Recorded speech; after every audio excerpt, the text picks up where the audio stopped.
Good evening and welcome. Welcome to a Saturday. How you all doing?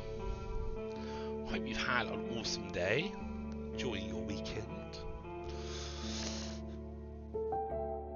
Alex, welcome in, buddy. How you doing, Bubba? What are you still doing up at this time? I thought you were tired. Hey, Bug, welcome in, gorgeous. How you doing? Hope you had fun today with Ella, kicking butt and Diablo. Jen, welcome in, darling. How are you doing today? Slept in, did your nails, and chilled. Like a chilled day. Slept in, Sunday chores. We got them done a day early though, at least.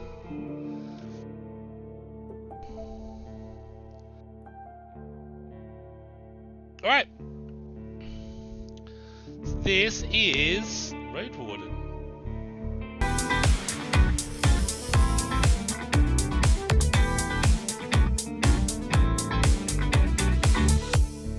Ish, welcome in. How are you doing? Lovely to see you, darling. Thank you so much for that resub. 19 months. Ish, why do you keep coming back? I appreciate you so much, darling. Thank you so much for your support. You are amazing. How you doing, Ish? How you feeling? How's your day been? Do we have any new injuries? What is today's injury? Bug, thank you very much for doing those shoutouts. I appreciate it. Yeah, 10 months you do. Did you not say that? Did you not say that? How rude. Why did I say that? No injuries today. Wow, that's a win. GG-ish. You gotta work tomorrow though. It's midnight. Is this I'm about to go to bed? Because I have work tomorrow-ish. Lolly! Hello sis, welcome in. Are you all tucked up in bed? It's quite late for you. Glad you enjoyed Sunken Lands earlier. Seemed to die a lot less than I did.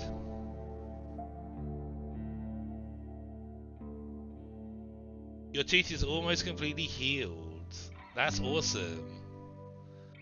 Another round of antibiotics. Well, at least the pain is gone, and if it's almost healed, that's great news. No worse than toothache. Fucking hell, that shit. You do have work. Wah, wah. It's cool, isn't it? I can see it getting potentially repetitive, but it's definitely got a lot more in it, I feel, than say Stranded Deep. But yeah, I enjoyed it while I played it last night.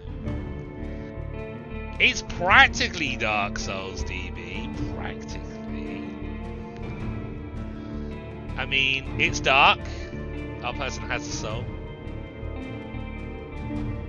Does Cuphead count as a Dark Souls-esque game, right?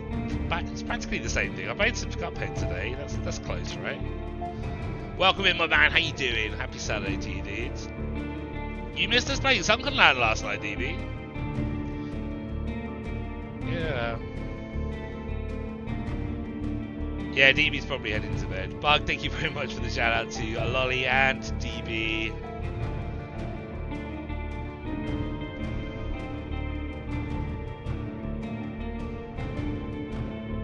Make AV finish a game redeem for crazy amount. No, because people like Dina have got crazy amounts and she will make me finish a game. If we play like a 4-hour short, maybe we'll pop that redeem up here. I do want to complete games, it's just Steam sales. I blame Steam. I mean, LD's like 100% in all the islands before, a few times on Sunken Land, so that could be. I don't know if I'll have the patience in that game.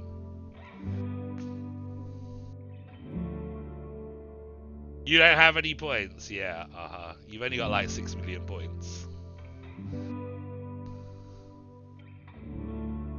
You're the same way. I just get bored in shiny things, you know? I'd like to. I mean, it doesn't help that the game that I play the most is TLD, which is a game that has no end. Although there is a story to it now, but we haven't completed either the story or, you know, the story quests available. 7 million! You can't have that many points, surely not. Jesus Christ.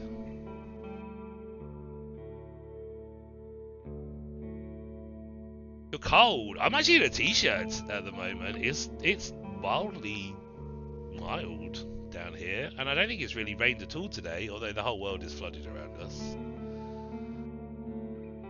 Oh god, you'd put me through what, the actual 4 chapters? I mean, I suppose I could do. Jesus, do you know how much I would probably moan at that?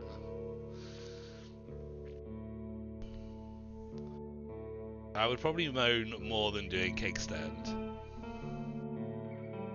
Oh, Signal Void. See, the thing is, I want to do Signal Void. I want to do the story. I just don't want to do the boring bog standard Lopa bit. Oh yeah, technically still won't.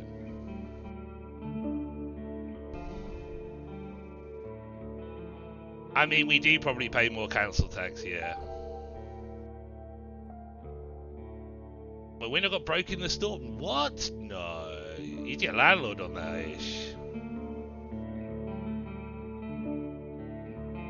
You're gonna blow dry your hair straight, so bad news, it's gonna take an hour or 2. I understand, Jen, because it takes me at least 8 hours to wash my hair, so... I understand. Thank you for silently lurking in a text-based story game. I appreciate you not listening to anything we say while you have the blow dryer on.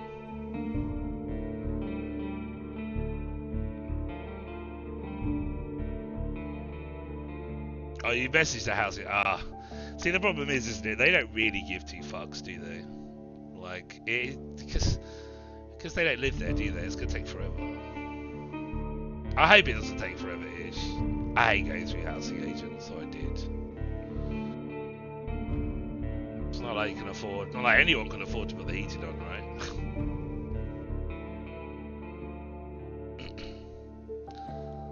I mean, I might have started in an hour or 2, Jen, so... They need to arrange a repairman. They booked a roofer and a painter. I'm fairly sure those are 2 jobs that don't cover fixing windows. I do spend more time on my hair. I at least put a comb through it. Bug just lets it go wild. It goes super wild. I can read and listen, just not reply because my hands will be busy. I need a tongue sticking out emoji. Alright. Duly noted that you are sticking your tongue out at me. It's a bit rude.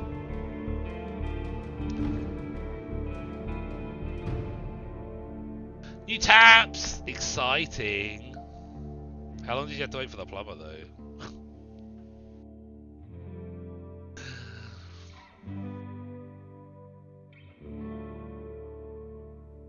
Alright, let's check out Roadwarden. Oh no, a dryer. Dang it. You've got all the broken shiz. That's not what you need in January. Especially when you have to rely on someone else to sort it out. 4 days is not bad. My old landlady, she was fucking useless. Still is useless. Gotta love adulting when taps get high. Mate, I used to get excited about getting a brand new scouring pad or a new cloth to do the washing up, so taps is an exciting thing.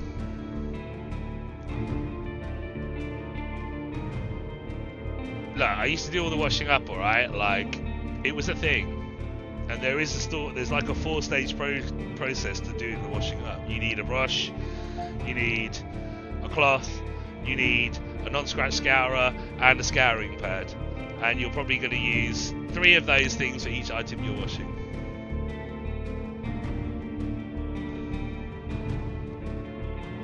There's nothing worse than a dripping tap. You're an all-nighter, Alex. We're going to spend all day sleeping tomorrow then, aren't you? New cloth or brush easily. Exactly, sis. Exactly. Oh. Especially a scouring pad, because they come in that little ball when you get them, when they're brand new, and they slowly start like filtering out and fluffing out until they're the size of a cloth, and they're like, and then you get a brand new one and it's also concentrated and it like gets it first time. Oh, I feel like doing some washing up. I wonder if there's a dishwashing simulator we could buy. No, we're completing games this year. You've dealt with it for 2 years and never report. I mean, why would you not report it? Because it's not even your house, right? Yeah, and you can just hear it everywhere, right, in the house. Like, you just know it's there. You're like, I swear I could hear it from downstairs if it's upstairs. It would just drive me absolutely nuts. And yet you couldn't be bothered to pick up the phone. You're a stubborn womanish. Okay, so what is Roadwarden? Well, it's kind of like a story-rich, text-driven, visual novel, RPG type thing. I really don't know anything else about it. We did our usual, oh, this popped up on Steam, this looks interesting, let's add it to our wish list. You know, I just get a vibe about games sometimes. I'll come across a game, I'll look at it, and it just has that feeling that I'm going to enjoy it. Now, whether we do enjoy it or not, we will find out. But, you know, it was on sale for half price, and it's one of the few games we permitted ourselves to buy at Christmas, even though we weren't going to play it straight away. So, you know. And then you realise it's not a town. I mean, there are regulations for landlords. Like, a lot of them go through letting agents, so then it really depends. You've got two types here, Bug. You have, like, private landlords where you just deal with them direct, and they've got to sort it out. Or some of them are run by, like, estate agents, letting agents, and they run the management of the house for the landlord or landlady, so they have their own people they send out there. They tend to be better. I guess it's really kind of potluck. You can get absolutely useless estate agents, or just useless estate agents. There are two types of estate agents. And you get really nice, really good landlord, landlady, or you can get one that's really terrible. I mean, it's kind of potluck.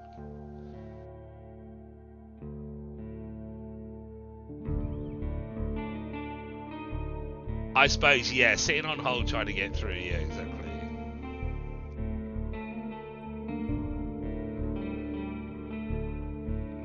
Drink has it does.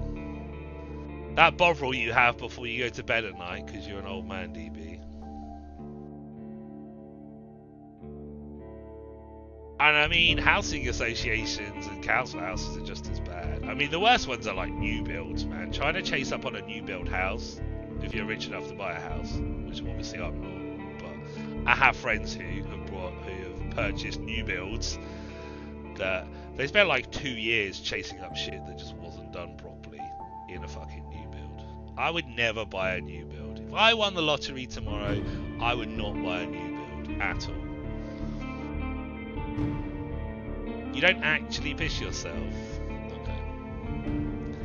Maybe someone's pissing on you, DB. I mean, we don't want to yuck people's yum. You strike me as someone into water sports, but, you know. Rubber sheets, mate, rubber sheets. You brought a new build. Initial problems. Right, exactly. I mean, because there's no... Everything's done on the cheap these days, right? Like, they just want to cram as many houses, as much... Just try and make as much money as possible. So, skimp on the work and the building costs. Cram as many houses or apartments within the one plot of land they've got. And then get it done as soon as possible, right?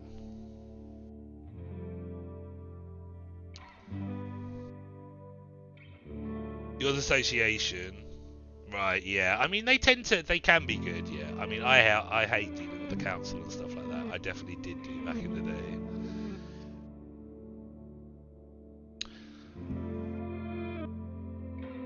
Oh, your last place was council. The association's better.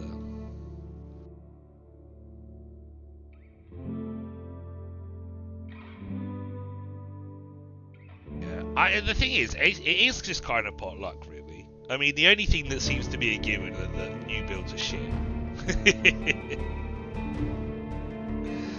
Like, it can be, you can have good estate agents and bad estate agents, good landlords, good landladies.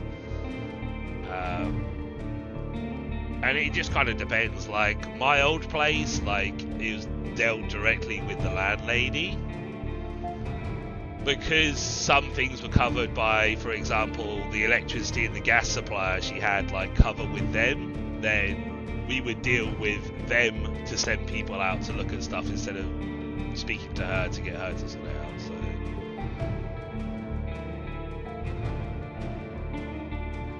no, they're not built to last, are they? They're not even built properly in the first place. That's the problem.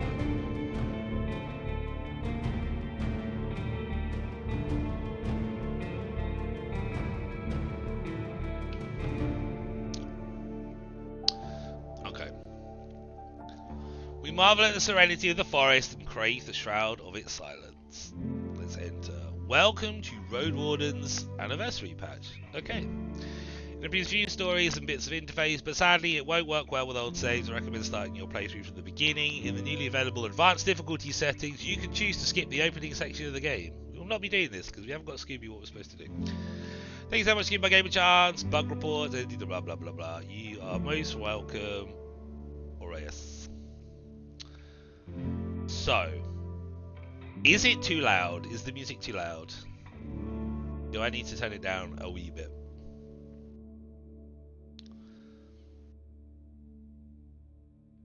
Hey, Dynamic, welcome in. How you doing, buddy? Good to see you.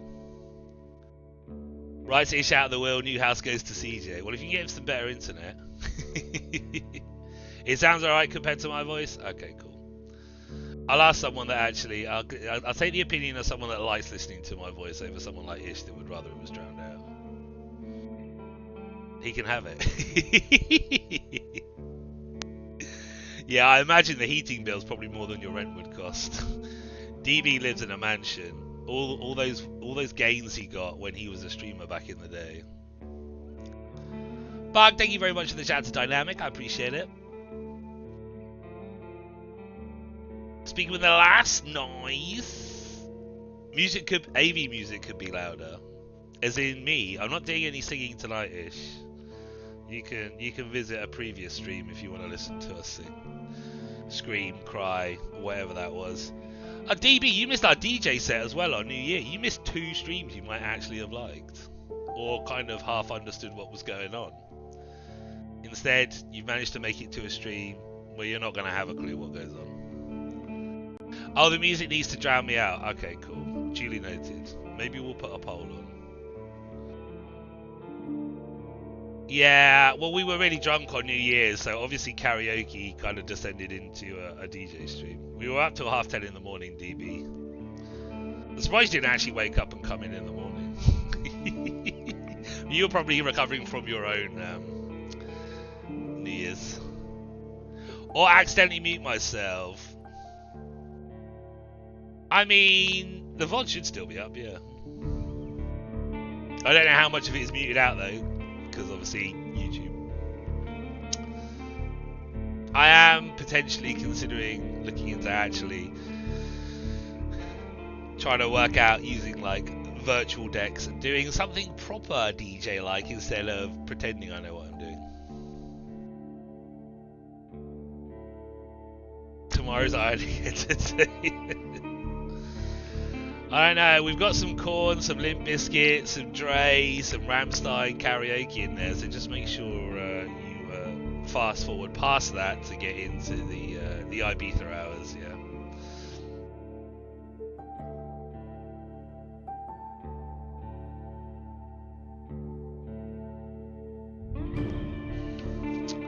Okay.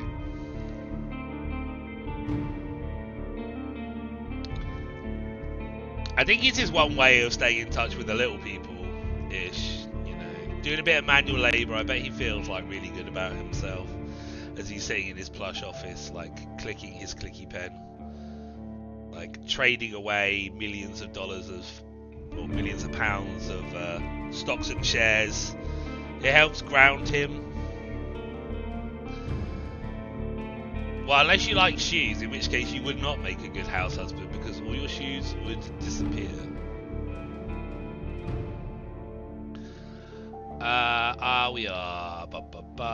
We are full screen, basic font, probably. Sounds quite Rimworldy. Alright, that's fine.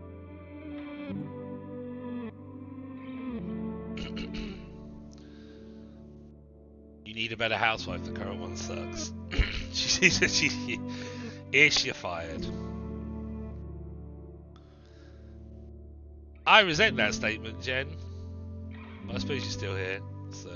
Ha! Joke's on you for watching this crap on Twitch. Aren't you drying your hair anyway? Everyone knows to stay away from the wilderness.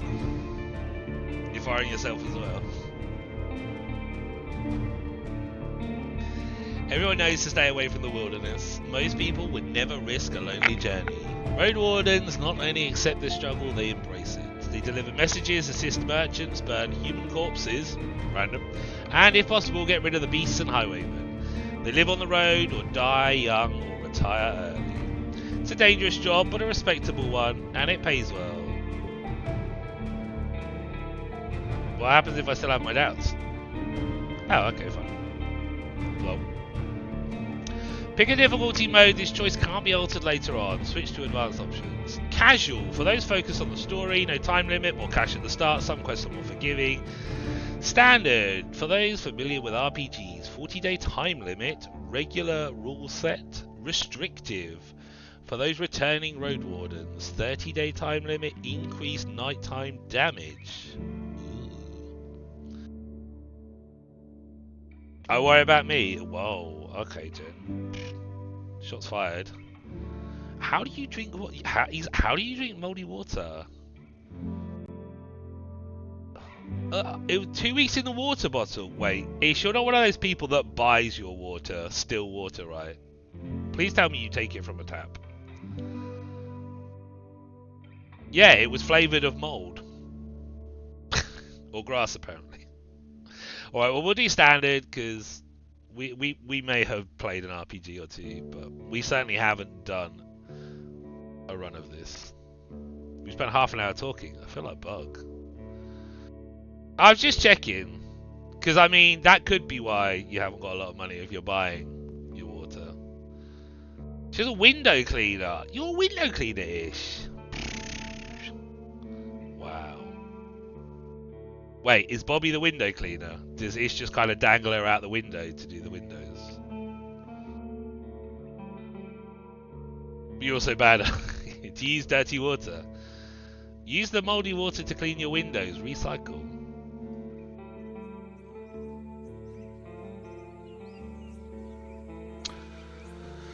The wall is still standing. There are no wolves around. No stench of blood. Good signs. This should be the place you're looking for. You were supposed to meet with a group of soldiers, but you hear no voices, no sounds of labour.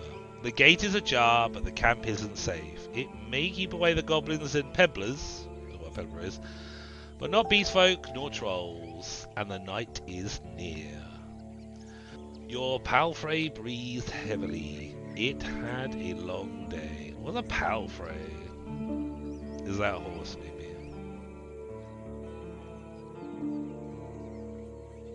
Use white wine vinegar. Nice. Good option. Cleans a lot of stuff, doesn't it? But you never buy kitchen roll. I mean, that will stop the smears. Alright. I can look for another shelter.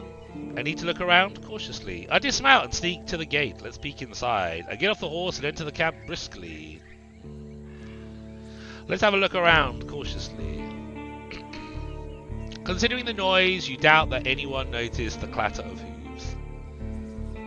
I thought it was really quiet. The short, dry grasses barely cover the arid soil of this valley, but you're maybe a minute away from the edge of the sparse woods, which get denser as they climb up the hills. At best, this trail has a few more years before getting overgrown for good. Hard to believe it's the only route north. Let's dismount and sneak to the gate. Your heavy boots hit the ground and the pain of the long ride finally catches up with you. You stretch out, bringing your back and legs comfort. All you want now is a table, a decent chair, a nice mug of beer, and some warm stew. With any luck, your axe won't be needed here. I approach Kate slowly. What's this? Take care of yourself. If you're hurt or exhausted, some actions won't be available to you. The weaker you are, the higher chance you'll die in combat. Okay, that makes sense. So what's this? Vitality. I feel well. What's this? Half an hour until dusk. Okay. I get that ish, totally. It can't... Yeah, I'm actually getting a bit annoyed with the music as well. It feels a bit...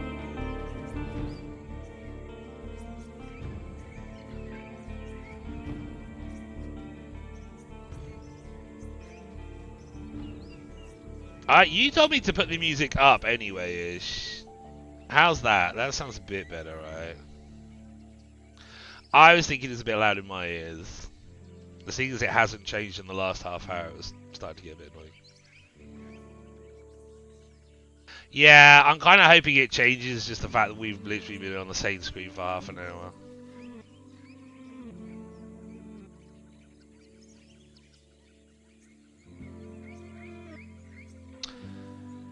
If it's a military camp, it doesn't look the part. Plenty of wasted space. The fire pit is cold. Two people are sitting at the table, tired and disheartened. They're looking in different directions, paying no attention to one another. One of them is holding a cup. After a moment, you notice the quiet humming. You recognize the melody of a light-hearted drinking song from the city harbour. Can I interact with this at all? I guess not. They don't look like much of a threat. I can enter. It takes them a few breaths to glance in your direction. The first person greets you with a wave of his hand. There are bags under his eyes. His beard is messy. Despite his simple shirt, he's wearing durable, decent boots. A mace with a head covered in iron hangs at his side, but he doesn't reach for it. I take a look at the second soul.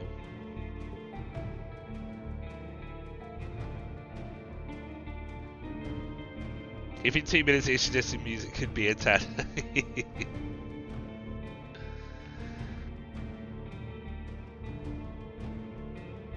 Alright. Well, we'll give it a chance to see if there is some different music before we turn it off. Let's not write this game off straight away, yeah? Let's look at this second soul. Just like you, she's wearing a gamson, but hers is a bit loose, as she took it off a corpse. Her head is shaven, as if she's protecting herself from flesh-eating bugs. Her eyes are wary yet kind. She smiles. Considering the squad was sent here half a year ago, these two surely look the part, though there should be more of them. 8, you believe?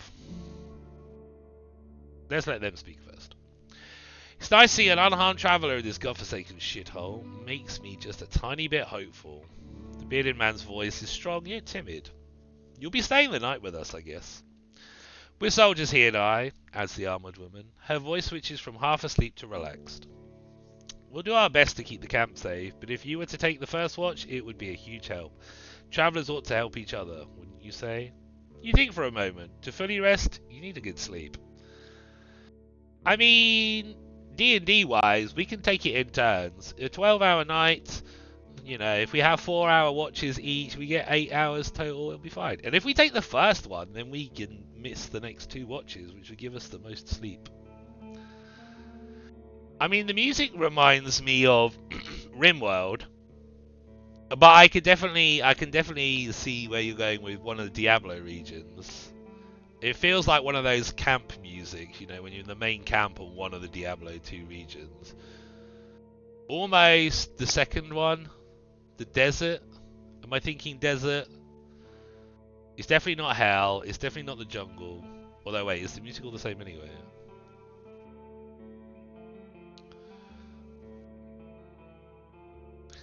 Alright. I get the feeling that you guys think the music might be a little bit repetitive. I'm not sure, you know, but I have this like sort of sixth sense for how my chat's going and the people in it, and I just get this vibe that this music might be potentially a little bit repetitive. Just going out on a limb there.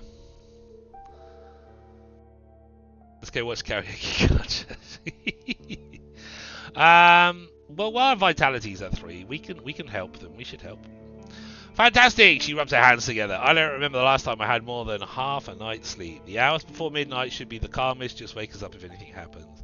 The man flashes you a wide smile. It's easy to wake us up. Just yell. He drinks from his mug. Ask them about their lieutenant.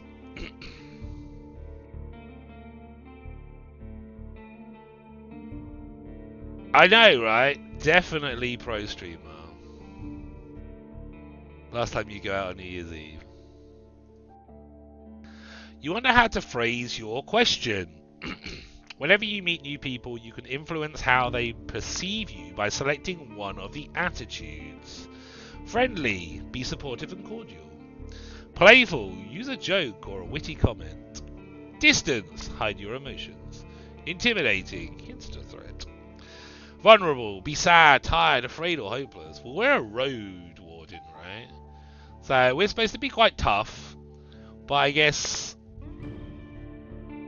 we're kind of friendly with people. So I guess we could do, maybe we need to be a bit more serious than playful. We'll try with friendly, yeah?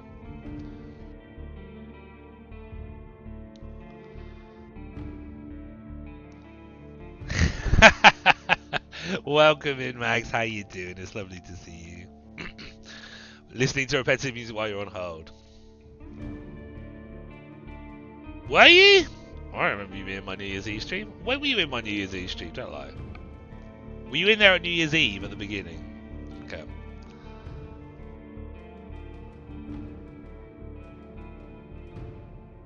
There was singing. There was singing, yeah. We did karaoke. We did trombone champ. It depends what time you were in. We didn't start with karaoke. We did 7 days.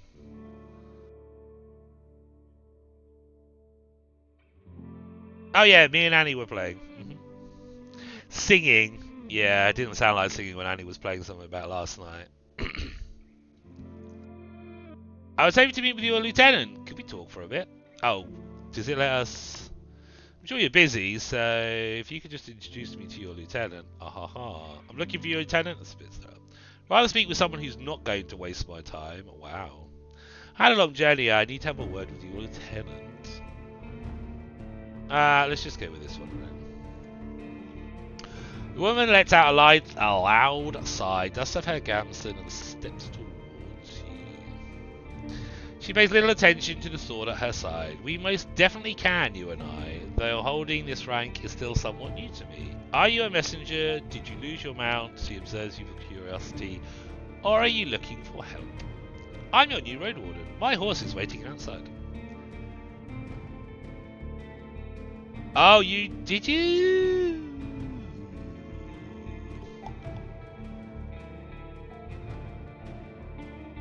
Take that. I remember seeing some take that, I think. I don't really know. I imagine I did some take that.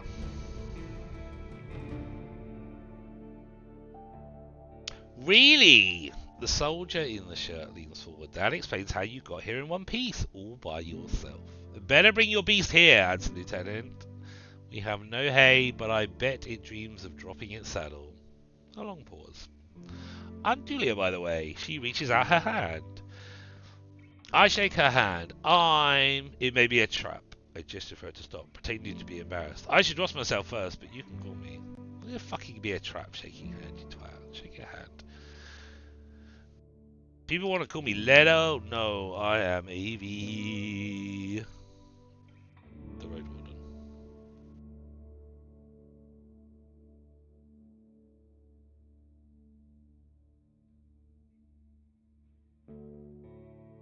I mean, yeah, New Year's is all about getting drunk, right? Her grasp is confident, the shake is slight. Just keep your horse away from the tent, she steps away. We don't need to smell its dung.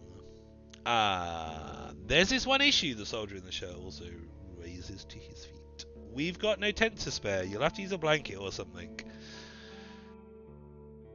No problem. I enjoy observing the stars. You walk through the gate, your mount looks around and snorts anxiously. Not many humans could ride a horse. Really? It's not only taller than you, but also bulky, as heavy as it is strong. You can get in the saddle with a single breath, but most people wouldn't know where to even begin. From every side, it's a fucking horse. Horses were brought to the Dragonwoods from the conquest in the south. They can trot for a long time, but won't outrun some of the local monsters. Your palfrey needs you to survive, but without it, you too would be lost. It's my only companion here. I want it to feel at ease. I don't care how it feels, but I need it to be strong if I want it to travel, and I can't afford another one. Well, it's my only companion. One night with a horse.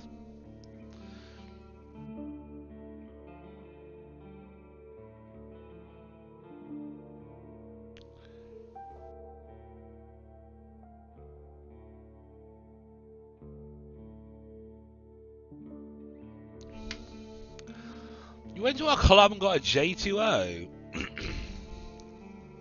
Jesus. It takes a few steps towards you, scolding you with another snort. You scratch the bottom of its neck with strength and confidence, just the way it likes it. Humans see useful animals and even pets as monsters in disguise. Getting emotionally attached to them is believed to lead humans to their doom. But you know that horses need companionship. It sounds dodgy. I speak to it gently and lead it to the camp.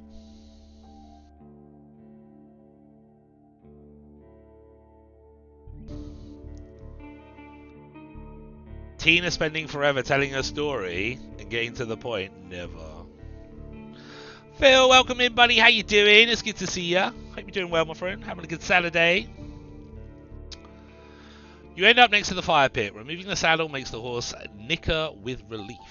You take a couple of minutes to examine its back, just in case. While the riding equipment is not that heavy for such a strong animal, with enough time, it starts to chafe. You wish it had something better to eat than this shabby grass. You should look for an inn. Apparently I need to unpack. You haven't brought that many things, and you lost one of the sacks while fleeing the Crimson Corpse Eaters. Worst of all, you have no rope left, but maybe the soldiers could share one. Shouldn't cost more than a dragon bone. Aside from the travel set, you own a few valuable possessions, essential for your trade. Fighter. Oh, maybe we get to... Oh, okay. We get to choose our class. I spent my savings on decent combat equipment. I have fine gamson, an axe made of steel, and a reliable crossbow with quarrels. Well, I mean, we should just be a fighter, right? Mage. I have talismans that help me use my powers, as well as an iron axe and a worn gamson. Scholar. I carry writing instruments and alchemical ingredients, as well as an iron axe, a worn gamson, and a small healing potion. Oh, healing potions are good.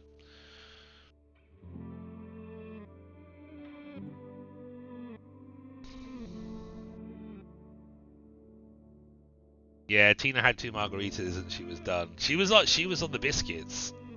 She was on the gummy biscuits.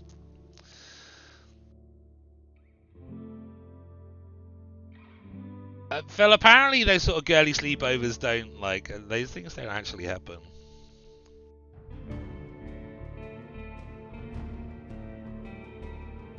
Ew. Infected gum came off. 2 margaritas and a quarter of a gummy. She was gone, apparently.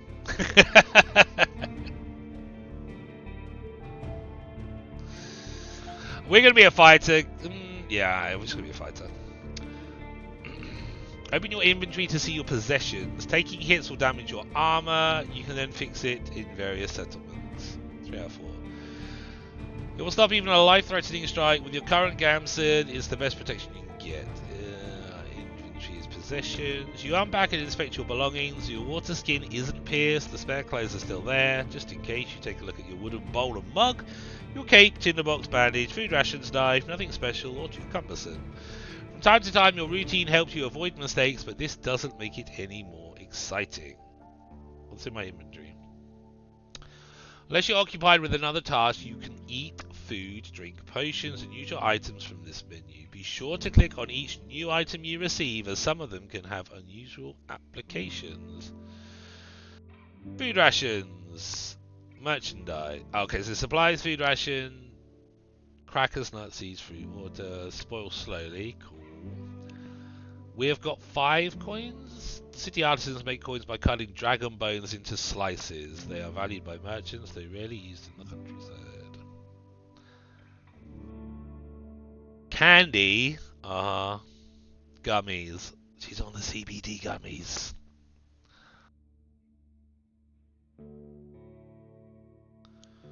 You had a baby Guinness shot. Ew.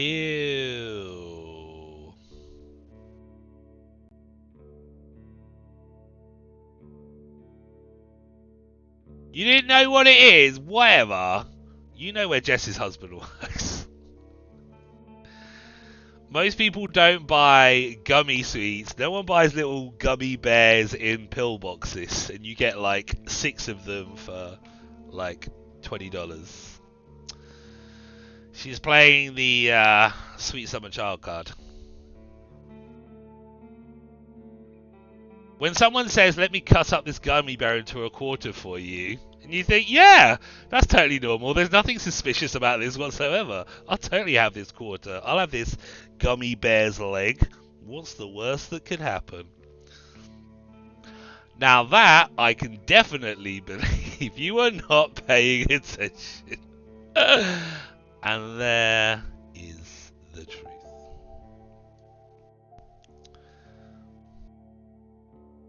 Yes, this is true. The edible. Well, you would have thought she'd learn from the edible wedding cake situation because it's called an edible. And then if someone says, "Have this gummy bear leg," it's an edible. Maybe something would click. Edible, edible. I've heard that word before. Where was it?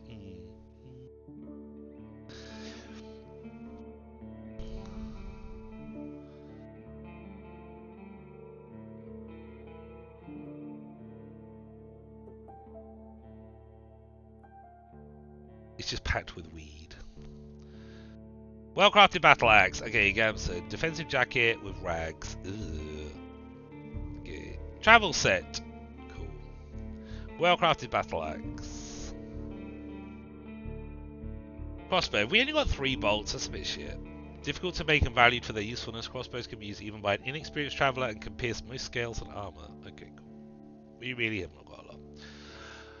Alright, let's return to the soldiers. They're at the table again, observing your beast and chatting between themselves. Your stomach growls at the sight of them eating out of wooden bowls. One more bowl was put at a previously unused end of the table. You can sit down on a tree log. Join them and take a look at the meal. I thank them for the meal, but I don't want to eat with them. I sit down, ask Tulu what she talking about the area. I completely ignore the meal. I sit down. Well, I'm gonna eat the fucking meal. We're hungry. It's cold gruel, the meal eaten in times of hardship. This specific bowl is filled with water, hog billet, some strange-looking cereals, and blueberries. Welcoming you with a meal, even a humble one, is beyond their duty. Soldiers live with and for their companions, consistently on the move from one part of the realm to another, making sacrifices to protect their groups as they face dozens of hideous creatures. Their lives are filled with discipline, hardship, and camaraderie. Roadwardens, on the other hand, learn how to work by themselves. Ooh, a lone wolf. I like the sound of that. We're not a lone wolf, by the way. We are definitely a team player. They seldom engage in open combat, patrolling the same roads for years. They help the settlement stay in touch, but also maintain commerce, settle down, forge friendships. When there are no laws to follow, they use their own judgment. Different responsibilities, different lifestyles. I bet you're in a happy place after those gummies.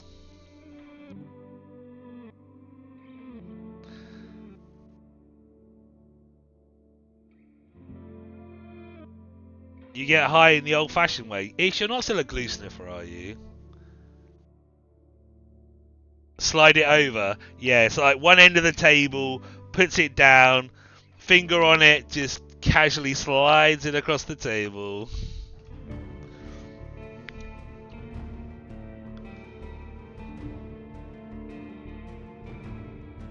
When someone spikes your drink and dancing suddenly becomes more fun, and you wake up with a very angry family because you kept them up crying all night. Oh dear.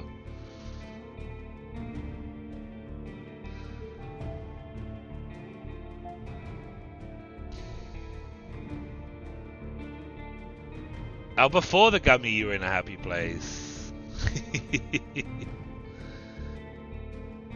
Unless you see it come out of a bag that says, Haribo, do not eat a gummy leg. A gummy bear's leg. Yeah, once is all it takes though, right, Ish? is so dangerous.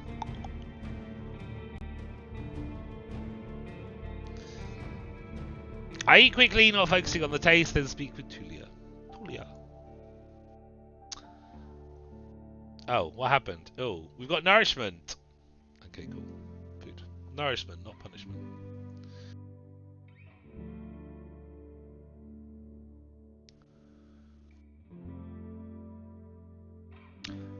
She's focused and chooses her words carefully. She looks away only when she gathers her thoughts. I'm afraid I can tell you less than I would like to, and less than I should. She nods towards the other soldier. As you can see, there's not a lot of us left. At the beginning of summer, there were 8 of us, including our previous lieutenant. 5 are dead, 1 has run away in tears. We're also strangers in this land, adds her companion. Any piece of information may help me do my job. The man leans forward, his legs shake nervously. He sounds like a kid asking a bard to sing one more story, tell a joke, or do a magic trick. Whatever it takes to escape from boredom. His untrimmed beard hides a much younger face than you originally thought. What did the officials tell you? I expect not that much. No soul governs these lands. I share what I consider to be relevant. You tell the soldiers how little guidance you've received. Since this area is too far away from Hovlaven to keep it under control, you were warned that it's untamed and unknown. Who knows how many villages, bandits or monsters may be found in these unmapped hills and forests. From time to time, new people come here to look for boundless opportunities. Most of them never return. Do they turn into walking corpses or find what they're looking for? Sounds like the Winter Walkers or what they are from Game of Thrones.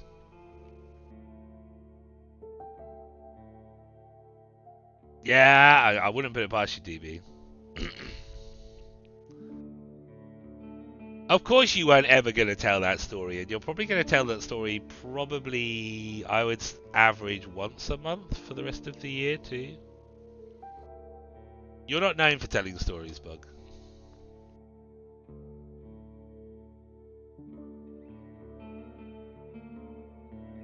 Oh, I remember that ish. Yeah. I mean, it didn't last very long, did it? Was it actually a thing?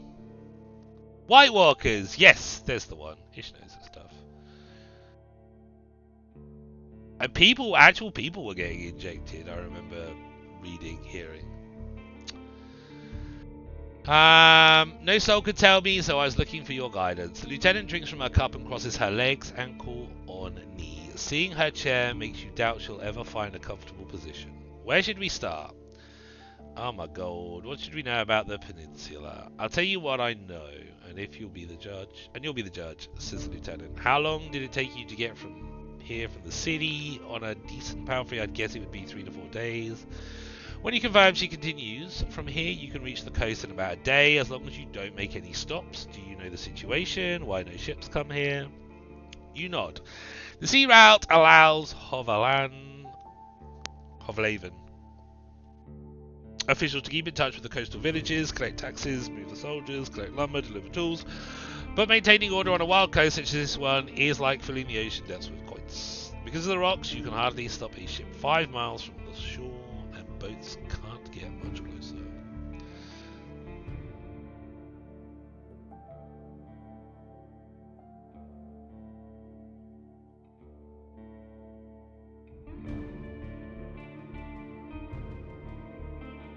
It was a couple of years ago.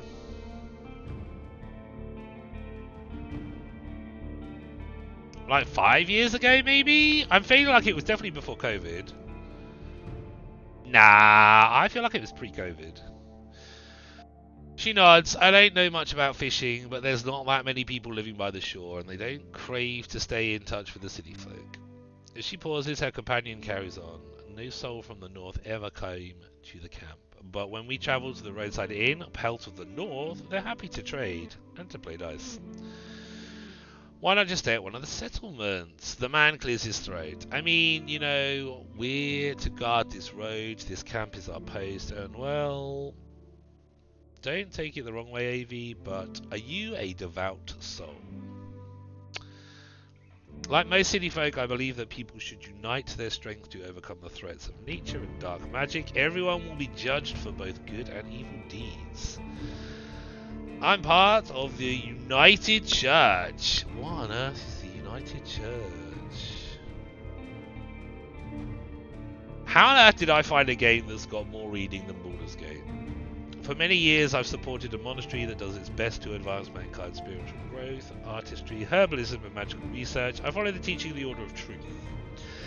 From a small village, for me, the freedom of shell, Lumia, and soul are the main virtues of my life. My community is unique and independent, and so are its members. I have a place in my fellowship. I have strong connection to nature and spirits and follow the path of my ancestors. Some of my beliefs may be considered sinister and treacherous by the city folk. You'd probably call me a pagan. There is no evidence of the right's existence, and all of the mystical tales are explained by magic.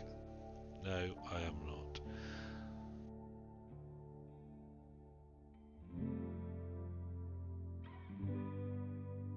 Was it really only a year ago? Jesus.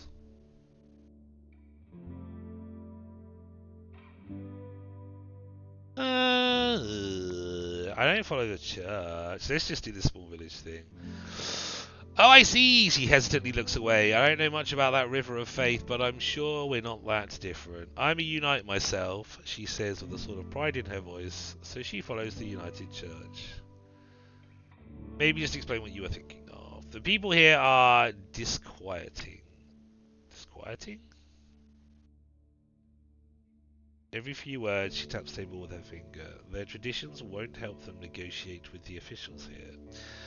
She starts to draw lines with her index finger as if she's pointing at an invisible map. The peninsula is connected with roads like a big circle. In the northwest, you'll find a weird village and a bog. It's not exactly pagan. I don't think it even has a priest who claims to be an eremite like yourself. They do crazy shit, her companion chips in. They use the dead to cut down trees and dig in soil. Once I saw it, I begged to never return there. You've heard tales of such as this one since you were a child. If an isolated settlement manages to survive without a city's influence, its customs and traditions grow more and more alien. Every generation learns how to adapt to the dangerous conditions they have to deal with, and the rustic pagan traditions muddy the river of faith. The United Church often warns its members about the crazy druids, necromancers, and blood mages, the bringers of doom, the traitors to humankind. Were you able to speak with these necromancers? You can see why we were not eager to go there if we could avoid it, the lieutenant chuckles. Maybe they'll be more welcoming to a Roadwarden. The roads are dangerous, with little to no shelters. People need your help.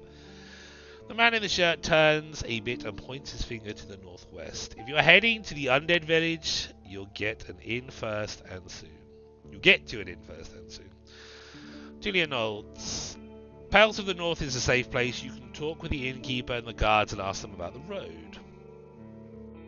And how about to the east? She stares off across the camp. Hard to tell. We went there only once. There are hills, forests, rivers. We saw a tunnel sculpted in leaves and branches, but we didn't enter. Wilderness all around. Any monster worth mentioning? Anything that could catch my mount? We saw all sorts of beasts. The man starts to count on his fingers. Goblins, treants, cats large and small, runners, howlers, wolves, spiked boars, mufflon eaters, griffins, but we managed to stay away. Some could catch up with most mounts. Julia glances at her companion. The Palfrey should be fine. The trees are so tall that the flying creatures keep to the coasts and mountains. There are not that many humans around, and the animals are busy fighting amongst themselves. They fight more for food than territory. The soldier cracks his knuckles. Don't provoke them and ride fast. Just count on luck. Can you post a link? Yes, you can. Are you sure it's not COVID vaccine? Yeah, they were looking for anti-vaxxers in nightclubs and giving them free vaccinations. I love that, DV. That's a great idea. Also, obviously, if you are in my chat and you are an anti-vaxxer, you are obviously more than welcome to have your own views and stuff. We are a vaxxer, that is all. This is a game, yeah.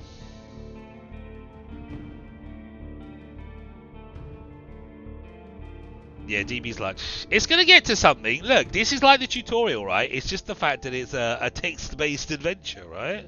It's a lot of reading. You love the sound of my voice, DB, right? So it's all good. This is much better than just like floating around in the sea, diving down for junk and stabbing mummies with a spear, right? So all I need to know. We still have all these options.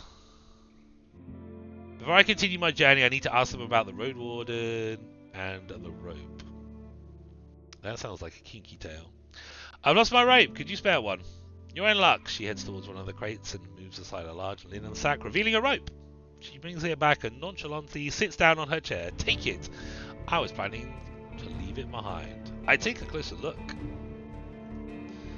It's a fine rope. A fine rope indeed. A regular rope made from hemp fibers. I'm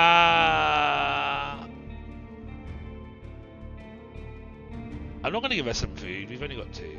I'm going to buy it for 0. Thanks. We received a rope. Huzzah. Any ideas what happened to the previous Roadwarden? Julia takes a deep breath. Aren't you a bit late for a rescue mission? We haven't heard from him for almost half a year. The soldier speaks for a bit between themselves, trying to get their story straight. They confirm that he had stopped by their camp a few times, but stopped showing up at all in early summer. So that means it's like winter. It's not a good time to be out. The bearded soldier starts to scratch the table with the tip of his knife without looking at you. I don't remember his voice, always busy, drowning in things to take care of. He was hit somewhere, sharpen his sword, fix his loud mail, clean clothes, write notes on that wax tablet of his. Yep, and leave at dawn. Unlike us, Asterion never gets bored. Julia lets out a joyless chuckle.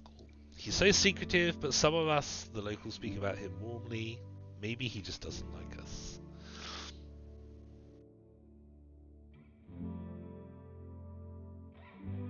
Okay, gotta sleep, or I'll have to stay and go chatting. Ish, thank you so much for stopping by and chatting. I appreciate it, darling. You have a lovely sleep, and I will see you in like 5 hours when you get up, and I'm probably still streaming. Haha. You're proud of my pre-play game tonight. We have been playing this game for half an hour after the half hour of speaking. Look, if there's no one in chat to talk to me, then like I can't do this by myself. You are all valid members of whatever this is trying to convert me into a Tina stream.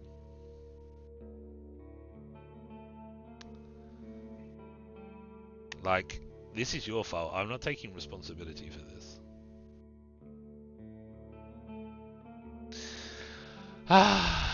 Anyway.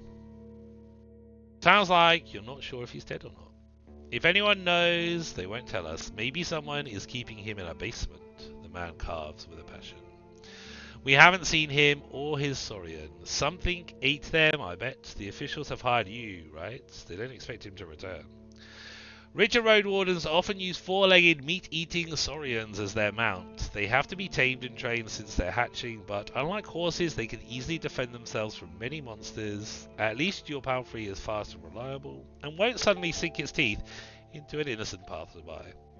Wow, that's sad. Do you know what he was looking for? Maybe he left you a message.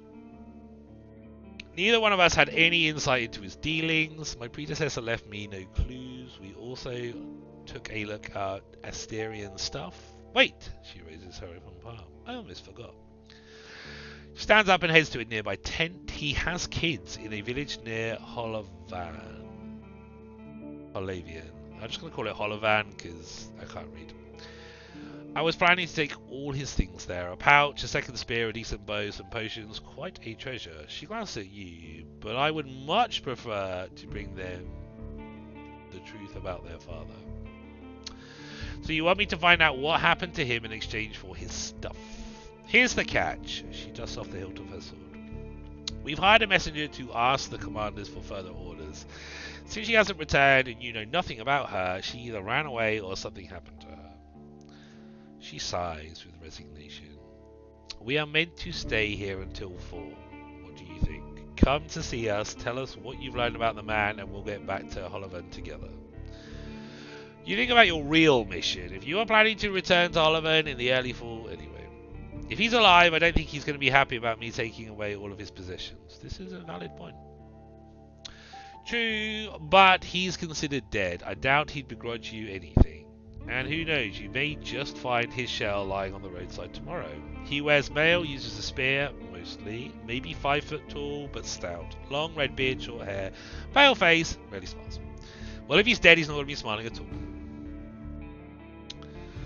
She glances at her companion, but after he adds nothing, she sits down and stretches out her legs. So, find out what happened to him. Dead, alive, left, just let me know. So what happened to your squad? These better be short answers. The man shrugs, bandits happen, and monsters. He's strong banned, though, his companion chips in. When we got to the peninsula in spring, we saw some people living in this camp. The lieutenant decided to avoid it and look for an inn. We had to travel through the night for a bit. The bearded soldier scoffs and crosses his arms, but she carries on. If he had decided otherwise, we would have all died that day. The innkeeper explained that the camp is a trap, that armed ones pretend to be soldiers, stay there at night, lose everything you have. Sounds like slave hunters. Very much so. They killed some and took others away. Who knows where? They were letting the northerners go, hoping to avoid their wrath. It kind of worked. We asked them for help, but they refused. We had to clear the entire camp on our own, and that's why 3 of our people died. Don't exaggerate, it's not like the lieutenant didn't make a mistake. He wanted to get rid of them and take over their camp, but we didn't know our enemy well enough. We were outnumbered, and they had an ice mage. She looks at you. At least we cleared the road, saved lives. You mentioned monsters.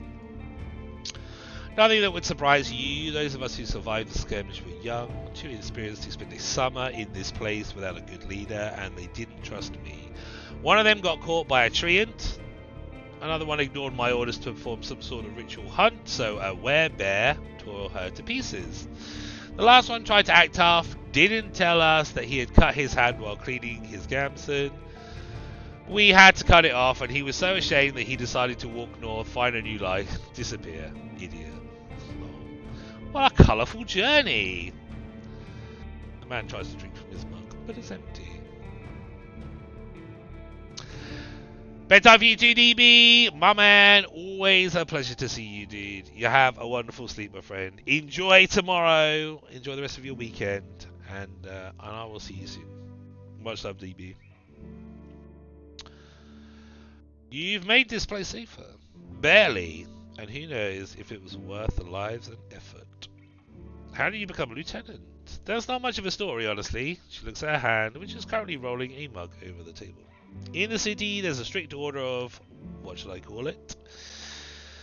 Well, leadership succession, I guess. Holloway chief selects commanders, those select lieutenants, and those put their soldiers in order of priority. If a lieutenant dies, they get replaced by the next soldier in line. So you were his successor. Well, obviously, because he's disappeared. That's a stupid question. Nah, not exactly. When we fought off the bandits, our lieutenant was hit by a slingshot. His boyfriend jumped to help him, but failed to protect either of them from a spell. It was like a ball of ice that hung above them and exploded, piercing their heads, completely avoiding their shield. Really unpleasant. And you were the 3rd one in line, right?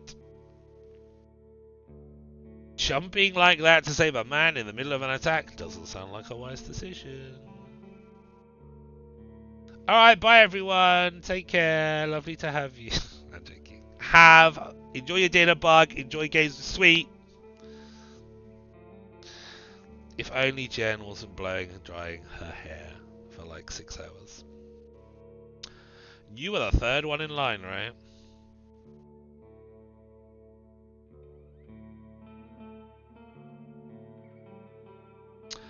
Basically, yeah, she says without enthusiasm. I didn't plan to become a leader though. I got demoted once we returned to the city. I prefer to follow anyway. I'll get demoted, fine. I think we're nearly there. What was your squad's mission? The lieutenant looks into your eyes. You know, the usual. Making the road safe, keeping people alive. I explained that it might be important for me to know what they have tried to accomplish. I can't really tell you. Let's just say it would be nice to have a reliable outpost somewhere nearby, a place where you can always find a group of fighters willing to protect you in the name of the law. Now, if you have any other questions, anything else you know about this camp, the story is brief. None of these stories are brief. Some merchants have built the camp to have an extra stop for mules and donkeys just between the inn and the southern villages. There's plenty of grass here and a pond. Ooh, maybe we could visit the pond. When the peninsula grew more dangerous, the camp stood abandoned, from time to time serving as shelter for travellers. The bandits came here in spring, further paralysing the exchange of information between the northern and southern settlements.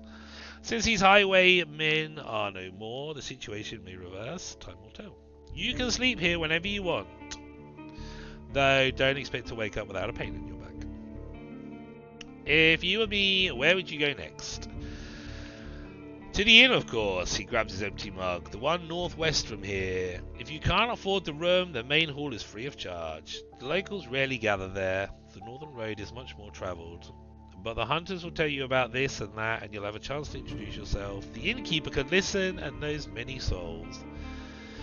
Any tips on how I can make a good first impression?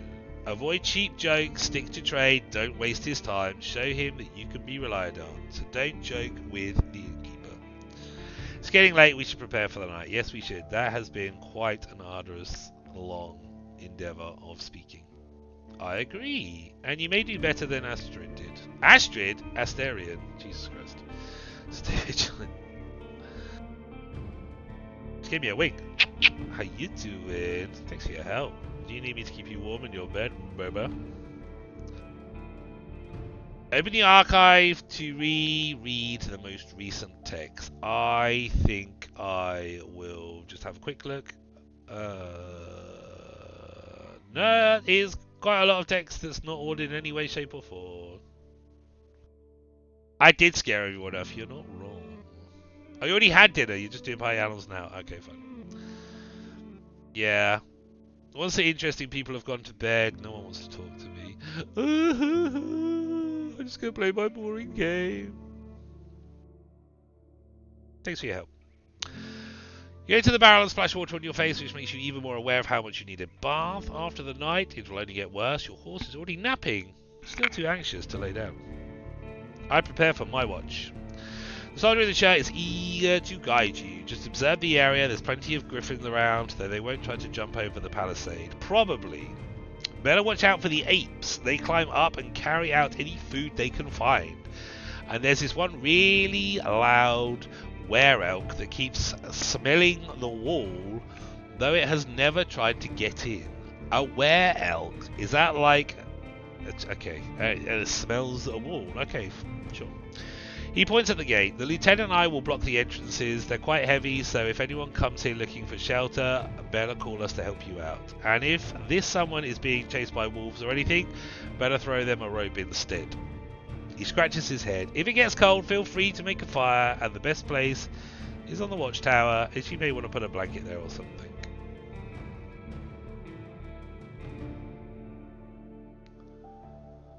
Oh, Oliver, you are always welcome and always interesting company. Welcome in, buddy. How are you doing? It's lovely to see you. Happy New Year, because I don't think I've seen you. I hope you're doing well and having a good Saturday. And actually enjoying a break from all the crafting before you have to start doing your Valentine's cards and then your Easter cards. If people still buy Easter cards, I feel like it's only old people that send Easter cards. I don't understand the point of Easter cards, but the shops still sell them, so there must be some trade for them, right? Oh, what's this star do? Appearance. You don't stand out from the crowd. You won't get much cleaner without a proper bath. Okay, I'm being judged on my appearance as well. Ooh. Better take a bath. He gives you a long puzzled look. Oh, here, he points to the pile of crates. Just climb up the tallest one. You'll have a great view of the northern side, the more dangerous side. And also, I know you're tired after all that riding. He points to the tent on the other side of the camp. I can handle a couple of hours sleeping on the ground. If you wish, go there after me and rest just this once. At least I have a pallet inside. I smiled. Thanks a lot.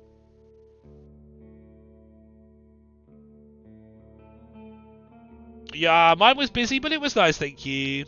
You had a break, but it's over already, and you're on to birthday cards. Okay. Well, I hope you put your prices up, mate. You put your blanket on. The music changed, and now we can listen to crickets instead for 7 hours. You did. Good. A significant amount, I hope. Not just a paltry amount of like 50p a card. You put your blanket on the tallest crate and sit down. The night is warm, but the sporadic summer breeze... Hang on. It's not summer, though. I swear that the lieutenant said that they last saw the last Roadwarden half a year ago in summer. So how on earth is there a summer breeze in winter? That doesn't make sense. See, we got to look out for these details because it might be helpful.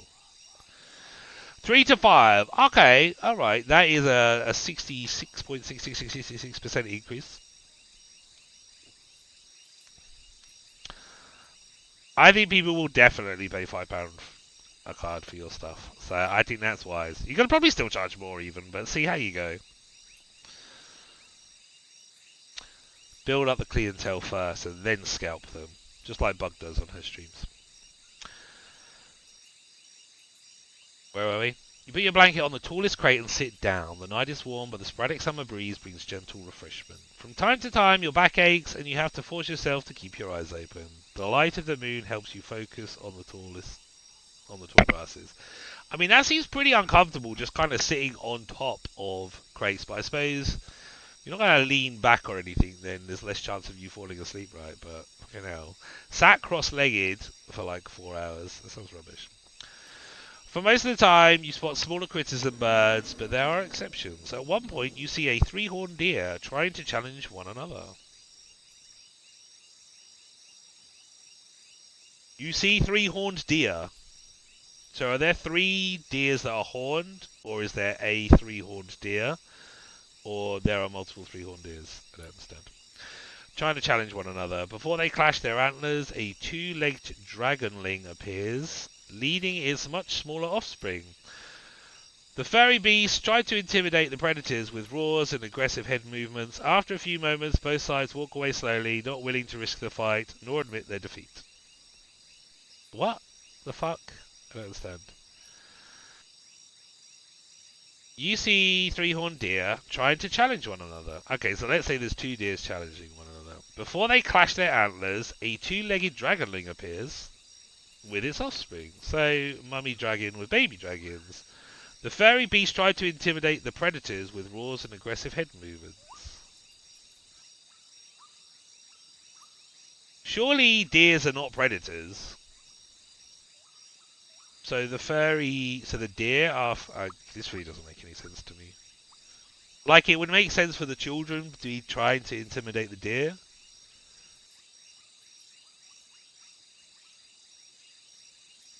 I would call a deer a predator. I mean, these could be mutant. I mean, there's a were-elk somewhere that likes to sniff walls. So, I mean, they could be fucking, like, vampire deer for all we know. Anyway, let's keep looking around.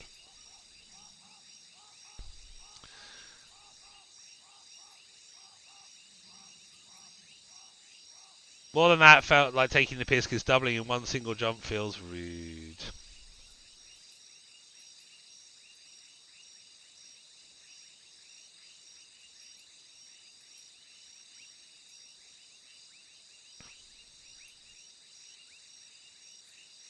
How dare he come in? You're blow drying your hair, Jen.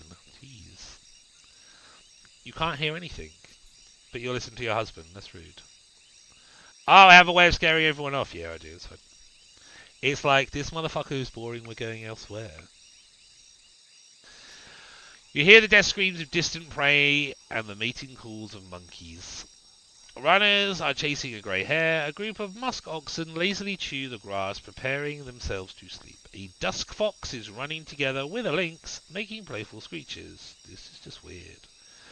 Thankfully, you never have to intervene. You just sit there watching the not-so-distant forest, trying to outlast your sleepiness. You can only guess how much time has passed. Once you feel you've had enough, you climb down and go to a tent, waking up the bearded man with just a couple of words. You confirm that nothing important has happened. I gather my things and squeeze into the tent. I use my bag as a pillow, put my blanket on the pallet, and cover myself with my cloak. Sleeping in a tent is not the stuff of dreams, but it's a much welcome rest. The pallet keeps the cold soil away. The moonlight saves the outside world from the eerie gloom. You listen to your own breath and find a comfortable position. Your job starts tomorrow, thank Buck.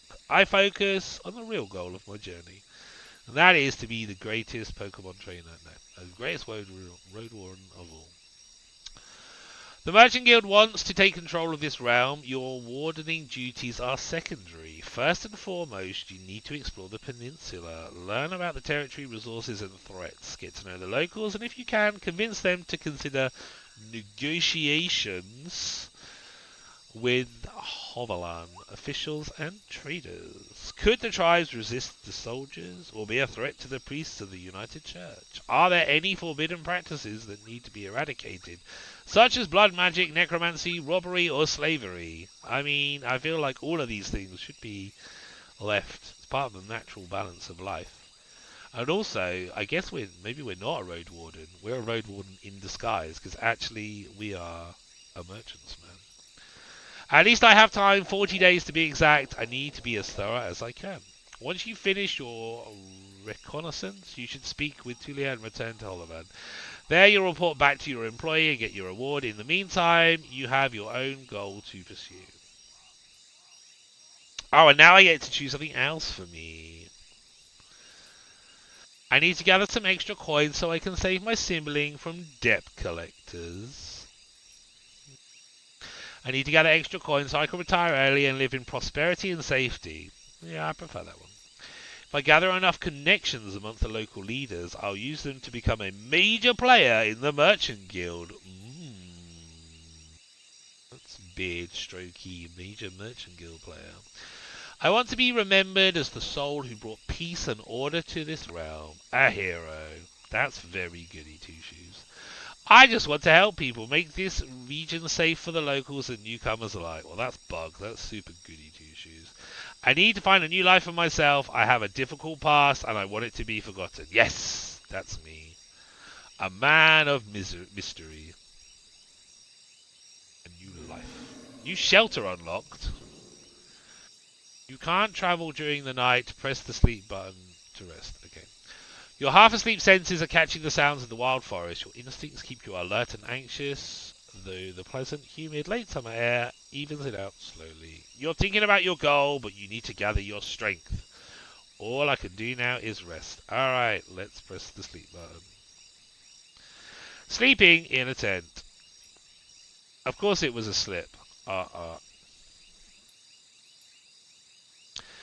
You can spend the night in a borrowed tent. It's nothing special, but it will protect you from the wind and the rain, and the ground won't be painfully hard or cold. So, what does this do? You don't need to eat. This goes back. So, plus heart, minus food. I lose half of food?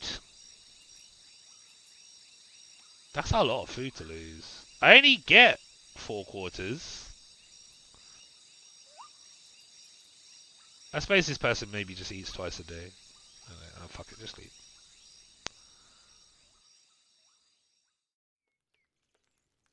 You're woken up by sunlight, well rested and ready. Without haste, you gather your things. After only a couple of breaths, you notice a weird smell, like a roast. No burning meat, burning rotten meat. Disgust crawls into your consciousness. You exit the tent. I feel like this is, obviously this is kind of like story roguelite, so this beginning is probably exactly the same for every time you replay this, right? So we could probably next time just go through this much more quicker, you know. Oops. What was that? Oops, that's the switch. Don't want the internet to go down. Your horse is looking around nervously. Your bags are where you had left them. You see an open gate. I go outside to see what's happening. We are hungry. People are hesitant to trust me because my face is dirty. How judgmental.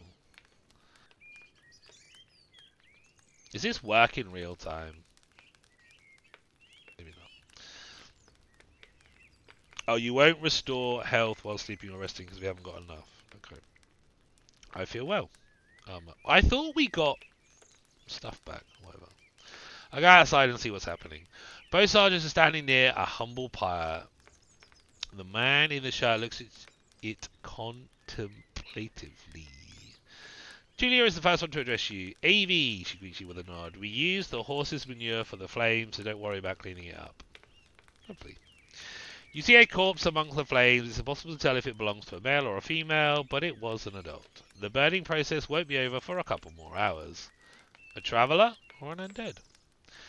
The latter, a young one. She lacked the pneuma to understand that she couldn't get inside the camp without climbing. I stabbed her with a spear from a safe distance. She shifts her weight. One more fog and she'd be a real threat. Even now, it took a couple of hits to knock her down. Lovely. Sooner or later, every human shell wakes up, gaining more strength with each soul it devours and each moment it spends in the fogs. Burning the dead is not just a religious practice, it's a necessity. Soldiers, priests, village mayors, even road wardens. Making a large pyre takes a lot of time, but it saves lives. Julia calls this undead a she. Most unites hesitate to do so. Poop fire with person on it. How tasty. But that helps with the smell, right? I think it's time for me to leave. Running away from the Reaker, I don't blame you. She walks with you for a few steps. Find us here if you need us, or if you learn what happened to Asterion. There's enough ground here for you to rest. Safe travels. Those words make you stop. An odd farewell, mocked in a number of solemn tales, but yet you hear no scorn in her voice. You wonder how many acts of kindness like this one you are going to experience in days to follow. She returns to the poopy fire. I prepare myself for the journey. You somehow miss the fact that your mount is already saddled and warmed up. You double check the equipment, but you don't need to fix anything. The soldiers were diligent. Normally preparing any palfrey for a long journey takes a lot of time. Put on your Gabson, whatever. We put on our coats and make sure your axe is tightly attached to your belt. Then get in the saddle, the palfrey knickers, ready to leave. It's time for you to get on the crossroads north from here. Alright. It only took us an hour. Use the travel button to see the map and move to another area. I need to ride north. Oh, we need to do that. Do I not need to eat first? Oh my god, this map is massive. This can take us forever. Nighttime shelter. Map key. Show map key. Nighttime shelter. Well, this is a nighttime shelter, but it's a tent. Julia's camp. Military outpost surrounded by a wooden wall set in the middle of the village. You are currently here. Travel forward to continue your journey. Once you're done with the north, speak to Julia and return to Hollovan. Okay, fine. Let's go north. Da, da, da, da. Excitement! Even at a late hour, you wouldn't expect to meet any travellers in the valley. The warm summer breeze lures your mount forward, but the serene chirping of birds is quickly replaced by the distracting screeches and gurgles coming from further down the path. You soon find the pack of four-legged griffons. Griffons. Is there a difference between a griffon and a griffin? They're larger than foxes. I guess so. And merge the features of birds and furred beasts. Each one is of a different size, coat and colours, and their temperaments are just as varied. Their fronts are covered with vivid feathers, while their rears have darker fur. Their wings are massive, making them impressive jumpers, but they're too heavy to fly. About 24 beasts are yelling, brawling and chasing each other around, blocking your path. I consider my options. You can't enter the forest blindly. If these or other creatures were to chase after you, the thicket would be disastrous for your horse. There are reasons why travellers stay as close to the main roads as possible, and why adventurers move in groups. Usually the safest approach would be to stay where you are and just wait for the pack to get hungry. It may, however, take up to a couple of hours. You're thinking about your conversation with Tulia. You've got a lot to do, and time may be of the essence. If you have any vitality points, you can use the warrior's training to access unique interactions. Do I have vitality points? I do. The dice icon marks the actions that involve a random chance. Ooh. Oh, the difference is an O and an I. Thank you, spelling Nazi. I take my axe and hurry the horse. If we ride fast enough, we should be fine. Use violence or a direct threat. Well, I don't want to do that. What's this? As an experienced warrior, you gain an advantage during physical struggles. Are we on a crumbling highway? No, we're on a Griffon. A Griffon highway.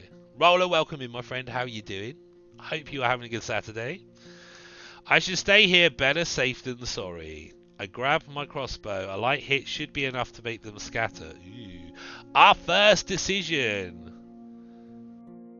Do we have... I don't know what the chances are.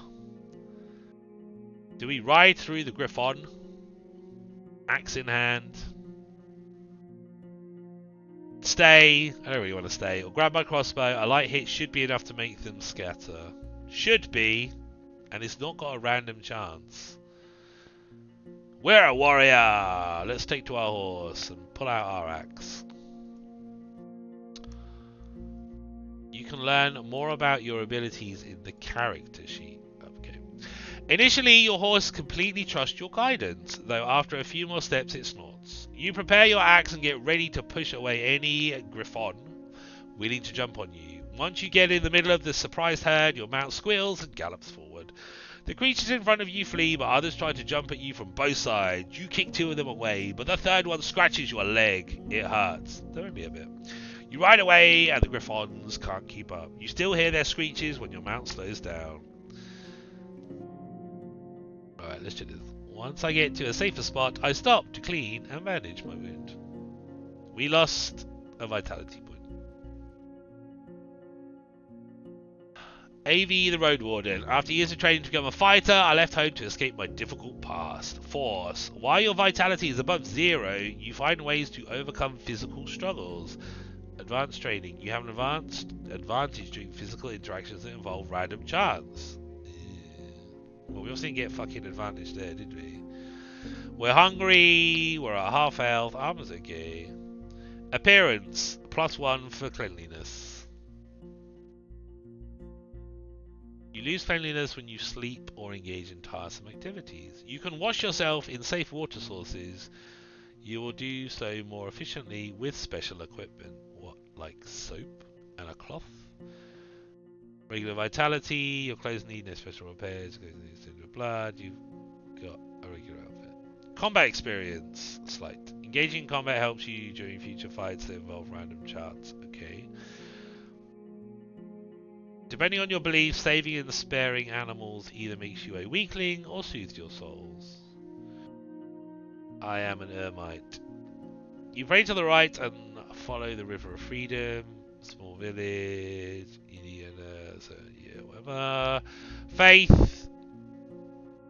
Strength of your religious convictions is measured by your actions and judgments. Ours is undetermined. Lies! Lying gives you quick benefits, but may turn against you after some time. Some lies are difficult to pull off for an unexperienced liar. We have told no lies.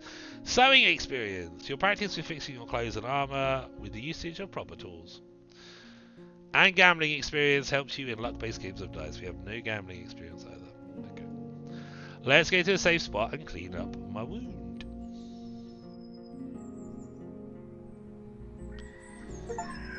We got an achievement! We reached the first crossroad. Keep track of your achievements as your journey unfolds. The road splits. According to what the soldiers have told you, you may find a safe inn by turning left. The forest to the right is lush and the trail overgrown. Kids used to have this song. How did it go? The harshest pathway leads to the dragon's lair. Those who search for treasure, do you truly dare? It's a rubbish song.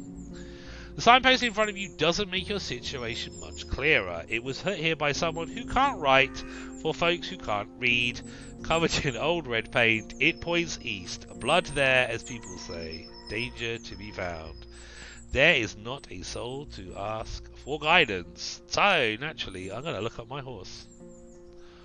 Ferdy, where are we going? His name is Ferdy. Obviously. Purdy.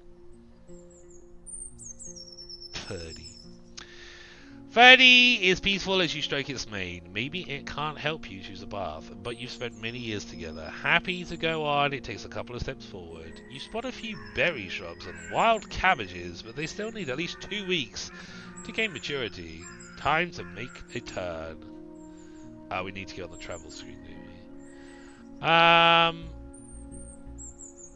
Deep forests to the east and the western wetlands and the road to Holborn. I guess we should go to the inn, right? Let's go explore the west.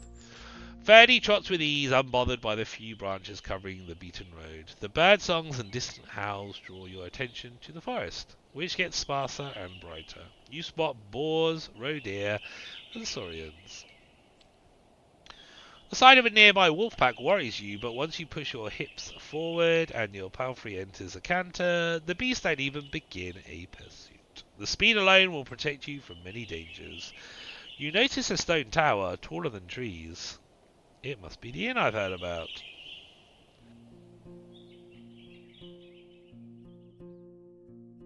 Inns like this one fit the regions travelled by merchants, but you wouldn't expect a place of this size in a forsaken peninsula.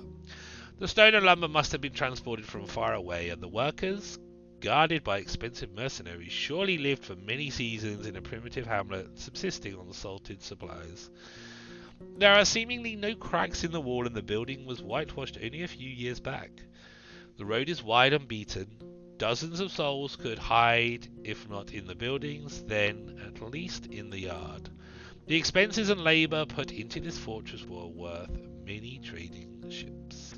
3 armed people are on the ramparts, though you only see what's above their waistline. They're leaning on the parapet right next to the gate, and you think you notice a glimpse of a smile. They wear gamsons, each one of them dyed differently, yellow, green, and linen grey. I approach the gate. A woman in yellow armour leans forward. She has long, curly, disorderly red hair, pointing in every possible direction. This combination of colours doesn't work at all. In the woods, one would have to shout to draw this much attention. There's still a fair distance between the two of you, but she speaks loudly. I hadn't seen a horse for years now. I just said that it's weird to see such a large jackass. Ha!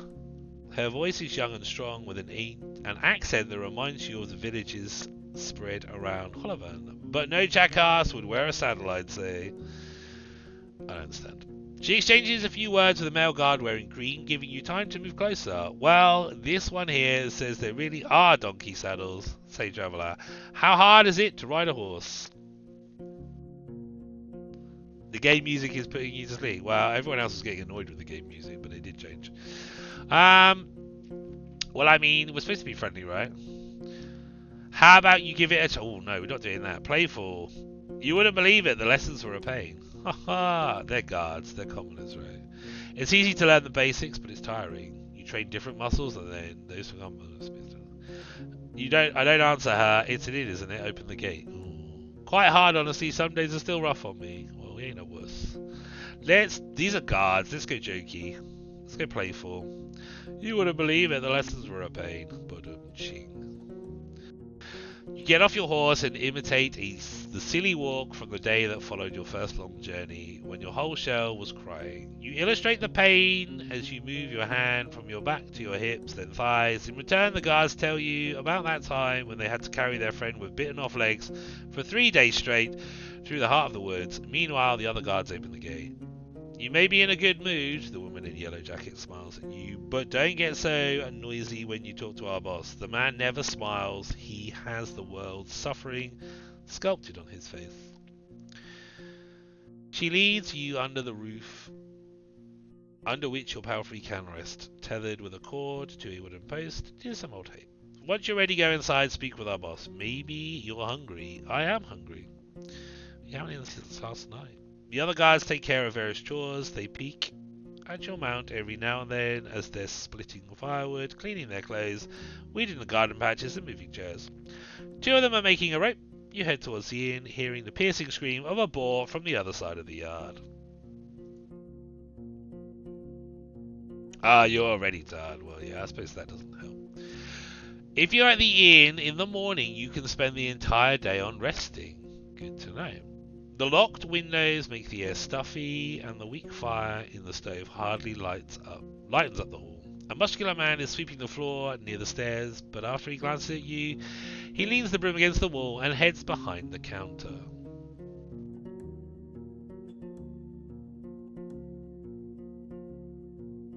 You're lucky to show up. His voice is deep and soft, with a city-like accent. He observes you with a keen attention, yet avoids your eyes.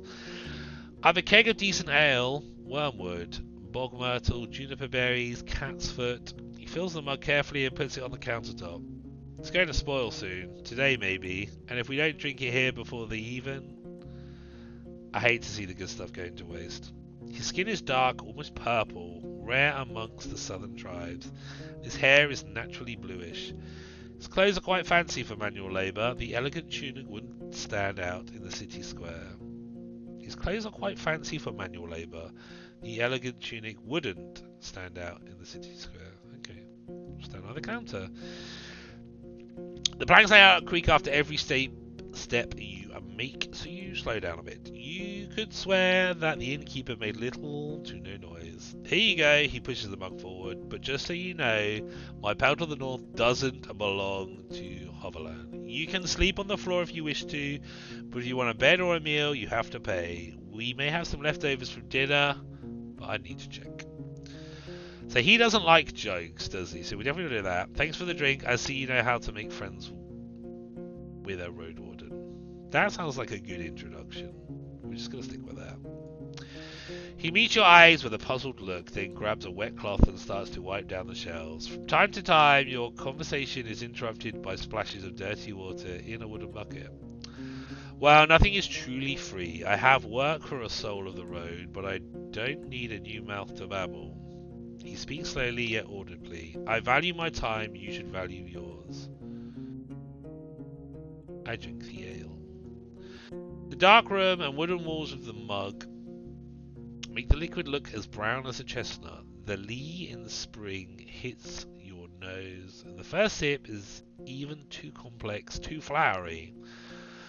While the brewer has used fancy ingredients, the exotic licorice ruins the aftertaste. Now you know why there's so much left. Maybe it takes an acquired taste. The innkeeper nods. I was hoping to see someone willing to patrol the roads. Maybe you'll help me with a worrying thought I have. Cheers. The Arabagans in the woods, our place is a stronghold, so I'm not afraid of an open strike, but they've gotten more active in the last 2 years. One day they may steal our furs, and I've no doubt they're the reason why merchants come here only once. Having bandits around gets expensive. Yes, let's go and kill some fucking shit. He rubs his hands together, camouflaging his paws. I want you to reach Howler's Dell, northwest from here. It's the largest settlement around. I'm sure you'll get there sooner or later. Ask Thais, the mayor, about Glaucia, that bloodthirsty wolf of a woman. I've heard rumours about the raid in the north. If Glaucia is ready to break the truce with the locals, I'm willing to join forces with him to get rid of her band.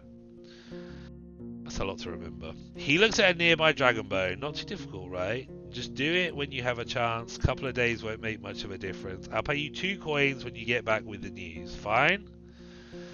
Ooh. Let's go for 3. He observes you for a moment. 2, he growls. I could eat something. Do you have any leftovers?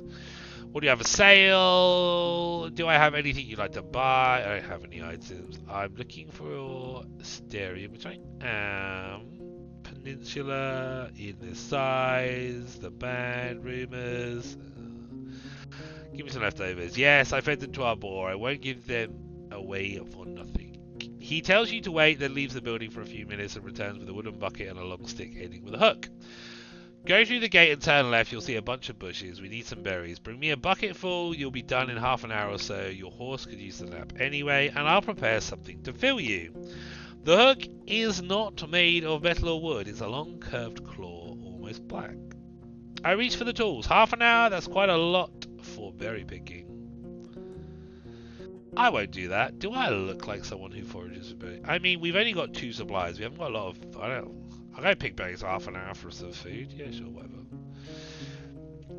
The tools are cold, not too heavy. You notice a pair of thick gloves at the bottom of the bucket. The berries are not a problem, the innkeeper smirks. Unlike the snakes, better scare them away with a stick or move them with a hook. And protect your hands. The little ones won't eat you, but don't get bitten. I'm sure you know how to be patient. I'll go now. You step outside. Ferdy is lazily looking around. At this hour, the armourer's workshop is closed. I should go outside and forage these berries. The innkeeper knew what he was talking about. You put the gloves on and look through the bushes from a safe distance. It doesn't take long before you notice the first serpent is lying on a rock somewhere in the thicket. The creatures are not that large, and even if some of them hiss at you or slither closer, the jabs of the hook keep them at a distance. You don't know much about these berries. They are round and reddish. You wouldn't trust such a colour even if you were looking for food in the wilderness. The plants don't have thorns, but the leaves are harsh, so you make sure to thoroughly cover your skin with your clothes. You have to look through many bushes to fill the bucket, but the presence of insects and snakes doesn't allow you to relax. Let's gather the berries and go back. You've gathered a bucket of berries. You return to the courtyard. Two of the guards are participating in friendly skirmish. Their wrestling is accompanied by a crowd. That was quick. I enter the inn.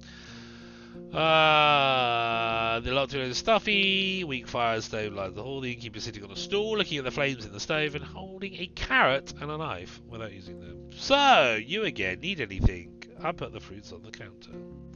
Great! He peeks inside the bucket. I've got a cabbage stew with a few goose chunks for you. I'd serve it even to merchants if there were any around. The meal is warm and filling, it's well seasoned and not overcooked. Awesome. And like I said, I rarely have food to spare, but feel free to ask if you ever stop by. You may be lucky, and I've been cooking my whole life. Thanks.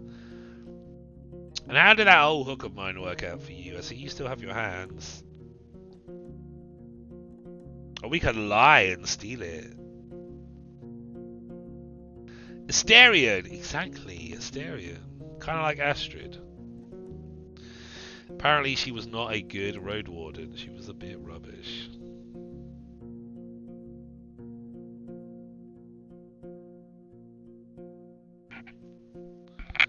That's a bit better. I'm fine. Do I want to buy this hook? I don't think I have a reason to buy it.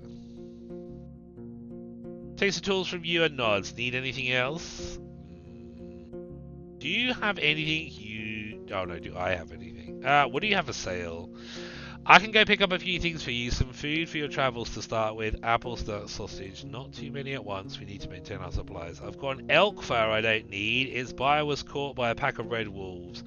Nice for a sleeping spot, just as nice for a wall. An almost untouched bowl of soap. Priceless for a traveller. You can't tell if he's being sarcastic. Made of fine oak and ash. Strong, though you should have some better supplies before you start your own bathhouse.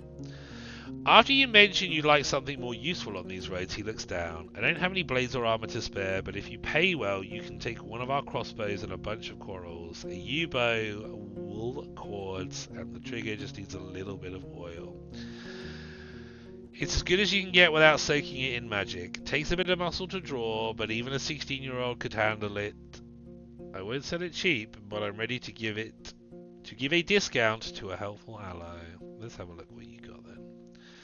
Food rations, 3 filling meals that won't spoil anytime soon. An elk fur. How many have I got? I've got 5, haven't I? Set of 5 arrows for a crossbow. We've only got 3, which feels like not a lot, but I don't want to waste all of that yet. I think I'll buy the soap because we're quite smelly, aren't we? And apparently that does make a difference. So I'll buy the soap. And I think I'll buy another 3 rations. There we go. That seems good. Oh, we can buy more tomorrow. Okay. How do I get off this? Just click out? Or maybe I press the back button. That makes sense. Fine. I'm looking for Astrid, the previous Roadwarden. Are you now? She goes to the table and invites you. Oh, he goes to the table and sits down with him. I don't think I'm going to be of much help. He rests his elbow on the table and grunts quietly to clear his throat. But I do want you to find him, so... When asked about his intentions, he measures his words. You just woke up, as I feared. The music put you right to sleep. I shouldn't have changed my notification, should I? About people falling asleep in my streams. We may actually, once we finally got rid of that, gone back to our ways of putting people to sleep. Astrid and I made a risky deal. Well, a very promising one. Last time she was here, she took 50 coins, my half of the investment. He knocks on the table with a fist anxiously. If you get my coin, or at least find out what happened to her, I'll make sure you won't be disappointed after bringing me the news. Could it be that Astrid stole the coins and ran away? Astrid, is she a thief? He looks at the window and starts to play with the shutter. I just think Astrid ain't the kind of soul that would do such a thing. For her, it wasn't much of a fortune, and I'd risk saying she had earned my trust. Not only mine, you know, it's easy for a Roadwarden to make connections. She always had places to go, things to take care of. He rubs the table with his thumb, as if trying to clean an invisible stain. I've asked travellers, I've sent a couple of my pals to find him. No real news. I know he stayed in White Marshes for a day. Was meant to do something for the people there. It's a village in the northwest. Just stay on the main road until you reach the bogs, then enter them. You may get there before dusk. So, let me know once you find anything, and we may yet return this whole investment thing. Think about it. What did I change it to? What do you mean, what did I change it to? What can you tell me about the peninsula? What could anyone say? This place doesn't even have a name, unless there's an old book in an archive that no soul knows about. You know what I'd call everything from here to the coast? The hunting ground. He glances at your eyes. But it's not us who hunt, keep that in heart, but the beasts in all shapes and forms. His words gain confidence slowly, which is strengthened by his deep voice. I've lived in this inn for over 10 years now, and I've only seen a couple of roads, a couple of places. It's just, once you get here and you see how harsh it is to hit the road, you have only more reasons to stay at the warm stove, behind a wall, even if it's suffocating. I'm sure you've heard a lot already, that people don't build hamlets anymore. There are no more ibexes from the south, and the traders stay only for a few days. All of our iron is used for cauldrons, not swords or tools. What will I find travelling west? Well, there are hills nearby, and you'll find a village, maybe an hour away from here. It was destroyed by the beasts almost a decade ago, nothing to see there. The goblins live there now, so most people just travel around it, and they say it's haunted, but who knows, who cares? You'll get to a large tree on the edge of a swamp. For the locals, it's sacred. You're not used to hearing someone mention pagans as if there's nothing unusual about them. There's a small path south which leads to an old mine in the mountains. Nothing to find there, but keep riding north and you'll find Howler's Dell, set at a clean brook. Farmers live there, and mouflons and druids. They'll let you stay for a night, but they're not cheap. If anyone thinks my prices are bad, it means they ain't been to the Ape Ale Inn yet. I know only a bit about the next settlement, Old Pagos. The soil there ain't too fertile, so they work in their quarry and help other settlements build things in exchange for crops. The forests and hills aren't too harsh, but the Seekers have a small monastery nearby in the mountains. I don't care much about them, they keep to themselves, and they don't pay well. The third village is unknown to me, White Marshes, set at the bogs. I've heard it smells like a griffon's lair. I've heard a lot of nasty rumours about the place, but I won't share them. I don't want to be a lie spreader. So, 3 villages really. Howlers, the one near the monastery, whatever it's called, and Marshes. Don't let their beds and palisades fool you though. Weird people live there. Don't tell them more than you need to. You wonder if it's something he would tell other travellers as well. Oh, well, you'll just have to have a look. Are the eastern roads as rough as I've heard? Pretty much. Don't leave the main road, I'd say. Not so far from here you'll find an old dolmen. A few of my people had to spend a night there. A monkey stole food and gourds from their bags. It was their fault. One of them had fallen asleep in the middle of his watch, but you know, the eastern forests are wild, the roads are rough, almost no souls live there. One day, all these roads will be swallowed by the trees. The furthest my team has ever gone was the home of the Enchantress. Just stay on track until you reach the crossroads, right near an abandoned watchtower. From there, turn east. You'll recognize the place. It's a nice home in a lonely meadow, surrounded by a wall. He looks towards the closed window, then at you again. Kind of like our walls, but simpler, without coating. She lives as a hermit. Eudokia? I don't even know how she survives there, but if you don't have a decent coin, you won't find much there. If you don't have decent coin. So, back to the crossroads. If you turn left instead, you'll see a road. People stay away from it. It connects to the tower and the monastery, a shortcut between the two sides of the peninsula. I was warned by the locals not to use it. It already belongs to the beasts. Have you ever been to the northern coast? I only know about it from another inn. It's far from here, maybe a day on foot, a bit less from the eastern side. His eyes are once again focused on the floor. I've never been there, but I've heard it's a safe place, close to villagers of fishers and hunters, though I don't know much about them. Roadwarden! Hey, gentlemen, welcome in. How are you doing? Lovely to see you. Happy Saturday. Hope life's treating you well. This is basically kind of like a visual novel, story-rich, text-based RPG type game. We're just getting into it. I feel like we're going to get to less talky bits soon. We're just going through all the... We've not played this before, this is our first time, so we're doing all the reading. You just off work? Nice! Ugh, work on a Saturday. That's me. I'm hungry. I've been alright, thank you. Doing alright. Enjoying a few days off work. I haven't got work tomorrow, and it's such a beautiful feeling. Like, I can stay up late tonight, and I don't even think I'm going to set an alarm tomorrow. I think I'm literally just going to have an alarm to sleep, and like, if I end up sleeping for like the whole day and end up getting in the evening, that's perfectly fine, because I don't need to be up until lunchtime the following day either. So I am making no plans and no promises for tomorrow. I'm kind of keeping it as I may just stay in bed sleeping all day and then watching crap on TV, which I never do. I might binge Netflix and get like a dirty takeaway or some shit, or I might stream in the evening. In fact, I probably will. But yeah, I'm making no promises, I'm making no plans, I'm just kind of keeping it to a me day, and we very rarely have those, but because we've got a couple of days off work, I've managed to do a couple of streams, and I can do some streams like Monday as well, so, or I can stream on Monday if I want to, so I don't feel like I need to do like, spend the whole day tomorrow streaming.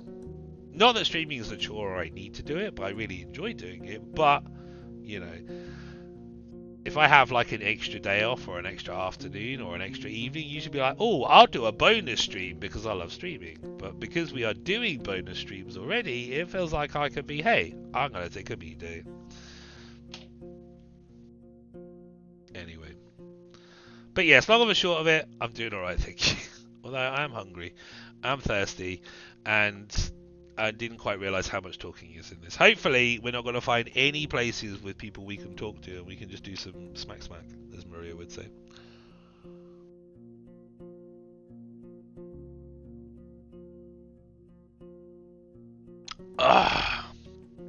And this does not fill me with joy either when it loads up that much. I like it. It's all background and stuff anyway, and I guess it's all the same information. This kind of is like a roguelite game, I think. So you do like multiple playthroughs of different things. But yeah, you kind of want to feel and get all the information available to you. You know, kind of like when you play a game like Fallout, any sort of RPG based game or adventure game where you have to interact with people and you go through and you ask every question and you read every answer, and you know, next time you have to talk to them or next time you play the game, you just like go through the motions of actually asking the questions, but you don't bloody read them because you read them all before. before, and you know what they're saying anyway, right? But I feel we need to ask and we need to read.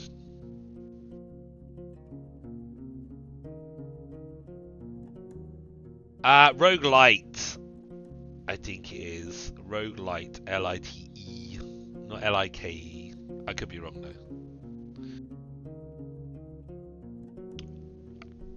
I might need to get some refills soon, or some coffee.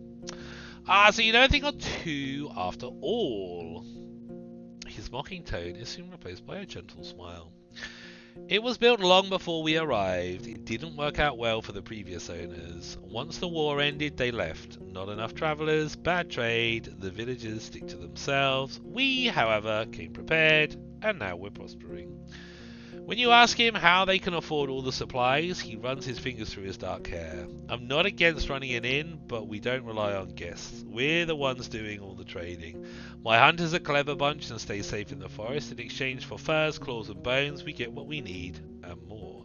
Both from the south and the north.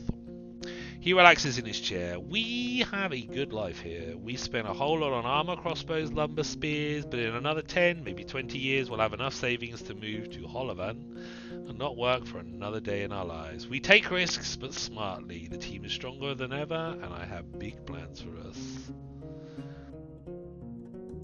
It's surprising to find a purple-skinned man this far north. That seems a little bit racist, but we're going to go with it anyway.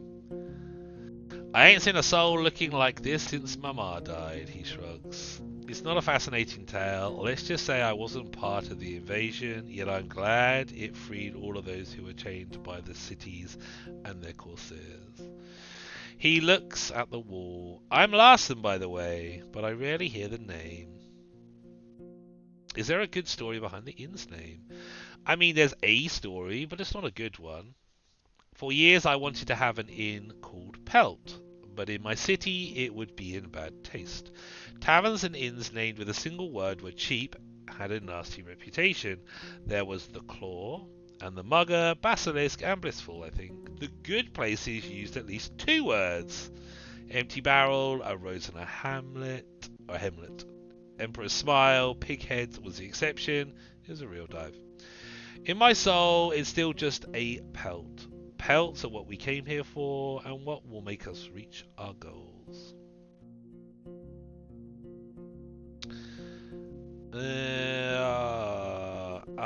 Glauci is banned. He freezes, observing your hand silently. He wants me to get the answer from Mayor. Oh, okay, fine. Cool. Any rumors worth sharing? Crossing his arms. I don't like to talk about people who ain't nearby. Show me first that you're someone worth changing habit for. Okay. That's it. We can go outside. Huzzah! Jesus Christ. You step outside. Ferdy is fighting off flies with its tail. You hear the clinking of tools coming from the armorer's workshop. Well, I guess we should go speak to the armorer now that he's working. You walk past the well and find a small open shed, not unlike the stable, but with a humble set of tables, carving tools, hammers, sharpening stones, pincers, knives, and other tools. As long as something can be solved by brute force, this place will find a way to do so.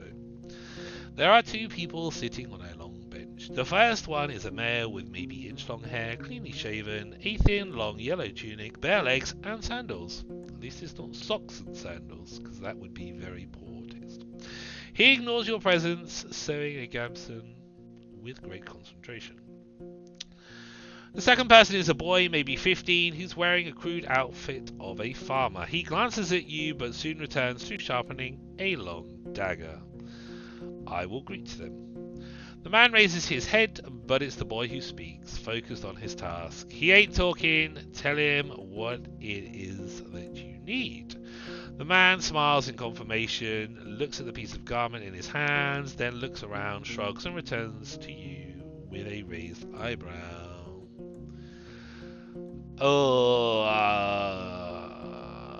Wait, hang on.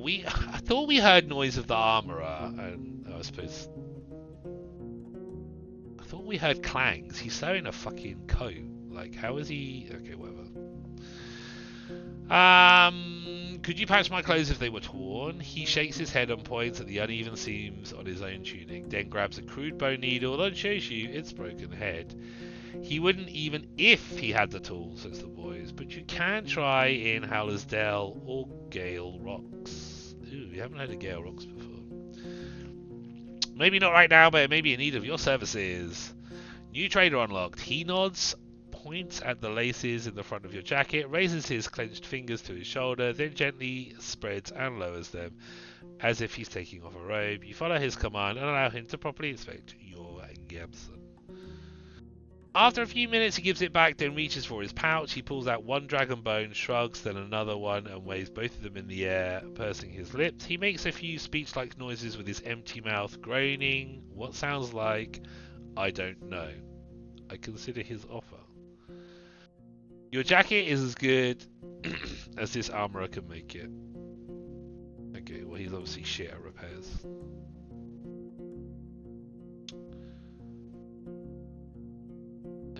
Does he do adjustments? He nods enthusiastically, but then apologetically points behind him at a small box filled with basic tools. He ain't that experienced, says his assistant. We do this and that, but only the simple things. Let's chat to this guy.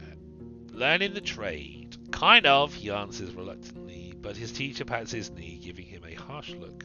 The kid clears his throat. Yes, but we both ain't masters, you see. There's not a soul to teach us, so once I'm ready, I'll try hunting instead. Fixing things for others is boring. The man grunts a sound that you don't understand it. Seeing your face, the boy chuckles. He said safe. Let's meet in the middle. Boring, but safe. Excellent. What a thrilling conversation. Let's have one last chat with the guard. The woman in the yellow armor is kneeling next to a brown, hairy boar, which is resting on its side. The beast is not as large as the dark ones from the forest. It responds to the touch of a human's hand and brushes with grateful grunting and rapid twitches of a hind hoof. No matter how friendly it appears, it's still tethered to the well, and you have no doubts that its shards would leave Ferdy dead in a breath. Well, we don't want Ferdy dead. When the woman notices you, she steps forward to the boar's disappointment. So, the new Roadwarden. She points at the window with her chin, forestalling the question. We don't need anything now, but when we travel with our fares, we could use some assistance. She may be around 30, but her warm voice and bright smile are camouflaging the touch of time on her unpowdered face. Like many red-haired people with freckles, her skin is unhealthily pale. It's a bit rude, isn't it? The boar runs up to her, observing your boots and fruitlessly sniffing for food beneath the beaten ground. She pats on its back, but maintains her focus. How about a game or two? We have a bit of time and can talk a bit about this and that. Maybe you'll get a couple of coins, or lose ones. We could play dice or throw axes at a target. I mean, that's nice. I don't really have any money though, do I? But I suppose we could gamble one. Let's play some dice. Oh, actually, we're a warrior. Let's do some axe throwing. Your arrival, and especially the dragon bone you pull out, are cheerfully welcome. The guards prepare a couple of wooden planks which are leaned against the wall. There are also spectators, and you're told that other hunters are either sleeping or have duty on the tower. Remember, no magic, says one of the players. His face is deadly serious. There's going to be 4 participants and 8 rounds. What the fuck? I thought I was just playing against hers. Oh, Jesus Christ. I'm going to waste the whole day in this stupid inn. You aim at the target drawn with charcoal. The person whose axe lands the closest to the centre of the circle gets a point. Axes that fail to stay in the plank don't count. The person who has the most points at the end of the last turn becomes the winner. Makes sense. I blend in with the group. You talk a lot, but also don't say much. You share casual jokes, memories, and views on luck and optimal strategies. Ferdy and Tullia's camp are also brought up, but when you ask about the roads or the locals, their stories are vague. The drinks are here. It's poor beer made from the leftovers after the regular brewing. It's cold, sweet, and doesn't reach your head, but you try to avoid the smell. Just don't spill anything. The boar may get sick, says an opponent with one arm. As a guest, you start with the first throw. Your axe flies well, hitting the very middle of the painted target and piercing the plank with a pleasant thud, which makes it really difficult for the other players to outperform you. A minute later, you've won the first round, but you can't expect to be that lucky every time. Oh, I see. Oh, okay. So, we We can highlight this to use our force. Does that... Trained in axe throwing for years, I've got this. Interesting. So it changes from all I can do is try. I wonder if that's... Because that is what? If your vitality is above 0, you find ways to overcome physical struggles. Advanced training, you have an advantage during physical interactions that involve random chance. Okay, so that sounds about right. So we should do this, and then be this. After getting your 4th point, the other players nod with respect. Quite a score, you hear from the guard in yellow armor as she hands you your dragon bones. Huzzah! The other participants carry away the remaining planks. Nice. So we got gold, right? How much did we get? Or dragon things. We got 6! And what's this? A winged hourglass. When did we pick this up? I didn't pick this up. A winged hourglass, a steel pendant hanging from a leather strip, is common to wear such jewelry to demonstrate one's allegiance to the right. There's our horse. Okay. Well, what did we have? We had 2 left, didn't we? Did we have 2? I can't remember. 2 or 3. Well, we gained a few. That's good, right? Money is money. Have you ever been at the heart of the woods? We sometimes hunt south from there. There are good hunting grounds in the western half. The second one is too overgrown. Maybe the soil is different. She shrugs and moves her hair away from her forehead. But it's a risky spot. There are treants there, and wolves, and even the furless ones. And wolves, even the furless ones. And if you have to go through the tall grasses, watch out for what's on the ground. There ain't many archers in the trees, but there are all too many worms, even larger than a water leech. Tell me about yourself. Oh, what was that? After a brief gaggle, her voice gets cold and serious. Nah, Roadwarden. We use names and stories amongst friends. You ain't one. Don't make me tempt curses. She doesn't trust me enough to tell me about herself. Ooh, mystery woman. I was foraging for berries for the innkeep. So I've heard, don't worry about it. Usually we forage by ourselves, but he wouldn't ask you for a dragon for a meal. He gives small jobs to people all the time just to see who agrees to do them. Wants to judge who's of use and who's too proud for their own good. Questions about this place?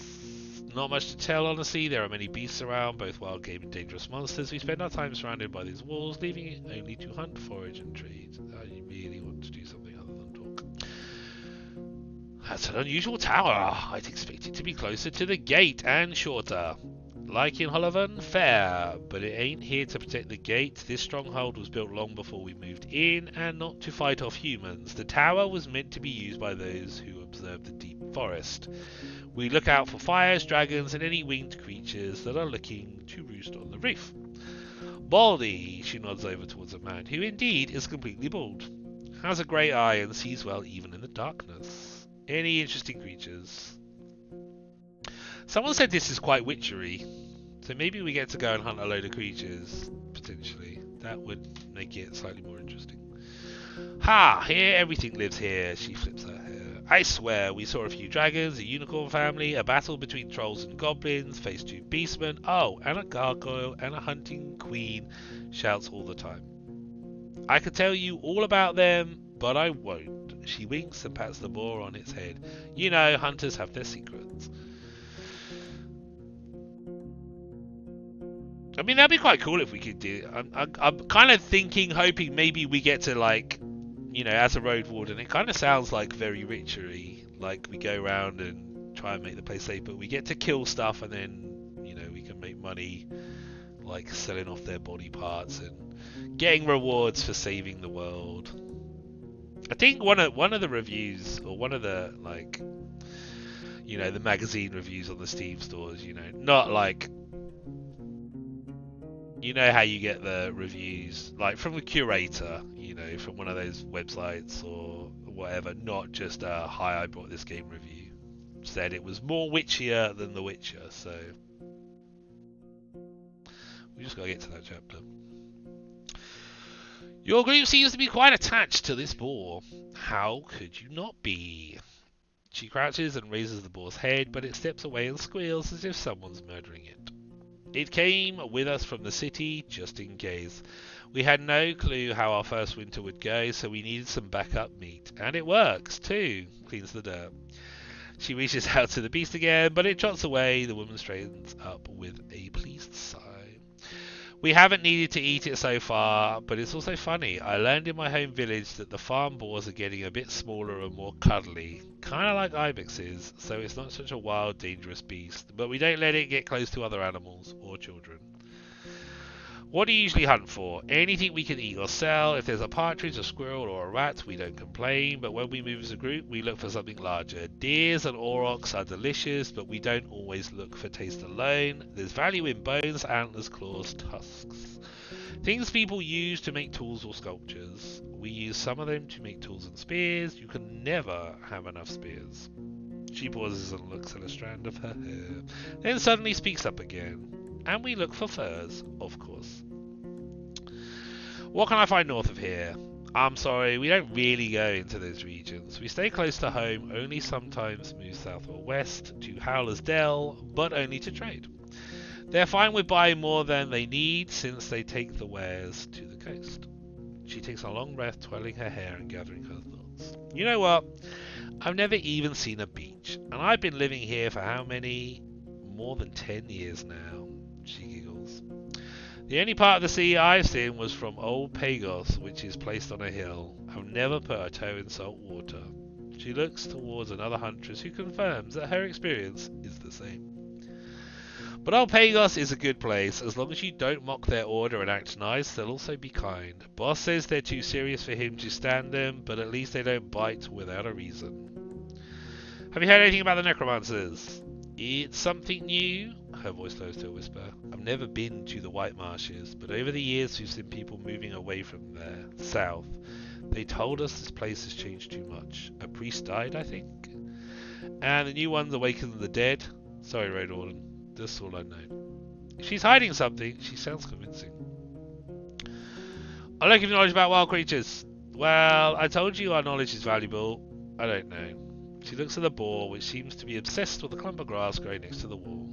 15 dragons, no less. Is there a discount for friends? Probably, but we're not her friends, right? Well, depends on the friend. She gives you a radiant smile. Let's say 15. If it's too much for you, maybe ask me after you spend some time around. Show us what you're capable of. Or play dice with us when you have an hour to spare. These folks here, she starts to whisper and point with her thumb on the card's find, they crave gossip. Let's harvest gossip. Alright, I'm done with you. I'm done with this. Let's go to the well. The recently renovated wooden roof covers the well from rain and birds. One of the guards enjoying the cold drink he drew with a bucket and tells you to use only as much water as is necessary.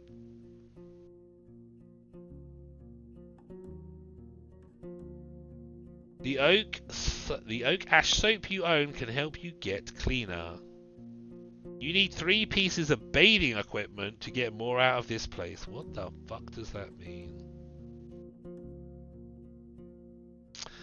I've only ever tried 3. I did buy The Witcher 3 on my PlayStation. I didn't get very far with it. I really enjoyed it.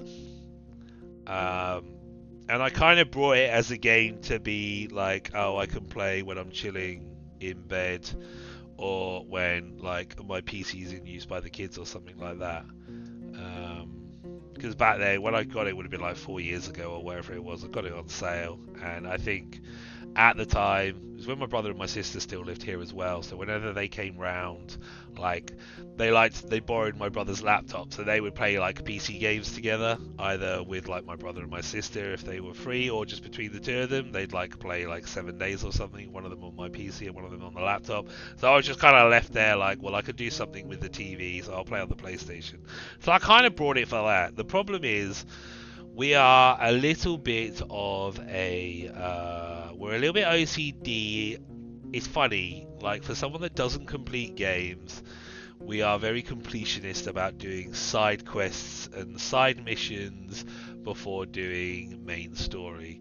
So we progressed really not very far in the story because we were wandering off to all the locations close by to try and do every single side mission that was available to us. And then actually I think we started streaming. And I think I think then we got distracted and started streaming. Yeah, streaming would have started not long after Christmas. Yeah, so I probably then ended up spending more time on my PC, and then as The Witcher is like an RPG, it fell under that classic umbrella of if I don't play an RPG style game for like a month or two, then I really struggle, or I don't think I can go back to carrying on playing a save game because I usually have forgotten what's going on. In which case I then have to start again, and then it just totally puts me off. But it's just a time thing, man. I'd love to play it again. But it's time commitment. It's a massive game, but yeah, I'm horrendous for it in the Fallout games. I have to do everything. Baldur's Gate, we've only recently jumped back into it, but we want to do all the missions if we can. The whole reason I stopped playing Fallout New Vegas was because of that very reason, is because we got to New Vegas and we spent so much time in New Vegas, I just got bored of the place, but the OCD, do all the side mission side of me compelled me to stay in New Vegas to do all these stupid fucking faction missions. I literally spent like 8 hours just in New Vegas trying to do stuff, and I just got so bored with it I stopped playing it. And that's probably, which is sad. It's supposed to be a good one. I still don't think it's 3 is still the best, and I think 2 is the second best. Vegas doesn't rank high for me, but obviously I think my personal experience and impression with it is, the problem with it for me is the fact that I let myself get bogged down in New Vegas because I don't want to move away from an area as I'm progressing with story and going through the land without finishing everything that's supposed to happen there at that time. Now, obviously, if you get a quest or a mission that tells you to go from X to Y and then go back to X once you've completed it, that's a different thing. But the problem with the New Vegas stuff was it's all very almost MMO, and if it was like, hey, go and speak to this person in this town and go and collect this from this person in the same town, and you literally just stayed in New Vegas. That New Vegas area and ever so slightly around, you just stayed in there doing so many missions, and I just got bored. Is the audio messed up? Can you not hear me?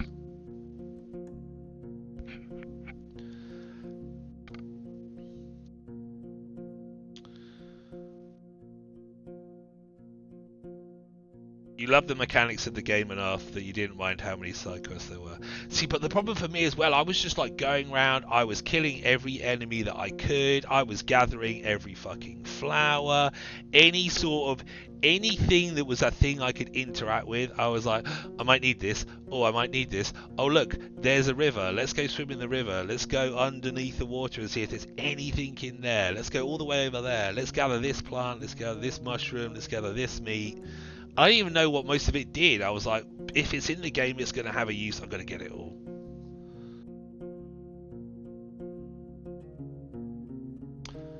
You've only played New Vegas and 4.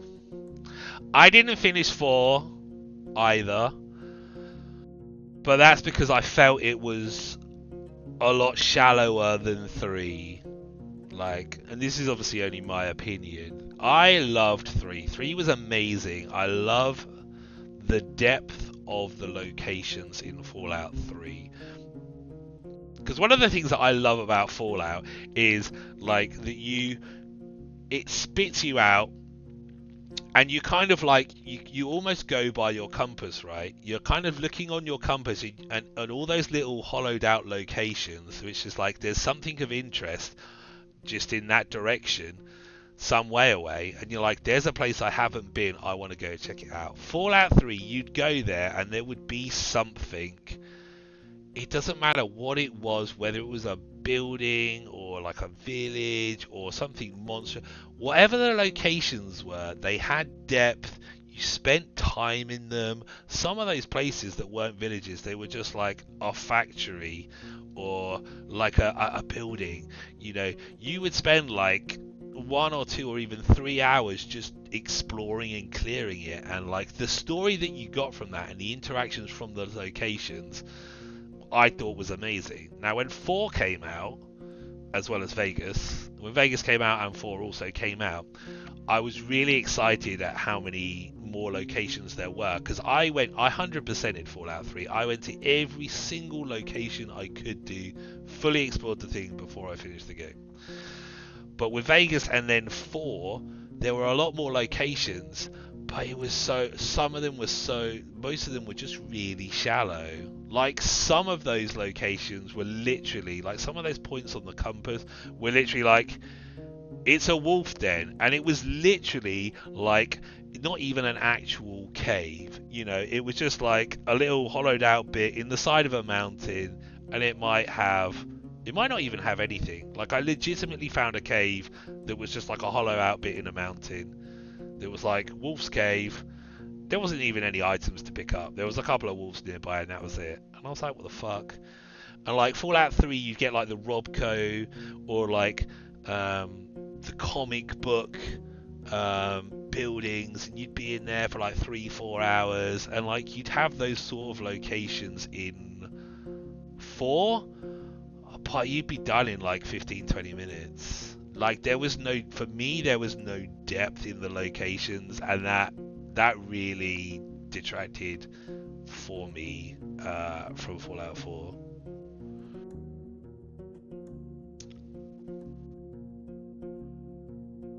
Ice on the lines. Oh, you guys got bad weather, haven't you? You can hear me. Good. You do have to get those question marks, and you do have to discover, because it can be absolutely anything, especially in like the Fallout games. It just could be so much randomness. Oh, that was the other thing. Was it Fallout 4 had those weird like question mark random event things? I won't spoil out Fallout 3, but there's like totally random stuff in Fallout 3 that you would never expect that are in locations, that are places and destinations to visit. I've been wanting to stream Ghost of Tsushima. I've heard of Ghost of Tsushima. My brother talks about it a lot. I'm not sure. He keeps saying that he wants to play it. I'm not sure if he's got it and he's played it, or he really wants to get it. But it's a balance, right, on doing all those things. Like, I love like the lore in the Fallout series, but it can get very heavy, especially, you know, it's almost like the amount of text that you're getting through here. Like, I love going through the computers and like reading all the memos that go between people in the different computers and that, but those sort of things are kind of like a very personal experience and sort of thing, and not, I mean, some people might appreciate them being streamed, but like they're also not super exciting, right? Says the guy that's literally spent 2 hours reading. That's it. It's one of your few platinums. Oh wow, that's a lot of time you put into that. I'll have to ask him when I next speak to him how he did with it. He's on Final Fantasy 16 at the moment. He's loving that. But again, things like the Final Fantasies, like play that, I want to do everything in the Final Fantasies, which got harder. Admittedly, I haven't really played one since. Wow, I haven't touched 15 or 16.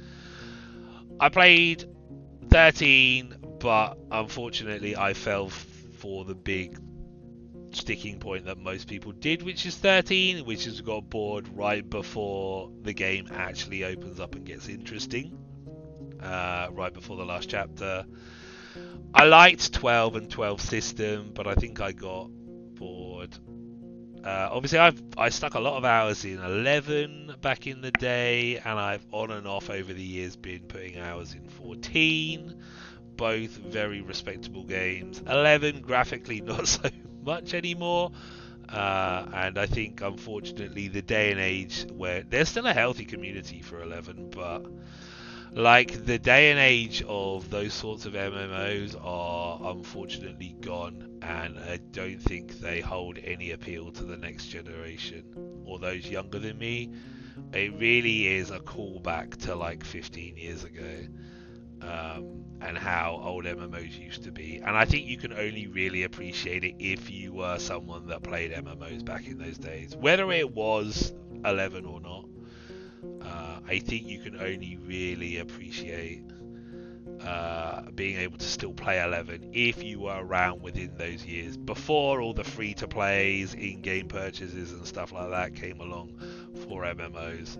And before questing and highlighting where you need to go and the hand holding, that game did not hold your hand at all. It fucking dumped you in a city and was like, so what are you gonna do? Love 10, second favourite one. We've completed that. I didn't like 9. I need to go back to 9 because I didn't appreciate it when I played it when it first came out. But obviously 9 is a callback to all the other Final Fantasies. I never completed 8. You can see a theme here of us completing games. I liked 8. I got it when it came out. I think I stopped on like disc 3 or disc 4 when you get them all together and it's the whole orphanage story, and I was like, this is a lot of bullshit, and I stopped playing it. 7, obviously loved it to death. Played it hundreds of times. Not quite hundreds, but we put hundreds of hours into that game. I have got a save file where I have killed all the weapons as well. I did somehow manage to kill Ruby, or Emerald and Ruby. I have 2 gold chocobos. And I had played 6 before. I got quite far in 6. I took it on holiday because it actually was on the Super Nintendo. Like the retro SNES, you know, they've come out with like the retro Nintendo, the Super Nintendo, the Genesis, the PlayStation, which I kind of like preloaded with like 20 classic games. Pretty sure it was on the Super Nintendo. And I took it on holiday to Wales, and I played a bunch of it while I was on holiday. But again, I never completed it. I'm usually off work at like 1 a.m. my time. On my days off on Wednesdays and Thursdays, if I stream, so I'm gonna play one of those days. Alright, awesome. So like 1 a.m. my time is like I'm at work, so I usually can't be very active in chat, but I am usually listening to someone on Twitch while I'm at work. You've got 15, but you've barely played it. Yeah. Like, 13 put me off. Like, the change, to me, Final Fantasy was always, like, active time. And, like, the switch for 13, because I remember watching my friend play 13, and, like, the sort of, the way they changed the battle system from, like, they changed it from, it was pretty linear all the way up to 10, right? And then 12 they kind of tweaked it, but not terribly, with like the kind of like auto things. I thought was quite cool. 13 would like, well, what put me off 13 was the summons and the scissoring Shivas or wherever it was with it turning into fucking bikes and vehicles, and that was dumb. But I did actually go back, I brought it on sale, and I did play it, and I actually thought, like, is it the Paragons or the Paradigms or whatever? I thought it was actually a very interesting mechanic for doing battles. But that being said, like, 15, this free roaming stuff, that just doesn't feel Final Fantasy to me, and again, 16. Now, I'm just being an old fart stuck in my ways of being like, ugh, it's not Final Fantasy, it's not active time battle, which is kind of also why we haven't done 7 Remake. I'm like, it's a game I should do, but then there's also nostalgia in me, like, 7 was brilliant for what it was. Why fuck with it? I mean, they fucked with the storyline for 7 for the last 20 years, like changing shit. And then, you know, I think back to playing 7, and I'm like, well, it's easily a 40 or 50 hour game, or like a 60 or 70 hour game if you want to do everything in it, right? Midgar, the first part of the game takes like, 4 hours maybe. 4, 5 at most. You can probably do it quicker than that. I'm not talking speedrun, but kind of doing everything that you want to do at kind of like a pace. So I like a 3, 4, 5 hour for Midgar, right? And then I looked at the remake, and they're like, and it's just Midgar, and they're like, there's 40 to 50 hours of content here, and I'm like, you literally just stretched out one bit. How interesting can this be? I remember watching my brother, because he streamed it for a while, back when he was streaming. And I was watching him go around and do all these side missions, and it was just like an MMO. Like, they were just such pointless side missions, Go and take this note to this person, go and talk to this person and tell them I said this, go and pick up this package from this person here. Like, I remember watching him do some sort of like hide and seek, go and find like 15 cats or some shit like that, and I'm like, no, this is not how you remake Final Fantasy VII. This is not Final Fantasy content. You don't just stay... This is not how you pad out Final Fantasy by sending me to go find fucking cats. But anyway, I'm sorry. Old man rambling. We're going to leave this tavern. We're going to leave this place. And we're actually going to have an adventure. But I am going to go get some drink refills because we are all out of drink and we are doing a lot of talking. Besides me rambling like an old man about old games. But we're also having to read a lot in this text-based adventure. But I'm hoping we are not going to come across any people that can speak for a little while, and we can find some stuff to stab and kill. So there's more action and less talking. But I will pop you on some clips. I will pop to the loo while I'm up. I will be back in 5.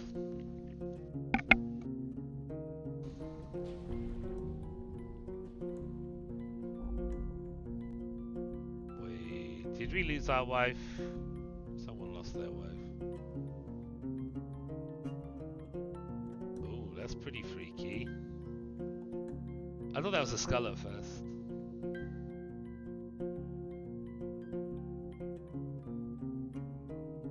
Great Cthulhu rises. It's Squidward! Show me the meaning of being lonely. Is this... I forgot my coffee.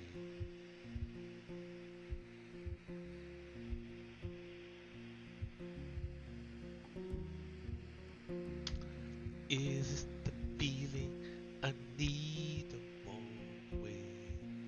Tell me why.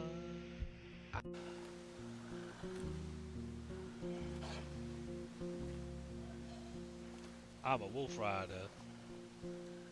Fear me.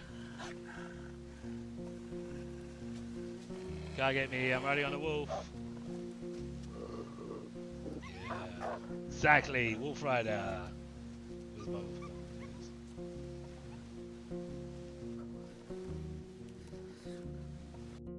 Come in, I am here. Welcome to my thing.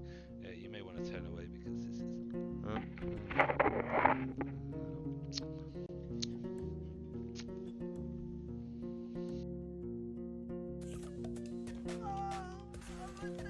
Can I ride a bike while licking a person with a person riding us? That sounds really sexual. Sounds wrong. Weasel again! Woo! Oh, no, don't get caught in the cogs! Ow, no! Oh. It's really difficult, man. His legs flailing around and getting caught in the cogs. Try again.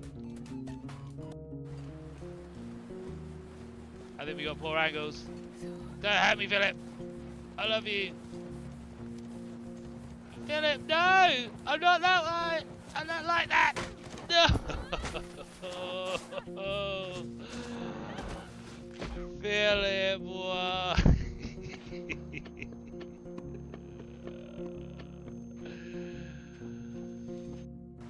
I guess what it is, Bug, is a wolf! Duck and weave, duck and weave, duck and weave, duck and weave, duck and weave.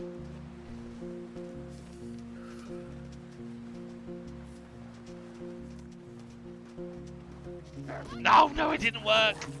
We're dead.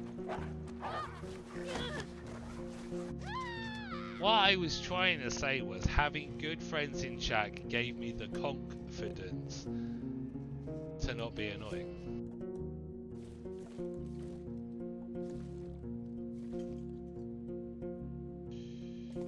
Are we committing ourselves? We are on day 6, I think. Oh no, we're on day 7 now. We're on UPB. And now we're stuck. So, I guess... I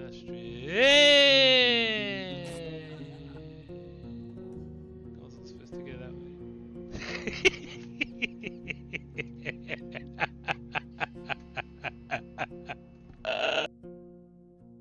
And I don't want the world to see me, 'cause I don't think that they'd understand. 'Cause everything's made to be broken. What? And why are we on the fucking road, you cunt chop? Fuck you. Yeah, she's bugged. Is she good bugged or bad bugged? This is the question. This could really fuck up my run.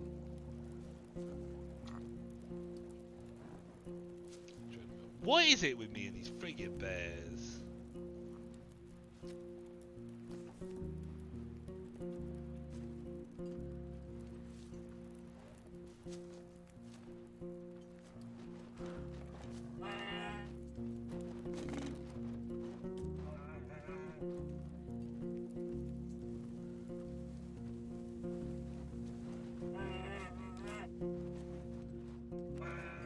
Nailed it.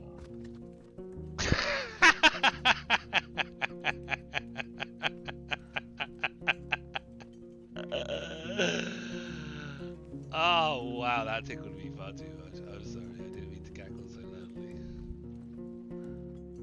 Oh, that tickled me. That was...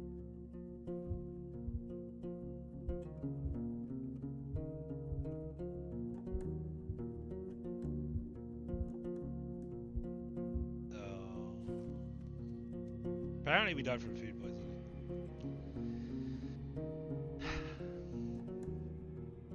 "51 days. Great things. We accomplished nothing. We like to drink with Amy because Amy is our mate.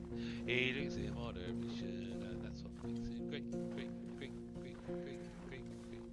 Why was he born so beautiful? Why was he born at all? He's no fucking used to anyone. He's no fucking use at all. Get it down, you Zulu warrior. Get it down, you Zulu chew, chew, chew, chew, chew. Dun, dun, dun. Where did you go? Shaba. Where did you go? I wanna know.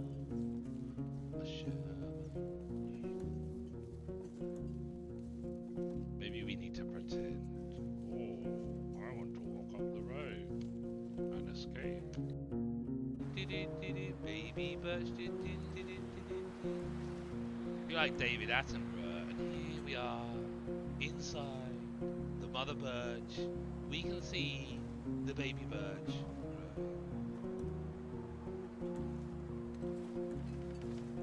Here we have Daddy Birch, which is much smaller than Mummy Birch.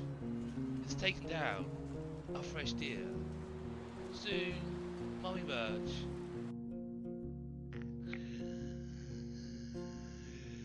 I want to eat you. Ah! Fucking Nora! Take care of yourself. She's going. She's fading. I've never felt so cold in my life. I don't know if you met my ex. Whee! You're rubbish at this game, Astrid. Your stick game. Oh, now we're cold. We're totally fucked.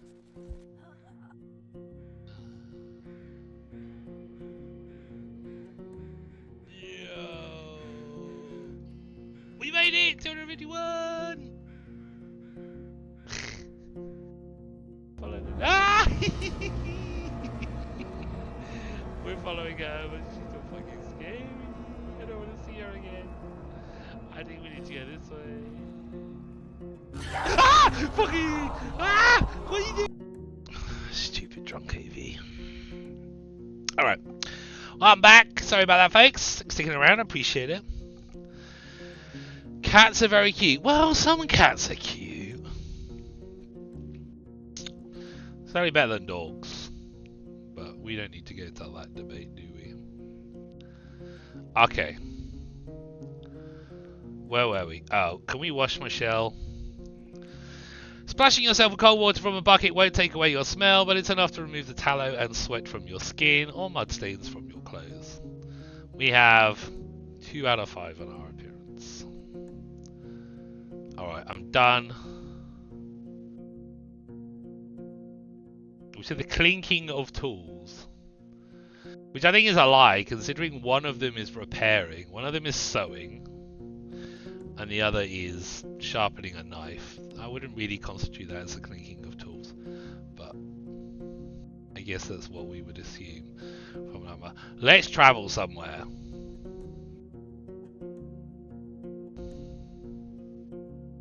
Oh, I see. Right, I got this now. So we can do daytime rest, nighttime rest, trader, tailor, safe water source. Okay. Well, let's carry on going west. The road uphill meanders, slowing you down and forcing you to pay close attention not only to the shadows of trees, but also to the tight rocky passages. You can't help but notice a few caves and fine ambush spots. You keep an eye out for any signs of life. Oh.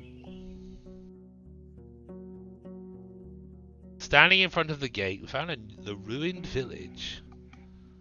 Standing in front of the gate, you hear no voices, no tools at work, no steps. Dozens of birds live among the collapsed roofs. Their fluttering, singing, and squawking is free of worries. If you want to travel any further, you need to ride around the palisade. Searching the ruins may take a lot of time. The broken gate in the north will lead you to the village. The sound of a gentle river reaches you from the east, where you see a saggy fence surrounded by an overgrown pasture. Behind the burnt building in the east, you see an oddly barren field.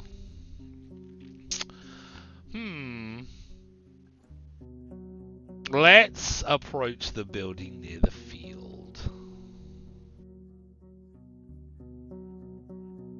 The broken logs and planks are charred, while the wooden walls are rotten and covered in moss. You see no ashes or dust, proving that the fire happened long ago. The smell is awful, and there are no reasons to stay for long. You see no furniture, just some broken shelves.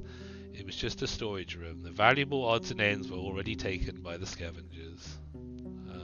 Let's look at the gate. So can I travel from this point?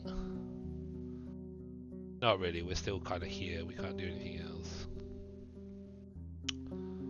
Oh, we could go down this way, I suppose. I'll take a closer look at the gate. The palisade is in good shape, and the entrance wasn't even touched by the fire. It was torn away, possibly thrown. The amount of used force must have been huge, but you'd expect that it would push the gate into the village, not away from it. You just killed your first bear with a flare gun headshot. Nice! Well done, Bella. You had a that first time is super scary. My first time I attempted it, I totally screwed it up. We fired too early, and then we forgot to reload, and then when the bear came charging towards us, we got absolutely mauled. I think there's a clip of it somewhere. But yeah. It is, the first few times you do it is definitely scary, because it is totally not what you feel you should be doing, staring down a bear with a flare gun. Even though you know it's going to get scared when you fire, you're like, how soon do I fire? So I totally get the old heartbeat going. You don't see any marks of a dragon bite. A troll could toss such planks, but after so many years you see no paw prints. A mage? You can't really tell. I guess we move forward. Where do you want to go? Explore the southwest parts of the village, inspect the fields in the southwest, inspect the pasture in the southeast. Let's have a look in the village. Oh, it opens up our picture here. The buildings, some of which have collapsed, are made of wood, now charred and rotten. You spot claw marks on the walls, especially close to the doors and window frames. They could belong to a dragonling or a large wolf larger than the grey ones, or a corpse eater. Too many options to make a guess. And yet no beast remains in sight.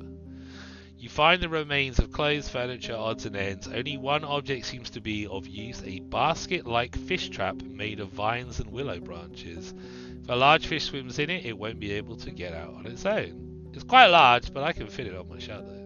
My shadow? My saddle. Alright, we've got a fish trap.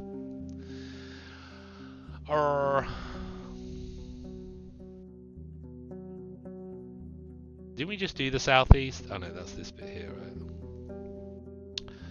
You find a small backyard. The ground is beaten, the grass grows only right next to the buildings. It would have been a fair spot for training dancers and fighters. The stakes of the palisade are covered with playful carvings left by children who are portraying monsters, weapons and humans. The rubble has been pushed into the corners of the houses. The furniture is broken, but you find something of use in one of the piles, a slightly rusted piece of steel. Once you pull it out, you realise it's a quarrel for a crossbow, still usable. Be difficult to find a use for it. We have a quarrel. Your stomach makes you let out a painful groan. I'm not that hungry, am I? I'm not that hungry. Wait, is this place diseased? We should be careful. Let's do the north. Let's go main square. In every village, the main square is the fanciest area, meant to charm the travellers, yet this is way more than you expected. The houses are as big as in Hoverland, and the paved ground took a lot of work and materials. The walls, now charred and riddled with holes, are made of an expensive coated wattle. The tiles for the roofs also had to be brought here from a different settlement. You peek inside the three smaller buildings, the rotten remains of their former splendour. The birds living in dozens of nests respond to your arrival with quite a commotion. You don't find even a single dragon bone or a tool or piece of furniture left unbroken or unrotten. You're surrounded by bad smells, dirt, animal droppings and garbage. The well also stinks. It has no bucket, but you'd be afraid to use it anyway. Who knows how many birds have relieved themselves inside, or how many old rats have found their deaths while climbing up the walls. Suddenly you hear sounds coming from the largest building. You stop and touch your aching stomach. I should check it out. Am I losing vitality? Did I lose a vitality point? Is this place making me hurt? Because we looked at our hunger, but we didn't look at our vitality. Okay, let's prepare my axe, see if something changes. You step cautiously towards the scent of urine and sweat. The flickering candlelight shows you broken furniture, yet no signs of burnt wood. You consider pulling the outer door when a masculine voice proves that your presence is not unnoticed. I didn't want it to come to this, but stay where you are. Whatever you put inside, be it a shoe, a hand, or your damn thinker, it'll get a bolt. Relax, stranger, I'm a Roadwarden.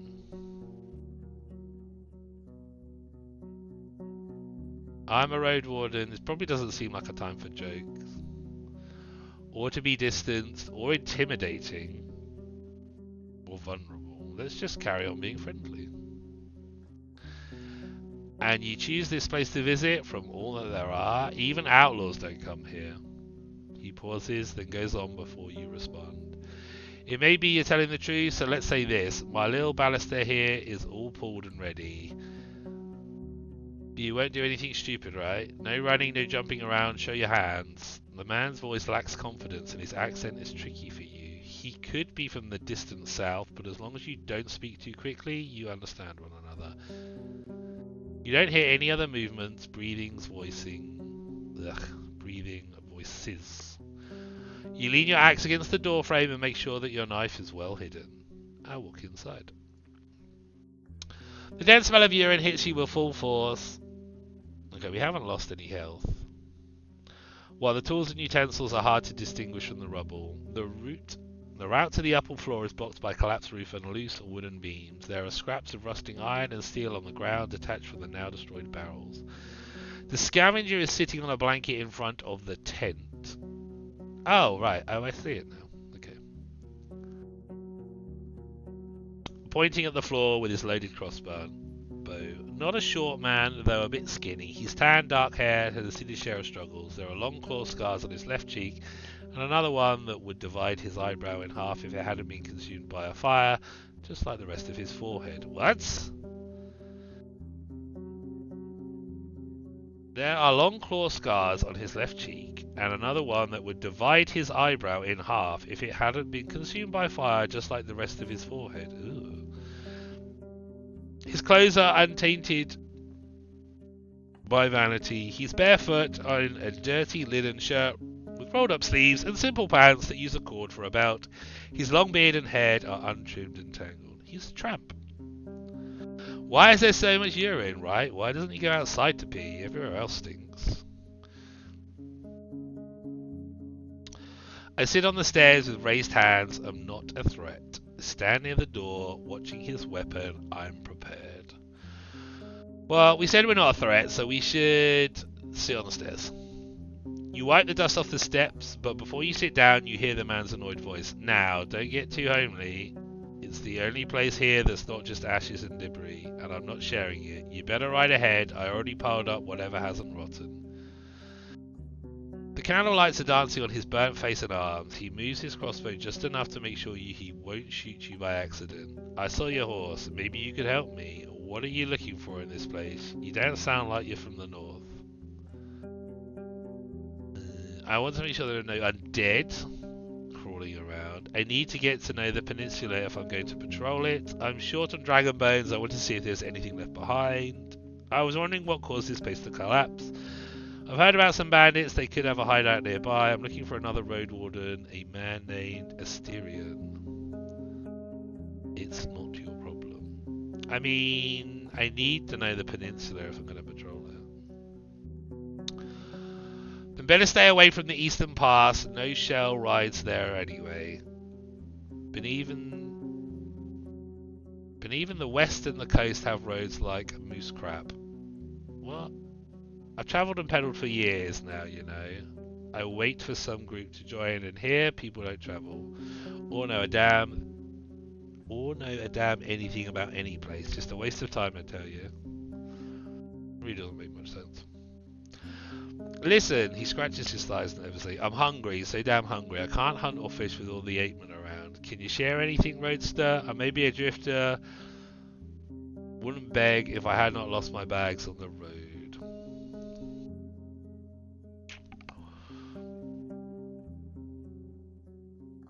Can I ask you something? My adult male friends who are in their mid to late 30s still like piss outside.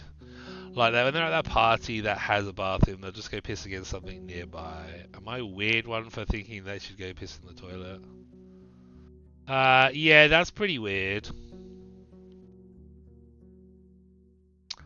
Like, I could maybe understand if the toilets are in like super use or like there's a big crew, like a big line, like a big wait for the toilet, and you are like super desperate. But like, I wouldn't be making it. Yeah, obviously, I think most people. Yeah, I think your friends are weird. I think most would use the toilet.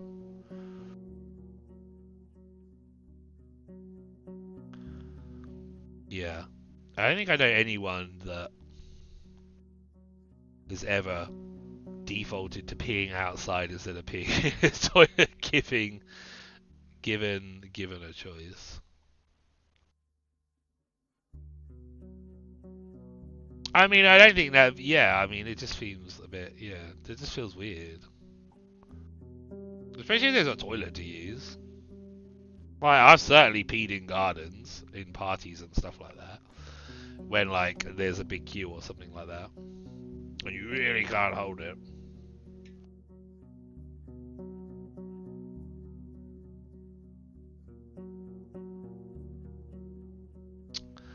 How nice are we going to be? He might give us something if we're nice. So we can give him a few prunes, a sausage and some nuts. Should be enough for tomorrow as well.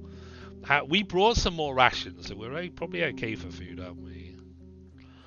We got 5. Cereals and crackers, some water, you Let's give him a proper meal. I mean, he might have some useful information, right? Ha! You say so, but you don't know me death. He bites into the sausage right away, but after a couple of solid bites, he puts your gifts on an unfolded tunic that's lying on the floor. Without ya, I would have had to run after birds with my ballista, but need to save the bolts for the 8-man. And because of those stinkers, I can't roast here. Raw meat makes me want to puke. Thank you. After a moment of hesitation, he grabs one of the plumes. Now, Roadster, he says with a full mouth, if you have questions, ask. I'll say a lot to make you get me out of here.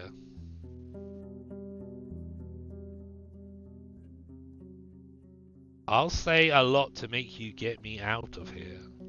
Does that make sense?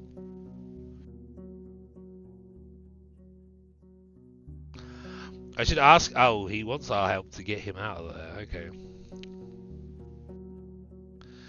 I should ask him what he wants. Where do you want to travel now? And what will you give me for my help? This village makes me sick. I mean, I think it is making me sick, isn't it?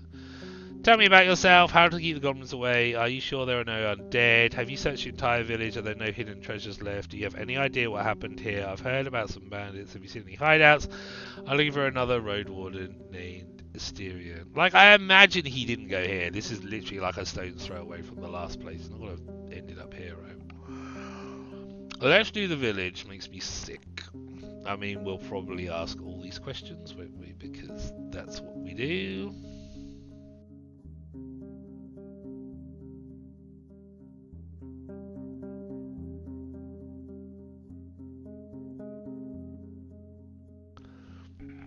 Me too, in the guts and the thinker. Gets easier with time, if you're patient. Must be the air, the smell of death. Death and 8-man piss. He pats on his stomach while laughing. Tell me about yourself. He gives you a sullen glance. What for? I've no legacy to keep alive in tales. I may tell you this after you take me out of here. Okay, he doesn't trust me. How do you keep the goblins away? I've got a trick or two to keep me safe. A little something that scares them away, even without magic. But tell you what, his smile turns into wondering. Help me get out of here, I'm going to share some of it with you. Are you sure there's no undead? I've seen none. People say it's been less than 10 years since the herds came by, but don't know if anyone bothered with raising the pyres. If not, the dead are all roaming in the forest now. He clicks his tongue with frustration. It may be that there's a walker somewhere under the debris, waiting to break through like a dragon in an egg. He looks straight at you.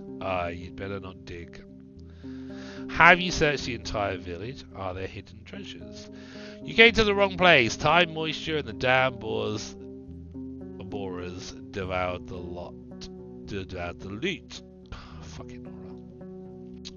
I've been here a couple of days now, and all that's left is this iron I carried here. I was planning to get back here with some hired muscle and clear the collapsed building, but doubt it's worth the time and risk. Do you have any idea what happened here? Well, I won't guess, but I saw many ruins. There's no treasure and skeletons here, so this place means as much as dirt. Someone was barking too loud, so the beast broke through and made them quiet again. And that's that. Talking about nature's fury brings bad luck, don't you know? I've heard about some bandits. Nah, I think they're in the north or east. I stuck to the western road and no shell bothered me. I'm looking for another Roadwarden. Astrid, I've never met her, but surely heard the name many times. She vanished long before I got to the coast. At first people were asking about her, now they think she's dead. Poor Astrid. I should ask him what he wants. Let me explain first. Oh, good. I was in Howler's Dell, the closest village to the east and north, and people there are nice, you know. Not like in old Pagos. They're all boring and grimmer than a crow. But they cry for coin for everything, and damn good coin. I left, wanting to look around the ruins and see if there's anything left, then move to Pelt and hire the hunters to help me here. No luck, a bunch of grist jumped my pack bird, I just brought it. Fast and nimble, but not brave enough to listen to me when all that screeching and scratching started. So it ran away with my bags. A few fell on the ground and I pulled them here, but see how it is. I won't travel around with that tent on my back. He taps his crossbow with his fingers. I need maybe a day more, just a day, and I'll have all the iron scrapped from the barrels. Scraped. So I can move forward. But I can't take all this stuff alone, and without me around, the ape men are going to break in and steal all my shit. I need to stay here, but since you have a horse, come back tomorrow and help me return to Howler's Dell. How about it? I just need to know that the road is safe as it can be. So what exactly do you want me to do? I need you to make sure there's no danger hiding on the road from here to Howler's, or rather, I know there is some danger, but as long as you can get there and safely return, I'm sure we can handle some of the roaming monsters. He actually rubs his hands together. This ballista has hit more beast skulls than I have fingers, and I've never lost a finger, Roadster, only the toes. Maybe to prove it, he starts to count on his fingers. So, see, if the road there is clear, then come here tomorrow. We'll pack my stuff on your horse and move out.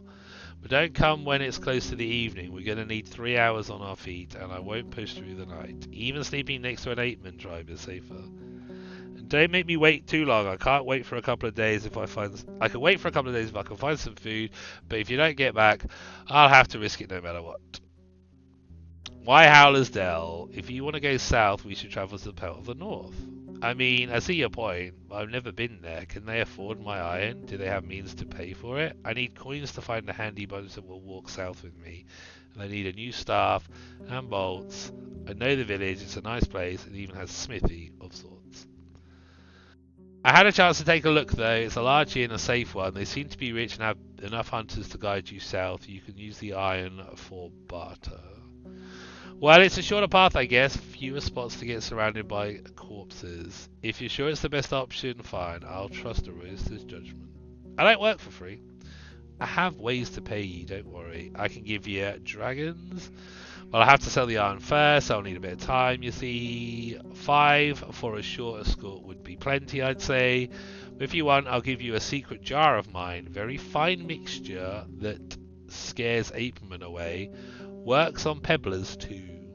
When you ask if all this stench of urine is somehow related to this potion, he just winks and chuckles. Ew, he wants to give us a jar of pee to scare things away.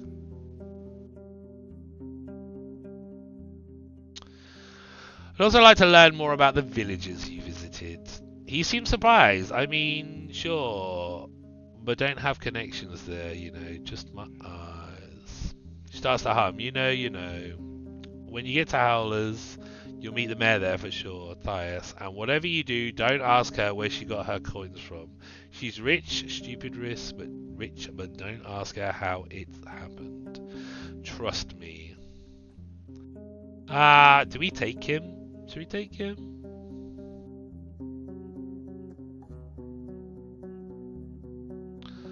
Do we mean going back on ourselves?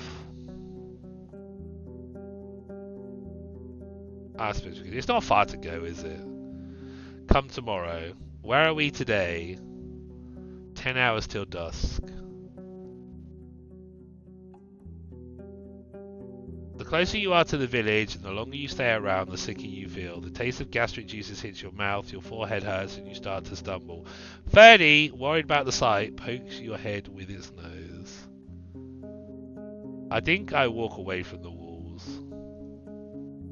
Leaning on your mount, you go outside, keeping your mouth shut. After a few minutes, your eyes get clearer. It may be better to leave, or at least stay away from the village for the rest of the day. You stop and touch your aching stomach. Where do you want to go? Okay, so it's not going to let us go back in the village. Let's check the pasture. You don't find a single sign of the livestock that lived here in the past. Any bones, horns, antlers, or dung have already been devoured by the wilderness. The pasture ends at the river. On the opposite bank, the meadow turns into a thick forest, impenetrable for a rider. What are the chances that a herd of defenseless animals could get there and survive? The breach in the southern fence wasn't made by some brute force. You find axe cuts in the spots that were ultimately broken away. After all these years, there are no tracks you could follow. Let's do the fields. You're surrounded by what looks like a field ploughed in late autumn, disturbed by hundreds of rains and snowfalls. There's a few clumps of grass and wheat, but a place like this one, abandoned for years, should already have turned itself into a green layer. A barren field, maybe it was overused, but you would still expect the weeds to sprout. A curse? The path leading west from here ends at the edge of the forest, shifting into a meadow, then a forest. Edge of the field. In the north, you see a path leading around the palisade. I don't have a way to investigate. Okay, inspect the palisade in the west.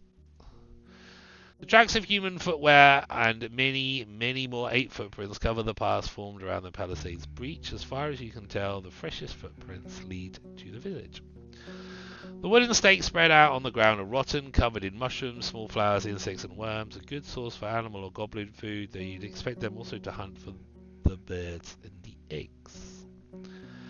The meadow in the west turns into a forest quickly, the grass in the north surrounded by dozens of tree stumps already covered with mosses and fungi. Going south, you'll reach a large field, though you don't see any crops. You shouldn't enter the forest, especially not in this area. It's unpredictable. The pain in your stomach slows you down. How are we doing for time? 10 hours. Guess we check the clearing in the west?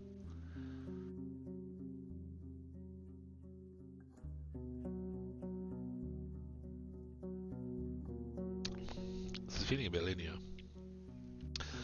The meadow is lush and colourful, and so dense it's unsafe for a rider. For a couple of minutes you lead Ferdy with a rope, avoiding the potential disaster in case of a hoof falling into an animal den. Being forced to travel around the palisade every time you get here is going to be a pain. Most of the tree trunks look similar and have comparable size. They were most likely planted with the sole purpose of being cut down and used by the locals, though cutting so many trees at once, that alone could provoke the wrath of the herds. Such a process should be spread across a couple of seasons, and you can't be sure that was the case. In the west and north, the clearing turns into a wild forest. In the east, you see a road leading north. I leave the clearing. I go to the road leading north from the village. You're at the closed northern gate. The neglected road is partially overgrown. You hear a river in the east, separated by the lush meadow filled with crickets and rodents. Let's have a quick look at the gate. Pushed or pulled, it doesn't move an inch. Someone has spread dirt and rocks both underneath and around it, seemingly to keep the plank stuck in the ground. I go somewhere else. I head to the river. You see a quenching family of boars, some of them brown, some black. You consider turning back, but they pay you little attention. After a couple of grunts, they run north. The river is not too wide, yet unusually deep, with banks altered by the locals for decades, if not centuries. The water is cold and clean, yet filled with long plants growing from the bottom. You would rather avoid jumping inside or drinking from it, but you're tempted to at least wash your face, neck and hands. Dozens, if not hundreds of small fish are looking for tasty leaves, will also try to avoid their predators. A dance of life, completely unaware of your presence. You suddenly realise there's something else buried among the kelp. A rusty sickle sticking out of the ground, a couple of stone axes and hoes. The wooden handles and large wagon the wooden handles and a large wagon are covered with moss, but you recognise their shapes. Why would someone drop them here? On the opposite bank, the meadow turns into a thick forest in measure of the rider. I turn back. Ooh, pain in your stomach slows you down. I mean, alright, these things are taking like 15 minutes, right? Should I wash in the river? I consider washing myself. The living stream filled with fish and plants won't help you much. The oak ash can help you get cleaner. I won't get any cleaner. Okay. Should I set up my fish trap? We're going to come back here, so we can set up the fish trap, right? You place the basket on the ground, then grab a bowl and start digging, looking for a few larger worms. You bait the stick and push it inside the basket, locking it between the sides. Then cover the entrance with the lid. Tying it together takes you a few good moments, but it will be easier later on. You attach the entire trap to a bush and push it into the stream far enough that it sinks entirely. Who knows how long it will take before something large enough swims inside. Still, it would be better to not wait for too long, otherwise the prey may die of hunger. Okay. Well, we can't. Yeah, okay, so we're pretty much down to travel. So this is part of the north. Let's go this way.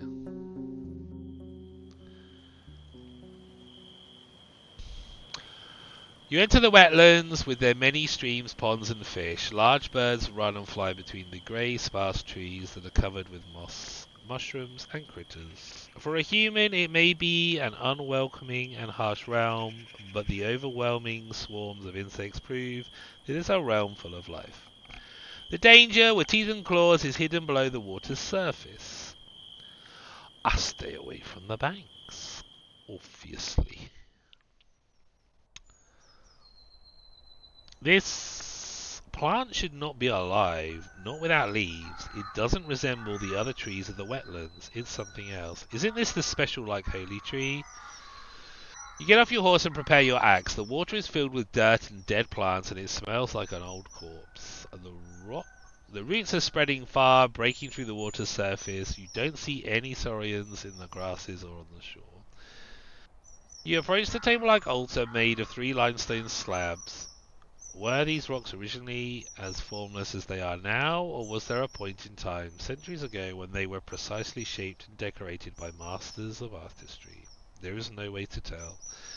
Ferdy is peacefully observing the dark grass and slapping flies with its tail. Whatever it is that you feel in the air, it's clear that your companion sees this place through very different eyes. A smile scratched the bottom of his neck. Go ahead, I'll look around. I know there are dark forces hidden here. I ask the right for a vigilant eye and a bright soul.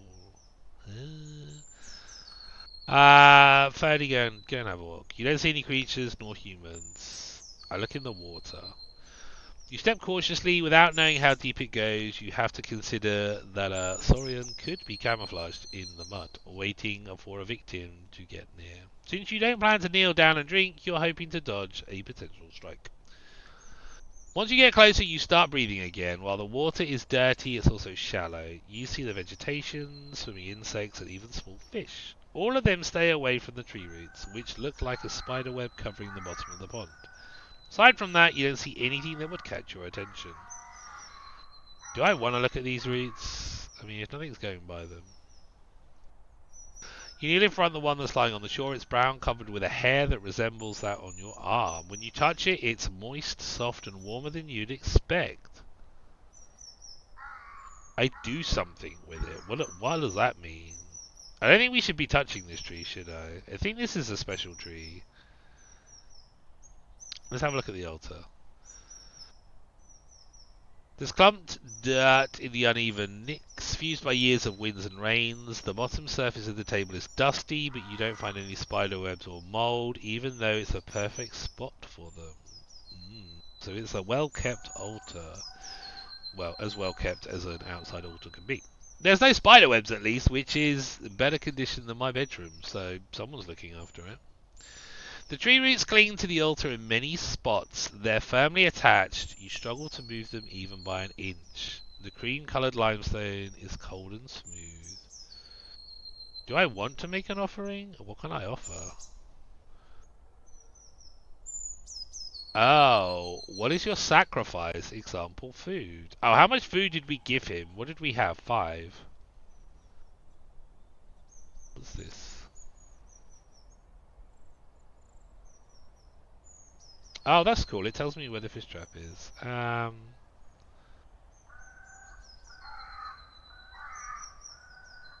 I mean, do we do food? I guess we could do food, right?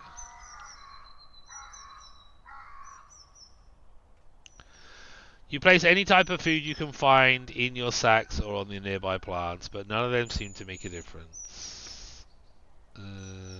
I'd try something else. No, no, I'll walk away. Do I get my food back? Yeah, I do. Ew. I think we just carry on, right? Oh. Which way were we supposed to be going? South or north? Was it north? Oh, it doesn't tell us, does it? Let's go north. Oh, it was north. Huzzah! What's the time? Midday. Kind of. You slow down. Among the shrubs, a small pack of dragonlings is feasting on the carcass of a grey auroch. One of them, with red feathers on its arm, straightens up and gives you a curious glance.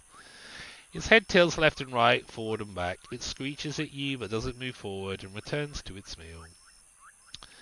You wonder what would happen if you were on foot. Would they let you be satisfied with their prey, or would they run after you? But if so, for what reason? For now, you have enough space to move forward, yet stay safe. The powerful jaws break the monster's bone loudly, then bite off and swallow chunks of meat. How delightful. I ride forward, but I keep my distance and look over my shoulder.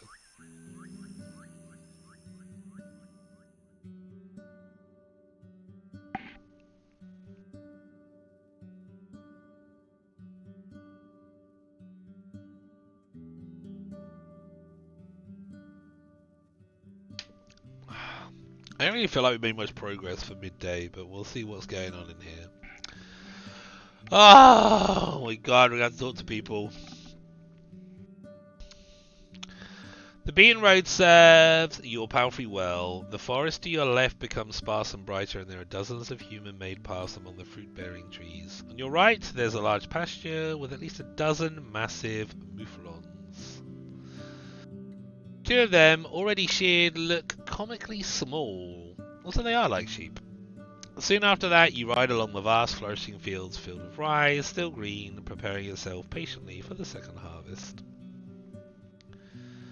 The path ends with a massive wooden gate. The stone wall separating you from the glow of lights behind it isn't as tall as the roofs, but you can't imagine climbing to its top. There are pretty much no cracks, no missing bricks, a sign of many hours of labour, especially considering how massive the settlement is, as wide as a city district. The birds and monkeys are now just a distant echo, replaced with the sounds of carts, running, hammers, saws, and laughter and shouts.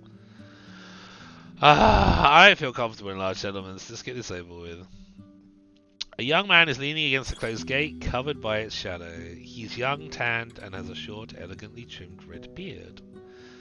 Beneath the green gamson, he wears an expensive tunic decorated with colourful trim. From his arm hangs a steel helmet, though the metal is so thin that it's mostly made of wool and leather. He moves into the light and takes on the posture of a disciplined soldier, not a mercenary. He's standing upright with his chin up. There are two weapons on the ground leaning on the wooden beams of the gate. An axe made of steel and a wooden club. He doesn't reach for either. You dismount smoothly, still having some vigor left. Ferdy holds its tail high. A narrow path leads north towards two field workers, one with a hoe and one with a pitchfork. They wave to you. You can't see their faces, but their clothes are simple. Grey pants and vests made from hemp and wool. I wave back. Why not?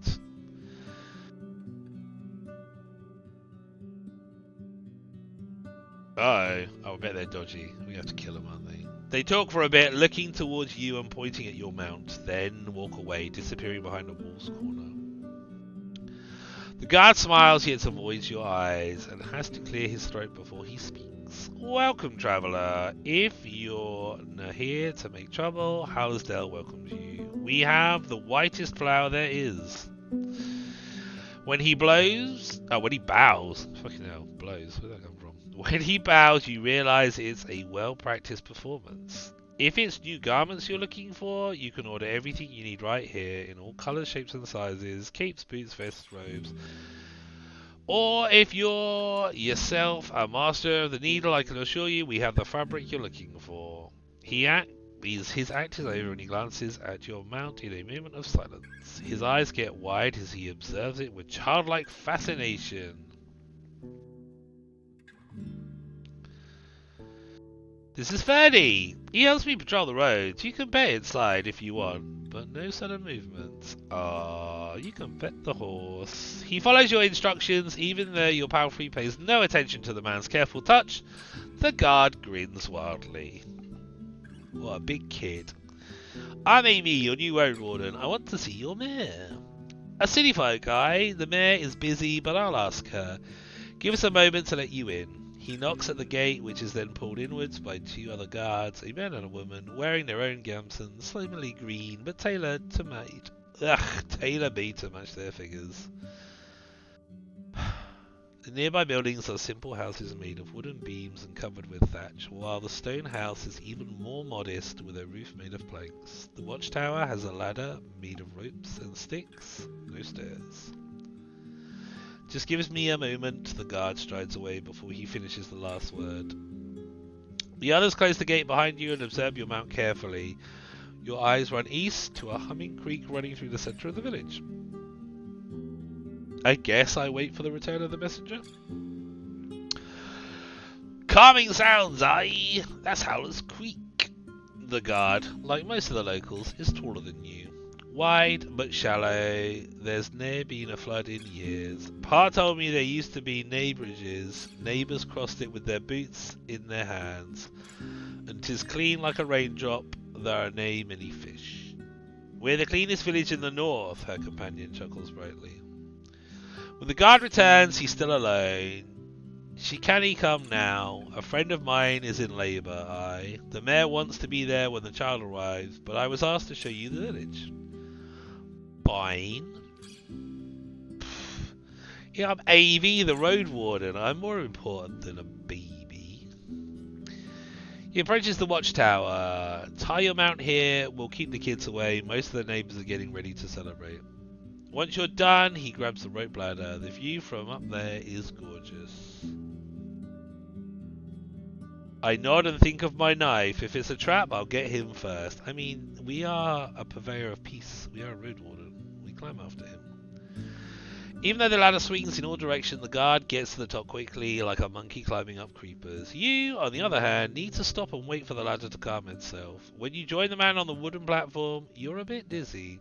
He's leaning on the wooden parapet, observing the area with a smile. I look around. Oh! It's like surveying with a Polaroid. Except useful. What are these up here? Oh, are these my achievements? Interesting. I mean, Howlersdale wasn't technically my first village, was it? We reached a ruined village before we reached here. But I suppose it's the first functioning village.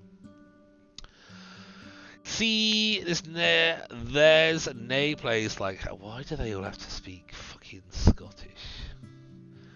There's no place like Howlersdale. The guard points in every direction, giving you no time to contemplate. For the next few minutes, he describes the fields and their crops, the flocks in the pastures, and the shepherds inspecting the fences. The ancient garden of trees and bushes, larger than the village itself, the sunlight dancing on the stream to his own tune. If you are to believe everything he describes, this place has access to everything in abundance. The sweetest honey, the most fragrant bread, the softest wool, and the beer, 'tis excellent. He sounds like a city merchant who's trying to sell an old house. What an annoying kid. Near Hoverland, you could find 5 larger and richer settlements in less than 2 days. No wonder he's proud. Why wouldn't he be? Well, they've tamed this scrap of land and live in comfort. I mean, we're doing a nice run. We're not being bitter. So, oh my god. The islet in the middle connects both parts of the village. According to the man, the northern gate is hardly ever opened, as it leads nowhere good. Oh, nowhere now. No? Why would it not lead anywhere? Near the eastern gate, there's the Ape Ale Inn, where you can find a bed and victuals, and there's the store where Akios rewards our work, unless we annoy him with pointless talk. Akikos. On the opposite side of the creek, there's another white house. It belongs to Bion, the best clothier in Clothier, what the fuck ever. In the north. The priests live in the southeast near the wall, but they do nay talk to strangers. You also hear about the hunter, the cooper, the fisher, the miller, the pie maker lives with his sister, the baker, the smith and her husband, the carpenter live with their kids, blah blah blah, etc. Some of the large buildings could accommodate 2, maybe even 3 generations at once. There could be more than 100 dwellers here. You consider stopping his speech, but he suddenly points at the islet again. There, see? The bear's coming. The one wearing purple. You're free to join her, traveller. I nod and climb down. You try to get out quickly, but 2 steps are enough to make you sure that it's a bad idea. You wait for the ladder to find its balance. You're relieved when you touch the ground again. You untie your palfrey and follow the guard. You pass a small pasturage surrounded by a wooden fence, a few loose chickens, and a tethered boar. The fancier buildings are covered with white-washed coating and surrounded with vegetables, herbs, and flowers. The bridges are wide enough to carry even a wagon, but for 30, walking on the wooden beams is far from pleasant. The islet is empty, but you notice an empty stall painted with the shapes of colourful flowers. Let's walk over the second bridge. Along the entire path you notice more and more people observing you, smiling or casually greeting you as they're focused on their own tasks. Finally you reach the main square. A large tree grows in the centre, surrounded by dark water, held together by a thin wall, perfect for sitting. But the smell coming from the liquid makes you think of rotten eggs. The plant reminds you of the tree you saw in the south, next to the swamp altar. Interesting. In the north, you see the Ape Ale Inn. Judging by the tables, stools and benches outside of it, it's open for guests.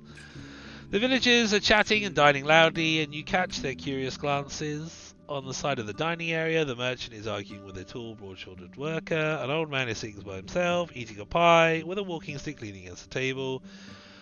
A young woman is cleaning the empty mugs in the creek, speaking with a man at least twice her age, maybe her father. Why does it tell me he's got a walking stick? I know we need a walking stick. Is it like a clue that we need to go and convince the old man to give us his walking stick? I need a spot for 30. There's a wide wooden roof next to the gate that shelters carts, crates, and sacks. You move your mount next to a donkey to a beam placed here just for this purpose. Without a moment of hesitation, Verdi starts to chew on the nearby haystack. You have some time to make sure it doesn't struggle with your bundles. You return to the inn. I look for the mare and approach her. What time of day is it? She's sitting on a chair with a 4-year-old boy on her knees. Wow, that baby grew up quick. She's holding his hands gently, showing him how to eat gruel from a bowl. It's not a cheap meal though. You spot nuts, berries and milk, and the added honey makes it yellowish. The kid is clean and quiet, and once he notices your arrival, he crams his mouth with a spoonful of oats. Now, love, the mare titters. Don't he get distracted? She rubs the meal off his face. A few more spoons, and you'll go help Papa in the kitchen, eh? She gives you a radiant, though apologetic smile, then turns her attention back to her companion. Let's observe her more closely. Her long full-sleeve linen dress must have been dyed once blue and once in red to achieve its dark fancy purple, which would draw looks even in Hovalan. From her left shoulder hangs a green woolen cape as thin as a shawl.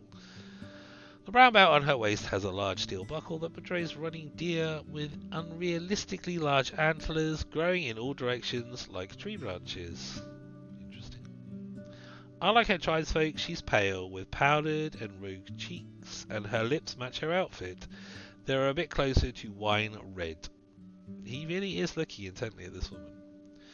The thick grey strands in her long blonde hair look more like a fashion choice than the results of aging. Her eyes are the colour of her cape, keen and vigorous. She's shorter than most people around, though would still be the tallest woman in most of the northern settlements. While she's around 40, her slim hands adds fragility to her appearance. Even though her posture is upright, her legs confidently crossed and her delicate voice assertive. She makes plenty of gestures, but her shoulders hardly ever move. I need no invitations. I sit down on a bench. That's very assertive. Let's wait for as long as it takes. It's not going to take long to feed a kid. They'll get bored. We know. Even mine get bored. They're like 10. But they're older, but... They're way older than 4. After a few more minutes, the boy lets out a gentle cough and, after a pat on the back, the mayor puts him on the ground. You did a great job, love, but now I need to speak with our guest, darling. He's 4, right? He totally should be able to feed himself at 4. So he's just a bowl of porridge. She addresses one of the inn workers, a girl close to 15. Take him to father, will you? Her tone suddenly gets firmer, leaving no hint of a question or suggestion. Yes, ma, she responds. Both her hair and her eyes are nothing like those of her brother, and neither of the kids resemble their mother. So, we have a Roadwarden again. Please sit down. She vaguely shows you the palm of her open hand, letting you pick any place you want.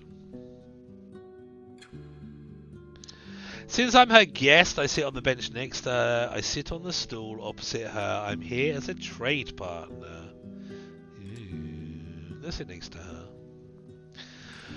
The flowing water hits silently the rocks and wooden stakes surrounding the isle, then splits into 2 stream beds. In Hoverland, the river is surrounded by tall walls, protecting the banks from deterioration, and the water is seldom free of dirt. Here, the smell is as fresh as it would be in the woods. The mayor observes your outfit carefully, maintaining a polite, though cool smile. Well, look, it hasn't let us clear up any better than we could, alright? Once your eyes meet, she hardly ever looks away. I'm sure you're hungry. My husband will bring us something soon. I'm actually really not that hungry. We are 3/4 full on our hunger. But it would be rude to turn down, especially as this could be some sort of thingy. Do mention it. Hunger makes me peevish, and the day is too nice for that. She taps her chest and looks at the flock of birds that fly above you loudly, heading south. As we're waiting, be so good as to help me understand something. Ava, if you're but a mercenary, I can't imagine a single reason for you to choose this realm for your warding. And so long after Asterian's disappearance, this nay glory or treasure do you find here? Her pale fingers form a tent on her stomach, then clasp, leaving the 4 fingers pointing at you. You were sent here by the merchants. They want the peninsula. Ooh, she's wily. I present Hoverland's interest as an opportunity. She seems a bit wily. I portray the situation as lightly as I can. I simply explain the situation. I make it clear that collaborating with the city would keep her people safe. I don't feel like we should threaten her. Well, she caught me. I don't hide the fact that the guild needs new opportunities. Well, we're not going to threaten her. We're not going to be a pussyhole. Do we joke it with the mayor? It doesn't feel like a good thing. So do we present Hovland's interest as an opportunity, or do we simply explain the situation?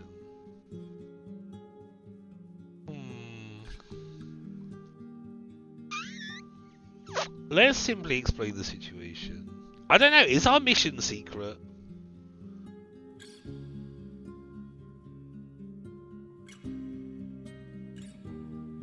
Oh, we can do notes. Oh, interesting.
I need to explore the peninsula as thoroughly as I can. I have to get to know the locals and find out how much of a profit can be made here.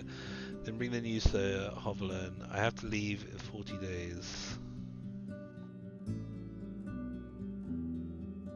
Convince the tribes to negotiate with the officials. Do these count as tribes? I don't need to call her a tribe. Should we just... I don't know whether we should just go like... simple. Like just hide our emotions or just kind of be honest. Well, it's not Ollie being supportive and cordial. I mean, maybe this is the best. I don't know, everyone seems quite nice. And this is definitely, by the looks of it, like the best and well-kept settlement, so... like, this will be of interest to them, won't they? The Merchants Guild. And she seems pretty sharp. I mean, whether we confirm it or not, does that make a difference to her? There's an opportunity. You introduce yourself and touch on the more obvious sides of the potential deal with the guild and the city chief. The troops, their pay and the patrols they would establish, the overview of taxes.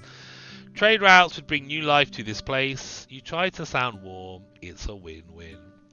Throughout your speech, the mayor observes you patiently without interruptions. I see, she finally responds. As she observes you, your palfrey, she twists her deer buckle left and right, left and right. If it was that simple, I'd be eager to applaud, but it never is that simple, is it? Her eyes fill up with melancholy, despite her smile. I appreciate that you're coming with a carrot, not a stick, but when it comes to the guild, there's always a catch. Her accent is now almost identical to the one used in the city. Oh, I wonder if she's had dealings with the guild. What sort of catch? I'm telling you everything I know. I can't ask you to trust me, but I'm not hiding anything. You don't have to trust anyone blindly. The negotiations can satisfy both sides. You're speaking from experience, I assume. But we were assertive enough to notice this, so... Do I really sound that confident? She titters and waves her hand by her chin, as if you just I just offered her a compliment. I've seen such negotiations during my studies, though I can't say I took an active part in them. Let me show you an example. She theatrically clears her throat, patting her chest with one hand and covering her mouth with another. Then she leans forward and rests on her elbows, allowing her hands to freely make gestures. You make a deal with a settlement, flour and wool in exchange for coin and tools. You send the first traders and they imply that you're ready to pay more for, let's say, parchment. Months later, you want no more rye, just the parchment and wool. We cannot butcher any more mouflons, the locals say. Don't worry, you answer, we'll send you a small flock. Just turn one of your fields into pasturage. She pretends to speak as different characters, her voice comically shifts and she has no issue switching between accents. I encourage her with a kind smile. She swings her hand above the table. Another year goes by and while there's more parchment, the village lacks some crops. The tribe needs not just tools and coins, plenty of coins, but also seeds, and the guild is not satisfied. Sending our wagons costs a lot and there are more highwaymen now. If you want us to come again, you need more mouflons and to sell us their cheese. And guess what? With a haunting laugh, she straightens up and spreads her arms like someone a third of her age. Turns out the village can't say no anymore. They lack supplies, seas and land they can't refuse. I nod. She's right. It is better not to say anything stupid. Don't you think the city would see value in keeping you strong? Fewer risks for them. I smile. I have no doubt that a smart leader like yourself is going to protect her people from these games. Ooh. Is she prone to flattery? Oh, how wonderful. Keep the compliments coming. No soul in the square reacts to her loud laughter. But all that doesn't mean I can counter every single city ploy on my own. That's the good thing about living here, with these kind of people all around us. She nods towards the two little girls that are carrying a basket filled with vegetables between them. If some of us struggle, we all have to deal with the consequences. We all struggle, but we all benefit. But Hovelan, they see profit in chopping off our arms. They'll sell them to the first bidder. She gives you a sad glance, but cheers up after her sigh. Let's finish the introduction. I'm Thesis, one of the keepers of the Ape Ale Inn and the mayor of Howlsdale. I assume it would be convenient for you to take my answer back to Hovelan. She wonders for a moment. Say, when could we expect the first caravan? After winter? It depends on what you can sell and what you want in return. While the conversation goes on, the food gets served. The refreshing aroma of roasted mutton covered in a thick sauce made of mint, parsley and honey tempts you to bite in right away. The juices are sinking into the round trencher, a plate made of simple brown bread. There is also a small bowl filled with chopped red radishes and sliced boiled egg, on a mug filled with cold buttermilk. Ooh la la, this sounds good. I'm actually getting hungry. Can't eat while playing this though. Got to talk too much. It's all brought by a few young people, all of them referring to the mayor as their mother, and in the end the innkeeper himself shows up to wish you a good meal. He's wearing a clean orange tunic and a not so clean apron made of hemp. He politely introduces himself as Eric's, and after confirming you won't get sick from what he prepared, he leaves you and his wife to your conversation. Thas tears into the meat into smaller pieces, then eats slowly, often expressing her enjoyment with a hum. How very female, tearing apart your dinner. Hey, Sick Pigeon! Welcome in. How you doing, my friend? It's good to see you. Hope you're having a good Saturday. We are playing a text-based adventure. There is a lot of text in a text-based adventure, which we probably should have got from the writing on the tin. But yes, there's a lot of text. There's a lot of reading. We are very much not very far in this game that we have never played before, but that's because we are legitimately asking every single question to every single person and reading every single answer. Hopefully, and it's supposed to be one of those like repeatable adventures, right? There's loads of different stuff we're supposed to be able to do with this. So, yeah. How are you doing though? You had a good day? Meanwhile, we get to the important stuff.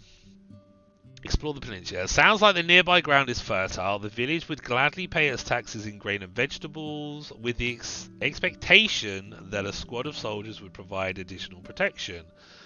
Our youth is strong, she claims proudly, so we don't need your guards on our walls, but a lone Roadwarden won't keep the roads passable. We need fighters willing to patrol the paths, maybe even the heart of the woods. That's what we would expect in return.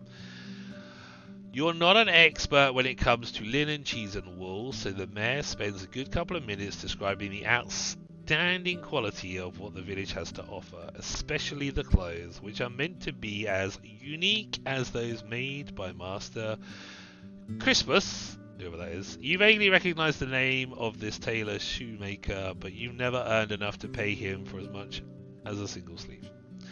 And of course, we will never reject some steel and bronze. We lack alloys for sickles and scythes. She then repeats her question about starting a trade route. You just woke up, your sleep's all messed up? Ah, that's not cool. That's not good. But all good otherwise. Excellent. Get some coffee in ya. Truth be told, the guild is not sure what the peninsula has to offer. It's going to take more than your village to convince them. Understandable, but you won't find much in the other tribes. They have barely enough to survive even after they trade for our crops, for we have the only decent soil in this realm.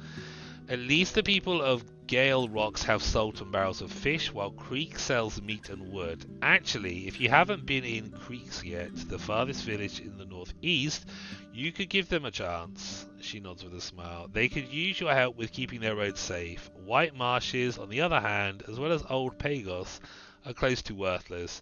For a trade route, that is. She clears her throat. After the words, she stands up, walks to another table and offers her trencher to an elderly man who sits there by himself. With a trembling voice, he thanks her and starts to chew on the soggy bread. She sits down, wipes her hand into a clean cloth, adjusts the folds of her cape, and once again crosses her legs. So tell me, Avi, how is Hovelan? I haven't gathered much news since the invasion. I haven't got a Scooby what's going on in Hovelan. Things stay humble, but we are starting to look brighter. The harbour is full of life and the kids grow strong. Sometimes better, sometimes worse. Not everyone has their own bed, but the new generation is ready to start their own fight. It's far from great. Children who lost their parents during the war have no trade in hand, and there's not enough settlements to send them away. Many people are unable to prosper. I guess we just take the mean. Let's just take the middle answer, right? Something's good, something's bad. And I was afraid it was lost. To hunger. Her chuckle is trimmed with scorn. Good to know I was wrong. When the invasion started, some merchants were cheering in their houses, happy that they would sell out all the blades and food they had stored. Can you believe it? This panic will make us rich. She imitates the voice of a pompous man. That's why when the southerners reached the village, they found almost nothing to eat. Staying in a remote peninsula truly can be a blessing. She pauses, hesitant to go on, then shakes her head slightly. Well, we can't change the past. How can I help you, Avi? I'm looking for Astrid. She stares you in the eyes and turns towards Ferdy. Is your palfrey a mare? We have 2 jacks. Could use some mules. I'm looking for a stallion. Ooh, we're looking for Astrid. Do we stay on the Astrid course? A stallion, so it won't give you anything stronger than a hinny. I don't know what a hinny is. So I've heard. Her eyes wander over the square. That's the small donkey's bellies bring. So I've heard that the small donkey's bellies bring weak offspring to horses. Her pale feelers reach for her own stomach. It's a bit weird. When her eyes return to you, they regain their sharpness. I'd rather avoid long talks about that man. Let him remain as part of the past spring. Since you're asking about him, I can only assume he was indeed sharing his goal with yours. Oh, do we think that she had some sort of tryst with Astrid? Yet you're already different from him. I like it when travellers don't try to sell me bluegrass. Seeing you frown, she waves it off. It's just a saying. His words were stronger than his deeds, and he's no longer welcome here. What are his wrongdoings? If you have to know, he failed and won't get a second chance. He was meant to escort Agada, a daughter of mine, to her betrothed in Gale Rocks. She was a great archeress, and the road from here to the coast is not that dangerous. When they saw goblins on their road, Astrid ordered her to push through, right into their trap. She touches her deer-shaped buckle. They got jumped like a bunch of wealthy pilgrims. A Roadwarden worth their gruel should have known better. He can fight with a blade, but my girl, she never had a chance. She sighs and looks at the gates. He disappeared soon after his pitiful attempt at apologizing to me, and we closed our doors behind him for good. I'll let you know if he ever tries to return. Did you ever find your daughter? For a few breaths, her green eyes seek something in your face. Her words are careful, yet hesitant. She's with the fogs now. The goblins were after food, so they carried her shell away. One day, she's going to charge at our walls, awoken and empty. Even though she was a bit mawkish, her heart was strong and patient. She listened to people, was ready to help them and to cry with them. I could tell you stories, but what for? Let the dead rest. Why did you let him leave? He didn't do anything, well, forbidden by our laws. He was simply stupid and cannot be trusted, but this isn't Hovelan. We have no rich folk to dread. We treat each other fairly. Lost in her thoughts, she rubs the neckline of her dress. One good thing I can say about him is that he didn't try to justify his decisions or to avoid the consequences, but I'd rather have him prove first he can do what is asked of him. Any ideas we could look for him? She just had Kate with an annoyed shrug. Try asking for him in the north. He spent most of his time between white marshes, gale rocks, and creeks. Here, he wasn't that eager to share his plans. You have quite a big family. She titters weakly. At one point, there were 12 kids living in our house, 9 girls, 3 boys. They come and go, as it should be. A few already with the forest, but most are all grown now, even started their own families. She looks away at a girl wiping spilled milk with a wet cloth. To be perfectly clear, they aren't exactly our children. It's a custom of our village for the mayor to look after the orphans. Thankfully, Eric's has a big heart and much more patience than I do. As she speaks, her smile widens. Thank you for the help. I wonder, back in Hollywood, did you spend any time in Backward Corner? It used to be this dark, dirty alley with muggers working even in the daylight. I stayed there with Octavia the miller in exchange for doing chores for her. She had a small wooden hut.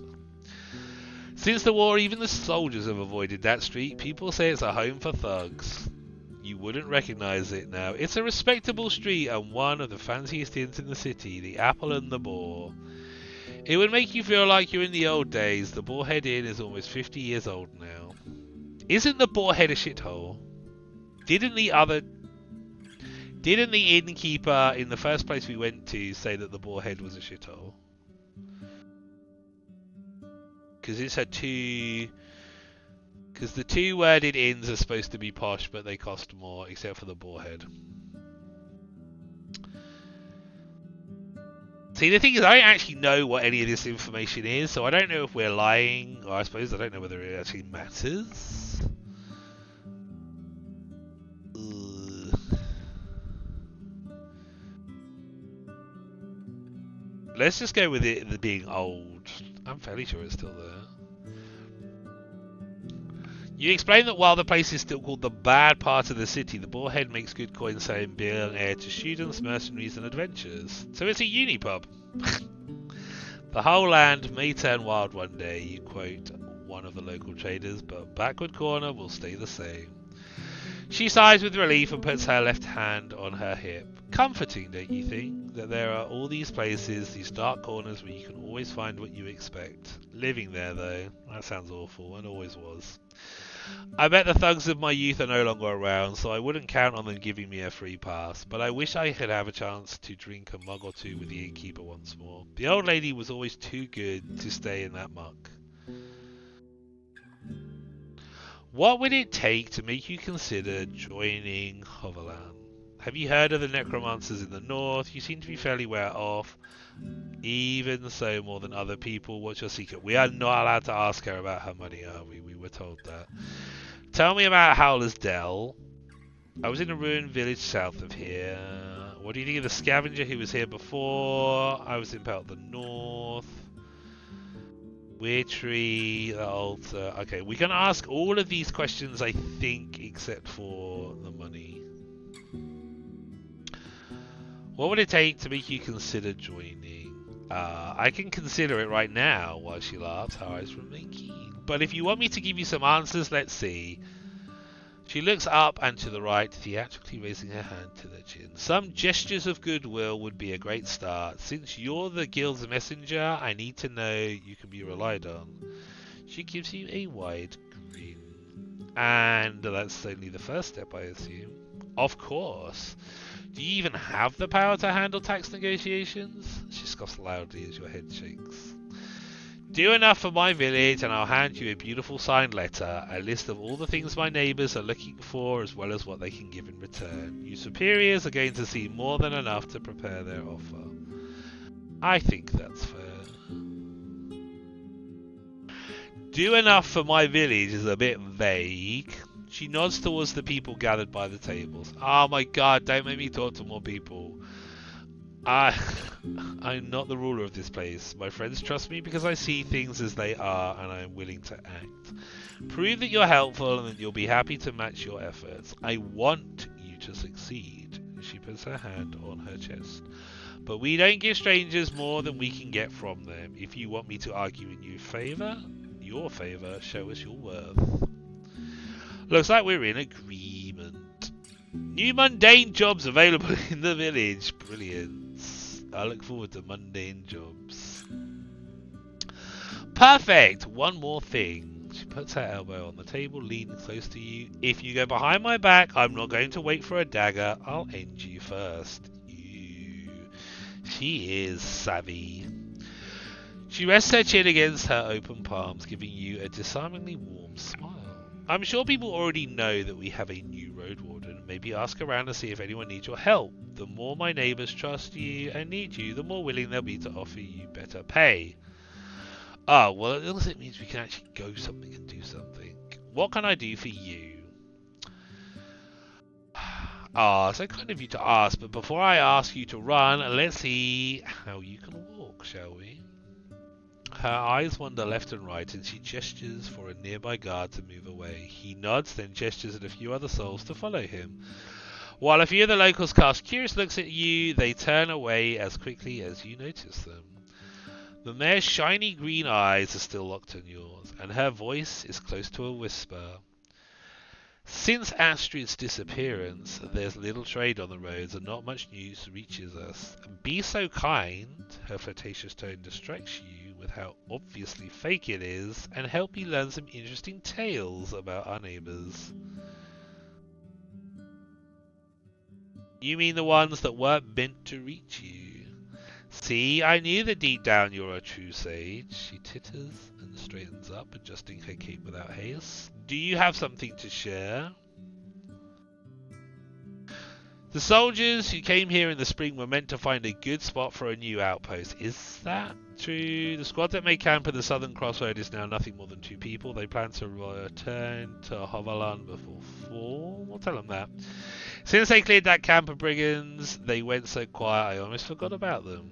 She rubs her chin with her thumb. I'm surprised they managed to stay alive till this day. Sending such an inexperienced group here shows that the officials misjudged this land. The soldiers who came here in spring were meant to find a good spot for a new outpost. She smiles widely. You don't say. Knowing that, I'll prepare a few very tempting suggestions for the officials. After she seals her lips, she still lets out a quiet chuckle.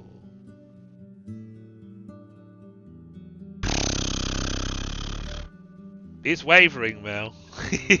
Mel, welcome in. How are you doing, darling? It's lovely to see you. How is your Saturday? I hope you've had a good day so far. It is a lot of reading. I mean, I probably should have guessed there's a lot of reading because it is a text-based RPG.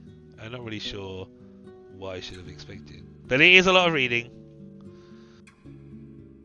It's probably very boring. I mean, I don't mind it, I guess. And I suppose there are some people that might not mind it. I don't know. All it feels like I'm doing is talking to people. She smiles wildly. You don't say, oh, we already did that. That's all I have to say. That's all I know for now. How do people dress in the cities these days? Is it similar to what we have here? Before the war, the merchants were wearing these really long dresses and robes, way too long for my tastes. They got mud stains after every rain, and I see no reason to keep shoes completely hidden. Not anymore. There's always a shortage of fabric. Most people wear tunics like in the old days. I honestly don't have a clue. We're just kind of like making up our own story on what actually is going on in this place that we've come from. For years there was not enough hemp and wool at hand, so people have started to wear furs again. That might be true, because we do want furs, don't we? Where do I get the idea of furs from? I'm not sure. I don't pay much attention to fashion. Great answer. She pushes you with more detailed questions. What do the merchants wear? How about the priests? Do armorists have enough linen and padding? You struggle to say much. She finally falls silent, observing you with annoyance. Anybody following this? I mean, we haven't really had much of a story, to be honest. Oh, hang on a sec.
Sorry about that. I'm back. No, there's lots of story. So we are Roadwarden, who's supposed to patrol the land, and we have like a mission to scout out this Northland. We've got 40 days to do it. Find like prospects for this town of Hovel or whatever it's called. And yeah, so we gotta make friends with people, kill stuff, hopefully, maybe. There we are. See, look. We are less than a day into the game so far, so we should be done in the next hour or two. We can get the next 40 days done pretty quickly, right? There's a great chat session at the beginning. I'm glad that the only interesting bit of the stream was the conversation you were having with everyone else in chat. How rude.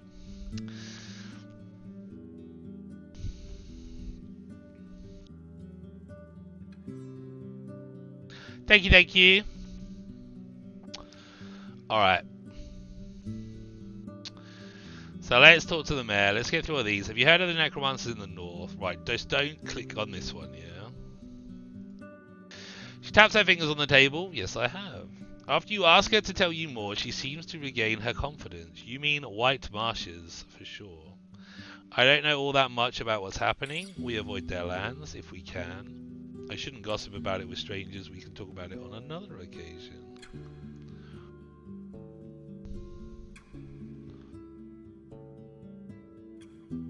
Take some credit, I facilitated. I don't think I did. I think we were just mocking me. So I suppose technically I may have been a catalyst. Right, tell me about Howler's Dell. Oh my god. I mean, I suppose she's the mayor. This is a big village.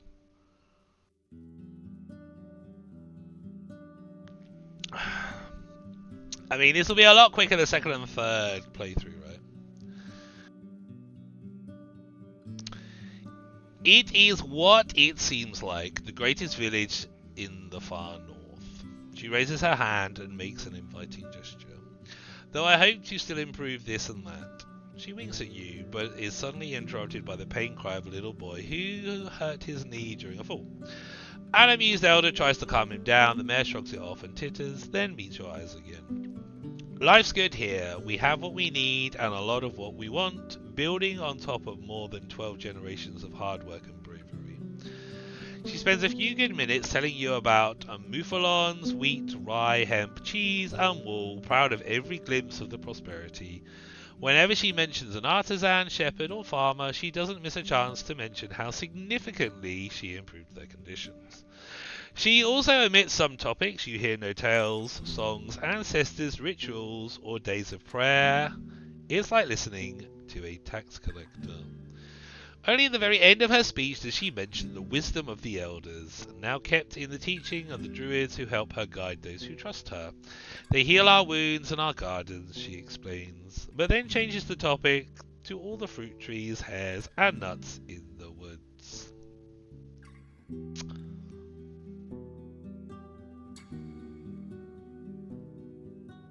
Are you talking to me or are you talking to Mo about enjoying it? Once she is done, I note politely. We talk and talk, but I still don't know where you are from, AV. What's your story? Have you lived in Hoverland? Oh, okay, we're shady, aren't we? Ooh. See, I don't want to talk about my past, but...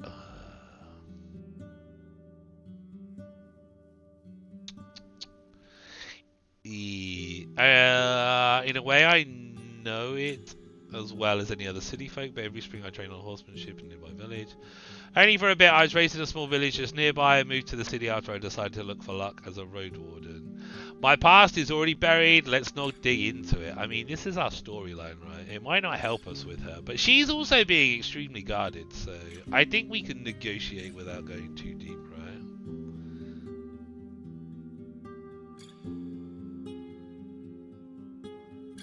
Oh, for me. Yeah, no. I mean, there's a lot of talking.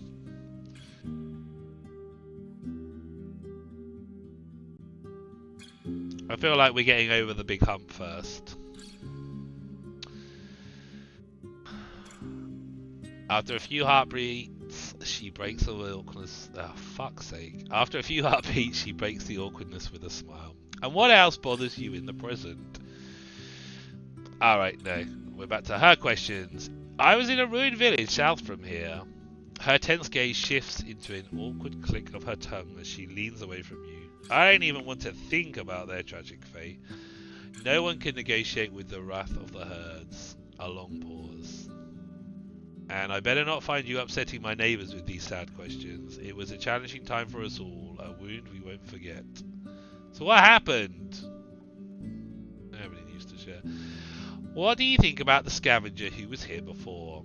Ah, he's still alive, she says with distaste. He brought us some news from the north and paid off his debt to us, but he's an idler and a prattler.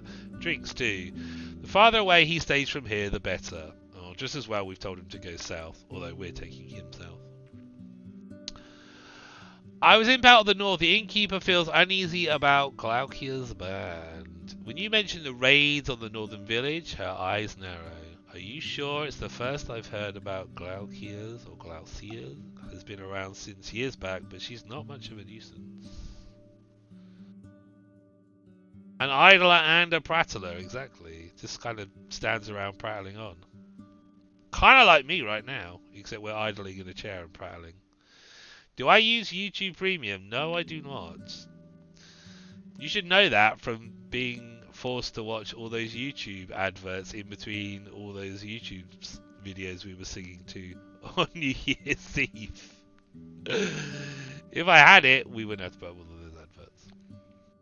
And you would have got more singing, so maybe it's a good idea that we don't have YouTube Premium. No, I'm okay, thank you. Because you have to sign up anyway for it, don't you? You have to put your details in and you have to cancel it. Otherwise, it's just going to automatically renew. I mean, they keep offering me like a free thing anyway. I don't really use any of the music stuff anyway. Well, I suppose YouTube isn't strictly music. I had like a year's worth of Spotify when I ordered something a couple of years back. I never bothered using it. I've got Amazon Prime and Amazon Prime Music, and I haven't used either of those or even signed up for it, even though I've been paying for Prime for the last couple of years. I imagine YouTube Premium is great. I don't use it a lot either. Like, I'll use it at work to listen to music sometimes. I do at work, but I don't. It's not very often that I listen to the music at work. Sometimes I do, and I listen to it for a couple of hours. But like, I'll stick it down somewhere and listen to music. But like, I get bored of the music because it pays me the same old shit, and I can't just sit there and searching for stuff. So it's just kind of going off mixes, and it's got like 3 different mixes which seem to blend into each other anyway. So yeah, I kind of have to be in the mood for it. I'd usually much rather listen to either Twitch or podcasts. But sometimes if I feel the need to be energized, I'll listen to some music. Oh no, I appreciate the offer, no, but I'm alright, thank you very much. Yeah, they keep offering me free months for it anyway, so. But no, I'm good, thank you very much, darling. I appreciate it.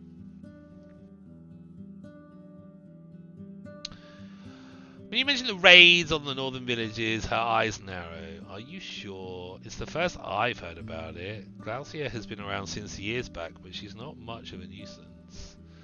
I'm just a messenger. He's asking for you to join forces with him. Well, I can't give you an answer. I won't ask our hunters to engage in their life in the pursuit of some gossip. I could ask around and learn more about this. This is probably a good idea. She sighs with exaggerated relief. What a splendid idea. There are only 3 villages in the north. White Marshes, farther north by the western road, Gale Rocks by the northern coast, and creeks in the far east. Bring me news from these places and you will get my answer.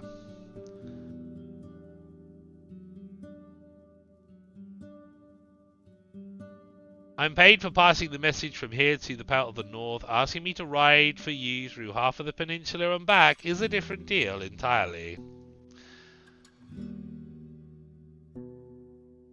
She lets out a brief chuckle, but her eyes observe you carefully. And how much are you being paid, can I ask? You can't. Ooh. Should we play hardball with her? Her smile disappears. Now that's just plain rude. Bring me the news that I've asked for, and I'll give you 2 dragon bones. No more, no less. I keep thinking, surely city folk don't just eat wild game, salt fish and groats. What animals do people breed in the nearby villages? Mostly ibexes, they do well on the hills. There's lots of mouflons, the monks need their parchment. It depends, mostly pondfish and fowl, but some can afford to buy boars. Barely any meat, so people have started to raise crickets and rats. Whatever people can buy, I guess. I don't eat animals when I can avoid it. Do I not? I do. There's, I don't know. Let's do ibexes. So just like the old days, I even saw some of them in the city. They are annoyingly good at climbing onto roofs and walls. But more importantly, she adjusts her dress and smile, it means that our mouflon cheese and wool are going to be quite a commodity. I mean, I guess so. I don't know. I'm literally lying to you. I'm making up what the fuck is going on in this town that I've come from. I saw a weird tree south from here, one with the altar standing in front of it. She straightens up and raises her chin. You mean a beholder, the guardian spirit of our wetlands. Every fall we bring it our gifts, and in return it provides us with blessed fruit, the flesh of the forest. She stares into your eyes. It's older than the oldest books and the oldest thoughts. The druids help us honor its sleep and show us how to ask for its help. Neither of these rituals, she scoffs, would be of use to you. How rude. Do you need my assistance? First, I need to be sure you can handle yourself. Bring me some juicy rumours, won't you? And maybe talk with my neighbours. We could use a few coins or someone with a steady hand. Okay, we cannot talk about her wealth. So I think we're finally done with her. I'm not an economist. No, exactly. I don't know what the fuck I'm eating. Like, I'm ignorant. I go to my local, I don't know, like a meat stall. I don't know what they're selling me. Is it muffalon? Is it ibex? Is it rat? I don't know. I just eat it. I'm hungry. I go to a pub and order some meat stew. I don't know what the clothes are wearing. Look at me. I don't even have nice clothes. I smell like, I don't know. I don't want to talk to the mayor. Should we turn to Eric's? Oh, how much food have I got on me? I've got 3, and I don't need to eat, do I? So, even though the counter stands outdoors, it's not rotten or dirty, and you guess that, like the other furniture, it's brought inside every night. Eric approaches you with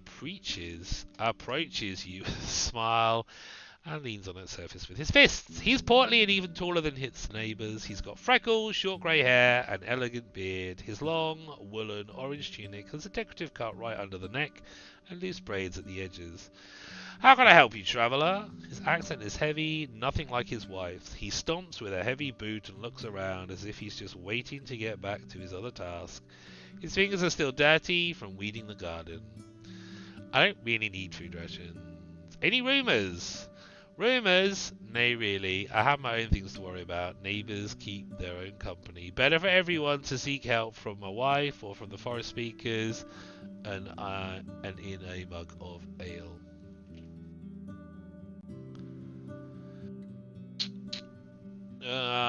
So no rumours, but maybe you've heard about someone who may need my help.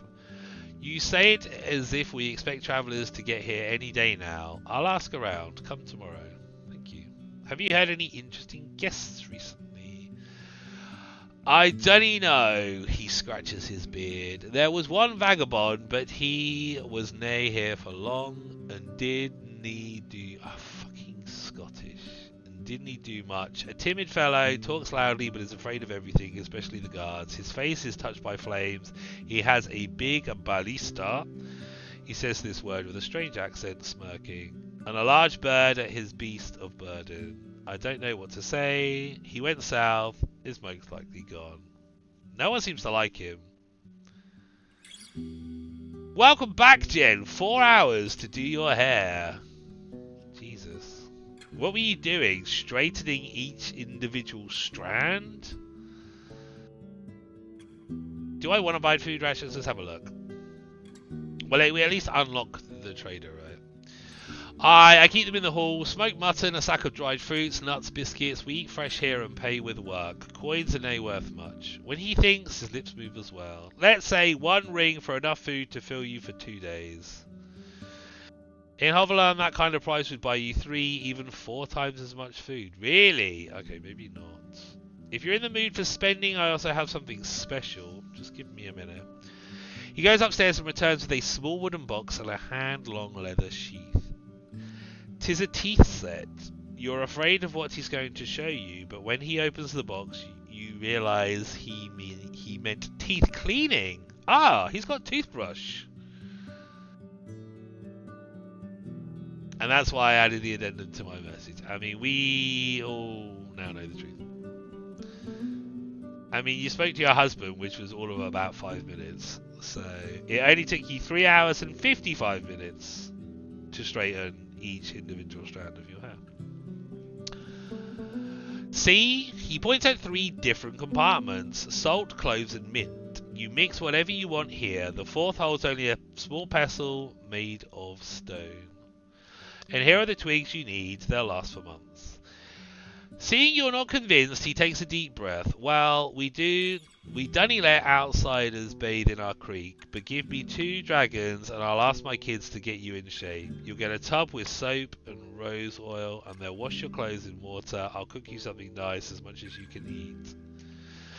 That's really good. If it wasn't for the fact we literally just ate, I would totally take him up on that offer, because we need a proper bath. But the fact is, I don't want to lose free nourishment. No, we have to buy the toothbrush set first. I don't know how much the toothbrush set is either. So no, I'm probably not going to brush my teeth. See, it costs 3. Bath and dinner. That sounds nice. A pamper day. No, I don't think we did use the soap. We washed our face in water. I've still got it. We've really not got very far yet. I mean, we've literally completed the game. 46 dragon bones for the toothbrush. Why? It's only 3. That's not too bad. We've got 6. I don't need rest yet. We've still got 5.5 hours. We should probably try and achieve something this day. Let's speak to the trader. The man behind the counter is inspecting a sack of white flour, mumbling to himself and occasionally cursing. The other locals walk away, giving you space to talk trade in peace. Weevils! He points at a little dark blue insect that's trying to flee. Shit me fire, 'twas ground a few days ago. No pies for us tomorrow, looks like. He puts the sack on the ground. I'll take care of it later. A Roadwarden, eh? Ava the mare cared enough to see you, and kids are lining up to look at your horse. Strangers are like ghosts to them now. He's wearing a simple brown robe with no hood, a rope instead of a belt, and a modest trim made of green thread. It barely reaches below his knees, revealing his sandals and crude pants made from linen. At the same time, it's way too large for him and hangs from him like a bag. He looks like a poor vendor from Hoveland. This is amazingly riveting. Weevil's in the story. Yeah, Weevil got in the flower. Naughty Weevil. He stands sideways to you with legs crossed, leaning on the counter with one hand and keeping the other one on his hip. He's around 40, short and a bit greasy, with a humble beard and hair. His fingers are unusually long. You're a trader, I assume. I guess we'll see each other often. Are you a barrel collector or do you sell them? That's fucking awful. I'm looking for a trader. I'm here to trade, not talk. Actually, we want to talk. I may not be wealthy, but I need a few things. Why would anyone want to go for one? I don't know. Let's just be friendly. For you, a trader. For my neighbours, the treasurer. Name's Achios. Everyone brings here what they have in abundance, and I either sell it to travellers or divide it amongst the workers, builders, artisans. should be an and there. These things here are nay mine. He runs his eyes over the crates and barrels, but I can show you our wares if you want. But don't you ask me for better prices just because you're a traveller. I need to explain myself for every deal I make, or Thas will laugh at me all the way to the bar.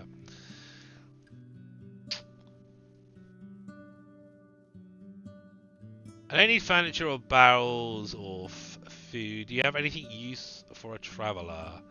'Tis hard to say. What do travellers need? He clears his throat and turns away to have a look at his store. While some of the crates and barrels are empty, they carry an assortment of odds and ends. Tools made of wood and stone, pots, mugs, seeds, vegetables, fabric. It takes him a few minutes to look through the wares. He puts 3 packages on the countertop and as he unwraps the first one, you recognise what it is by the shape alone. Tell me this isn't the beauty. He chuckles as he lets you hold the shiny battle axe. The haft is long, but the head is light. I know what you're thinking. Your eyes say everything. He praises the weapon loudly, but you barely listen to him.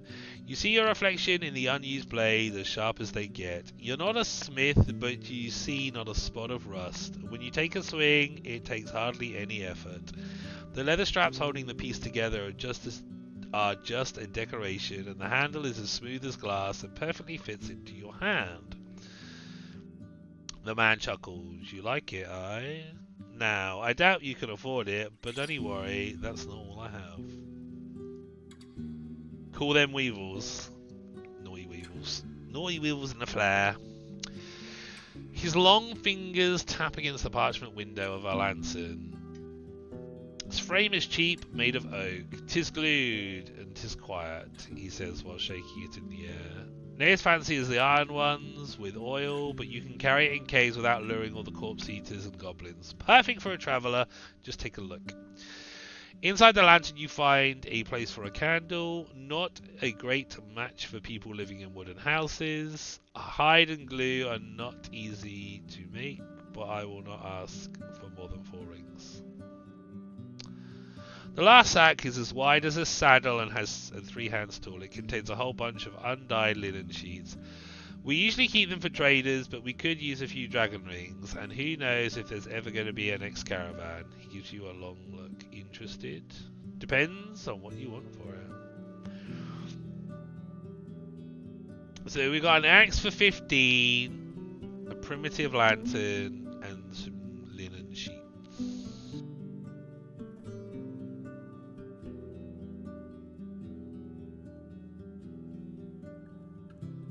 So I reckon these would be quite good to trade north, right? But I mean, we need money first. I don't have anything to sell. What can you tell me about Astrid? That ever thought she was here more than once. She didn't leave much behind. Smelly hoarder. He looks around and spits on the ground. At least he brought a blade from me. Do you remember what blade it was? Sure, it was a special one, a sickle sword with a tip wider than 'twas at the grip, long as the fingertips to shoulder, nay a sword, nay a knife. Single-edged, brought his own steel to melt for it. Interesting. What's it good for? Fencing? More for cutting bushes, creepers, roots. It will not fail a tree, but 'tis a fine tool. He nods to a passerby, but his smile disappears as quickly as it's shown up. Pathfinders use it. My pa used to have one as well. He chopped nuts with it. Nuts and muffalons. So he took it into the wilderness. Interesting. So we know he went into the wilderness then. Pretty much anywhere. There are hills from here to the coast and bogs in the north and the heart of the woods. Can I help you with it? Do you need any help? I could use a job. Know what? There's something urgent. I need a medicament. I need a medicament for my daughter, and that she's hurting or anything. Nay, that she's hurt. Fucking Jesus. I'm not Scottish! Nay, that she's hurt or anything. She raises her open palm. He raises his open palms as if to show that he's not holding a knife. She's a teen, wants to start hunting in the woods. I cannot teach her much, but I'd sleep better with her having a healing potion. You have. He hesitates. Almost 9 days. Bring me the potion before the last dusk and I'll pay you 5 dragon rings. A strong elixir would be worth more than 5 coins. Well now, 'tis all I can pay. He spreads his arm. I didn't sculpt you, stupid. The dragons I get here belong to the village. 5 is fair pay, and I'll mention to all the neighbours how helpful you are. Go for the eyes, Boo! Go for the eyes! If I can find something to go for, we'll go for it. Trust me. Once I finish talking. Where can I find such a potion? I can think of 2 places. The safer bet is beyond Old Pagos on the mountain of the crazy monks. Crazy and boring, more boring than a mouflon, but they often brew with Numia. You can also head south, east of the crossroads behind the Pelt of the North. I've not been there myself, but you'll find a dolmen there as old as a city. And this, he reaches for his clinking pouch and pulls out a massive iron key, is meant to open some secret passage there. Ooh. How do you know about that secret? From a merchant. She's from the south of Hag Hills. I was meant to pass the key to her friend, but he never showed up. And you've just been keeping this key at your side ever since? I kept it with my trinkets and coins, that's all. We were planning to go there for years, but it's one of those things that you talk about, not do it. I'll look for it. Anything else? No, we're done with you. I'll leave the square. It's too late to ask them about work. Let's talk more fight. All there is talking. You get nothing. If I don't talk, there's no content. You're wandering through the village. You smell the pleasant aroma of ground herbs as well as freshly baked bread. A woman in a brown robe observes you from a distance and walks away when you make eye contact. I go to the priests. You head south, You head south of the dead tree in the main square. Before you get to the second thatched building, a large man stands up from a bench and gets in your way. He's close to 50, taller than most people you've seen in your life, broad-shouldered. They need to put ands in there. They're missing the ands. He's close to 50, taller than most people you've seen in your life, broad-shouldered. His hair and short beard are brown, matching his elegant woolen robe. That's fine. A thick club is attached to his right wrist with a leather strap. He left his sandals by a sitting spot. Many wants to speak with our guides and teachers, he speaks with a solemn, strong voice, but you're not welcome here. Turn back, stranger. Can I know why? You can. He swings his polished heavy weapon. You're from the outside and cannot be trusted. The boors and slaves of the United Church would crush us if they had a chance. Before we allow you to spy on us, we need to be sure 'tis worth it. I'm your new Roadwarden. Are you sure there's no soul here that needs my assistance? His harsh look softens. We can handle ourselves. If that changes, Elpis will summon you. I'm not a spy. I don't believe you. I don't want any trouble. He shrugs. Travellers bring their problems onto others. Their will means nothing. So be it. See you later. Druids won't see me.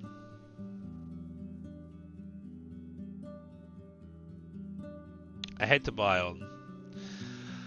You follow the guard's directions and reach the whitewashed building standing on the western bank next to a small garden of flowers and herbs. It's well kept and clean with a plain beaten front yard, in parts covered with sand. Through the open windows you catch a glance at the furniture made of smooth, almost shiny wood with hints of dark cherry-like red, decorated with carvings of plants.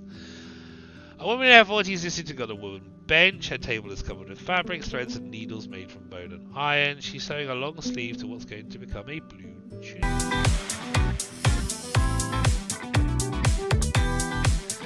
Packer!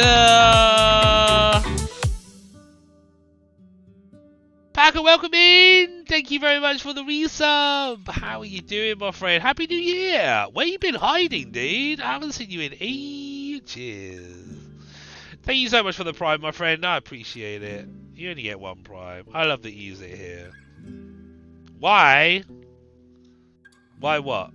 Why are we not playing TLD, or why have you not been here in ages, or hanging around, or been hiding? Why are we doing a text-based adventure?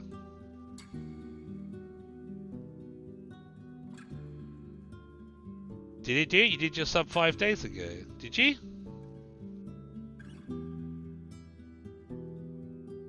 That's weird. But you haven't been in here since, have you? I don't know. Occasionally yours comes up twice. It will come up on my activity feed twice, but it won't necessarily trigger twice. You're right. I'll know what's happened. Although, if it's about the team, the Packers, I don't give a shit. It's your fault you chose a crap team. If it's something else, then I'm concerned. If it's your shit choice in sports ball teams, then that's your own shit. You haven't lost your Xbox, have you?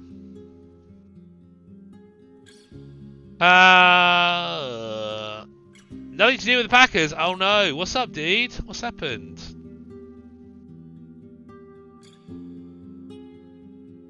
Her movements are quick and confident. Her brown wavy shoulder-length hair is tied into a wreath-like braid, but other than that, her clothes are simple and inconspicuous. She doesn't have a left leg, but you don't notice a cane. You observe her for a few moments until, without sparing you so much of a glance, she encourages you to speak with a grunt. I'm looking for a tailor. You haven't been on Twitch for shit. What's going on, dude? Have you lost the Twitch love? Or are you in trouble?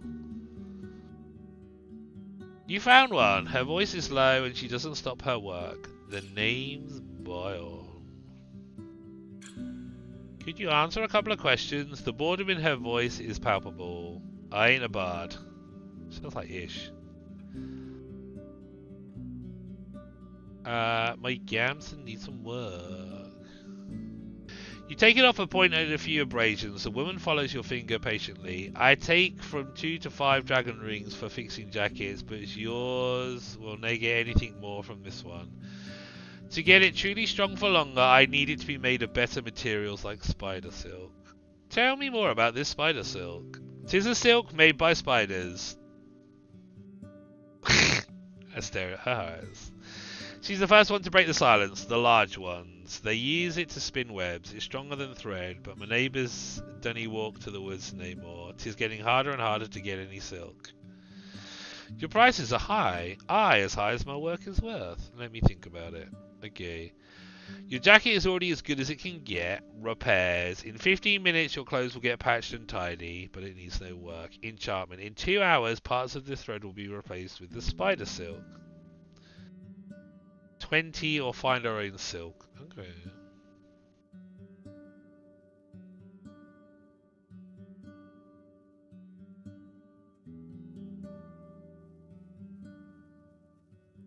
Spider silk is silk made by spiders. I mean, how did we not know? Fucking Nora. I'm glad the tailor told us. We would have been really stupid if we had gone after those mouflons trying to get some spider silk out of a mouflon. We would have looked well dumb. No trouble, haven't been in a TLD mood, and when I lose the TLD mood, Twitch comes along with it. Ah, I mean, does that mean you only went on Twitch to see TLD and not the people? Make me sad, Packer. We don't play TLD too much. You can come and talk to us if you don't want TLD. Well, at least you've come in and said hello and Happy New Year. No? Oh, okay, you don't like us. Okay, fine. Right. At least you're honest. It is good to see you, and you're talking for once. Sad that you haven't got the TLD vibe. Get on the Lego Fortnite, mate. Yeah, it's just like Minecraft. You like that, shiz? Let's see how much new clothes. She stops her work and looks at you briefly. I can tell you, you don't even hear a hint of mockery. But that's a lot of work, and I don't take my work lightly. If I were to give you anything, people would see it, and I'll nay let you show them some rags. Okay. And by that means that your prices are high. You reach for a pouch, and she answers with a nod. It will take me a day or so to finish and find fabric. Your city clothes are just fine for the wilderness, I guess. What I'll give you is for the time with lamb meat and mead near the pathfinding. The longer the outfit you want, the higher the price. Though I'll consider the things people say about you as well. Each outfit includes shoes, pants, belt, and jewellery. A fancy tunic, fitting for a rich city official, takes 1 day of work. Would make you look like a merchant, takes 2 days of work. A fancy robe. A fancy dress, ooh la la. Good for a socialite or diplomat, takes 2 days. 35? Alright, well, obviously not.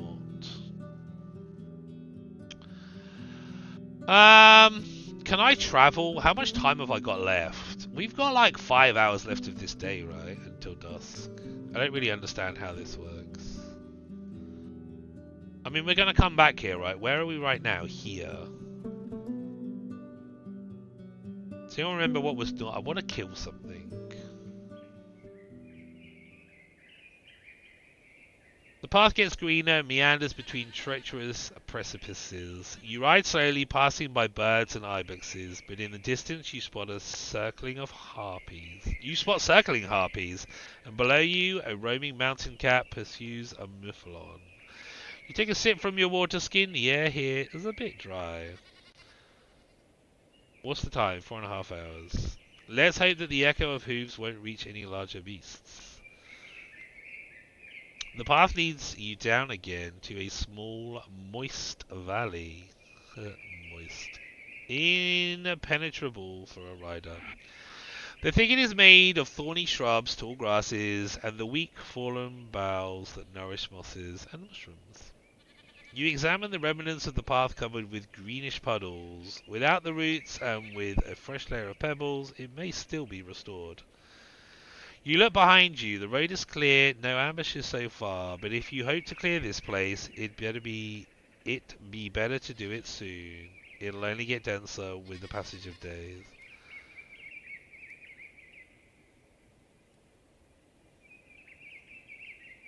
It should be done in 2 hours or so. Okay, I'm not afraid of getting tired. I could do it in an hour. Am I tired? Is that vitality? I think we are tired though, aren't we?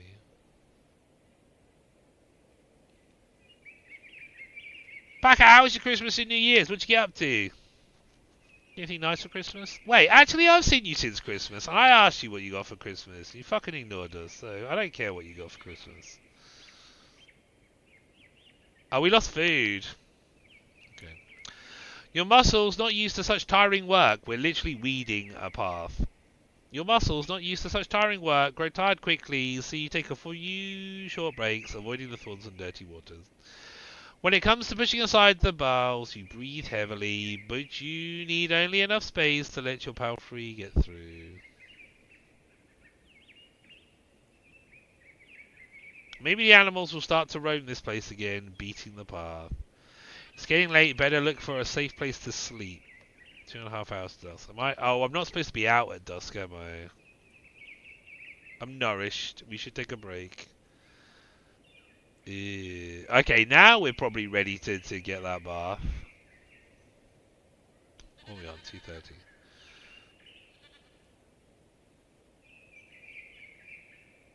You reach a convenient mountain pass with crags smoothed out by centuries of rain and wind. The sun warms up both the vegetation and the beaten road. And the only beasts you spot are loud rooks, glancing at you from the rocks and branches. Clearing the rock slide would take hours of work on a large group of people, while forcing Ferdy to climb up and down could break its legs. Oh shit. Well, apparently I can't turn around. Dismount and looking around. You climb up the rocks, having plenty of spots to rest your hands. Most of them won't move even an inch. As you get closer to the small dead tree, you notice something odd amongst the stones. Pieces of old fabric completely covered with mould. Most likely the remains of a tunic. All I can do now is turn back. Oh, okay, so we just... That's literally it. We have travel. Okay, so we have... The mountain pass leading to the sea blocked by an earthquake. So I wonder if these people can help us. We're going to go that way anyway, aren't we?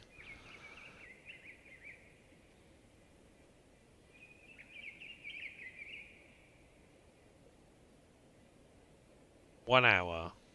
What's our time? 2 hours before dusk. Yeah, we can make that back, can't we?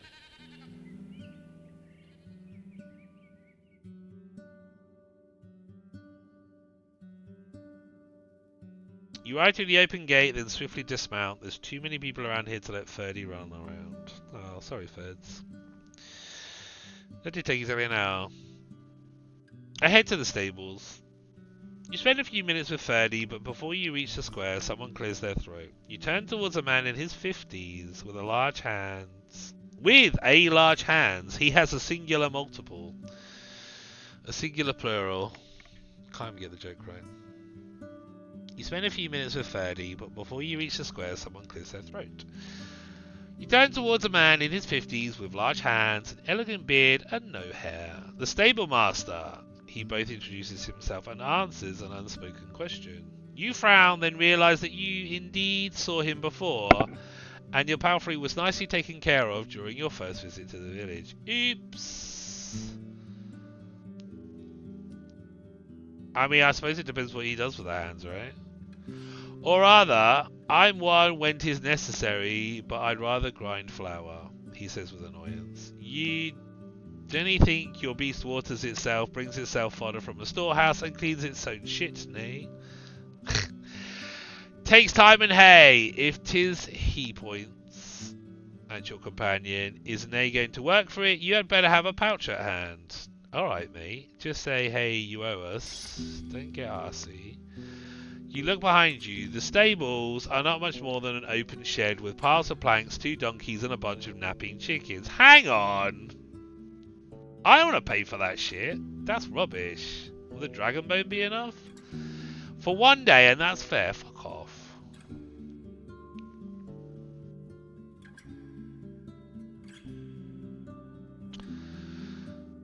I'm broke. My mount needs only some hay, water, and peace. He scowls at you, but points at an empty bucket and steps away. I fill the trough with water from the creek and make sure Ferdy is comfortable. I'm not fucking paying you for that shithole. You're wandering through the village. A young woman is chasing after loose chicken, embarrassed by the giggling of bystanders. An old fisher is walking nearby, pointing at a tiny, sparkling fish he just caught. Well, we are going to go to the main square. It's getting dark and the inn is loud and crowded. The innkeeper lights up the rush lights, the workers drink, and the guards are preparing for the night watch. If it wasn't for the presence of the creek and the uncanny lack of beggars, this place would feel like Hoverland's marketplace. One of the tables is occupied by a dozen or so kids. None of them look older than 12, and the youngest one, too dirty to resemble either a boy or a girl, is about 6. They are surrounded by their playthings, a mouflon on wheels, an elegant wooden sword, and a painted board covered with rocks. But they are bored and tired. Even though you only get a glimpse of them, the oldest girl notices your attention. She springs up to her feet and approaches you with a few skips. She's already pretty tall, dressed in a worn, subdued tunic, so long that it looks like a sack. It would be rude to ignore her. I smile and ask what she needs. Yeah? Let's not encourage her. I don't want to deal with children right now. I'll say I'm busy and walk by her. It is a... Yes. It is a text-based visual novel RPG. Totally boring to you, Packer, I'm afraid. Although life is boring to you, you have nothing interesting going on in your life, so I mean, you might as well be bored with something different, right?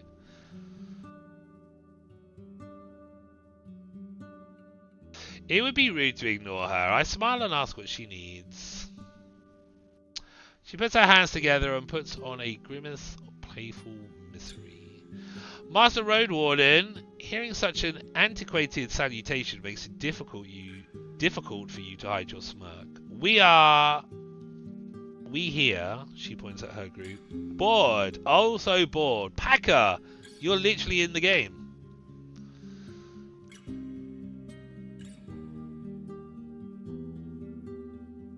Might not be boring to him. My son is very interested and asked the price. I think this was like 8-9 quid.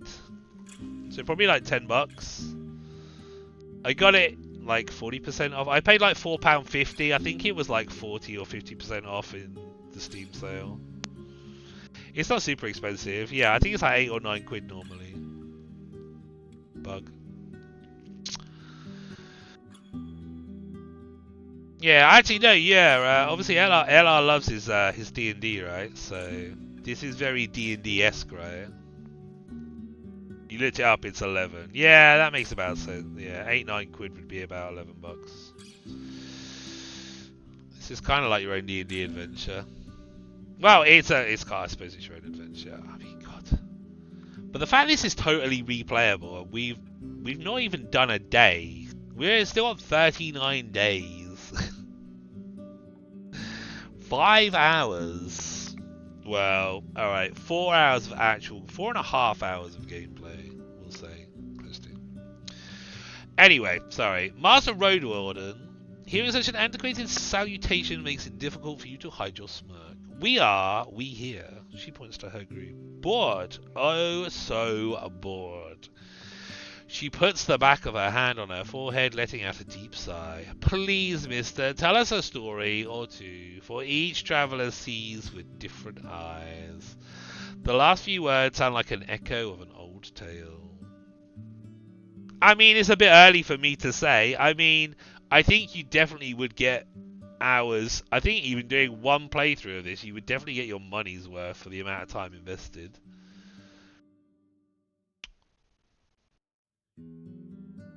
Fine, make room for me at the table. Let's tell them a story. I mean, this will help our, like, thingy in the village, right? Of course, now I have to tell the fucking story, so maybe I should have told them to go away. Let's have a quick sip.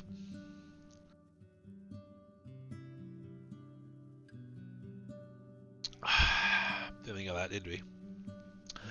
The children gather around and ask you for a minute for them to gather their friends and siblings. After a bit of chaos, there's 20 young souls sitting closely to one another on benches, stools, and on the ground. The red-haired twins brought a blanket to lay down on. Here's my blanket.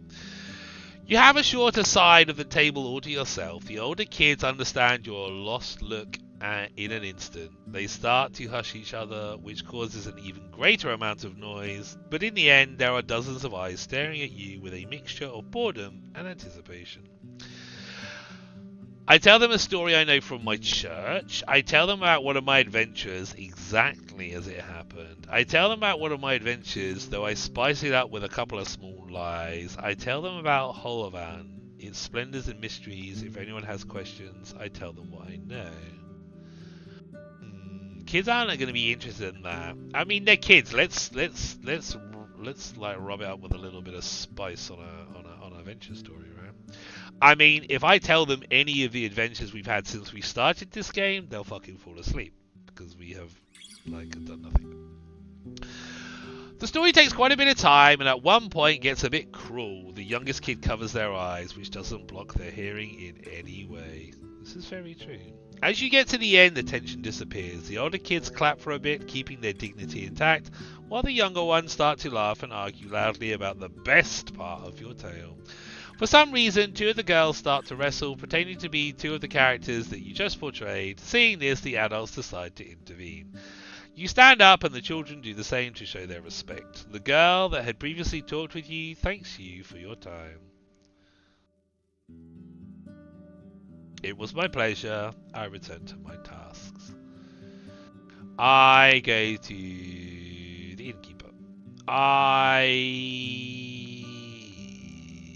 We need that bath, don't we? Bath and dinner. This sounds good. It's gonna cost me 2, right? Bath and dinner. In an hour, you'll get as much food as you can eat and a proper bath with laundry. Sounds amazing. Let's go. You don't keep track of the time, easing your soul with warm water and whiffs of oil. You are served a decent stew with white bread to dip while the youngsters wash your clothes in the stream. After an hour, you return to Eric's. Nice. Oh, wait, what? It only went up to 3. God damn it. I could use a room. New shelter unlocked. Sure thing, he nods. My kids keep it cleaner than you'd find in the city. Just tell me when you're ready. Oh, it's unlocked in the trader. Oh, I forgot to pay for this. Fuck. Yeah, I don't want to pay for it. How much is a room?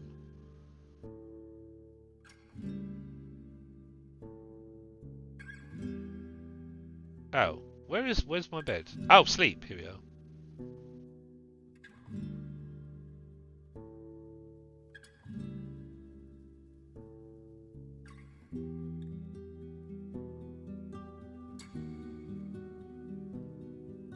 Interesting. Oh, I haven't got any money though. So I can sleep on a mouflon pelt. There's lots of noise outside and you can sense a heavy unpleasant smell coming from the cauldron. At least the fur is fluffy and you can cover yourself with your blanket. So that's gonna lose us half of our nourishment.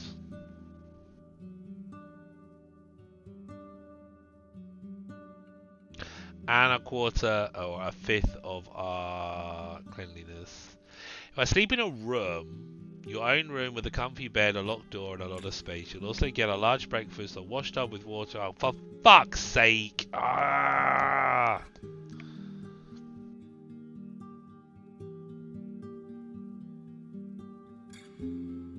I just paid for a fucking bath and a meal. God damn it.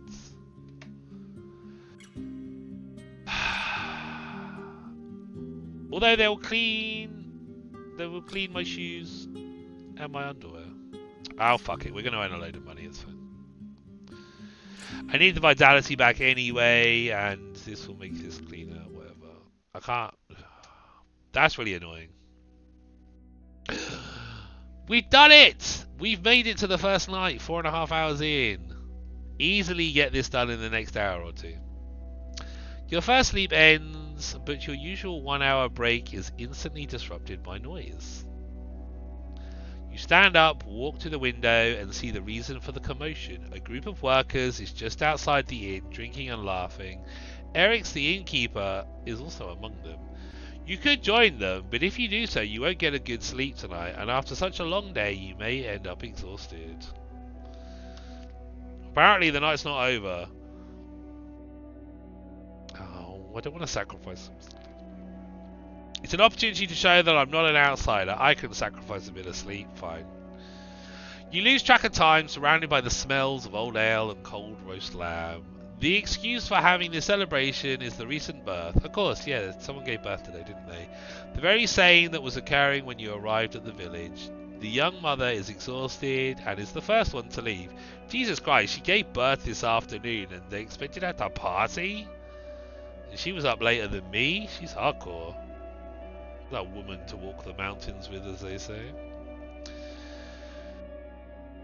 The young mother is exhausted and the first one to leave, but more than 10 people stay, poking at her partner with kind-hearted joke. Use the next week the best you can, says one of them. No sleep for you after that. You may be a stranger, but your presence is welcomed with joy. The small talk is just as engaging as you'd expect from people who have already slept for 3 or 4 hours today. But there's something pleasant about them sharing their parenthood stories and plans for the future. The humming of Howler's Creek and the lights in the dark make you feel like you belong here. And that's a delightful illusion, especially in a group of strangers. At one point you're asked about your own journeys, though you prefer to keep most of them to yourself. One of the hunters encourages you strongly to travel to creeks. They're a fun bunch, you see. They love to meet new people, but be ready to wake up with a spinning head. I'm one of the first people to go back to bed. Huzzah! We've got 15 hours. We didn't get our vitality back. And we missed... Where's the rest of our buff? God damn it. Oh, hang on. You spend the night in peace in a clean bed with a tightly shut window and a warm blanket. In the morning, you find a stool placed by your bed covered with an eggplant soup, a bowl of pears, and some crumbly biscuits. Once you get dressed and go downstairs, a young boy who's covered in mud and speaks unusually loud and enthusiastically mentions that Ferdy has already been brushed and watered. You nod, but he runs outside without noticing it. The innkeeper is sitting near the door from time to time, carrying out another bowl with either stew or gruel. Thais is nowhere to be seen. Well, I don't need the trader. Should we have a goosey gander with Eric's? Oh right, yeah, we can check on work, can't we? Eric's also approaches the counter, welcoming you with a wide smile. Did someone contact you about work for me? Very much so. Ask for Timo. She's usually at the creek just outside the southern wall doing laundry. She wants to find herself a husband. Oh shit. There's not much in it for you unless you'll be here for the marriage rites, but it will make her happier. What? Hang on, she needs to find herself a husband. So she wants me to go and find a husband, or is he selling... Am I selling myself to her? I mean... Where did the storyteller hear that we can be brought? Okay.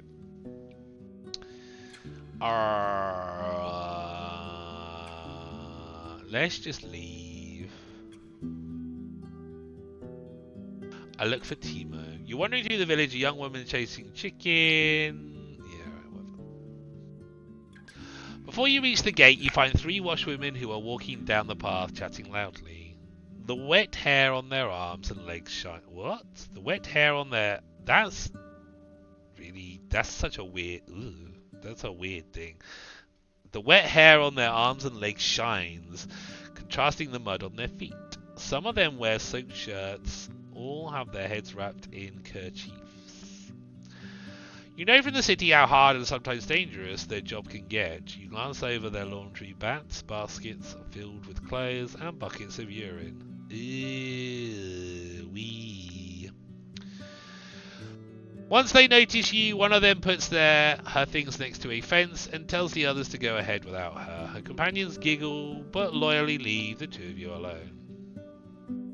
I was so hoping to speak with a traveller.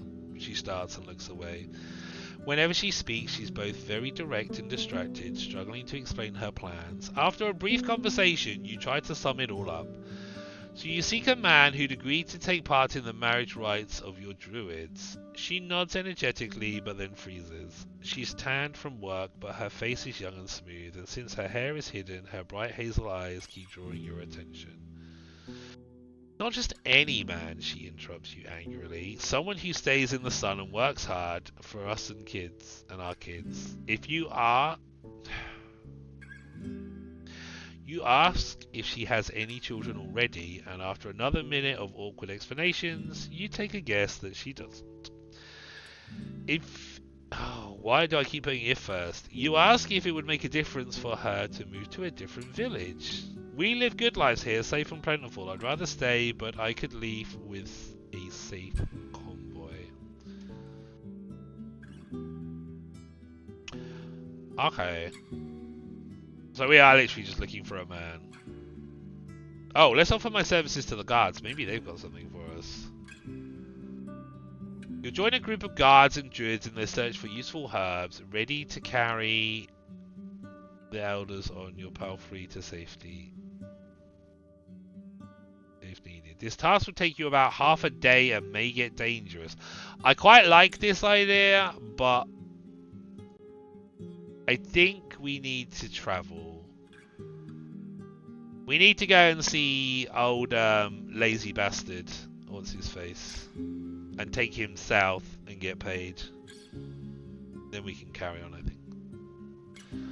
But first, I think I need another coffee because we are, and a couple of minutes of not speaking because we are messing up words. I'm back in a couple of minutes. I'll put you on a break. I'll pop to the loo while I'm up as well.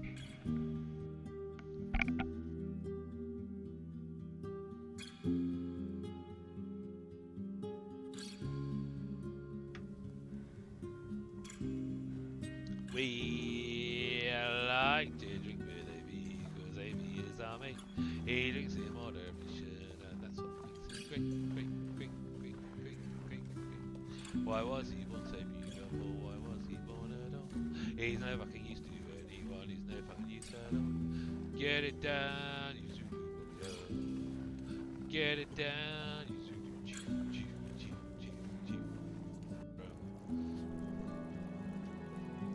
This is my tail. Can you see my butt? To line up the stream.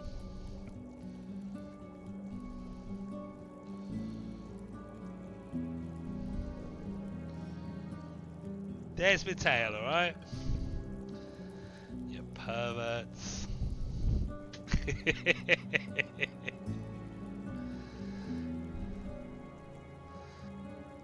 That was out.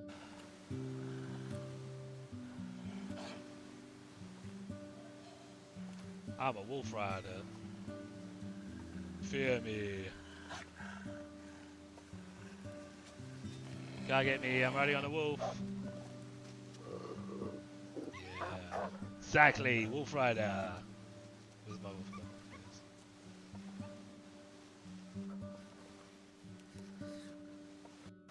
I guess what it is, Bug, is a wolf! Duck and weave, duck and weave, duck and weave, duck and weave, duck and weave.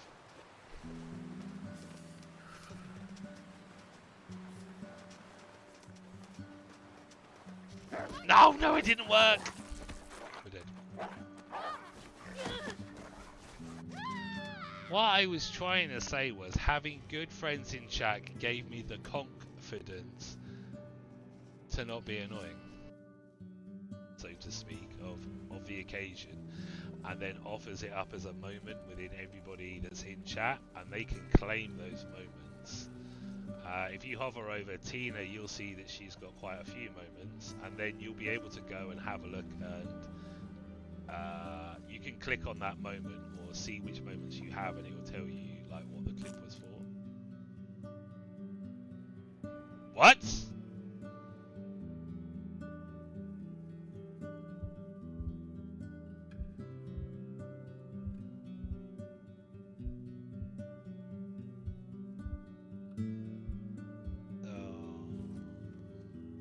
Apparently we died from food poisoning.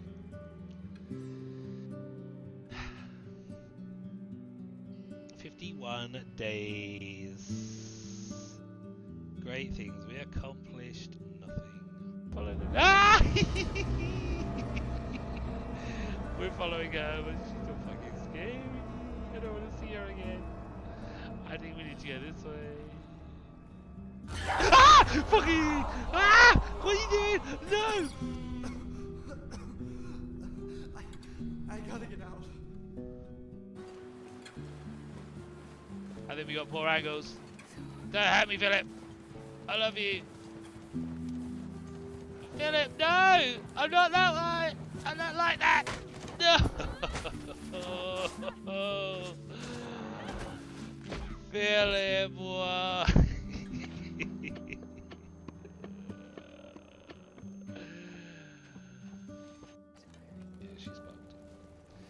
Is she good bugged or bad bugged? This is the question. This could really fuck up my run.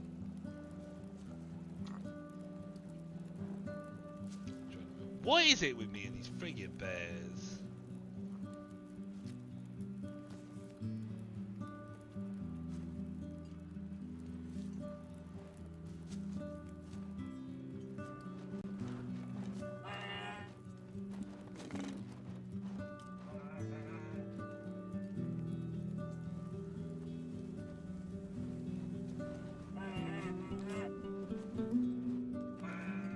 Nailed it.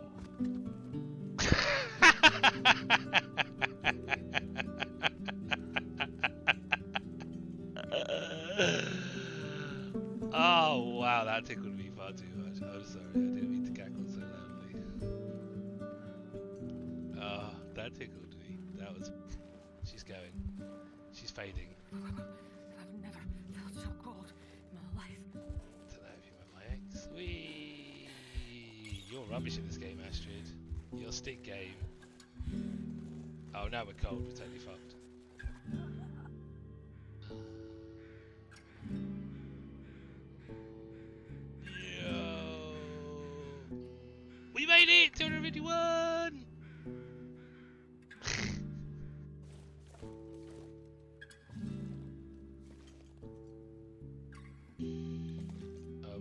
kidding ourselves. We are on day 6, I think. Oh no, we're on day 7 now. We're on a new PB. And now we're stuck. So, I guess... Astrid... Hey! I wasn't supposed to go that way.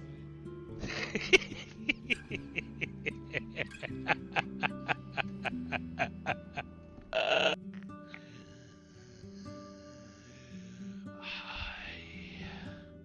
want to eat you.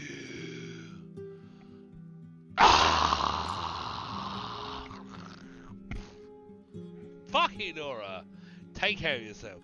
Baby birch. You're like David Attenborough, and here we are, inside the mother birch.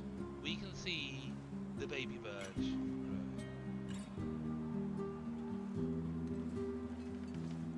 Here we have Daddy Birch, which is much smaller than Mummy Birch.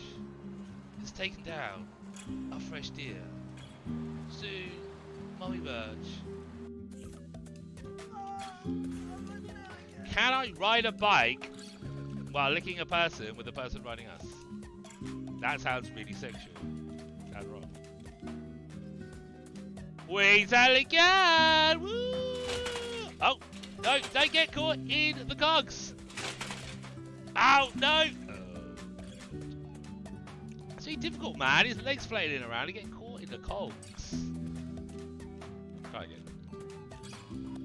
And I don't want the world to see me. No one wants to hear that. 'Cause I don't think that they... Okay, welcome back to Storytime with the V. Thanks for sticking around. I appreciate it, folks. Right, let's go and see Dude.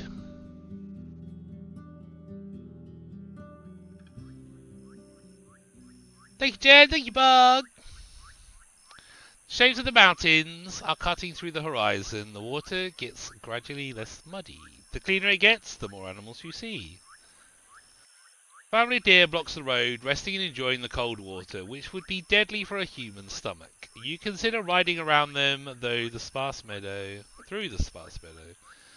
But your presence also causes them disquiet. Without much haste, they regroup and run east into the leafy forest.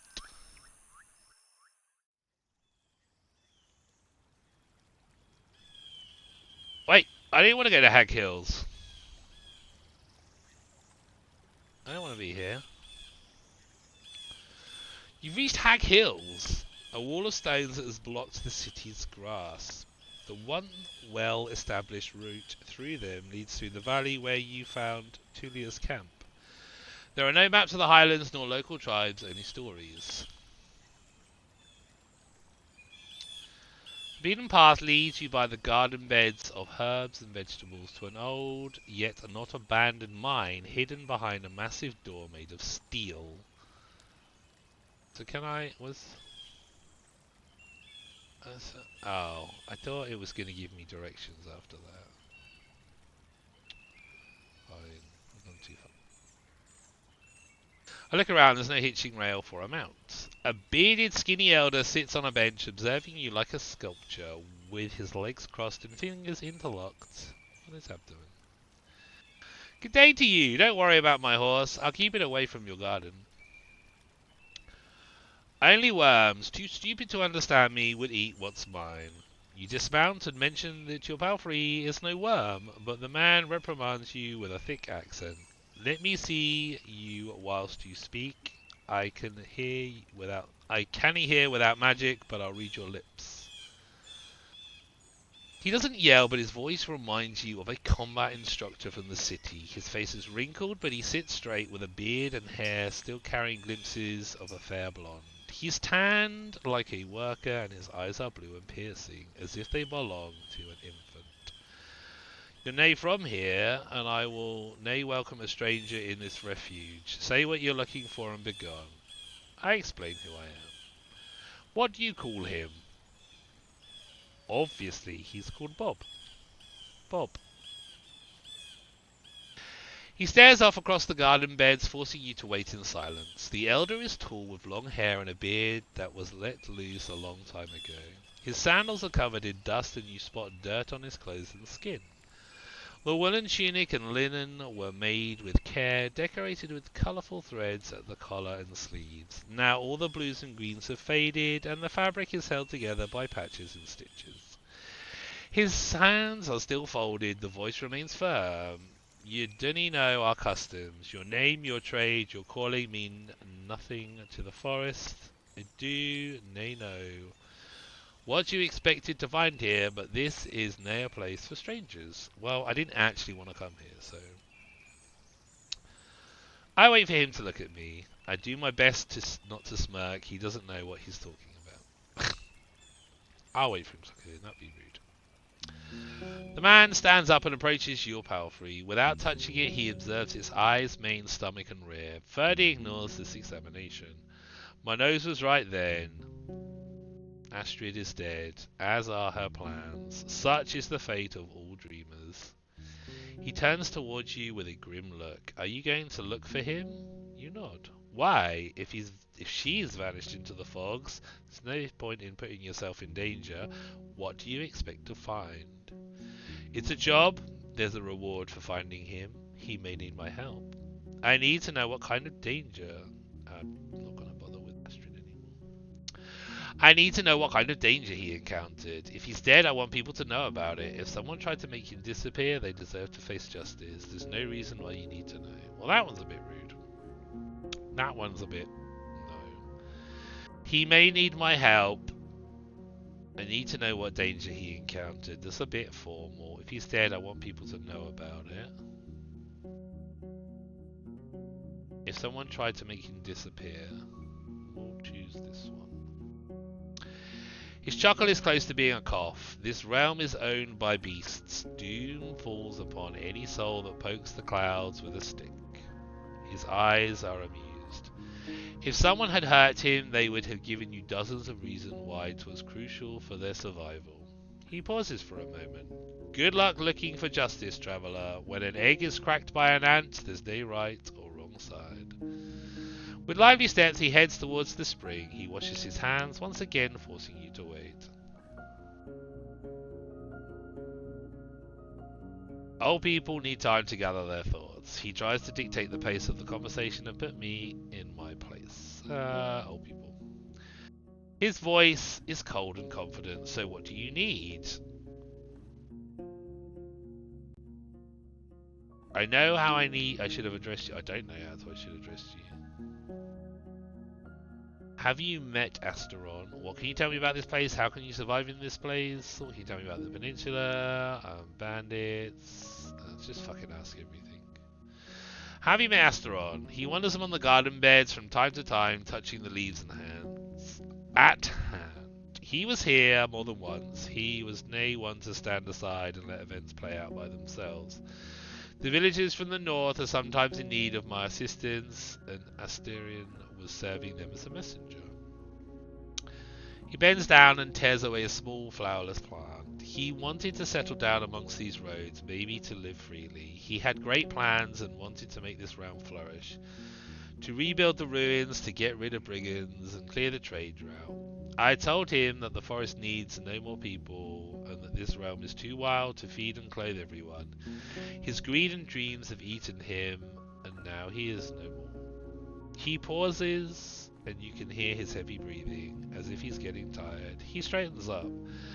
And that's that, traveller. If you want to look for his shell, travel north, far north. People there should know where he is. I will do that. He's observing your lips. Do you need anything else? How much time have we got? 13:45. What can you tell me about this place?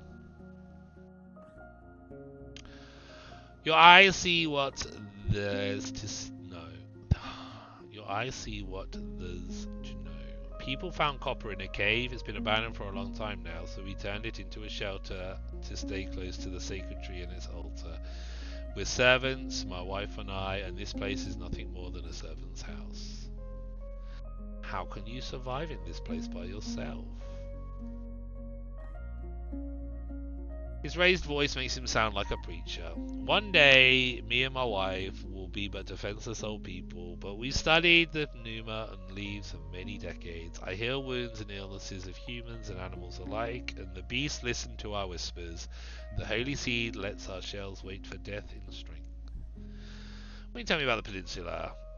I've lived here almost a century and travelled both by the paths and through the wildernesses. His voice becomes stronger and makes you think of a bard. But I may be your guide or a teacher, and if there's anything I can wish for, 'tis that you will stay away from the woods. The creatures get angrier the more we take from them. They do not listen to our warnings, and one day they'll bury us under a storm of claws and fangs. There will be no soul to spare a tear after us. His eyes are harsh as hawks, making him look like a priest who hears a child asking for honey on a day of ceremonial fasting. Do not poke the hornet's nest, do not ride east, and never use the path that runs through the heart of this land. That road was meant to save time, but brings only death. Be a servant, not an observer. Do not try to bend this place to your will. He points at you and wags his finger after every word. Your will, anyone's will, is the key to danger, not salvation. I need to take some risks to achieve my goals. I'm not going to be anyone's puppet. I thank him. These instructions are in line with my own thoughts. I mean, I need to look in the woods, don't I, eventually? I do need to take some risks. He's observing your lips. Do you need anything else? I've heard about some bandits. Were they bothering you?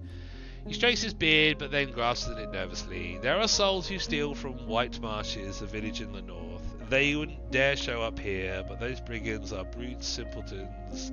Even their leader, Glaucia, listens only to force, and will humiliate for the enjoyment of her band. She will not be afraid of some lost Roadwarden. He lets go of his beard and lowers his head. She drifted so far away from her old self, a kind, bright girl from the Gale Rocks, loved by her parents, but now, do not cross her or she'll find you.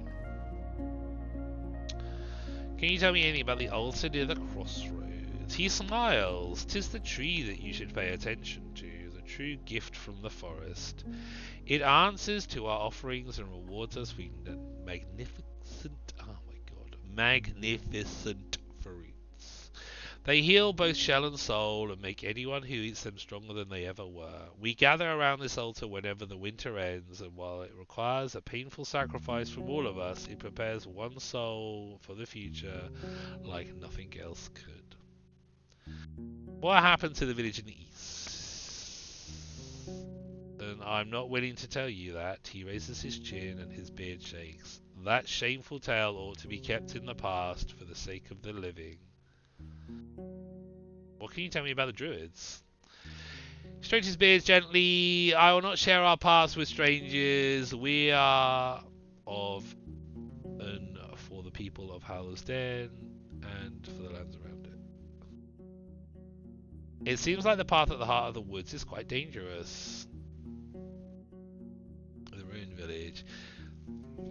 It has a long and dark past and already caught many souls of its builders. It is paved with blood. In the last 10 years have revealed it was all for nothing. Since the days of... He glances at you once again, surprising you with how shiny and lively the blueness of his eyes is. Not are.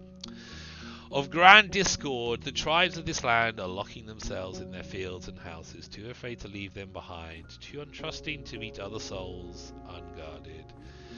'Tis not the first road to be claimed back by the wilderness, and will not be the last. You ask if he has any tips for you on how to survive such a trip, and he tells you it would be wiser just to avoid it.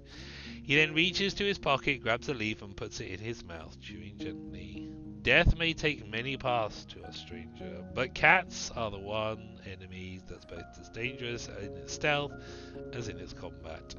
No human can fight it alone. If you see one of them and it's not too late, do not provoke it, make it wary, but not scared. Look big, talk a lot, seek its actions in its eyes. I'm looking for a job.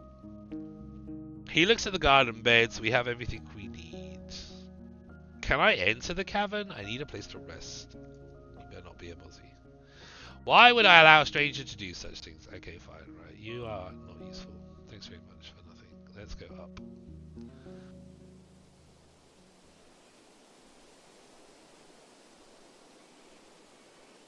The road is beaten and free of litter. You notice paths between the fruit-bearing trees on your right, and soon after that you ride alongside the vast fields of broad beans, almost ready for the second harvest of the summer.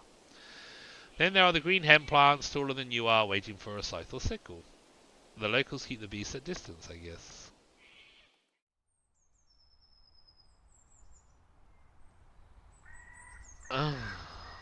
Where is all of this? Where are we now? How are we? I want to go here. Why do we keep going past shit? I don't understand. Do I just click on it? Do the arrows just denote a new direction, a new place to go? Alright, that's kind of annoying. And then we just keep going. Furley's hooves thump loudly on the beaten track. The green bushes, shrubs and trees prove that the soil here is fertile, yet the plants don't overgrow the road. These crossroads must be busy at times, maybe even patrolled. In the distant west you see the mountain peaks dividing the lowlands from the ocean. The road east leads towards the hills, behind which there are unusually tall, dark trees. There is a dense forest in the north from which you hear the croaking of toads. The last path is already known to you. You're surrounded by 4 signposts, all of which seem to be made from the same type of wood, now covered in moss and fungi, yet the pictures and letters that cover the nail boards are nothing alike. Let's approach the western.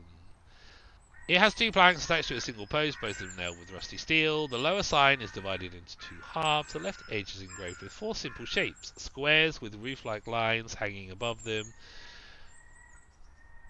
Wait, which one did we go to? The west. I don't know. The western. The other bears 2 engraved piles, one of them made of horizontal rectangles, the others in exact circles. You don't recognise the letters between the 2 piles. The upper plank is covered with 2 short words drawn in white paint, and right below them an engraved vertical rectangle with an outline on them. Well, I don't know what any of this is. I'm going to search the area and I'm going to get out of here. The thing it doesn't help, you notice the remains of berries and pears, but most of them are already rotting, spread close to the wooden stalls at the side of the road. The nearby creek is not impressively deep, but the beaver dam, for some reason taller than you are, makes it wide and waters the surrounding soil. A few steps away from the southern signpost, you find something sticking out of a shrub. It's a moist plant covered by fungi. You try to move it with a stick and a gloved hand. After a minute or so, you confirm it's an abandoned sign covered with green letters and colourful pictures of flowers and trees. Let's search here some more. After a few more minutes of disturbing the local fauna, you're sure there's nothing more to be found. I try to find where did the old sign used to be attached. The southern post is the only one with holes left by nails. I approach the southern signpost. It's covered with green, blue and white paint that portrays simple squares with roof-like lines hanging above them. Each square has a large letter inside it, though you don't recognise them. Nevertheless, the pictures are not too old. There are no other words or marks. The plank was attached with a set of wooden wedges. Alright. Do I just click? Just do click, fuck's sake. Damn it. The village remains dead. What is the time? We've wasted 5 hours.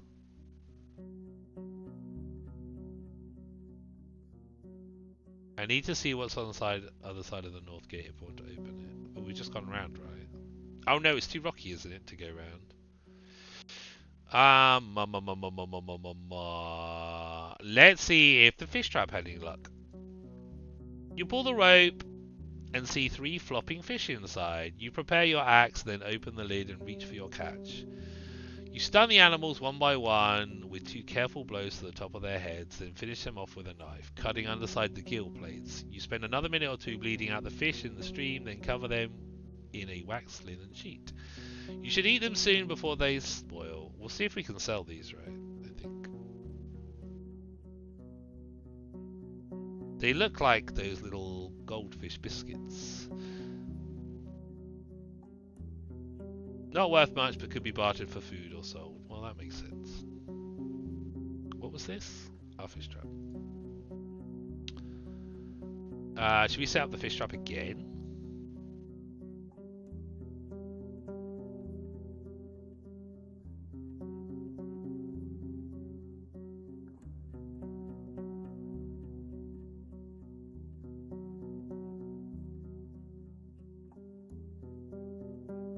Let's take it back. Share the basket, expecting it will get dry during your ride, then attach it to your saddle. Okay, I want to look around. We need to look at the northern gate. The paths here have almost been reclaimed by grasses. To your east and west you see shadowy alleys behind damaged buildings. I approach the nearby tree. You don't find anything worth picking. The half-dead quinces have maggots crawling under their skins. You wonder which part of this meal is more tempting for the dark-winged birds sitting among the branches, the flesh of the fruits, or of the worms. Quinces are rarely eaten without having a chance to bleat. You can safely guess, or blet, I don't know. You can safely guess that they were meant to be dried or to add taste to cookies or hard drinks. After a few moments, you realise that the bottom part of the tree just above the ground is partially charred. Someone must have posed a torch here, but the wet wood didn't burst into flames. Let's look in the well. It's filled up with soil, and you find nothing interesting about the area around it. I want to open the gate. It may take a couple of hours, especially without proper tools or help you remove all the ground and rocks. Let's go somewhere else. You feel a slight ache in the stomach. Let's check out the rest of the village and then go to the scavengers camp. Let's do the northeast. The debris was partially moved outside of the destroyed houses, but you find nothing of value. The table, cupboard, shelves and bits and pieces were carefully ransacked. The wildly growing vegetables and herbs are the only remnants of the abandoned gardens. You spot fresh human footprints at the entrance to the latrine, most of which leads to and from the centre of the village. You notice a set of simple tools leaning against a pile of rubble. A wooden spade and a shovel, a pointed stick, a hoe with a bonehead, a stone axe. All of them are too old and too awkward to bother with transporting them around, but you'll know where to find them if you need them in the future. Good to know. Okay, so we could use those to clear the gate. Can I explore one more area, do we think, before we get really ill? Let's have a look. Our vitality is not good. We didn't get our vitality back, did we? Let's do the northwest part. You are in bed, lurking and snuggled in. Oh, I guess it is 5:30. I wanted to let you know in case I drift off. Alright, gorgeous. Thank you so much for hanging out this evening. I appreciate it, darling. If you do drift off, I hope you have a lovely sleep. And I will speak to you tomorrow. Let's... We've explored it all now. The colourful grass covers the entire fenced pasture. The large stone placed in the middle suggests it could be a playground for ibexes, or maybe it's just an old garden. You see a couple of small sheds, a latrine in the single building to the south, completely burnt down. All of these places were cleaned out by scavengers.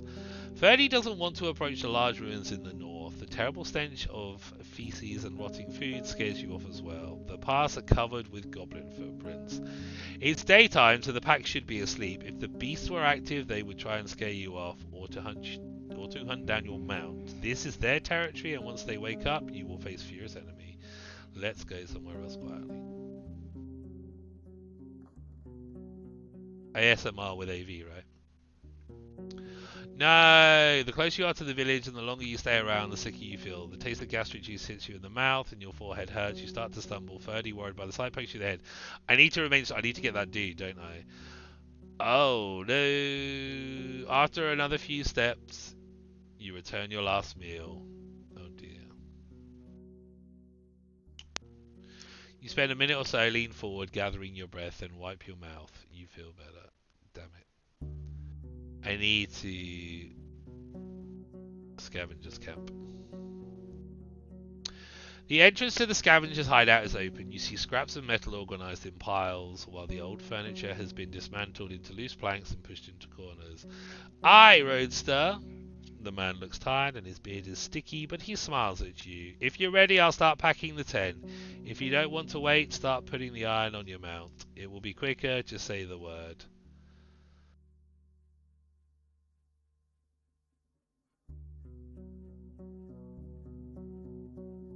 Drifting off to sleep with AP reading about puking.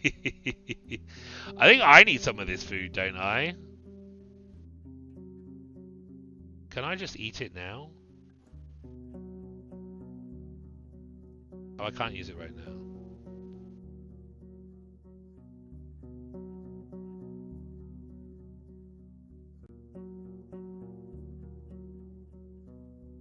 You won't restore health while sleeping. Starvation weakens you in physical struggles. We're not going to fight. Okay.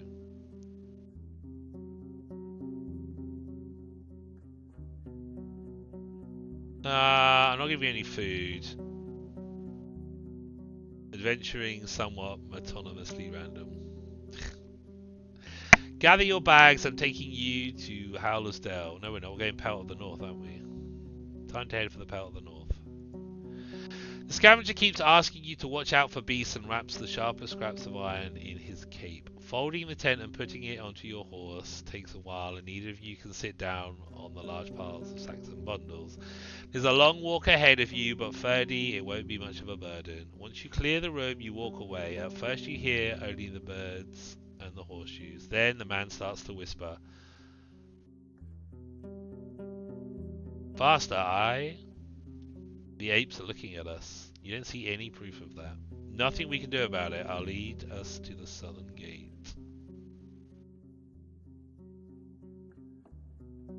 You move forward, slowed down by having to secure the bundles on Ferdy's back and carry your own bags. After half an hour, the man asks for a break. Even though you shared your food with him, he's not fully recovered from the days of hunger.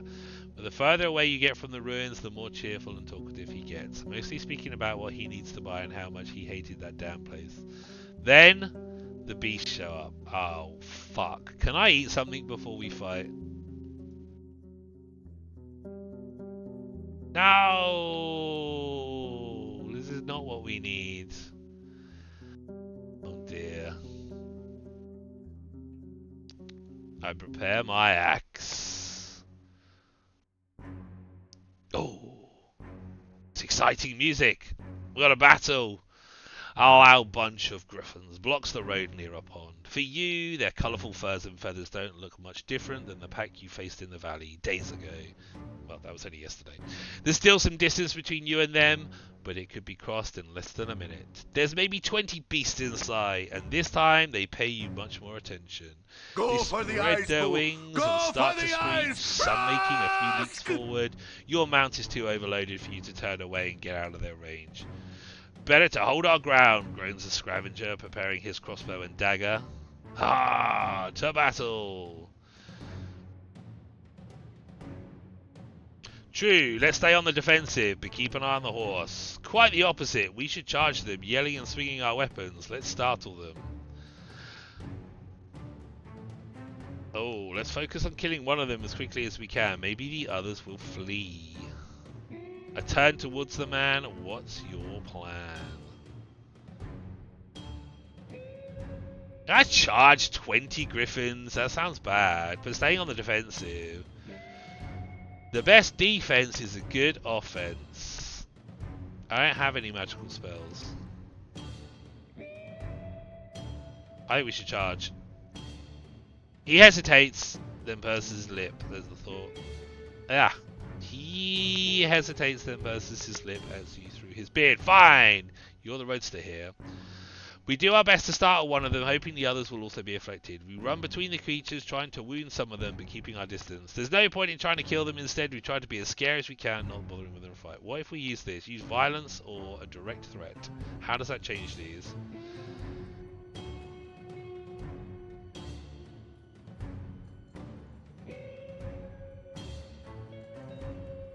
Oh, hang on. There's no point in trying to kill them. Instead, we try to be as scary as we can, not bothering with the fight. So this must be with it. I can't tell whether it's highlighted or not.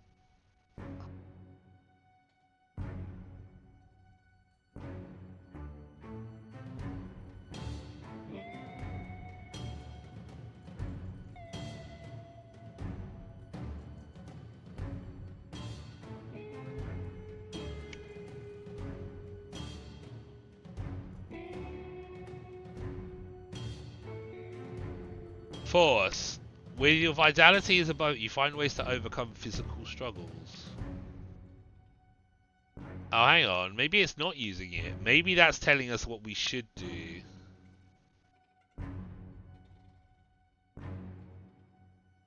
There's no point in trying to kill them instead. So maybe this is teaching us, this is our sense of force is telling us the best option. There's no point trying to kill them. Instead, we should try to be as scared as we can, not bothering with the fight. I mean, I think that makes more sense. But we're gonna go this. I don't. It's a bit annoying. It doesn't. Can't tell whether it's highlighted or not. Just go with this option. You run amongst the creatures like lunatics, waving your arms, swinging your weapons, and shouting as much as your lungs allow. It.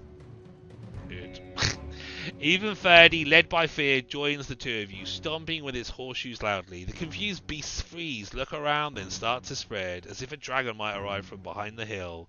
As they jump away over the bushes, their hungry beaks don't turn back. Once you're sure the road is clear, the scavenger laughs, although his words are weakened by a sore throat. I must say, you're a brave one, and no blades to clean, aye? Another laughter. I swear, beasts are dumber than a pair of rocks.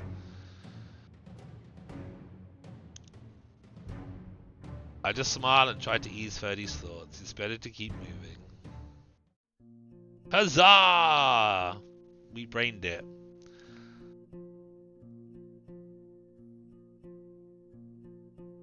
The man's sleeve and stomach are soaked with blood, but he tells you to ignore it. Once you get close to the pelt, he whistles enthusiastically.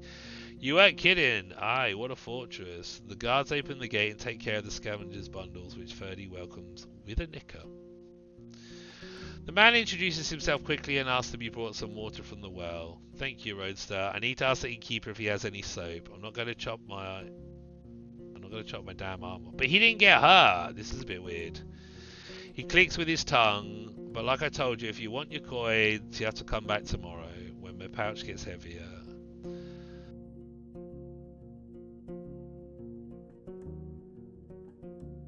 We can, and I would prefer to, give you the potion that repels 8 minutes instead. It's useful, but not as much in the south as it is here in the woods. I'll take the jar, actually. Oh, well, thank you for sticking around for the story, Bug. I appreciate you being here, gorgeous. I'm glad you've enjoyed it. Although, it's just me talking, so... Ha! I'm glad. He unpacks a large marble jar of clay. Well, he unpacks a large jar made of clay. I'm not gonna lie, Roadster, it's pure troll urine, he chuckles. Don't ask me how I got it, eh? If you want to scare off some apemen, use it before they see you. Trolls eat them all the time, so they stay away for as long as they can. You imagine that you can feel warmth from the jar. Well, I won't miss it. I'll be here for at least a couple of days. You'll find me around if you need me. After all my recent camping, I'm going to spend a few hours kissing this nice strong wall. He starts to laugh and walks away, waving goodbye. I pack the jar and make sure it won't spill in my bag. Troll pee. Yeah, obviously. You return to the courtyard, you hear the clinking of tools coming from the armorer's workshop. I mean, how much time have I got? We can make it back, but we should probably eat something, right? The windows are open! Ooh. And while there's a few guards eating and drinking, the hall is clean. The innkeeper is sitting behind the counter cutting vegetables. The scavenger is nearby talking quietly with the innkeeper. Let's go to the innkeeper. So, you again. Need anything? Any leftovers? Random roll. Yep, you're lucky. I was planning to give it to the boar. He goes to the stove and in a couple of minutes prepares you a meal. Here, you see a flatbread with butter and a herbal dip sauce. While you're eating, he asks if you need anything else. That's nice.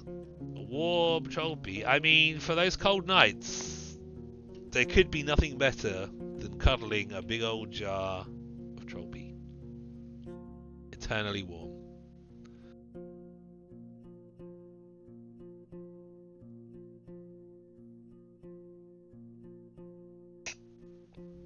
Do I have anything you like to buy? Let's try and sell these fish. You might like the fish. Let's see what you have. Select an item you'd like to offer. Different traders are interested in different goods. They will purchase only some of the things you have to sell and their offers may vary. A raw fish. Don't put it on the counter if you may. He glances at your catch, then at the stove. My crew doesn't hunt for fish. The lakes and rivers are too far away and they ain't trained with all the weaving worms and rods. Sell me 2 at once and I'll give you a coin. I ain't wasting the firewood on just one. Ah, sure. I mean, these might go off anyway. You pull out the items, but the innkeeper shakes his head. I don't need those, nor could I sell. Oh, you pull out some other items, but the innkeeper shakes his head. I don't need those, nor could I sell them to anyone. I'd rather make coins than waste them, so bring me something of value. I'll pack my fish back. What have you got? Oh, the elk fur. Oh yeah, we've got like no money. We're okay. Yeah, we're not buying any of this. I'd like to ask about someone. Oh shit, who am I asking about? Oh, I don't know. Let's ask about Bob. I don't know them. Okay. We have to type people's names? Take another look at the main hall. So I can't sleep here, can I? Scavenger. Road still need anything? Enjoying your stay. Well, I've just arrived. I can tell you more tomorrow when I spend a few hours on something soft. But damn, the smell around me is quite something, isn't it? I'm going to the well soon. I want to learn more about the peninsula. Tell me about your travels. You must understand, you're a roadster. People ask you for help. They don't think you'll steal from them when they're in bed. He pats his bag. It's not the same when you're a drifter. They don't ask me to stay, to marry their kids, or to help them with the harvest. They just ask if I plan to pay for the room or buy stuff. You talk for quite some time, though it's difficult to uncover the details hidden in his tale. He claims he and his packbird came here by boat, about which he refuses to speak. He landed just next to the Gale Rocks, a large fishing village near the northern shore. People there were irritable and unwilling to idly chat with him, but opened their mouths after he helped them at the smokehouse. On sunny days, the locals would hunt on the shore, and when it gets dark, they hide behind the walls, gutting the fish. When the weather gets to shit, they boil water for salt and put the fish in it. Then hop to the barrels. I don't know how. They don't have many trees around. Then they sell the meat to the villagers and you know, places. He clears his throat. For crops. I'll let him continue. I was told to stay away from the White Marshes, though no shell told me why. I joined a group of fish traders who were going to Old Pagos and its monastery. But I hate that place. Blah, everyone does, he shrugs. I traded there for a bit, but the villagers are cold. They spend days praying and talking on and on about their duty, and are grey like an ashworm. So I left once at dawn, me and my bird, and wasn't that a mistake? He was attacked by a short bear-like creature. He tried to run away, but following his bird was a bad idea. He fell over in the thicket, so the monster had time to get him. I hit it with a bolt, wasn't enough. I kicked it, so it bit my legs, tears my flesh away. I almost dozed off from the pain, but can you believe it? That lazy bird came back and charged at it with its beak. Oh, that lazy bird came back and charged it with his beak. His dagger was enough to get through the surprised animal's belly. It ran away. Ran away. How do you survive with such deep wounds? I forgot he was wounded by the bird and wanted help. That's obviously what they meant about the blood and patching him up. The bird was patient. It would let me lean on it. My ballaster scared the griffs away, and we got to Howler's Dell. That's where I found the elders. They agreed to heal me, but only for coin, and told me it's an exception. After a few questions, you're sure that by the elders he means the local druids, held by the village in great esteem. They didn't want to talk with me a whole lot, said I'm impudent. His tone is filled with mockery. You hear that? I spent time with Ace, and she wasn't so boring. Sorry, excuse me. You ask him about her, and he's more than happy to answer. She's the mayor, so to speak. Once you get there, she'll make sure to see you. You'll know it's her. She's short, and her blonde hair is straight and long. She wears dresses and rouges her cheeks like a merchant. He points at the scar on his own face, which doesn't help your imagination. She's not scary at all. At least as long as you don't ask about her wealth. Tell her a joke or two, drink some mead, or play dice. Her laugh is something else. So why did you leave Howler's Den alone? It wasn't smart to move to the ruins all by yourself. Ha! It's my trade. I shouldn't tell, and I won't. You already know all that you need to know. Tell me about yourself. I've already done that.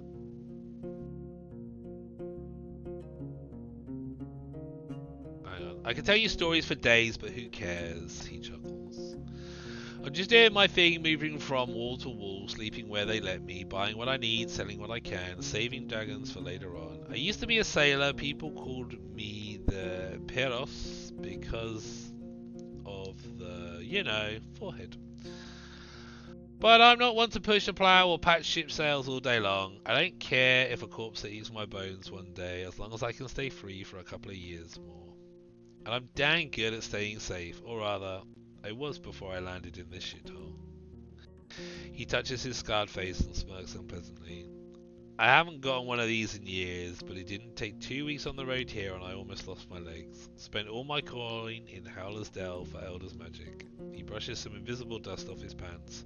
Not the first time I have an empty pouch, not gonna lie, but there's no coin in waiting here. Once I push all the iron into the locals, I'm moving south. Though I won't ride alone, I'm not making that mistake again. I've heard no ships can land on this coast. Well, he tilts his head to the right and gives you a distrustful look. If you're patient and take your time, you can get to Gale Rocks from the sea. In a light boat or a raft or something that can avoid the rocky teeth. Sure, no hope for a ship or any trade, but with some help you can do it. But don't tell anyone I told you this. His tone gets significantly colder. It's not something people should talk about. I nod. I have some questions. Actually, I don't have any questions. Get outside. I wonder if the guards... Can I hire the guards to clear that rubble? Do I want to speak to these ones? Ferdy is pouring the ground. You hear the clinking of tools.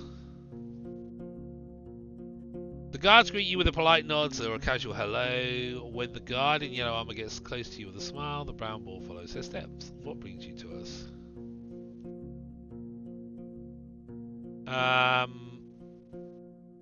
have a job for your crew. There's some goblins in the nearby ruins that pose a danger on the road.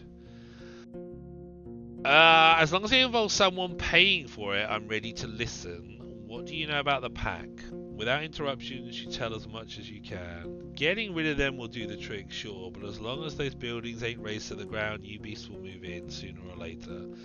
Though I ain't one to stop you from reaching into your pouch. A brief smile quirks her lips. Now, you need to take care of some things first. Hunters or not, we won't raid and lair blindly. What do you want me to do? She lists your tasks one by one, in the meantime bending forward to brush the ball. Make sure you've looked around the entire village, which we have. My crew will get mad if it turns out there is yet another lair in just around the corner. Then be sure there's no souls around. When we fight, we don't do rescue jobs, and if we do, they cost a lot. The boar grunts and turns around, leading her to the other side.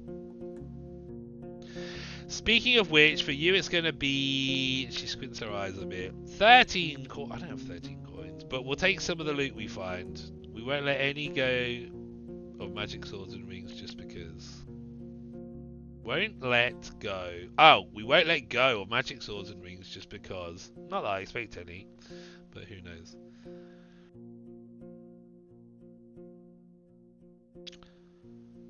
Just so you know, I'll bring an axe with me.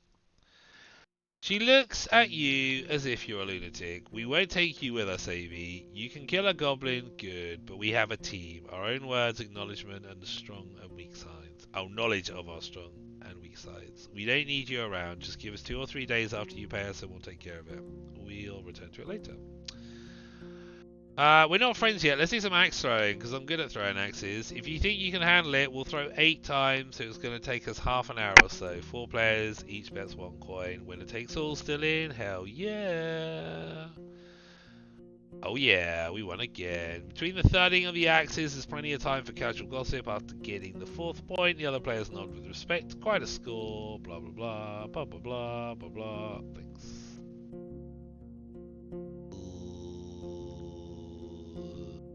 Do I need anything from the well? I think I do. I get cleaner. Well, let's go.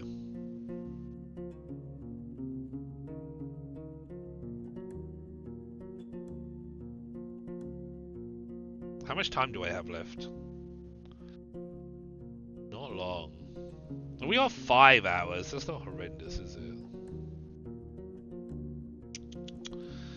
So there's nothing really for us down here. We don't really want to go back here.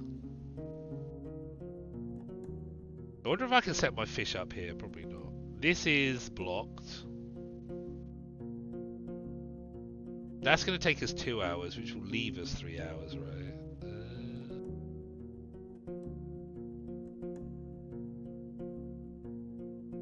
Well, what if we just have a little look this way instead?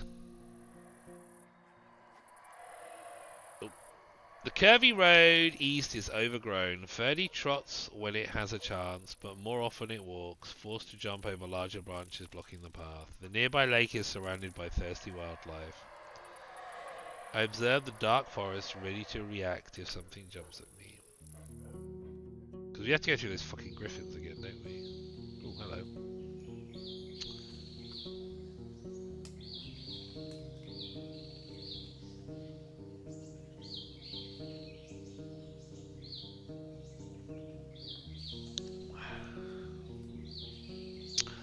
A couple of stone slabs were turned into a hut-like shape, one of the ancient chapels raised by the priests of the United Church in the days of few soldiers and even fewer shelters. The dolmens proved to be especially durable, though the conditions they offered were harsh. The entrance is barely wide enough to let you walk inside. It was meant to keep larger beasts away, including your palfrey. You can't spend the night here. You dismount and look around. I approach the hourglass carved in the stone. It's the most common religious sign of the city folk, adopted by the United Church, Orders of Truth, and the majority of fellowships. It's used in templates and during the funeral rites, but also to decorate codices or jewellery. The winged hourglass portrays the ephemerality? Ephemerality? I don't know if that is a word. It might be a word. Of life and the rigidity of time. When possible, they're made of steel, signifying the strength of humankind's determination and innovation.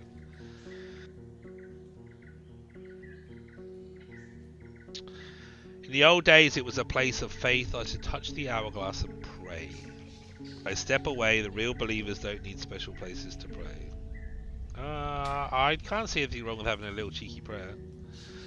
The stone welcomes your open palm coldly. The hourglass doesn't start to shine. The birds don't cease in their singing. There's no incense inviting you into the chapel. Yet once you close your eyes, gather your thoughts and rub the sacred sign with your fingers, your soul is focused and tranquil, as if awakened after a long rest. In your silent prayer, nature seems both distant and familiar. It doesn't shape itself around your thoughts, but you feel like nothing is going to hurt you, not while you're here. So be it, you say at the end of your prayers, as your ancestors have taught you. The birds are singing delightfully. After my prayer, I step away. Ferdy is looking for the next clump of grass to graze upon. Let's enter the chapel. The beams of light get through the gaps between the rocks, but you can hardly see anything. A torch would fill this place with smoke, but a candle will suffice. You wonder how many travellers have sat on the cold rock, observing the entrance and fighting with their heavy eyelids. I light up a candle. You unpack the tinderbox from your saddles, then place the flint and the linen char cloth on the narrow slab sticking out of the right of the entrance. Decades ago, before the southern invasion, people used to use fire strikers made of thick steel, but all you have left is a cube-like piece of harsh pyrite. It's not the best, but enough to make a couple of sparks. Sadly, the weak light is hardly enough to let you examine the chamber. The candlelight may be weak, but I'm patient. I look for clues carefully. Ooh, random chance. You touch your surroundings, bringing the candle closer whenever something catches your attention. Roll for investigation. Even though a part of the ground is covered with a single massive slab, there are sections free of any flooring. You see soil, small rocks, sand. In one spot you find the remains of charred wood. Also, you notice sticky soot on the walls. Part of it covers black marks and pictures, possibly letters.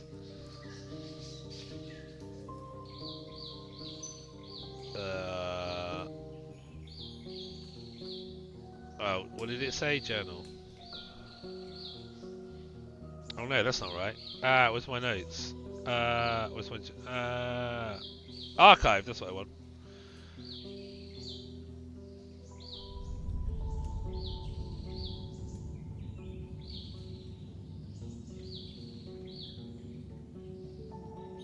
Let's... pictures...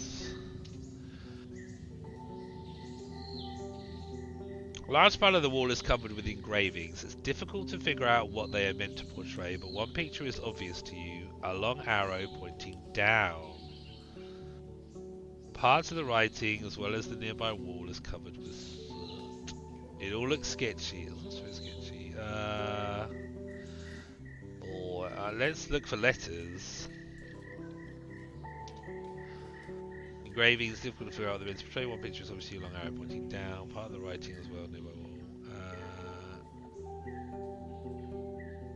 Arrow.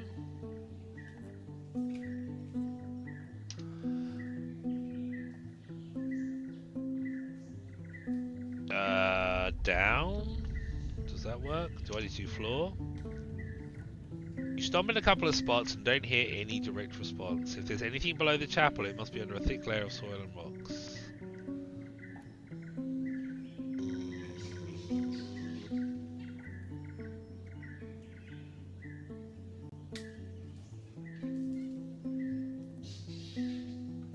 Under arrow.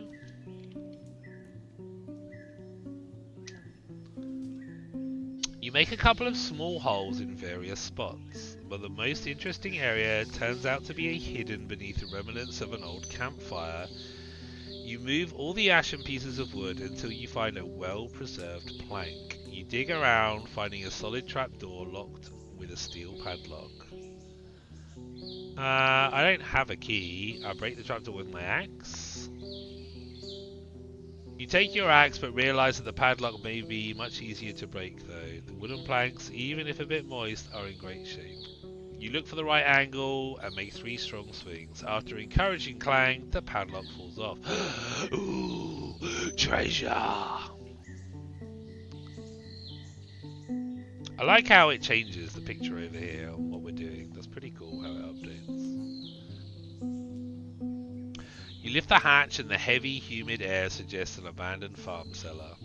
Your candle allows you to estimate that the tunnel is roughly 15 feet deep, but there's no ladder that you can use. You think about lowering the rope, but you realise that one of the brick walls is covered with large holes, meant to be used as a sort of vertical stairs. You hear no sound coming from the tunnel, but the mouldy walls and old cobwebs are not very welcoming. It's fine. Yeah, I'm sure it's fine. It's fine. We climb down.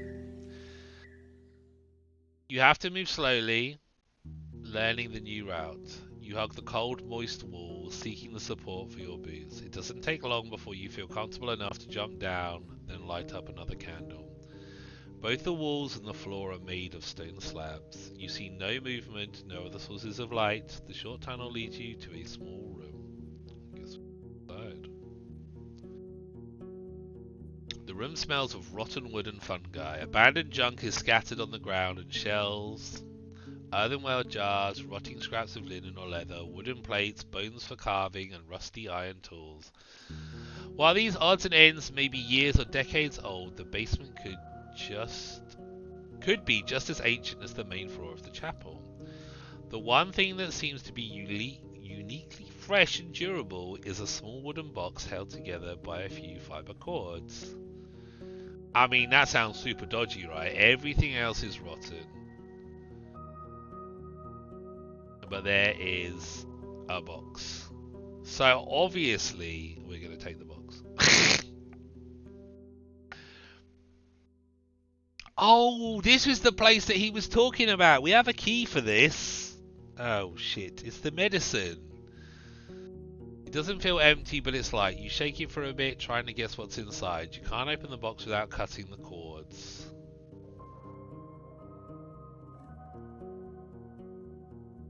I cut the cords with my knife and open the box. What an idiot. Of course it updated this. The box turns out to be filled with rags covering a fragile bottle. It's small and closed with a tall wax seal, inside of which you see a thin stick. It should be easy to instantly open it if needed. You can't look inside, and if you open it, you may not be able to seal it again. Nevertheless, you recognize a magical potion when you see one. Probably the one that you were meant to find for Akios, the merchant. I attach it to my belt. It may be useful later on. Well, I don't. I want to pack it away, but... Using the light of your candle, you memorize the holes. You climb up quickly. I go outside. Ferdy is leaning against the wall napping. Is that how donkeys, horses nap?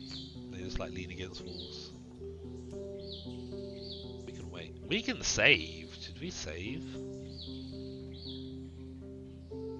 Should. Feels a bit naughty, like loading stuff up if it goes wrong, right? How much time we got? 2:45. Let's travel. I'm wondering if we travel here.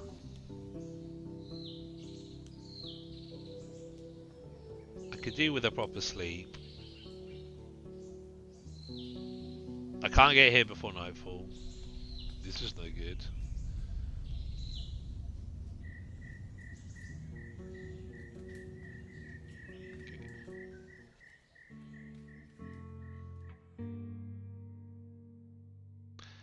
Julia welcomes you with a smile. Is everything alright?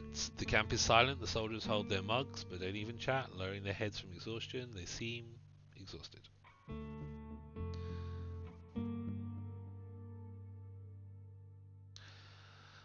I have more questions. What else do you need? Did you ever enter the road leading through the heart of the woods? Oh, we were advised not to. Have you seen this huge gate in the west? Made of rocks, very tall. We met a guard there named Quinton, maybe? A kind soul, but a bit slow. He almost begged us not to enter the woods, so we took a longer route. That's where all the settlements are anyway. Her companion chips in. We didn't miss much. I see. Do you have any idea what happened to the ruined village in the west? Nah, there were goblins around the walls, so we never went there. But I was told that the wrath of the herds crushed it. Maybe 10 years ago? My companion agrees with a nod. If there were any survivors, they are surely gone by now. Maybe they moved to other settlements or left the peninsula. Or got caught by the bandits. Speaking of bandits, have you ever encountered bandits from the north? She let out a sad sigh. So there are other bandits in the woods after all. Her companion hits his forehead with his palm. This peninsula really hates us. We can't make a dent in its shell. Julia puts a hand on his shoulder, then looks back at you. Thanks for telling us, Roadwarden. If I survive long enough to report to someone, I'll be sure to mention it. Good idea. Thanks. You're ready for the further journey. Nothing else there. Can I eat this? This is merchandise.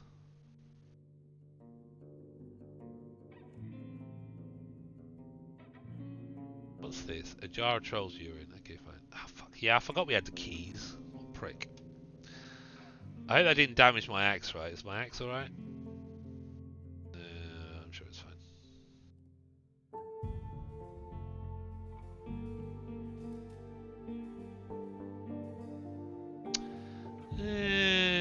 I'm not chugging that potion. We need that potion. Don't be tempting. We got 145. Do we travel to the other place? Or do we stay here? I mean, this isn't very comfortable. We do have a few more coins. What have we got? We got 6 coins now, right? We can... Maybe we should travel. Let's go back here.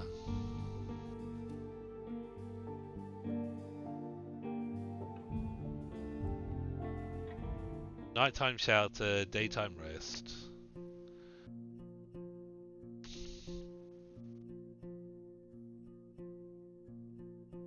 The guards are close to the gate, looking at you with curiosity. One of them speaks. We're closing, Roadwarden. Better come inside. I get off my horse and into the inn. The windows are open, and while there's a few guards eating and drinking,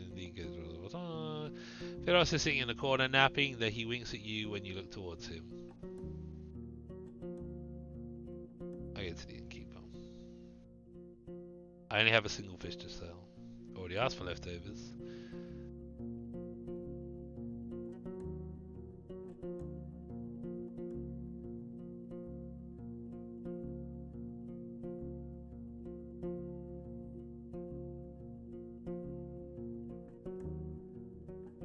I know, we just go to sleep, don't we? That's how it is. I forget. Sleep.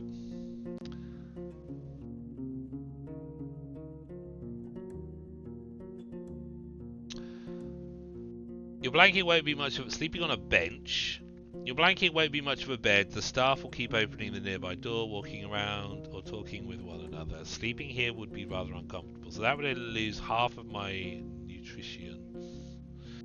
And some of our, our hygiene. Sleeping in a room, a comfy bed with a clean blanket in an isolated chamber. You'll also get a large breakfast, a washtub with water and soap, and some clothes to wash your teeth. Ooh, yeah, I'll take that for one. Can we actually sleep tonight? Don't keep me up. You hear a thunderous roar. You rise to your feet and rub the sleep from your eyes. Motherfucker, the doors are opening. People are shouting orders and words of warning. As you open the window, you see what's behind the commotion. Something is on the other side of the wall, trying to get through, and the guards are fighting it off with their torches, spears, and crossbows. Thanks to their light, you see the large furry paws placed on the top of the wall walk. As far as you can tell, the beast is but a single leap away from getting inside. Gotta help them. I need to help them. You look for your Gamson and Blade, still a bit foggy in your thoughts, and once you find them, you struggle to get inside the jacket. As your habits kick in, you see the innkeeper right in front of you holding a candle. You're a guest, stay here, he says without a shadow of hesitation. My team has no time to worry about outsiders. Just after his words, you hear a cheerful laughter from the wall. Judging by the way they point their fingers and lower their weapons, the beast is fleeing. Well, I shouldn't expect people will need my help all the time. I mean, this is true. If I'd been there, maybe we could have caught it. Why would you want to catch it? I better get my fucking sleep. Yay! The small room is quiet and far from unwanted eyes. You take a calm bath, rest on a soft mattress, look through the window, enjoy the minutes of safety. I like that plan. Bath and a sleep, that sounds good. Be late to have a bath. Or early. Never mind. Maybe I'll do that tomorrow. A bath. Soak in the bath. I'm not very good at staying in the bath and having a soak these days. Usually I'm like half an hour and I'm like, no, now I'm wasting time.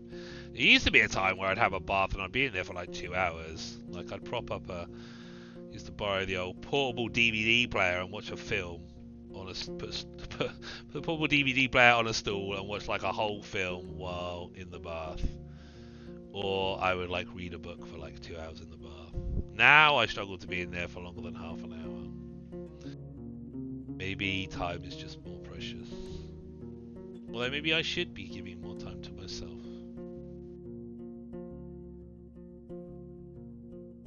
Yeah. Maybe. Well, tomorrow is reserved for me, so we'll see what I feel like when I get up. Eventually. In the morning, you find a stool with a large wooden plate bearing an aromatic breakfast, a bowl of oatmeal based on ibex milk with berries, nuts and honey. Downstairs, the innkeeper is putting firewood into the stove. He asks if you need anything. We're in pretty good nick, aren't we? And that second day took us only like an hour and a half. See, we're getting better.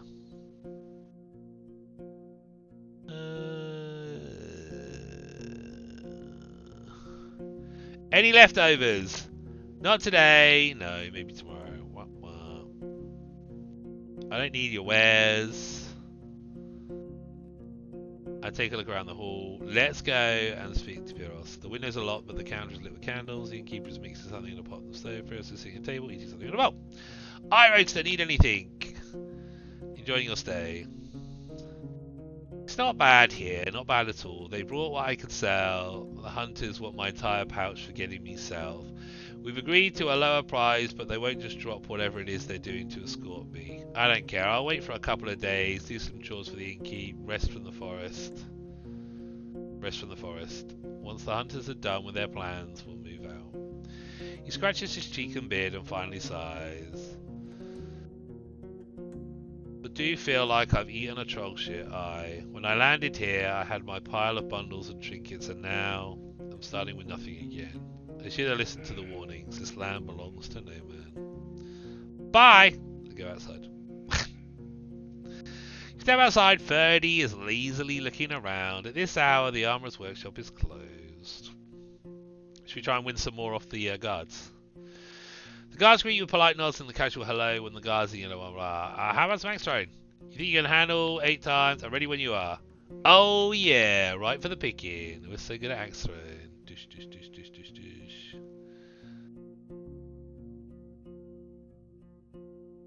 Anyway, thanks. Let's travel. Where do we want to go today? We didn't put our fish thing down, did we? How much money have we got now?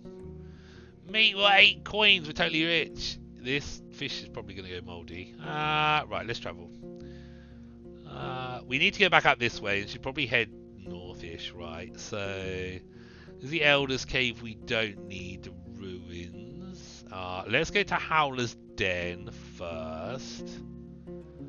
This is blocked by an earthquake. Let's see if anyone else needs some help. Maybe we can find a useful task other than find me a husband.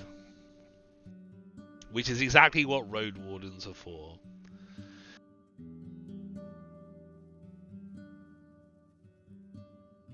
You approach the open gate, then swiftly dismount. A guard approaches you, ready to take your mount to a stable. Greetings, Roadwarden. What news do you bring? We gossip for a bit. How long is a bit? 2 hours, 12, 15. 15 minutes. Even though Howlersdale is a large village, the life here is slow. The curious locals gather around to take part in your conversation. Recently, the fields could use some more rain, and no one is happy to have to water them with buckets. The stable master shows up soon after you step away from Ferdy. His lips are thin, and he gives a longing glance towards the bridge. Here you go. He nods with gratitude and throws the bone into a leaky bucket hanging from a nail, then grabs a wooden pitchfork. I'll let him work in peace. You're wandering through the village. 3 drunken youngsters are having something between a conversation and a mumbling exchange of jokes. 2 red-haired twins are weeding a flower garden.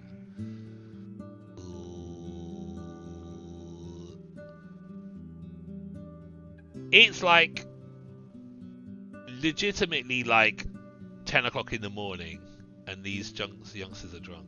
Okay, what do the guards have today? Oh, it's for a bit more. A hunting trip. You'll be a messenger between a few groups of hunters that will hide in various parts of the wetlands close to the southern road. This task will take you about half a day and may get dangerous. Should we do one of these? Actually, let's go to the main square. Let's do Achios. You approach the inn. A couple of labourers eat gruel and leftovers, too sleepy to gossip. The only people who aren't yawning are the two elderly ladies seated on a bench holding hands and observing the creek. Aww.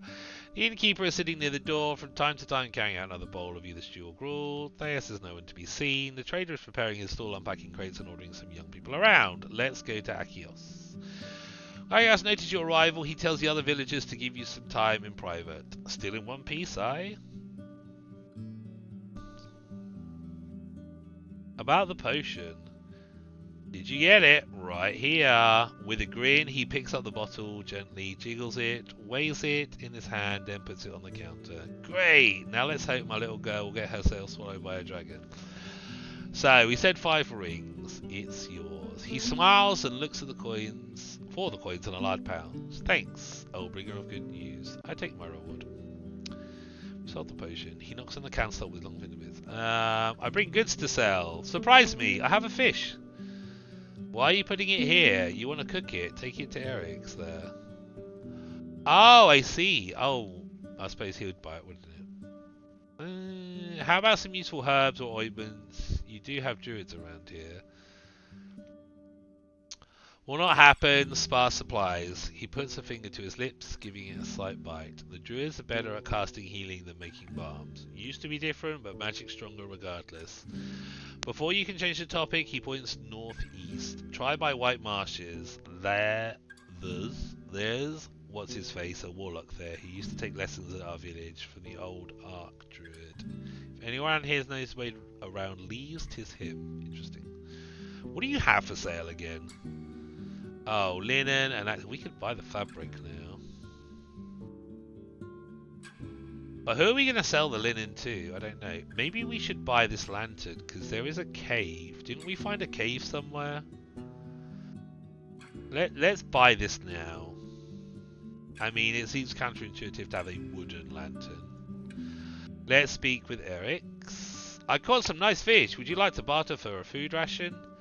He raises a fish to sniff it and holds his beard back, keeping it clean. Name any fish in our creek. I'll put them in a soup or bake them for a sauce. How many do you have? I'll give you a healthy meal for each one. Take one. You sold a fish for a food ration. He takes your fish inside, making quite a bit of noise once there. When he returns, he's holding a small package wrapped in wax cloth, which should be somewhat waterproof. Oh, should we buy the teeth cleaning set as well? We're rolling in dough. Now we can brush our teeth. Ah, someone dreams of a healthier smile. He rubs his hand. But before you take it, he puts the box in front of you. I've got the hazelnut twigs in the sheath, but can replace them in no time. What taste are you looking for? Hazelnut is fine. I'm assuming it makes no difference. Apple tree. Oak? Why would you want it to taste like oak? No, well, hazelnut's fine. With a smile, he pushes the set towards you. What else do you need? Nothing else. For now. Do we need them there? Let's see the square. Yeah. You're wandering through the village. A short-tempered hunter tries to explain to his parents that there are no bears where he's going. A group of children covered in mud gather by your mount and argues loudly about what's better, horses or donkeys.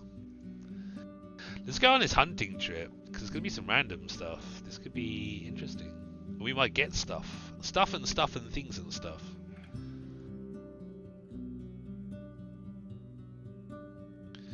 Or nothing.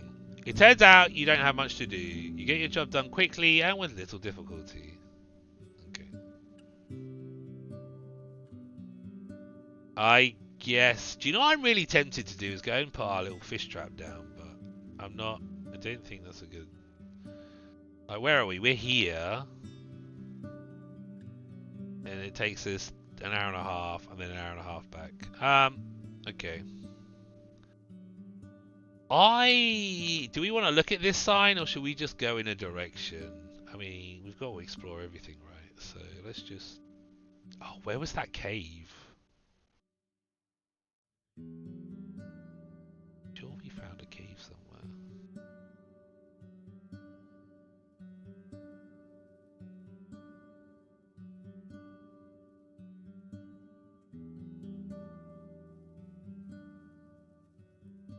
Was I imagining it? I don't think I was.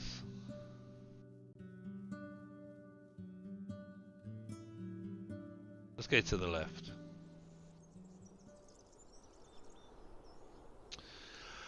You cross a clean, shallow, yet wide creek that runs south, then follow the uphill path squeezed between the hills and the lush forest. You spend a good couple of minutes passing a haunting meadow filled with dozens, maybe 100 cut-down trees, now overgrown by bushes and grass. You can't think of another time when you've seen a clearing of such size. Seems dangerous. If this goes on, the animals will join forces to strike down whoever is responsible for this. The locals are surely ambitious. I wonder how far they can push it.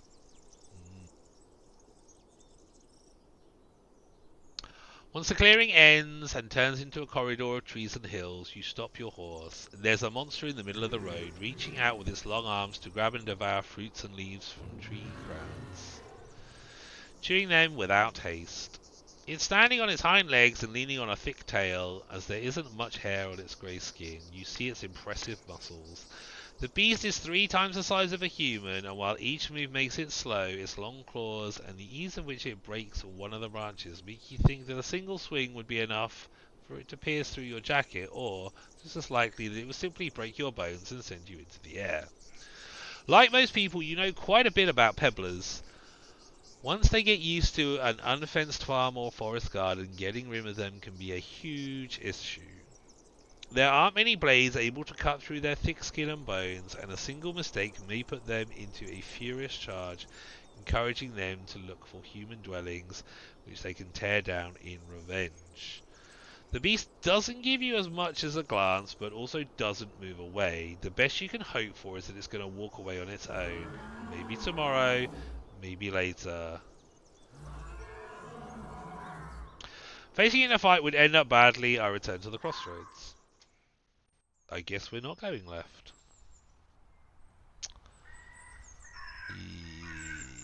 Where did we look at? I take another look at the destroyed sign. So that's where we came though, right? That's east. Should we go west?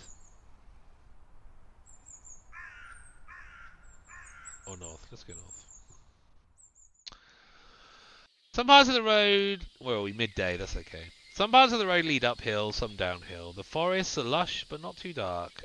The few foraging deer and boars keep their distance, and the birds are disinterested in your presence, singing cheerfully and preening their feathers. Sounds of an ongoing hunt reach you from the east, but none of the nearby creatures seem bothered. Once you get further north, a colourful meadow reveals tall hills on the other side of a stream, but the road leads through a valley. There's a gentle plume of smoke coming from one of the mountains in the west. Doesn't look like a place on fire. Maybe there's a settlement in the mountains.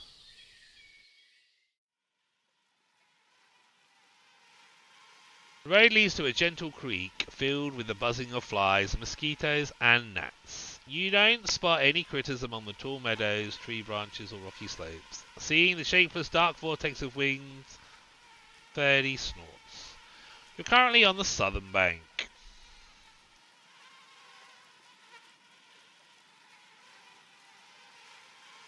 I ride forward with a blazing torch. You move away from the creek, get on your feet and unpack the tinderbox, the wooden stave and the set of rags as well as the oil. After you assemble a torch, you sit down on the ground preparing the flint and the linen charcloth. Decades ago, before the southern invasion, people used fire strikers made of thick steel, blah blah blah blah blah.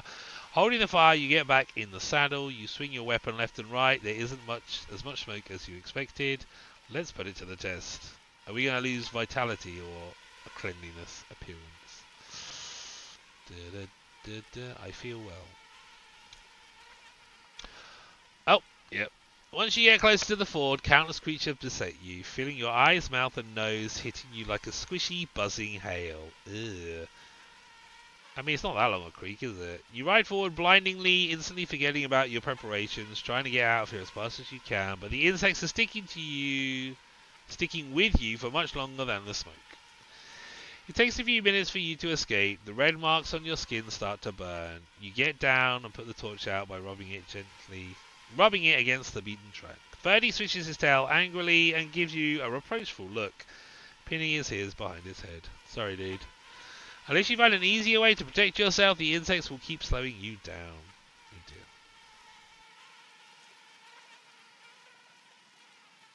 Well, that didn't help much. Oh, can I not carry on?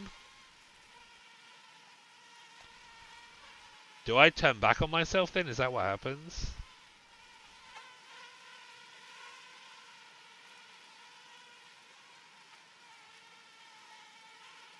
Can I not keep crossing? Can. Okay. For most of the time, you're surrounded by yellow meadows. The trees on your left get sparser, while the few lonely birches on your right still bear the signs of tapping. Marked with knife cuts tied with cords. Oh, fuck's sake. Sentences. The trees on your left get sparser, while the few lonely birches on your right still bear the signs of tapping. Marked with knife cuts, tied with cords. Some of them still carry wooden vessels, as if they were simply abandoned. Maybe last spring, maybe before that. A few of the trees are already dried out, and the winds managed to knock them down. As you get closer to the crossroads, the ground gets muddy. The beaten path avoids the wetlands as much as it can. The screeches and hisses mix with the buzzing of insects. As you reach a small pond, there are signs of blood on its bank. The air is moist and heavy. There's a hint of rotting meat to it. Delightful. It may still be early, but it's better to avoid the bogs when night time approaches. Such places rarely have fine roads.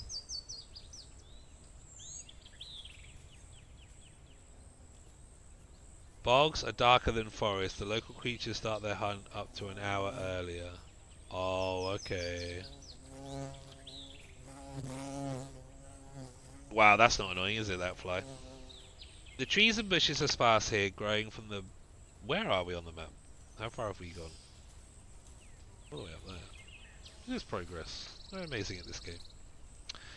Trees and brushes are sparse here, growing from the barren grasslands. Some of them bear late summer fruits.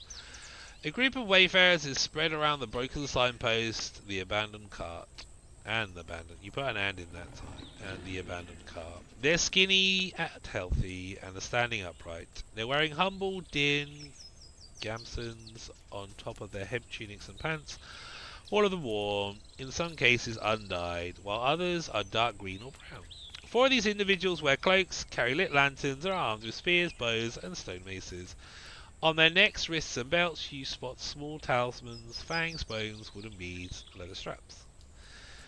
There's also a 5th figure, standing a bit back with lowered shoulders. Unlike the others, they're hooded and in such a manner that you doubt they can see anything other than their boots. Their clothes are shabby, torn, but your eyes mostly run to their club. A bow as long as its owner is tall and as thick as a leg, resting with one end on the ground. You get closer and the person raises the weapon with just one arm, but another traveller gestures for them to stop, and they do so right away, freezing in place. I stay in the saddle just in case. The man behind the gesture doesn't approach you, just nods. Safe travel, stranger. May still be time before the evening fall. Bad bogs aren't safe. Better keep moving. You'll find an inn. You tried to digest his thick accent. He's broad-shouldered with a large belly, but the scars on his face sculpt an image of someone who's earned their share of food with many a skirmishes. He doesn't reach for his weapon and pushes one of his companions closer to the cart. She kneels by an empty box and looks inside. The man observes you with little curiosity, holding his lantern high in the air. Do you reckon these are bandits? I nod at their cart. Need any help? Nice place for a camp. The air's a bit smelly though. Greetings. I look at the gigantic club. Hold your weapons close if it makes you feel safer. I show them my own blade. I don't mind. I'm just glad you're not a highwayman. Oh my god. You could totally do like a total pussweed run through of this. I'm not at their car. Need any help? He makes an annoyed grimace. Not really. The timber's sickening, mouldy and wet. We're checking on the place, but seems it's bad year for it. He looks at his companions who simply shrug and spread to take a look at the cart. All but the one with the bow, who doesn't move an inch. I cannot say I have time to loaf. You've questioned, ask, but be quick. Don't put us to sleep. Are you from around here? Very much so. And you're new to these roads. You know our home? Maybe. I don't know. No clue. White Marshes! It's there. Oops. Probably should have known that. He looks at the crossroad leading east. An old place. Plenty stories there. An old place? Plenty stories. But they rarely reach the ears of strangers, especially these days. Tell me about your village. 'Tis home. He starts to play with his spear, as much as home as the bogs can be. Beasts are smellier than in the woods, but water's the real threat. The puking attracted the flies. We haven't puked in ages. We puked all the way back in the village. We're clean now. We had lots of baths. Is it rough living in the wetlands? Not as rough as living with robbers on one side and that fake smiling rat that leads howlers on the other. Oh, they don't like her, do they? He says so to the delight of his group. You look at him, but he says nothing more. How can I reach the White Marshes? Not hard if you have bones or food with you. Ride down the road, turn left, and take a gift to Therius, the warden of our peat. The warden of our peat fields. He'll open the creepers for you. Seeing your look, he carries on. They're on the right path, one that will take you to the village. Anything dangerous between here and there? Water hides Saurians, don't let your horse drink, just stay on the road all the time. One of the women chips in. And don't follow voices or lights. Weird beasts lure humans into death, and don't touch the creepers. There's lots of stuff to remember. He then stretches out and gets closer to the signpost, using his spear as a walking stick. Well, stay safe, stranger. He raises his voice and addresses the companions. We wasted too much time. 'Tis froth. Time to get back. The others prepare their own weapons and join their guide. The one with the bow stays silent until a gentle gesture commands them to follow. They keep up with the rest of the group, dragging the club behind them with remarkable strength. After a few more days, there may be fruits and other plants to pick here. We prepare for the journey. Okay. You said left, right? I think. What's the time? Got loads of time. You leave the wetlands behind. The pebbled road runs through the hillside with tall grasses and rock faces above you, and dark, lush forest below. Oh, we left the wetlands? I don't think we were supposed to. Never mind. Chunks of this path were shaped by human tools, who knows how many centuries ago. To widen it, the builders dug through the uneven boulders and used rocks and logs to fill up the cavities with thousands of rocks, each one smaller than your fist. Seems logical. While you have a good view of what's happening between the trees on your right, the bushes and shrubs grow so densely between them that you can't imagine entering these woods on your own. Further south, there are plumes of smoke. A settlement, more likely. What was that noise?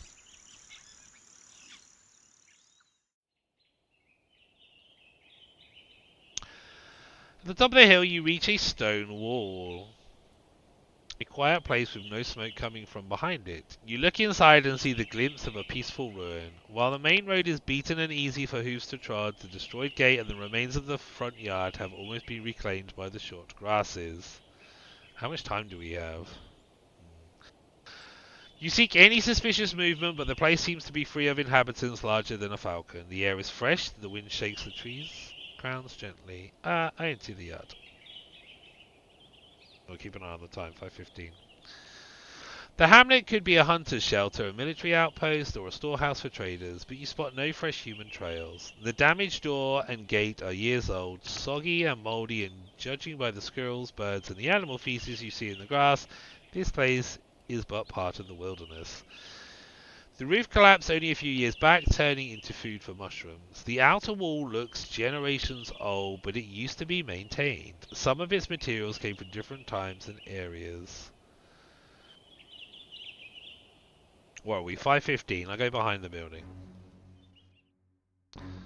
Oh, shit. The chaos sparks right after you approach the tree stump. The dusk fox's growls sound like a mix of obnoxious bird and an infant. One of the animals, standing only a few feet away from you, is jumping and showcasing its tiny, sharp teeth and raccoon-like black mask on its little head. The animal, with its thick brownish-grey fur, seems more stout than any red fox. The second loud creature jumps onto a table made of a half trunk. Unlike the first one, it has a brighter golden fur. It blends one of its forelegs, observing you with its dark eyes. Not furious, not scared, rather sad and protective. It growls. Its growl turns into a miserable whine. Oh. The beasts are not even waist high, but their number may be an issue. There's yet another sound coming from behind you, and even more from the bushes nearby.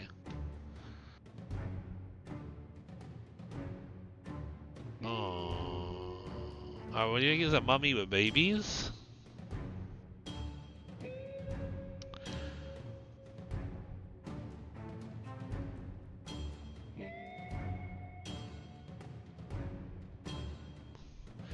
No time to wait. I kick one of them as quickly as I can. I need to block their charge. I raise my hands and prepare myself to strike back. I step away and try to count them. Or if we use this.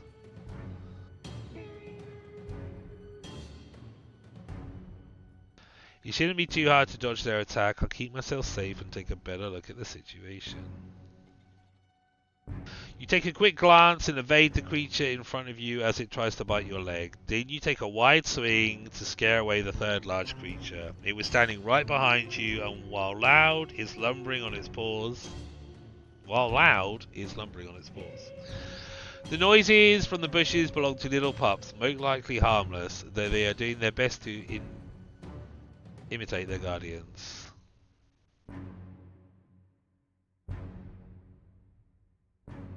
I feel a little bit bad. Do I want to run?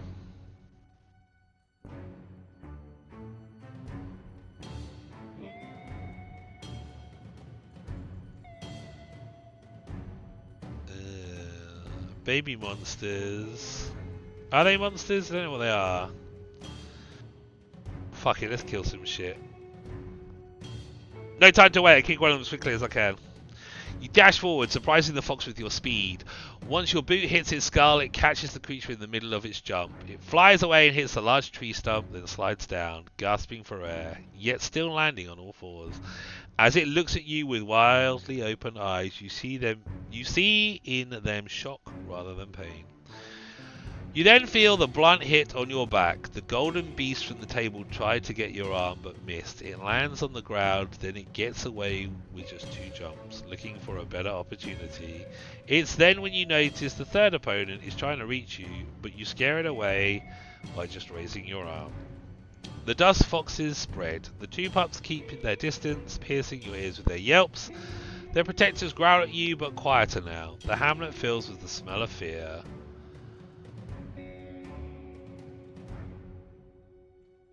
I get back to Ferdy. I need to gather my thoughts. I fight them off, ready to get hurt if that's what it takes. You reach for your axe as the beasts move to their new positions. The pups stay far behind, relying on their protectors. The weakest dust fox is near the bare tree, hoping to repeat its previous attack. The golden one remains in the corner, but is now jumping from seat to seat as well as onto the tree stump, and keeps growling at you. The last one, which seems to be the bravest, remains in constant movement, pretending to attack you, then moving back, but you notice that one of its paws is already limping. I have to be faster than they are and trust my blade. I take the initiative and keep moving, cut whenever I have a chance.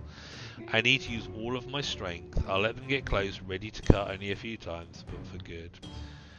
I need to rely on my Gamson, focus on protecting my legs and hands. With a few lucky hits, I can scare them off. I'm gonna try and be... I'm gonna try and be fast. Oh shit!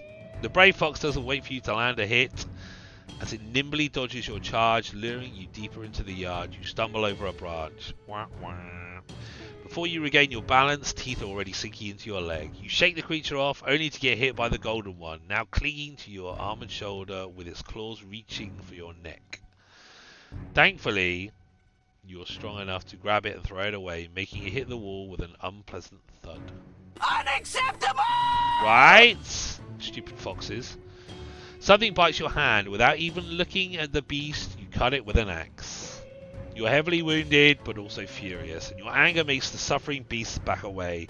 They see your raised blade and wait no more. The stronger two run for their pups, grab them by their necks, and, keeping their distance, carry them to the hole in the wall, near the bare tree, then get through it with confident jumps. Before the lumbering one disappears into the wilderness, it gives the pack's shelter one last glance. I go back to Ferdy. Ferdy is swishing his tail and trying to get rid of a couple of obnoxious flies. You're on the verge of death and it affects your appearance. Can I inventory? Can I eat? I'm not hungry though. I need to rest. Oh no, this is not good. I want... Oh no, I don't want to do that.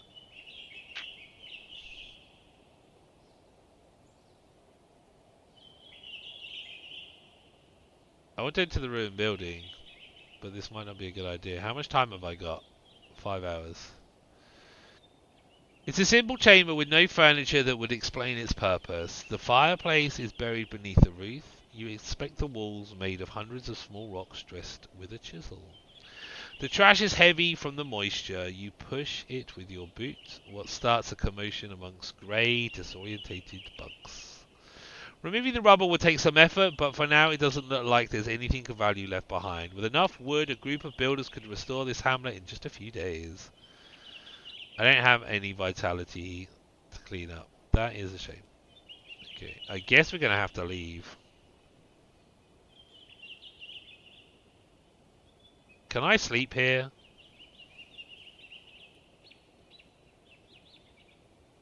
Can I sleep? Can I seek shower? What do I want to wait for? I should probably keep moving, right? Let's move.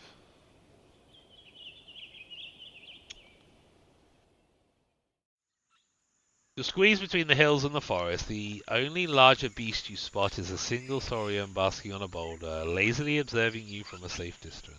Your ears catch the howls coming from the north, long and loud, and as you keep an eye on the rock ledges, you almost miss the drastic shift in the landscape. The forest turns into a lake, and the few plants growing next to the road mostly bear fruit. The road is not as reliable here as it was in the hills. Parts of it are a bit muddy, and the puddles disturb your ride.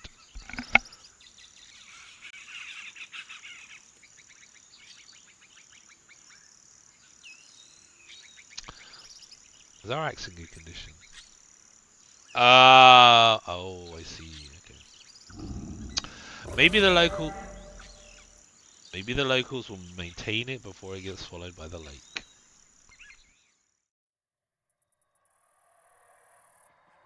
The deep, loud yells of howlers are piercing your ears. What is the time? Oh, we're fine.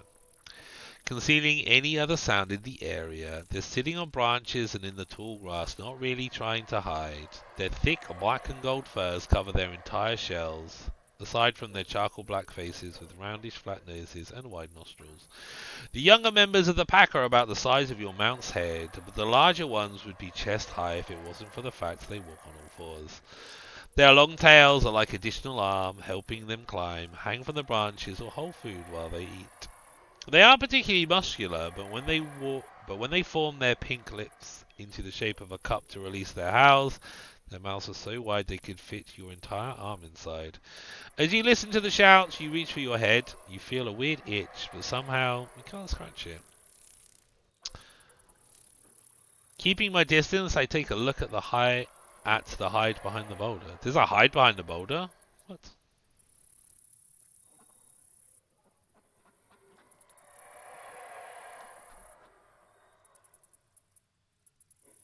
The whitish rawhide covers the grass like a blanket, surrounded by paw prints. The howlers don't wait for you to approach it. One of the larger ones jumps on the ground, leaning on its hand, and challenges you with its gaze. It has rather blunt teeth. Too bad I have nothing to plug my ears with. I'm too exhausted to face the howlers right now. I can't get the rawhide fast enough to outrun the monkeys, because I've got no vitality. I'll spend some time setting up a fish trap. You place the basket on the ground, then grab a bowl and start digging, looking for a few larger worms. You bait the stick and then push it inside the basket, locking it between the sides, then cover the entrance with the lid, tying it together takes a good few moments, but easier later on. You touch it over that. Who knows how long it would take? Alright, we just travel from here, right? Fishy, fishy. Oh, thank God! Found somewhere safe, I think. The lakeside. I've got loads of time. The lakeside is filled with the chirping of cicadas, right? It's cicadas, isn't it? And crickets, as well as the roaring of beasts from the northern hills. Farther down the road you see tall yellow grasses interwoven with flowers and bumblebees, while the peaceful water shines just as much as the wings of dragonflies. This road is often travelled, and the clatter of hooves carries far. Thanks to the vast field of view, the creatures hiding in the meadows are unlikely to jump on an animal as large as Ferdy. In the distance, you see a palisade and a large building set on the side of a crossroad.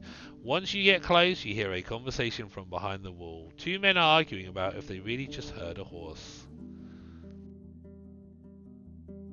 Maybe they know some useful rumours. Maybe we can sleep somewhere. Ferdy carries you towards the open gate on its own, welcoming an opportunity to rest by pushing out the air loudly through its nostrils. A nearby wooden pen won't offer much space for a horse, but should be enough for grazing and a nap. As you dismount, two men get up from their front stairs. Their clean-shaved faces reveal that they're in their early 20s. The first one is taller than you, broad-shouldered, and wears light brown pants and a darker jacket, both of them made of leather. With an inviting smile, he gets up and moves to open the enclosure. His steps are heavy and slow, but every movement is marked with care, ensuring he won't knock anything down or anyone. The second man looks as different from his colleague as the sun from the moon. He's unusually short and wears a heavy cloak made of black fur, so large it could cover his entire shell. He opens the door from the building, hides his hand, and peeks into the room. Foggy! His voice is shrill and unconcerned. A messenger, come! I take off some of my bundles and let my horse rest. A hanging barrel sways in the wind, marking the place as an inn or a tavern. Well, that's good.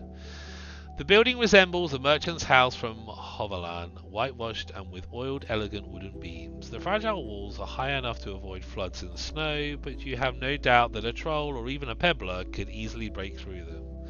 The palisade is short, has hardly any support, and has no walkway for crossbowmen, hardly enough for even a makeshift hamlet. Yet it's the open harbour that makes you feel uneasy. Aside from the fish, any creature, aquatic or not, could just walk into the yard undisturbed. The path is covered with paw prints and claw marks. Better not leave Ferdy outside during the night. Can I sleep with my horse? A black and white bird sweeps into the water, then flaps its wing and takes off with a silver, twitching creature in its talons. The large man clears his throat. And what have we here, coming from a far friend? Are there now horses in howlers? His voice is stentorian, close to a shout. What? You vaguely recognize his accent as one found in the city harbour. Quite far, kind soul. Ferdy came with me from Hovelan. Olaf! Ha! Far, far away indeed. You can't see it from here. Yeah, pretty like an idiot. They have donkeys and mouflons, but no horses. I came from the city. I stare at him in silence, then look at the door, waiting for the keeper of this place. That's rude. Yeah, I have a long journey behind me. I need a place to rest. Where? We'll just be nice. Quite far, kind sir. Ferdy came with me from Hoverland. He nods appreciatively. A weird beast, eh? A donkey that can kill a man. You notice he keeps quite a distance from it and holds his hand close to his throwing club. Haven't seen one in a while. The roads here aren't that bad. They'll take you north and east with ease. You hear heavy footsteps. A woman shows up in the doorway and looks at you from the top of the stairs. She's even more towering and stout than her son, the man who just welcomed you, with a massive chest and a pear-shaped face with a prominent chin. Her movements are composed and confident. She may be older than 50, with a mixture of grey and dark blonde hair. She has only one arm, the left one, notably muscular and with a hand so large it could likely chop off Ferdy's head with a single strike or crush yours like a berry.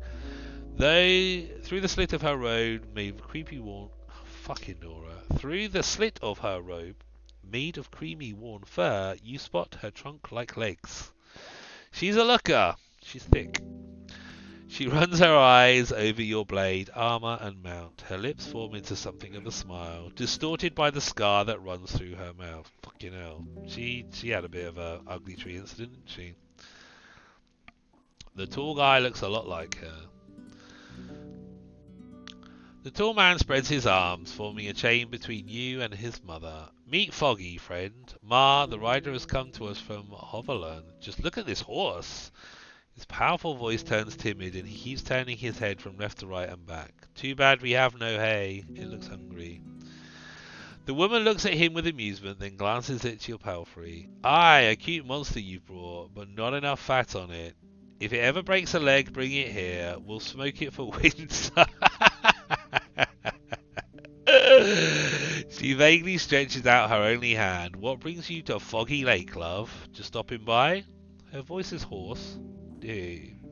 Like that of a traveller who spent too many autumn nights in cold tents, yet carries a hint of motherly concern.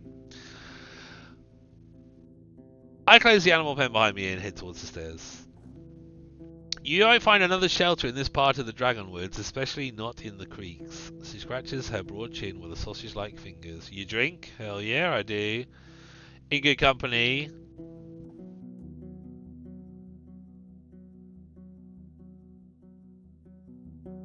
I make a single loud clap and rub my hands together. I wouldn't dare insult your hospitality. We could get away with that. From time to time. Only with those I trust. Ooh. Not an empty stomach.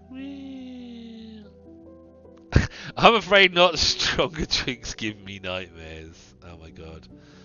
We totally have to do a Poos playthrough.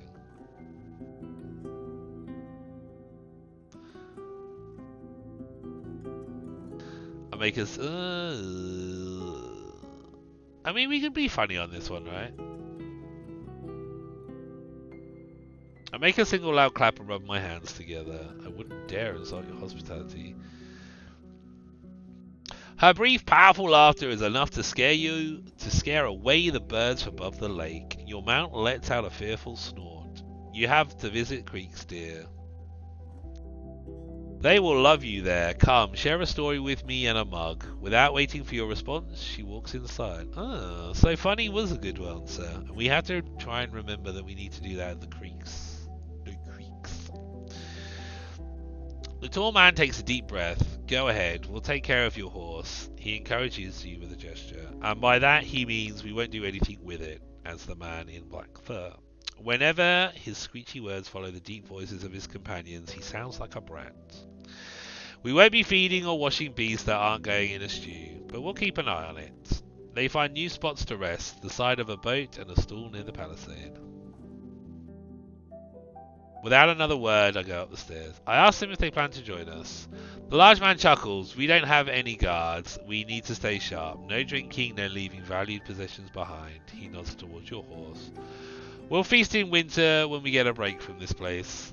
He thinks for a moment. Know what? We're planning a humble hunt, he says, for someone with a thinking soul. Come speak with us once you're done here. Ooh, We could go hunting. That sounds like a good idea. What's the time? 6 o'clock. No, it's not 7 o'clock. Can't tell time. I nod and go up the stairs. There's a lot of stuff to do here. Alright. It's Pete. I'm going to go a little bit longer. Probably go for another hour or so. So I'm going to go grab one more coffee. And pop to the loo quickly. And I'll be back in a couple of minutes. I'll leave you with some clips. And then we'll... this is obviously going to take a little while with the very wordiness of speaking to real people. And I don't want the world to see me, 'cause I don't think that they'd understand, 'cause everything's made to be broken. What? And why are we on the fucking rope, you cunt chop? Fuck you. I think we got poor angles. Don't hurt me, Philip. I love you. Philip, no! I'm not that way! I'm not like that! No!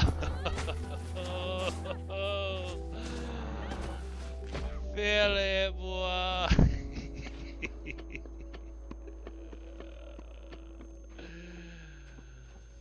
Come in, I am here. Welcome to my thing. You may want to turn away because this is...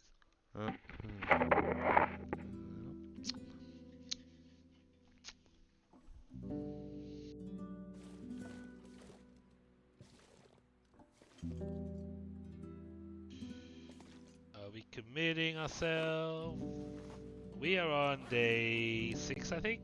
Oh no, we're on day 7 now. We're on a new PB. And now we're stuck. So, I guess... Astrid... Wasn't supposed to go that way.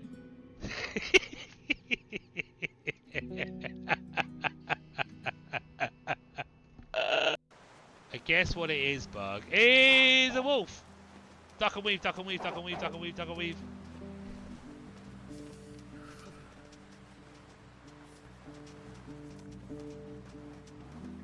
No, no, it didn't work! We're dead. What I was trying to say was having good friends in chat gave me the confidence to not be annoying. Where did you go? Shabba. Where did you go?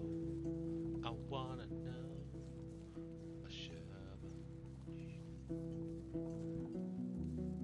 Maybe we need to pretend. Oh, I want to walk up the road and escape.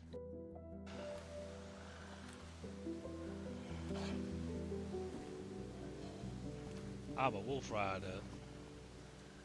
Fear me. Can't get me, I'm riding on a wolf.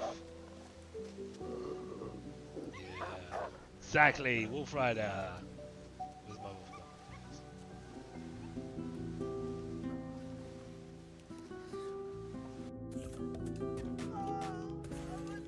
Can I ride a bike while licking a person with the person riding us?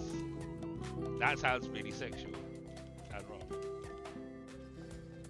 Wait again! Woo! Oh, no, don't get caught in the cogs! Ow, no! Oh. It's really difficult, man. His legs flailing around and getting caught in the cogs. Try again. So to speak, of the occasion.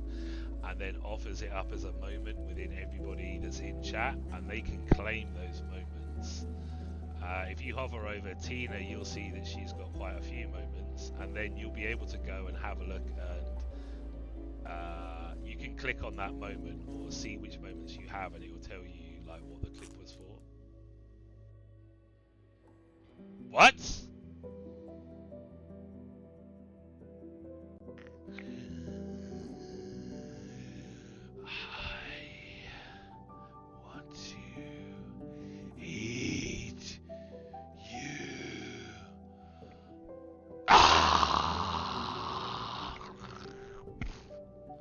Fucking Nora!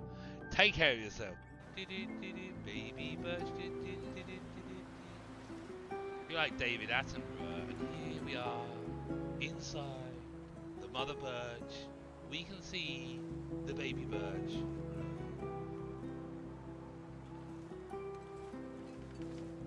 Here we have Daddy Birch, which is much smaller than Mummy Birch. It's taken down a fresh deer. Soon, Mummy Birch. This is my tail. Can you see my butt? Do I line up my stream?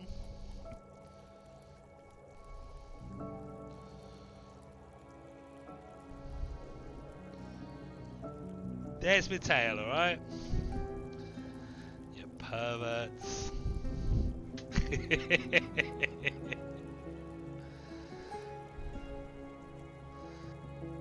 That was out. We like to drink with Amy because Amy is our mate. He drinks in moderation, and that's what makes him great. Why was he born so beautiful? Why was he born alone? He's no fucking used to anyone. He's no fucking used at all. Get it down, you shoot. Get it down, you shoot.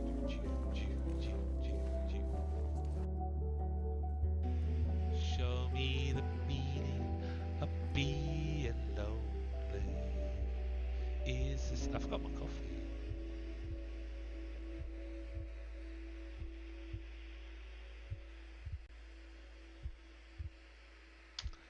Is this the feeling I need the more way? Tell me why. My fingers feel numb. A lot of bumps.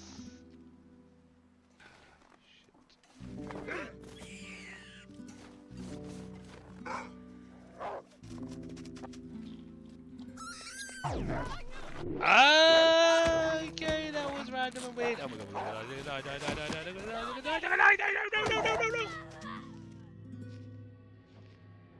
Oh no.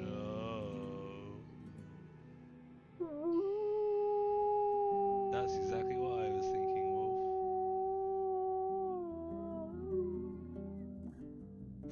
She's going.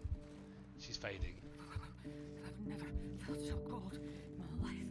I don't know if you met my ex. Whee! You're rubbish at this game, Astrid. Your stick game. Oh, now we're cold. We're totally fucked.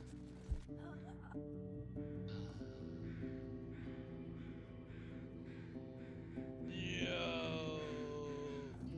We made it! 251! Yeah, she's bugged. Is she good bugged or bad bugged? This is the question. Okay, I'm back. Thanks very much for sticking around. I appreciate it, thanks. Alright, let's see what this lovely lady at the inn has got for us. The narrow, segmented window shutters let in a lot of light without letting the beasts inside. The air is humid, but carries not a hint of putridity. The heels of Foggy's boots make her step thunder even though the planks don't creak. Make yourself at home, she says without looking at you, heading to the trapdoor in the corner. I'll just grab a little something. Thank you, Mel. Thank you, Judge Mel. Your ears catch the screeches of hunting birds and the wind that leaks through the windows, but other than that, the room is quiet. Your eyes are... I was just thinking this is quite late for you, Mel. Thank you so much for hanging out with me this evening, darling. I hope you have a lovely sleep.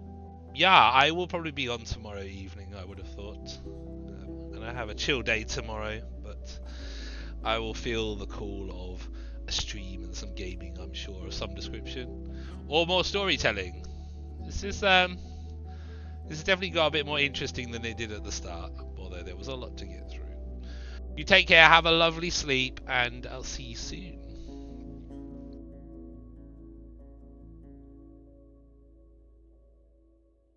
No more read. Oh, no, Mel doesn't want more reading.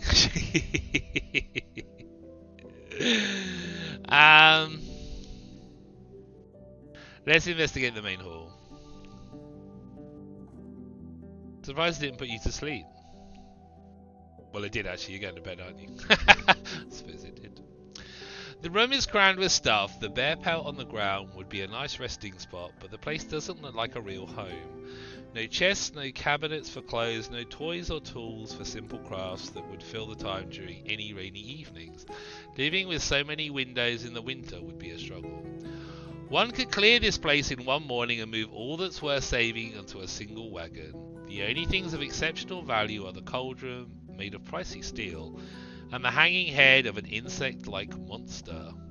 Its mandibles don't move, the dim eyes seem intact, and its armored head tells a long story of survival through scratches and cuts. Let's see where the ladder leads. You climb up the simple rope ladder and reach the attic. It smells like a haystack. The floor is covered with animal furs, bags, and clothes. There's a soul sitting in the corner, a bearded man in his 20s who has only the right hand, though unlike the tavern keeper, he has kept the rest of his arm. His sleepy eyes observe you without a word. After he greets you with a nod, he starts to put on his boots. I would like to check out the basement, but we probably shouldn't. It'd be a bit rude. Let's sit down at the table and wait for the keeper's return. You take a glance at the blood on the table, the scattered yellow feathers, and a bowl of guts and talons. You find yourself a clean stool. Foggy shows up soon, smiling, holding 2 cups in her hand, a bottle in her fingers, and a cloth under her shoulder. Under her shoulder. She puts everything on a stool and wipes the table clean. Forgive the mess, just part of the job, she explains without a hint of apology. I'd rather dress birds in the yards, but the blood lures beasts. Sometimes the folk from the creeks bring us meal, but we need to take care of ourselves. She throws the bloody cloth back into the bucket, making a splash, then sits down on a stool, making it look like it was made for a doll. She rests her elbow on the table and looks you in the eyes. Her voice is warm, yet intrusive. So who am I dealing with?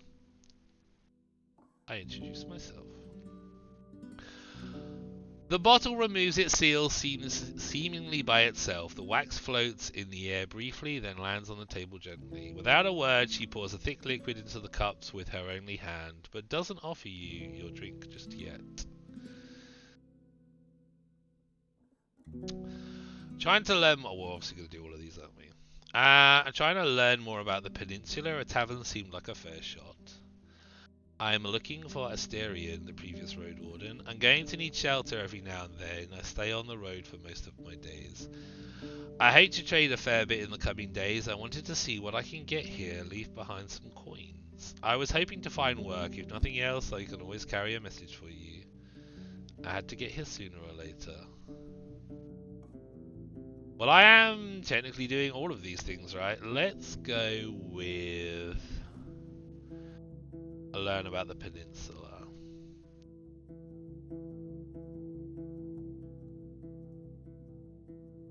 She sighs and grabs her cup. It looks like she could crush it with just 2 fingers. I don't see what's in it for me, dear. I'm sure you'll find those who crave a pair of ears to fill with gibberish, but I run this place to get more from it than I put into it. She places the second cup in front of you. It's made of dim brown wood, humble, wide and short. Its surface is cold, rough, but elegant. In Hoverland, such vessels are often ornamental, with metalwork from bronze to gold, and bear all sorts of carvings and pictures. I don't care. Don't you care about getting on a Roadwarden's good side? Keeping me around is an investment. What would you like in return? Awkward. For now, I don't say anything. I mean, this seems a bit pompous. This is just harsh. Let's see what she would like in return. This is obviously what she is after. Luckily, my co-worker is always late because I just woke up. Yeah, holy shit. Yeah, this is late for you, Ish. What have you got, like half an hour? 15 minutes to get ready? And good morning to you, darling. I hope you slept well. Happy to report no screams or shouts tonight, so hopefully you slept well. Her grin makes you think of a hungry wolf. Now we speak in the same tongue. Just be sure to act rather than to talk. I have a little thing on my soul you could take care of. It's not a hard task, but not something I trust the boys outside with. She glances at both entrances. We can talk about it later. Bye now. Go ahead, enjoy your drink. You raise the cup to your nose. You smell flowers, yeast, and hops. The liquid is golden on the edges, but resembles red amber in the center.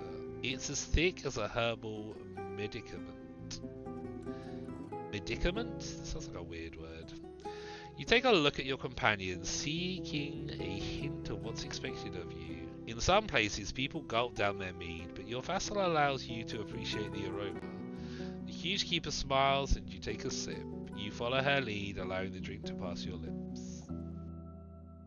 It's warm, hiding none of the subtleties. Drinking mead is a never-ending conflict between holding the taste in your mouth and saving yourself from the tormenting sweetness of honey. Yet the flavors of flowers are just as present. Too difficult to capture just yet. Foggy leans forward with an elbow resting on the table. Well, for me, it's a lazy day. At least the rains spare us, so nicely holding off till the evenings. You were supposed to leave 15 minutes ago. Oh dear.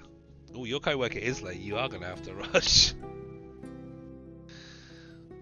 Good luck indeed. What's the story behind this place? Can't be more than a few years old. What brought you north? You don't look like someone who spends their life cleaning tables. You seem to be into some expensive drinks. What's the story? It's our third summer under the roof of Foggy Lake, but the palisade is older. It used to be a camping spot for the bird catchers from creeks, and there are fish here that don't swim in our streams. When we were but newcomers in the north, these lands were hard to bend, but the beasts got used to us with time. A melancholy crawls into her eyes. She observes the mead in her cup. Every year or so we added something new. The rocks for a campfire, some stools, a fence, a firewood shed, a boat. At one point we brought the lumber from White Marshes, and built a cabin, like the one on the Eastern Road. More folk started resting here, even traders from Gale Rock and Old Pagos. A plenty fine spot for an inn, aye?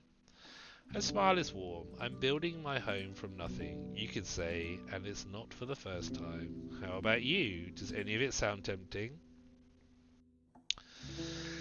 That's the dream, a place far away from Hoverland, somewhere where I can rest after a day's work without an aching back. My home is wherever I can find kind people.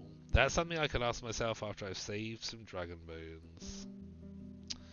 Let's go dreamy. She sounds kind of dreamy-ish. You speak my own words, love, my own words. We have a good home here in the north. Not a safe one, not a fun one. But there's plenty of food and plenty of things to build. I'm already luckier than most. She looks at the place where her missing arm used to be.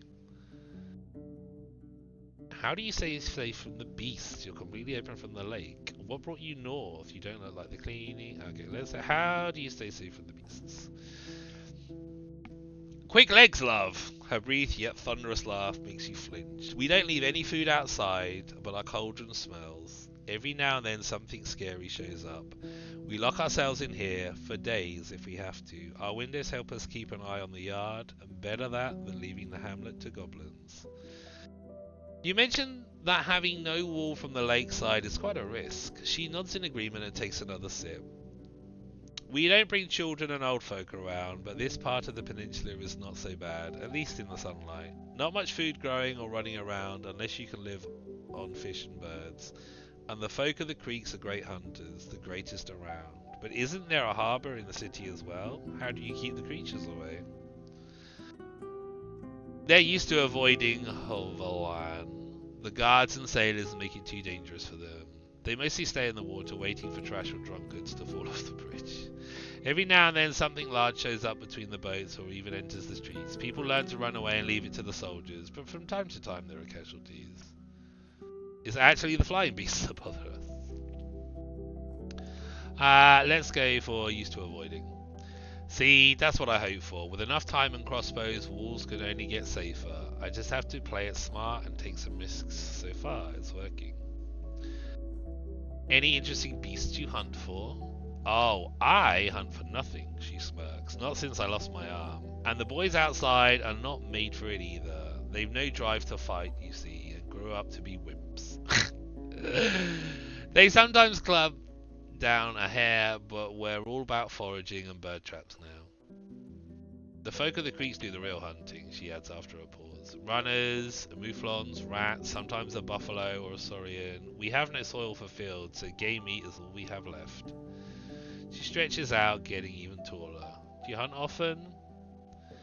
If I'm about to starve, I don't enjoy killing. Sometimes I set up traps, I don't risk facing big game. In Hovland, you won't find much game aside from rats and pigeons. I do. Making a monster bleed makes me feel alive. I mean, that feels like a bit of a lie, because we haven't actually fought anything, and our only semi-battle we had with the foxes kind of failed that one. But I'm a hunter, I can face big game. I don't know, are we a hunter? I guess we could be wherever we want to be, right?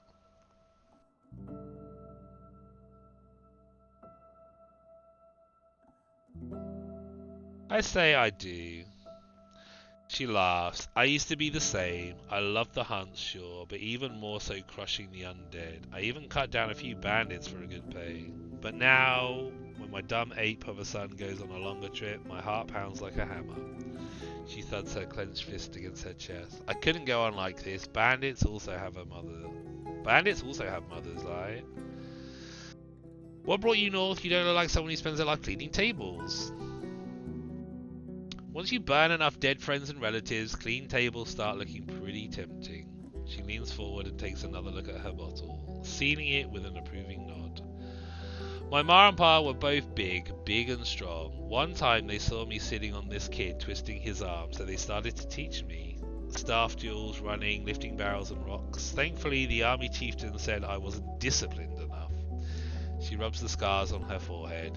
So I did a lot of things. Escorted some merchants, joined a group of adventurers, hunted for bounties, guarded a village temple. The last memory makes her voice gloomy. Not all of those things make me proud of myself. She smells the mead in her cup but doesn't take a sip. I moved here only after I lost my arm, when the folks were fleeing the invasion. I took my Ilan,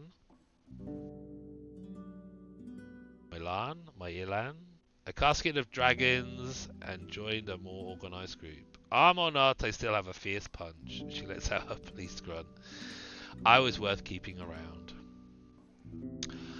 Her voice can't hide that she's delighted to carry on with her tale. Now that the years are catching up with me, and even more so with my back, I need to build myself a decent shelter. I crave no adventures, but I'm happy to hear stories from other restless souls. In the meantime, I'll practice this little trick. She points at the cauldron in the middle of the room and starts to make circles with her finger. The ladle mimics the movement, mixing the stew for another minute or two. That's also good for my back. Your name's Foggy, and this is Foggy Lake. Is the tavern named after you, or after the lake? The lake has no name. She moves her cup away and leans forward, resting her elbow on the table. Her voice is playful and warm. Yet, I mean. But there will be stories about this place, believe me, about passing by the lake while getting to Foggy's. I may not be a dragon slayer or a holy woman, but one way or another my soul will live on in my name, tied to these walls. She looks at you in silence, then bursts into laughter. You could swear she makes the jars shake. I'm plenty fine being vain.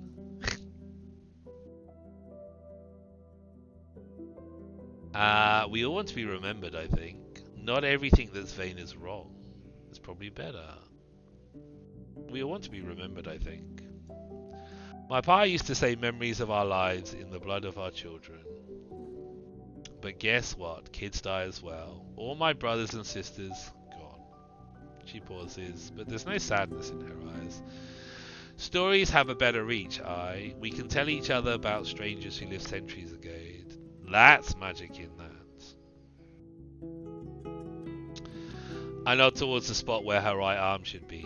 Any story there? Ooh, it's a bit bold. So, you can move things with your thoughts. What's going to happen next when you build a real wall? You seem to be in some sorts of drinks. Let's...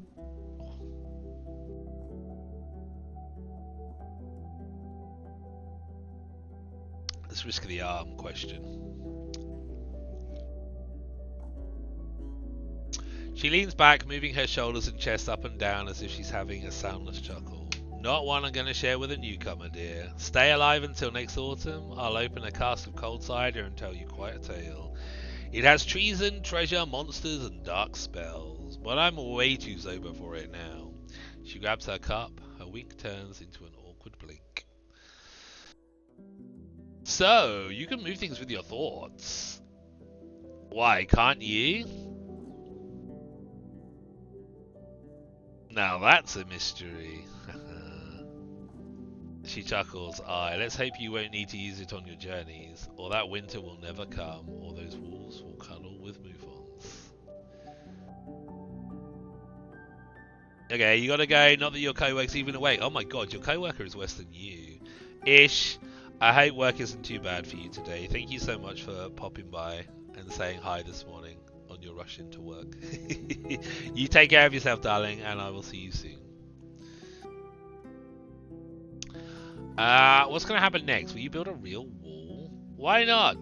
Then grow my connections in the villages, buy more hard drink, build another shed, a cabin, even, and hire a private warden for these roads, you know, for my guests. I'll catch you next time, darling. Stay safe. Don't injure yourself, yeah? Have a whole weekend injury-free. Please. She sips from her cup looking at you. But it's all in the distant future. We, at Creeks, need to take care of the eastern route. Clear it for the traders. Without trade, all I have is the locals. And they don't even use dragon bones. But why do you care, dear? Are you planning to stay around? I hope to stay on the road. Visit other parts of the Dragonwoods. Is that so? All the tales I've heard make me glad I now have a place of my own. The trails grow green and thorny, the villages turn empty, the cities lose their reach. She leans forward and stares into your eyes. If that's really your plan, it won't end well for you.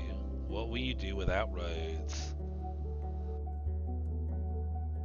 You seem to be into some expensive drinks. The pricey ones are gifts I received or treasures I found when I was young. I also bought a few. I like to offer something unusual to the wealthier or more promising guests. She tilts her cup. I dabbled with some recipes myself. I've plenty of brewing tools, though I can name maybe half of them. Still, from ales to hard drinks, I've had some success. Let's change the topic. I must say, love, I rarely meet folks with that many questions. She gives you a warm look. What hides beneath them? Nothing. Just getting to know you better. Her scarred lips make an unclear grimace. Words can only get you so far. You won't know someone by meeting them once every few seasons. You need to stay around, see others' deeds, listen to their coughs and cries. Travellers don't know folks, just stories. Her voice gets somber. Trust my years when I say so. Do I have anything to part with? I don't think I do I? No. Don't have fish. What does she have for sale? Now you're talking, she grins. Well, I could serve you some of my cooking. Not food rations, mind you. Need what we can save for the winter season.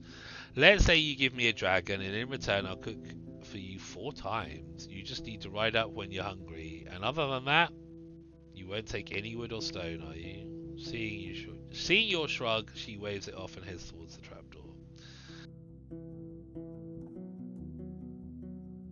Huh? You just need to ride out when you're hungry. That makes sense. And other than that, you won't take any wood or stone, are you? Doesn't make sense. Seeing you shrug, she waves off and heads towards the trapdoor. After a minute, she shows up with a sack that clangs after every step. I can sell you some scraps. She pulls out a couple of iron clasps, nails, and broken steel blades, a value trash. We found them while foraging. We don't have a furnace in Creeks, but you could sell these bits and pieces to someone else. She observes you for a moment, then shrugs. Let's discuss the price. Okay, yeah. There's a trade element here.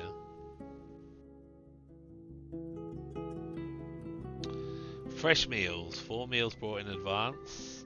Okay, we could actually buy the meals and the scrap, although that would be all of our money. I need to sleep.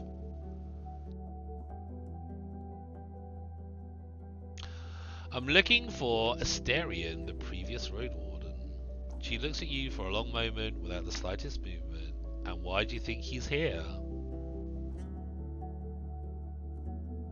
I'm not saying that I do, but maybe you know where I can find him. Is he here?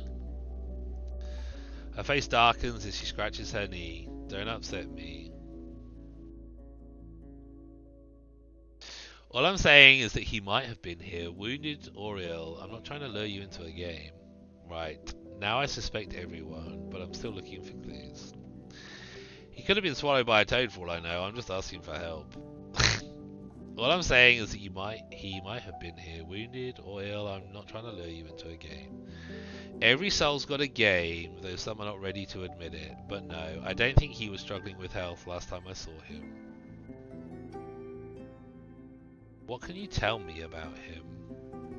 She rests her only hand across her stomach, which you identify as her version of crossing her arms. A customer and an errand runner. What's there to say? Your additional questions don't get many more answers. She brings up the man's looks and equipment without adding much to what you've already learned from Tulia. He was paying with dragons, rarely bartered, she adds. That's what city folk do, seeking riches, then locking themselves in a chamber, prisoners of their might. Not really what I'm aiming for. We'll see, love, we'll see. When was the last time you saw Asterion? She glances at the window. Same as the others in the late days of spring. What? I thought it was summer. I don't understand. We were waiting for his return, me and all the villagers. Then moved on. I've no idea where he went. All of the villagers, you say? She turns towards you with the fierceness of a bear. That's what I said. What is it with the past dude? He's like super shady. Did he do any jobs for you?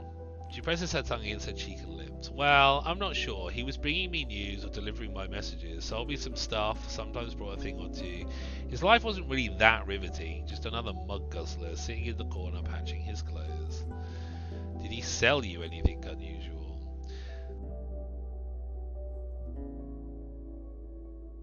He stares at you without blinking. She does. Such as what? Something useful. Maybe I could buy it back.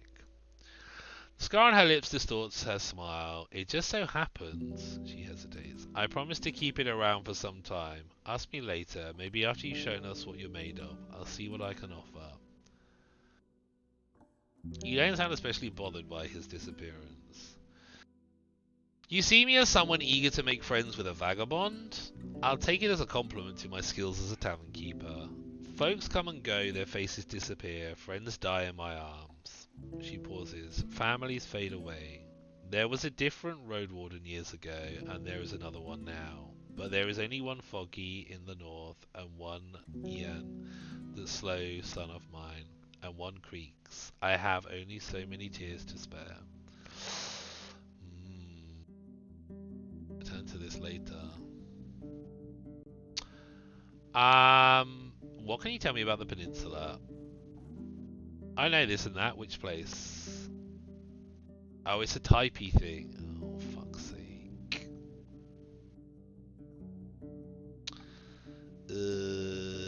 Archive. Oh god, it's not going to be an archive. Is it in journal? Places.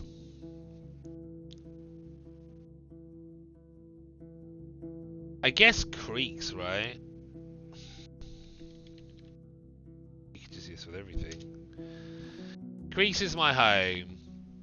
It's younger than Ian, I don't know. Lan.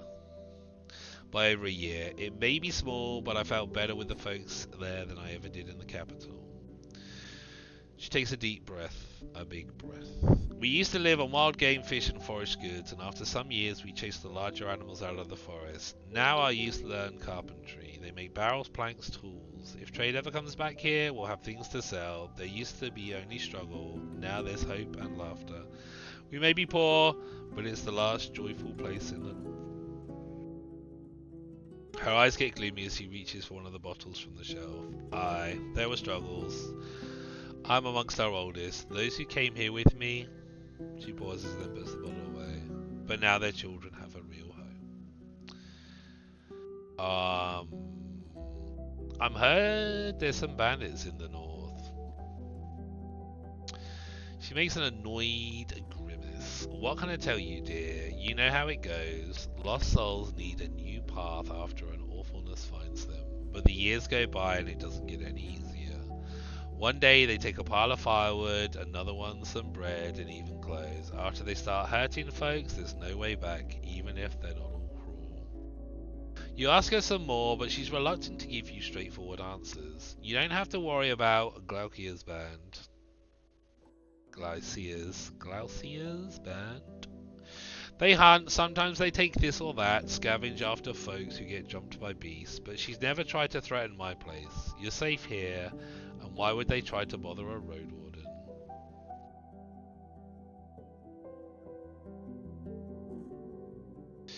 I frown but bite my tongue. If Hovland sends its soldiers here, she may face consequences for supporting the outlaws. She may be right, some bandits are just desperate.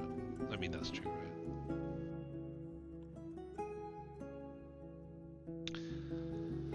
She gestures for you to go on.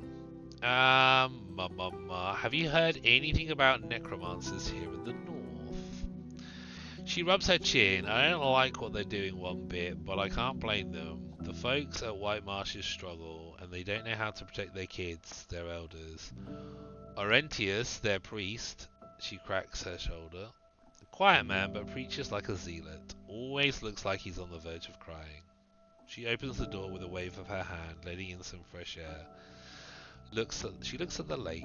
They used to trade in lumber, those from Marshes, until Howlersdale started selling their own trees for better prices. The trade to Marshes died, and so came the hunger. She looks at you with an unclear grimace on her lips. You may judge them, but at least their preacher gives them hope, even if it's tied to black magic. I'm looking for work.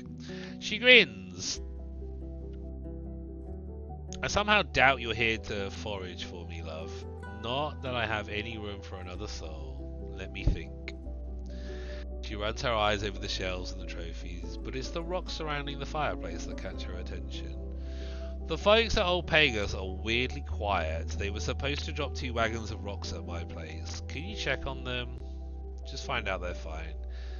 You mentioned the payment. It won't take much work from a rider. You can get there and back in less than a day. Just ride west of here until the road takes you south to the crossroads. Turn west again and you'll find the village.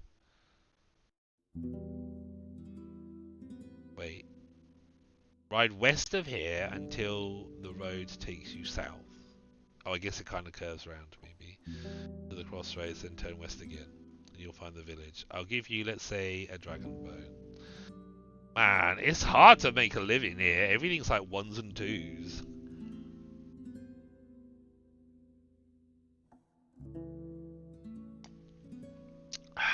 You say that's not much, but she waves it off. A road warden should get familiar with all the villages anyway, right? Just do it when you have a chance. I'll have more coins for you once you prove you can be trusted with simpler tasks. What can you tell me about Old Pagos? Maybe one of the oldest villages in the north, but even if not, it's safe. With strong walls and safe roads. Their crops are weak, but for generations now they've been cutting stone and building for other tribes in exchange for supplies. Some time ago they tied themselves to the monks, and now they don't look kindly on those who don't follow the orders of the truth. She pauses, twisting her lips to one side, choosing her words carefully. But they're plenty fine folk, true believers, something lost in the city, not ones to deal in slave trading and pillage. I'll let you know if I learn anything. Alright. Could I spend a night or two under your roof? She approaches a window above the table and looks outside. Your beast won't make it easy for us, dear. She places her hand on the shutters. It's not a city inn, and I don't cook for a smile. I don't work to feel noble. I allow folks to lie down there for free. She points to the bare fur with her broad chin. But that's about it. If your horse stays outside, it will lure the beast to us. But if we move it in here, upstairs, it'll leave droppings on my floor. She gets annoyed even by the idea of it happening. If you want to rest here, love, be ready either to pay with a coin or some food rations, or to spend the night keeping your mount quiet and clean after the morning. Will you? She steps away. Well, I don't really have too much choice. We're pretty fucked, aren't we?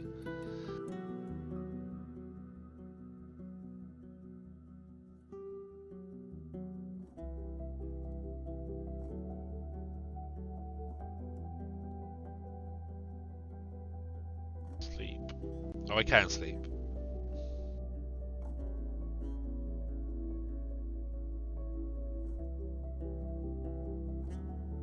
Oof.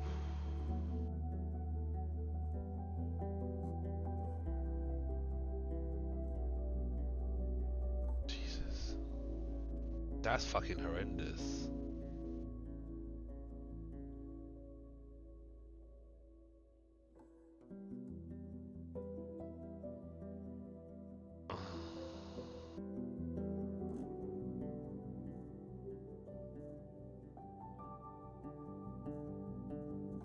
Not even clean anyway. Jesus. I need my vitality back. I'm gonna have to do this. Oh, we can pay with rations or coin. Okay.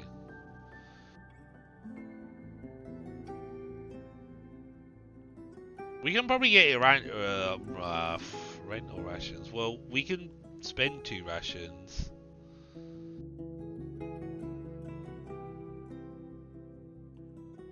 I guess we'll do rations. Because then we can pay a coin to get food, right?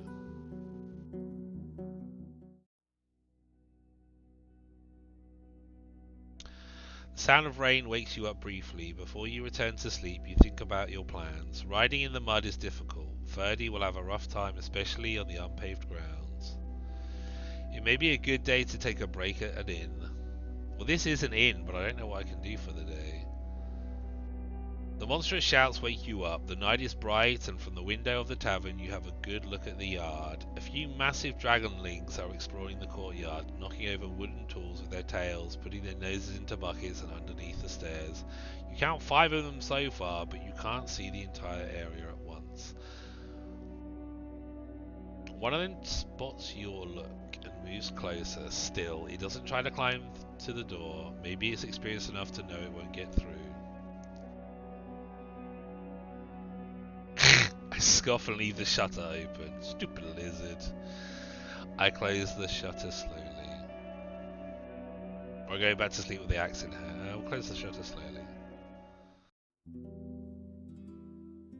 Thank God.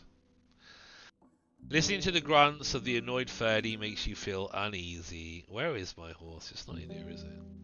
But at least the furs covering the floor are helping you relax. You don't even notice when it's already morning, and while the smell coming from the lower floor is not inviting, at least it's not you who has to take care of it. Foggy turns towards you and waits for you to speak. I need to buy some things. Fresh meals, let's go. You paid for 4 meals in advance. I'd like to eat. She stretches out her arm and grabs a bowl. Give me a moment. You sit down at the clean table. After a moment, the keeper brings you old toasted acorn bread, a large slice of mouflon cheese, and a piece of roasted pike. Once you're done, Foggy packs the leftovers for you as a snack for the rest of the day and mentions that you've already paid for another 3 meals.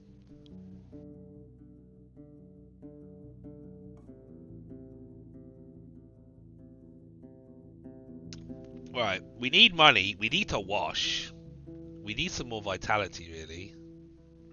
So what happens if I rest? Resting at the tavern, you'll spend the entire day taking care of small chores and allowing your shell and soul to rest. I think we might need to do that. Is that going to take all day, though?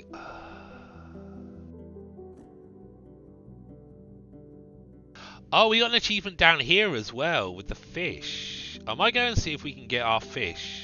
That might be a good time for me to go. I should definitely wash myself in the lake. You enter the bridge and move to its edge. Somewhere below you, you notice a glimmer. Hey you! Step back! Run! Without even thinking, you leap towards the yard. A long, teeth-filled mouth breaks through the water's surface, splashing it in every direction. It bites the empty place where you were just standing, while the front limbs, thick-scaled and ending with claws as large as your fingers, land on the wood. Once the saurion's yellow eyes notice that you're outside its reach, it nonchalantly slides into the lake. You hear laughter coming from the yard. The large forager who's wearing leather was running with help, but now stands with hands on his thighs, cackling without rest. The man in black fur, on the other hand, looks at you with worry. You see a hand kept beneath his cloak, as if he was reaching for something. What are you doing, The lake isn't for outsiders.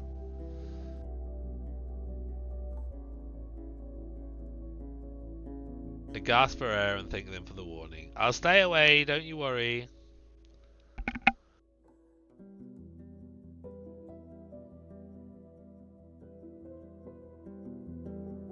He just nods and gestures for his companion to cut it. They both move towards the gate. Let's speak to them. I'm wondering if we can still spend the day at the inn. It's a whole day we waste, though. Once the man in the black furs hears your steps, he nudges his companion and nods towards you. They've put away the old noose traps they were trying to fix, proper for hares and small birds. Until one spreads his arms, thundering his loud welcome. A Roadwarden, I guess we're gonna see each other a lot. I'm Ian, and this shorty here is Savvy. The man in black fur looks up, frowning. There's also the one-handed man you saw in the attic. Unlike the rest of the staff, he has an unkempt beard and worn clothes made of blue fabric patched with scraps of flour sacks. He's looking down to examine a trap, but his shoulders are slumped, eyes absent. Ian doesn't introduce him. AV, nice to meet ya.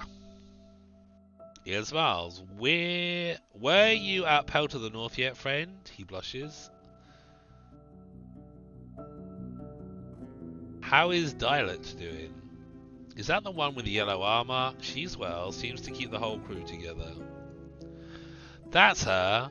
Lively colour, Yellow? He smiles, but you catch a hint of envy in his voice. Better say hi to her from us. Her boss was looking for hard drinks and healing potions. I wish I could have helped her. He glances at his companion, who's currently observing a column of ants running alongside the palisade. They were offering good prices, and she was really good at dice, and she told us about so many monsters. Savvy adjusts his black coat. Our traps won't fix themselves. What brings you to us? Ian frowns at this interruption, but says nothing.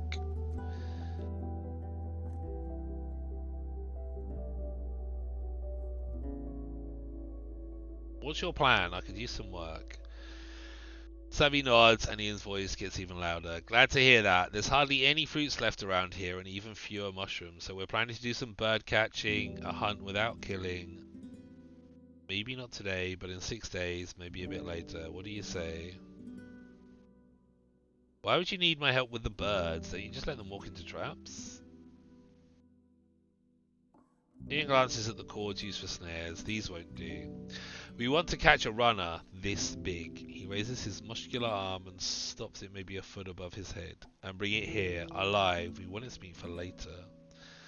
The man with one hand interrupts him. His voice is weak but disdainful. Beasts ought to be dealt with, not tamed. Bonding with monsters only brings death. He has the accent of city folk, same as yours. Will bring us full bellies in the winter, squawks Savvy. What is your plan exactly? Ian grabs a rope and shakes it in front of you. We'll catch its neck. Your part would be to keep it from running. Don't hurt it, just make it busy enough for us to surround it. Can't leave my horse behind. Oh, I wouldn't worry about it. Ian waves his hand just like his mother. The idiot will take care of it. The one-handed man starts to object, but a harsh "shut up" from Savvy makes him sigh. His shoulders sag. Ian goes on. He's a loony and would stumble over his own feet on a trip. But but does what he needs to when told to. And you know he won't steal it. He hates animals. I feel like I could use better equipment. Well, you shouldn't need weapons for it, friend, but you may want to look for something worthwhile in Howlsdale. Ian points west. Achios is all about trade, not much for the idle talk, but he sells things for all his folk. This sounds really dangerous. That's why we want you to do the rough part, Zavi smirks. We're just foragers. A Roadwarden knows how to fight, at least on its own, without its flock. How much do you pay? I mean, it may be a scary trip, but it won't take that long. Ian shrugs. Just show up here at noon or before it, and we'll be back in a few hours. You'll get 5 dragons, 2 if the bird dies. That's a good price for one afternoon.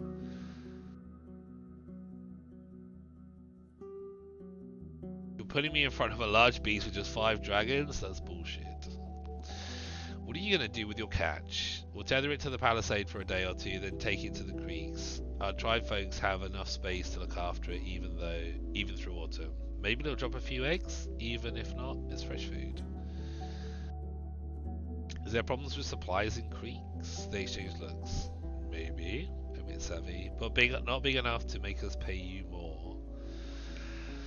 You're putting me in front of a large beast with just 5 dragons? That's bullshit. You haggle for a bit, while Ian gets easily convinced it's Savvy who cuts your conversation short. Even if his voice is croaky, it's also firm. You'll get 8, ask for more and we'll do better buying food at Howler's. Fine, I'll be back in 6 days or soon after that. Bird hunting for 8. I turn towards the one without a hand. Do you know Tulio? The man gives you a surprised glance, but then looks down and crosses his arms. Oh, of course, this is the guy that ran away because he didn't listen and he lost his arm and then he was shamed. I'm new man now, there's nothing that ties me to the army. You've crossed a great part of this land, greater than most. Have you seen anything unusual? He takes a deep breath, his voice is close to a whisper.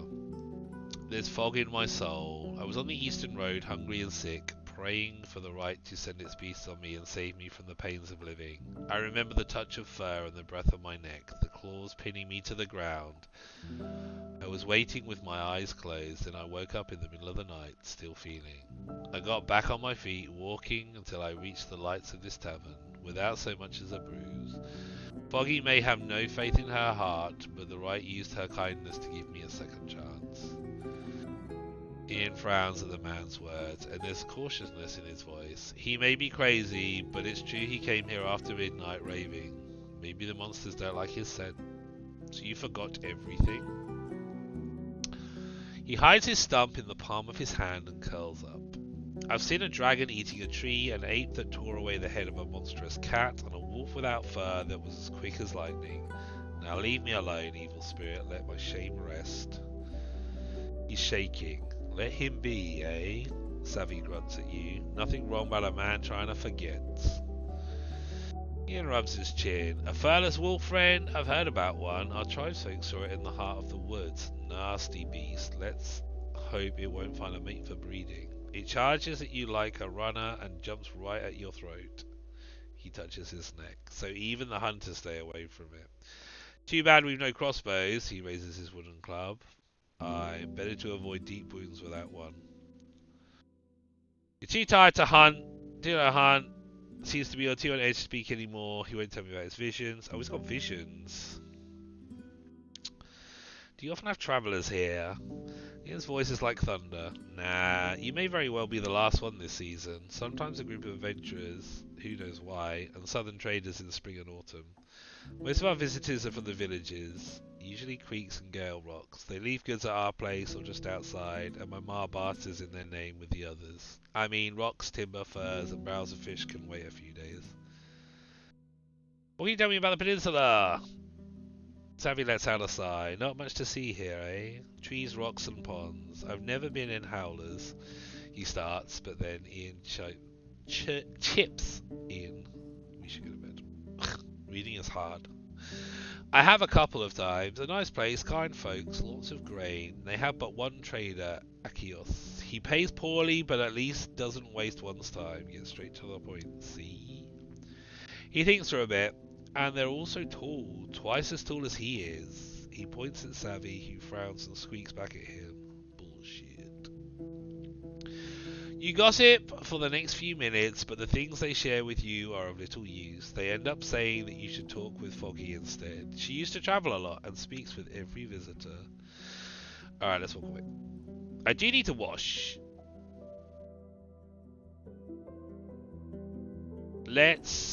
I do want to rest.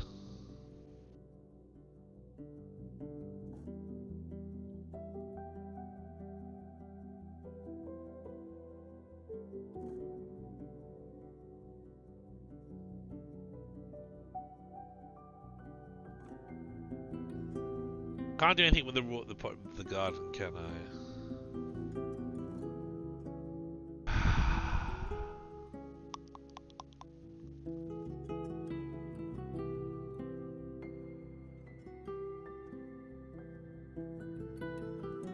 Let's see if we get any fish.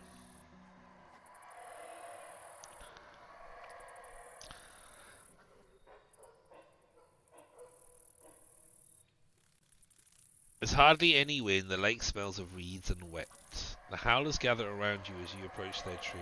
The smallest of them are hanging from the branches, while a few larger ones get on the ground, observing you from the tall grasses. Let's see if the fish trap had any luck. Unfortunately, it's still empty. The monkeys may try to attack me, so I grab the rawhide quickly and flee. That doesn't seem like a good idea. Try to scare the howlers away. You're yards away from the closest tree. The howlers are climbing, swinging, browsing the leaves, and seeking bugs in the meadow. Only a few of them pay attention to you. You could start with an attack from a distance, but there's no way for you to take down an entire pack. The best you can hope for is scaring them off. That's a jump for my crossbow. Can I scare them off and steal the thing?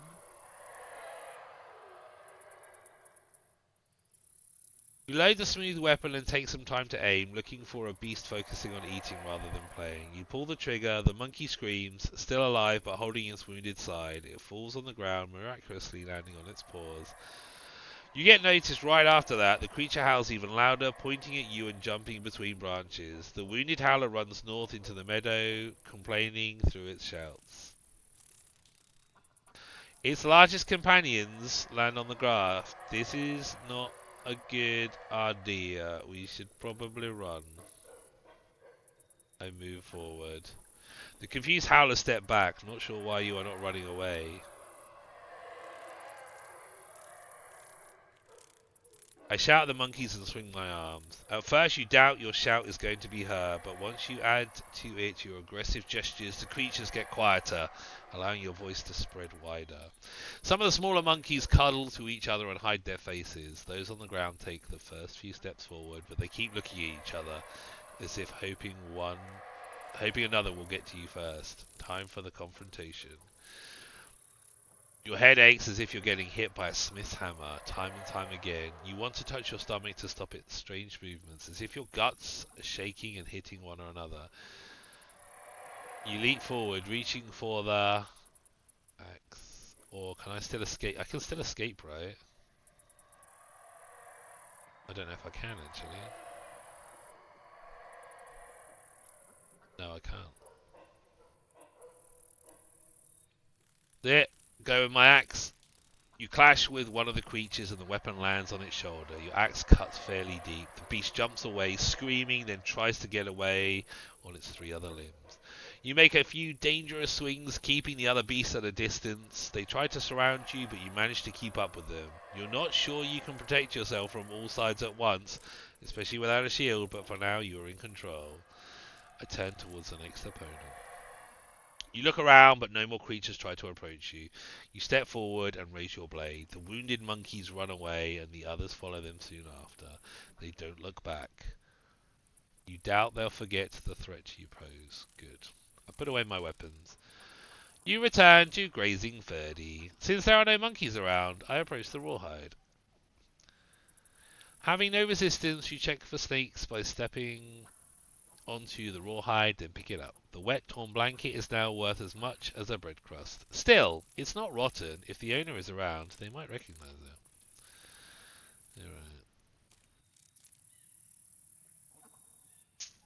Should we try and do this, the hamlet, and move the stuff and then go back and rest?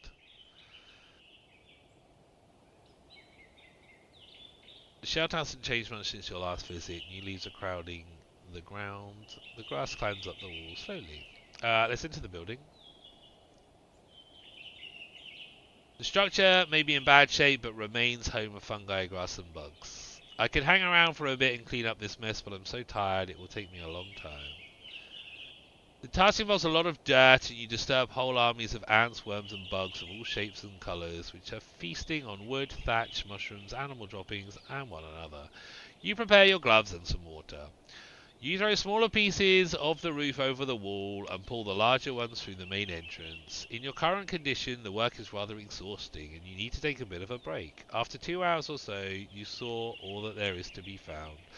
The wood is beyond usage, but there are also no unpleasant surprises covered with dirt. If necessary, it would be easy to work with the remains.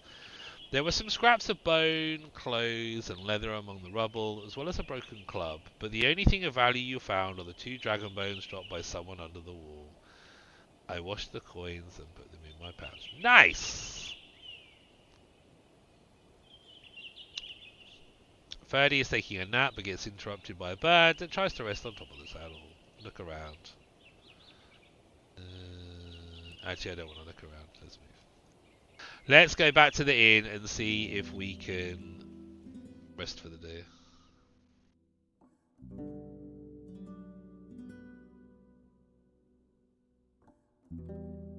Once you get on the ground, Ian points at the old rawhide you're carrying by your saddle. Looking for a blanket, friend? You'll find one, clean and all, in the creeks. This one will get smelly soon. There's a hint of a strange stench and fresh claw marks left on the ground. A large saurian entered and left the yard through the lake. Let's enter the tent. Can I rest? I think I can. There's a strong scent of boiled fat coming from the stew in the cauldron. It could use more herbs. Boggy is kneeling by the hearth, removing ash and washing the cauldron. She welcomes you with a gentle nod.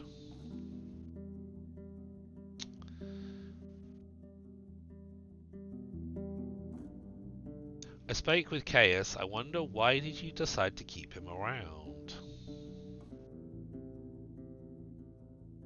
Do I need a reason? Her amused eyes get thoughtful as she looks at the ceiling. He came here as a poor soul in need, taught only how to use a spear and a shield.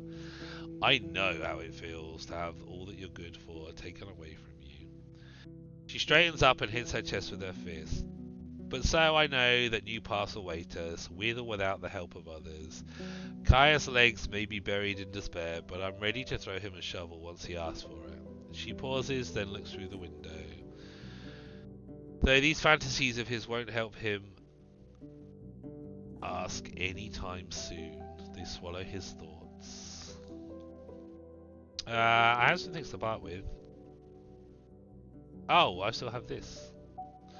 And I may be willing to buy them, love. She narrows her eyes. Well, don't open it. I've seen it before in the hands of that wayfarer. She waves her hand. I'll give you 4 dragons, no more. Goblins are pests, but they'll stick to the south. No thanks.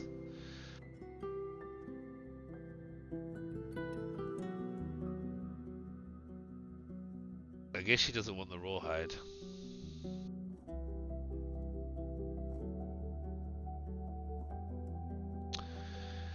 It's time, 8 o'clock.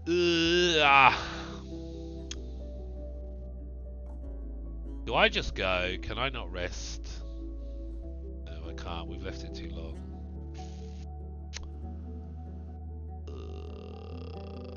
What can I buy from you again? Meals and the iron scraps.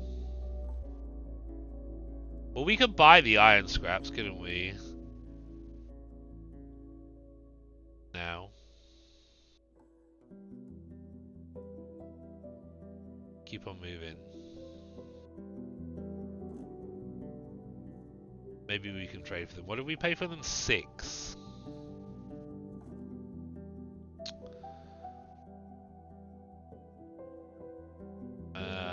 we? Where did she say we were supposed to go?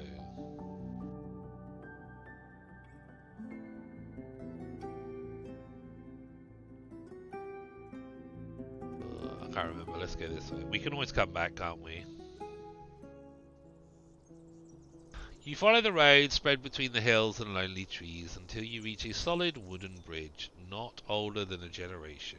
You ride uphill, but Ferdy manages to keep up. The dark woods in the south are behind a gently humming creek, while the forest on your right was trimmed by the locals. It's a peaceful journey, at least for some time. After a few minutes, you spot a group of wolves feasting on a fallen furry beast, maybe a wisent. One of them looks towards you. Let's keep going.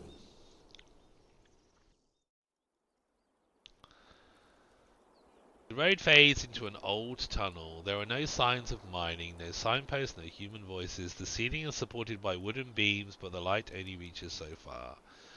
The chilling wind mercilessly bends the few lonely trees, while the shrubs oppose the weather patiently. The side path leading west is somewhat maintained, and you find both boot prints and cart tracks. It leads high into the mountains. I tether Ferdy to the tree and enter the tunnel. Because I can move on from here, I think. Oh, I don't know, actually. I'm not really 100% sure what this is. And maybe because we've now entered it, we have to... Your mount observes the area anxiously, so you stay for a moment to give it a good scratch under its neck and say some confident-sounding rubbish. You unpack all the things you need to make a new simple torch, a log, some old rocks. I brought a fucking lantern, for Christ's sake. Why aren't we using that? You unpack all the things you need to make a new simple torch, a log, some old rugs, a bit of oil. You grab your tinderbox and sit on the ground for a couple of minutes, blah blah blah. Using a tinderbox, the loud flickering yellow light unevenly hits your cheek with heat. You raise the torch, but hold it at an angle, letting the oil drip on the ground. Oh my god, this could be massive. Oh, hang on. For a few minutes you follow a fairly straight corridor. The timber supporting the ceiling is decaying, but you don't spot any signs of collapse. The floor is littered with bones and rotten food, most likely dragged here by wild beasts, but there are also signs of soot above you and boot prints left on dried mud. Is this a good idea? You reach the crossroad and stop in place. There's no sconce in sight, so you'd have to constantly carry the torch or lose it for good. The draft is hardly noticeable, so looking for an exit in the dark could be dangerous. There's no sconce in sight. My lantern should last long enough.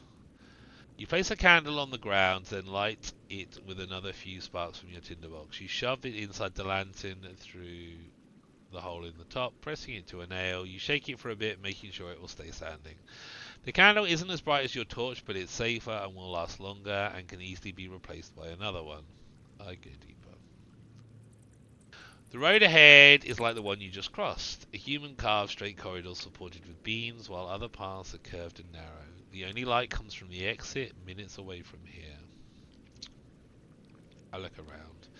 The remains of prey and fruit are rotting, but get sparser the deeper you enter the tunnel. The moist wells are shining, as if they're made of an ore unknown to human tribes. You observe the dried trails. The ones left by boots lead towards both corridors. The path to your right also have marks left by hooves and wheels. Some of the fresher trails leading deeper into the tunnel resemble human souls, but deformed, lacking skin between their toes. What about if we go right? The corridor is unlike the others, taller and more rounded, with claw marks on the walls. It leads you to a chamber with a ceiling supported by a single beam. There's also an abandoned cart, the fence of an animal pen, and a few long sticks and planks. You take a glance at the new exit. It leads slightly upwards and looks a bit like stairs. I search the room. You find no caches or boxes and the cart is empty. The one thing that draws your attention are the planks and logs themselves. They're in decent shape, flexible, though too moist to be worth carrying out of the cave. They could be turned into a new door or maybe a table. Let's climb the stairs. You flinch after the light touches the resting bone, but nothing tries to jump at you.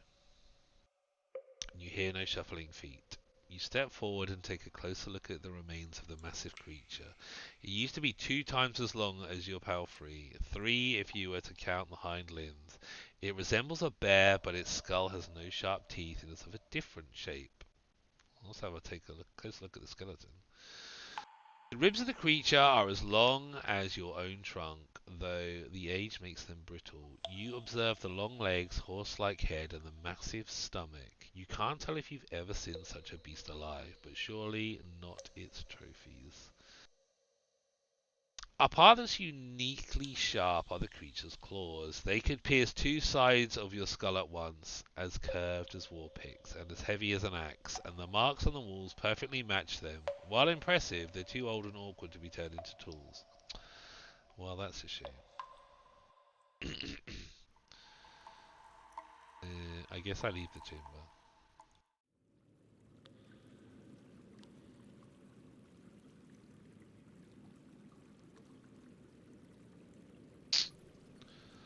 So let's go left. Oh, we were facing that way. The air in the chamber is humid, the straw beds are covered with mould, the sagging racks are bending under their own weight, and the animal pelts on the floor release a terrible stench. I feel like it's going to be unhealthy to stay a long time. Let's search carefully though. Ooh, using an old walking stick, you push the furs and mattresses aside, and you spare your gloves from touching the sticky odds and ends by wrapping them with a cloth. You find only one thing of value hidden in a rare dry bowl pushed to the side of a shelf. A tiny ring made of bone, not a coin but a piece of jewellery, still elegant with a distinguished carving of a fish on top and scales on its side. Well, let's leave this chamber. I guess this is not too big. So let's go forward. You forge ahead another few long minutes, no longer able to see the light from the exit. You need to stand on someone's shoulders to touch the ceiling. So far, you could ride through the tunnel without getting out of the saddle. The sound of a stream is reaching you from ahead. This time, there are no side paths. Let's examine the tunnel.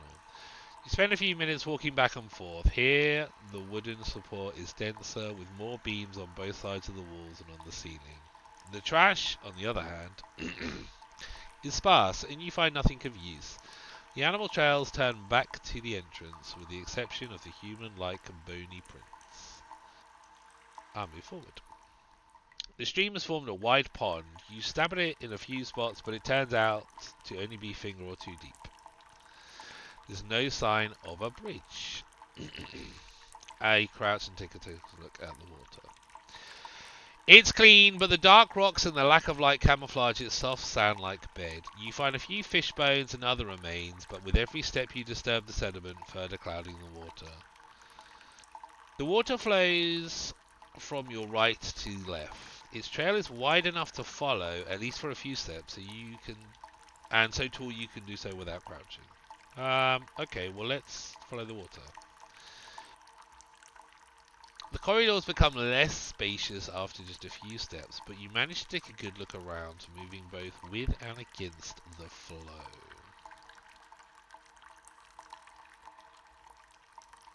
Wet walls are home to worms, mould, and what looks like pale spiders, though with only 6 legs. Among the commotion, you spot a cave ear sticking out of the wall, a familiar though unfriendly mushroom, the creamy colour distorted by your light. You grab your knife and cut away what seems like the least bug-infested chunk, and after wrapping it with a linen sheet, you wash your hands. The cave ear is used by some fighters to enhance their senses in combat. You may want to take it to an alchemist. Interesting. Let's move forward.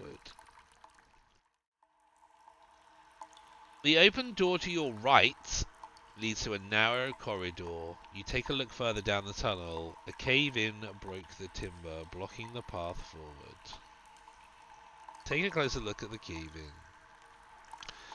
You push away a few rocks, making them roll on the floor, but the blockade is at least a few steps deep. It would take an entire team of diggers to get through, if it's possible at all. You climb up a bit and peek through a larger hole close to the ceiling. There's a weak light coming from the distant end of the tunnel. Okay. So it doesn't seem like it would be too bad We could hire a team to unblock that, maybe. Let's go through the door. It squeaks. The corridor resembles the interiors of a fortress with flat, regular walls and a ceiling so low you couldn't ride through it. You reach another, much larger chamber which seems to mimic the corridor's style. The spoiled food and mouldy plants make you hold your breath. The chamber used to serve as a dining spot, with tables, chairs, shelves for mugs, and barrels of drinks. But all that's left are worms and mustiness. You don't see the furthest wall until you bring your light closer. The open door leads to a new and natural cavern. Another closed door is in the corner of the room, opposite the one you came from. Let's search the chamber. The place was abandoned in haste, but you find no signs of large creatures, bones, or destruction. The wood gives way only to time.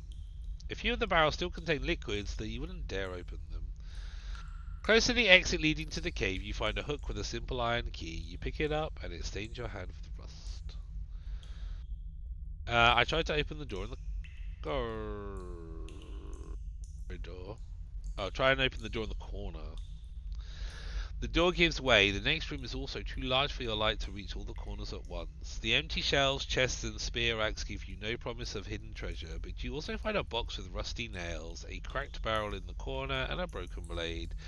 You can spend some time collecting these and other iron scraps and then sell them in the village. How much time have we got? 5 hours. In the room's corner, you notice a wide sheet of mouldy fabric that covers a large part of the wall. Let's examine the curtain.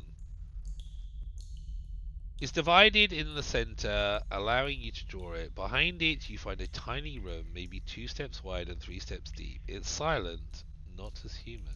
The wall ahead isn't like the others. It's carved with red and purple bricks. I look for anything unusual. The walls to your left and right bear few iron hooks that could be used to hang cloaks, paintings, or trophies. The corners aren't too dusty, and there are no footprints on the floor. You inspect the brick wall further. In its center, at chest height, you spot a distinctive engraving. It's a winged hourglass about a finger long. I touched the shape of the hourglass with the pendant I own. Okay. It's a match. You fit it to the grooves, then press. The brick moves deeper inside, then bounces back, allowing you to draw it out completely. In the secret compartment, you find a key made of bronze. It's as large as your forearm. Fucking Nora, what am I do with that? Let's collect the metal scraps. We've got 5 hours. Having no useful tools at hand, you struggle to dismantle the barrel and cut away all the bits of wood that are attached to the pieces of iron and steel. After a long while, you prepare a decent, clanging sack. For now, you move it to the dining chamber and leave it by the exit.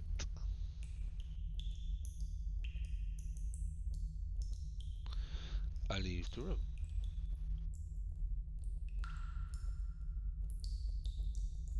I walk through the ajar door.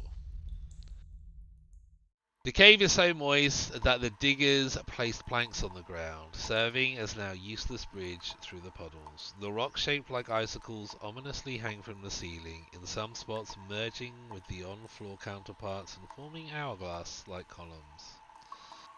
Let's search the chamber.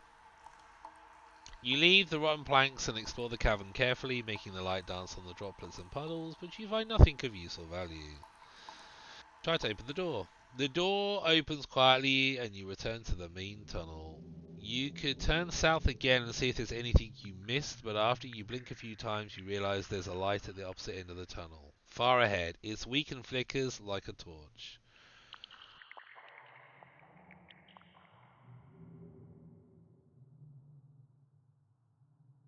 I hide my own light. You simply put it on the ground in the entrance to the cavern with the stalactites. You'll pick it up if you need it.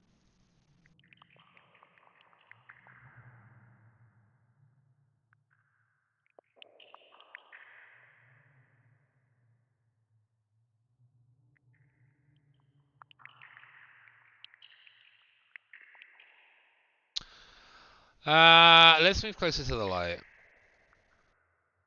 You put away your light and sneak forward. You pay attention to sounds and movements, but there's no crackling of campfire, no wandering or chatter. You see a shape of a gate far in the distance. Let's look for anything unusual.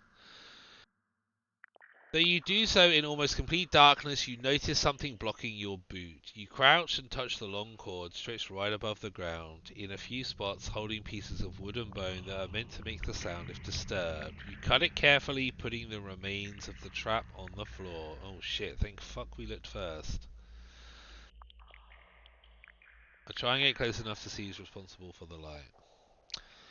Slowly but surely you reach the edge of the light, but don't dare get any closer. The distinctive shadows belong to unmoving, human-like shadows that have no flesh on their necks and chests, only the bones.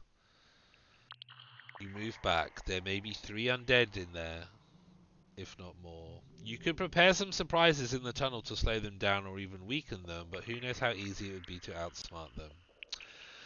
I better speak with someone who knows how to set traps.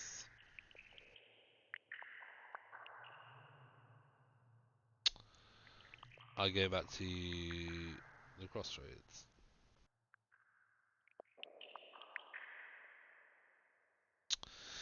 You can still see the light flickering at the end of the tunnel. You could also go south and make sure you haven't missed anything.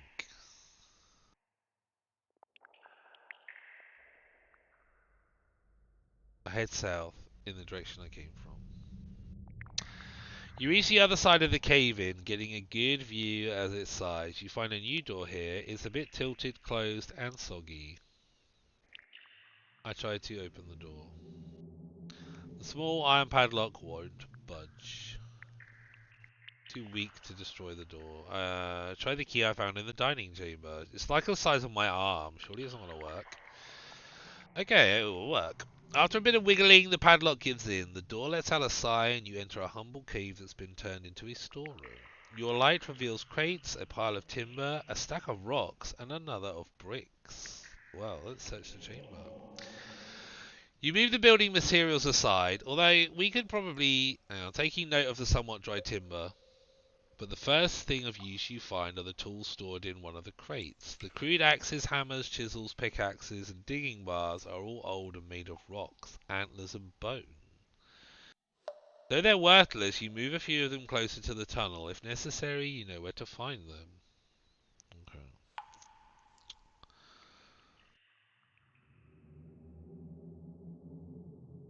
I got to Ferdy. Ferdy is napping! Good old Ferdy. How long have we got? Not long. Did I pick up that scrap in the end? Yeah, I did. I've got this bone ring. I don't know where I got this from. I swear we didn't have this to start with. I really don't remember where we would have acquired it. Okay, well, we need to travel and slip.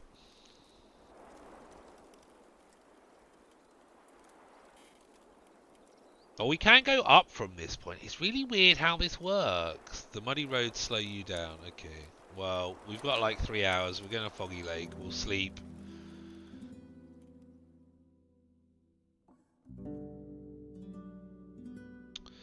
The surface of the lake is restless and the cold wind strikes the tavern's hanging barrel again and again. You adjust your cloak. The tavern staff is sitting on the stairs enjoying the light in silence as they share a roasted fish. Sounds tasty. One of them tells a story but stops once you approach them. Ian frowns. Sorry. You know this and that about traps. Can you teach me how to build them? Why? Are you catching a hare or a stoat? When you explain what you've seen in the tile, Ian looks around. Oh dear, he whispers. You better look for some big traps. Ask Ephron, maybe, from Creeks. He's a real hunter. Okay. I enter our tavern. Someone is snorting in the attic. Foggy is sitting on a stool observing the dishes in a bucket. They move and wash themselves without her touch. She welcomes you with a gentle nod. I don't need to eat, do I? I have some things I'm willing to part with. And I may be willing to buy them. Oh, okay, you're not. not interested. Interesting.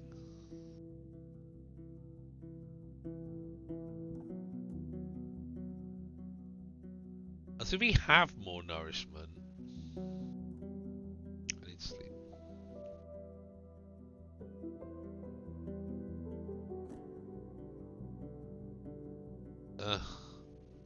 We've only got enough for one more. We need to sell some shit. Not today. Let's eat first, right?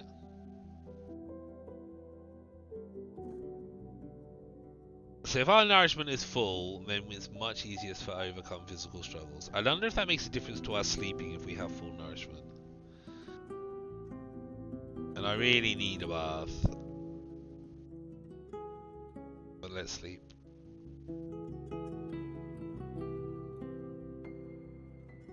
Day 4. We're gonna have to rent.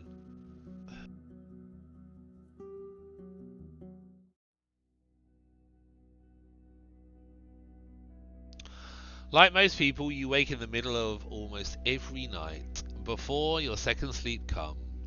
Is that what most people do? Because I do find I do that, actually. I find I wake up quite a bit in the night. Oh, as in you wake up in the middle of the night, like midnight. Okay. Do people do that? Is that a common thing? Maybe it is. I guess I've never thought about it. Before your second sleep comes, you spend an hour or two taking care of your belongings, shell and soul. Some people spend this time with their friends, families or lovers, but your routine is different. If you don't have to take care of essential tasks,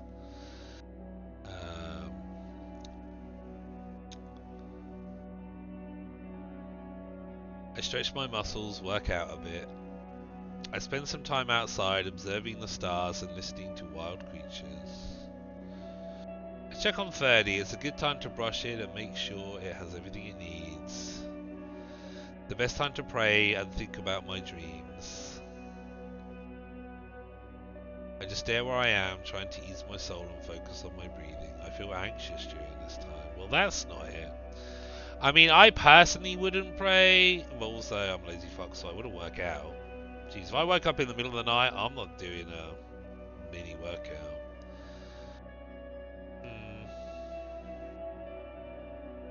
I don't know, maybe spending time with 30 sounds like a good idea. I mean, if I woke up in the middle of the night, I'd just stay in bed for an hour and then go back to sleep. But I mean, thinking about my dreams wouldn't be bad. Maybe we'll do this. Though, am I really that religious? I don't know how religious I am. How religious do I want to be?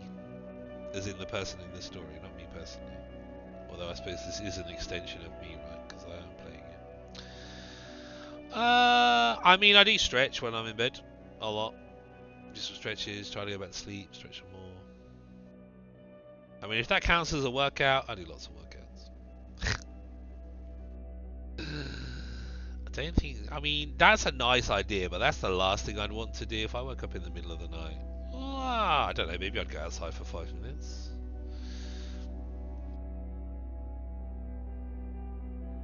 I mean, 30's inside. It wouldn't be a bad time to check on 30, they wouldn't it? And we are, air quotes, companions, kind of, right? And that's good for my soul. Let's check on 30. Nice if we got a little bit of a bonus or something, but no.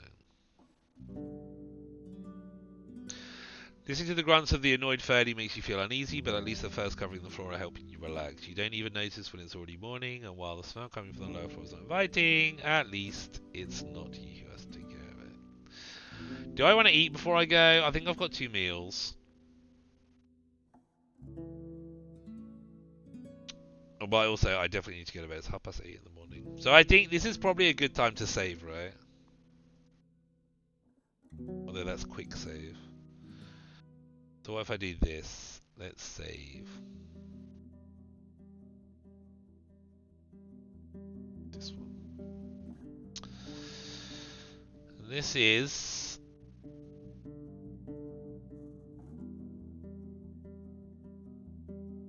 done.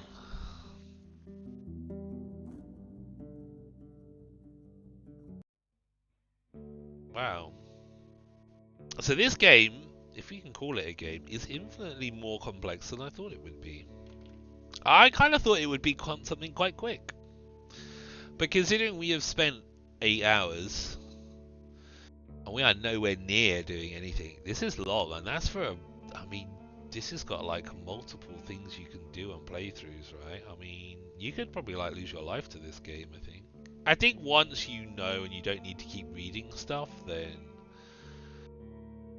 once you've done it once or twice, there's probably some interactions which are exactly the same. But this is a really interesting game.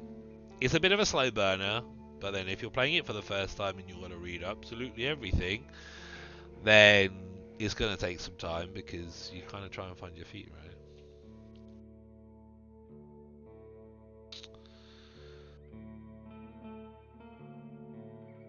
But yeah, I am definitely intrigued with this.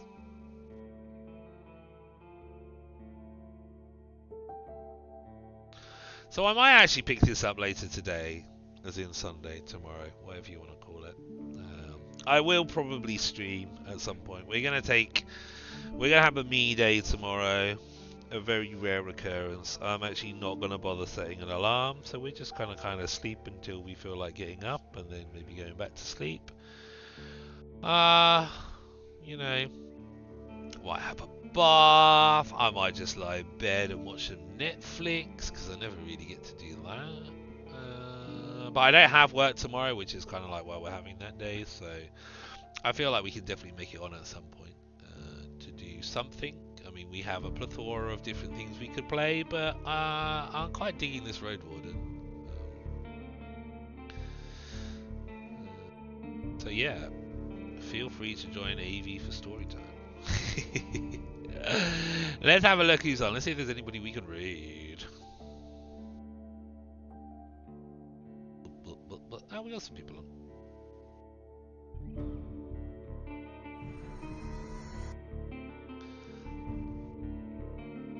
Let's go and say hello to Weevil. We don't often get to raid Weevil.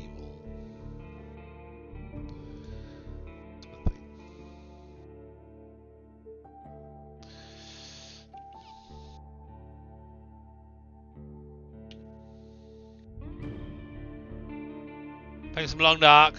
I assume he's doing his long run. I should probably have checked. Interloper, we got this. Oh dear, is he starting again? I don't know. I guess we'll find out shortly, right?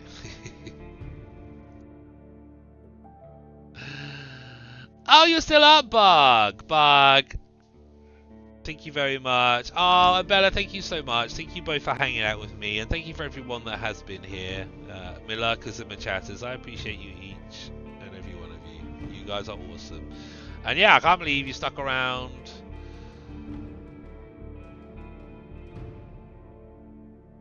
You dreamed I raided a couple. What?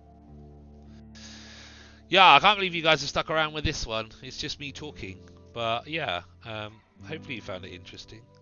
And if you've just left me a lurk, then I appreciate it, because like you still had to click on a button, and that's really awesome and cool of you. So yeah, we're gonna go say hi to Weevil.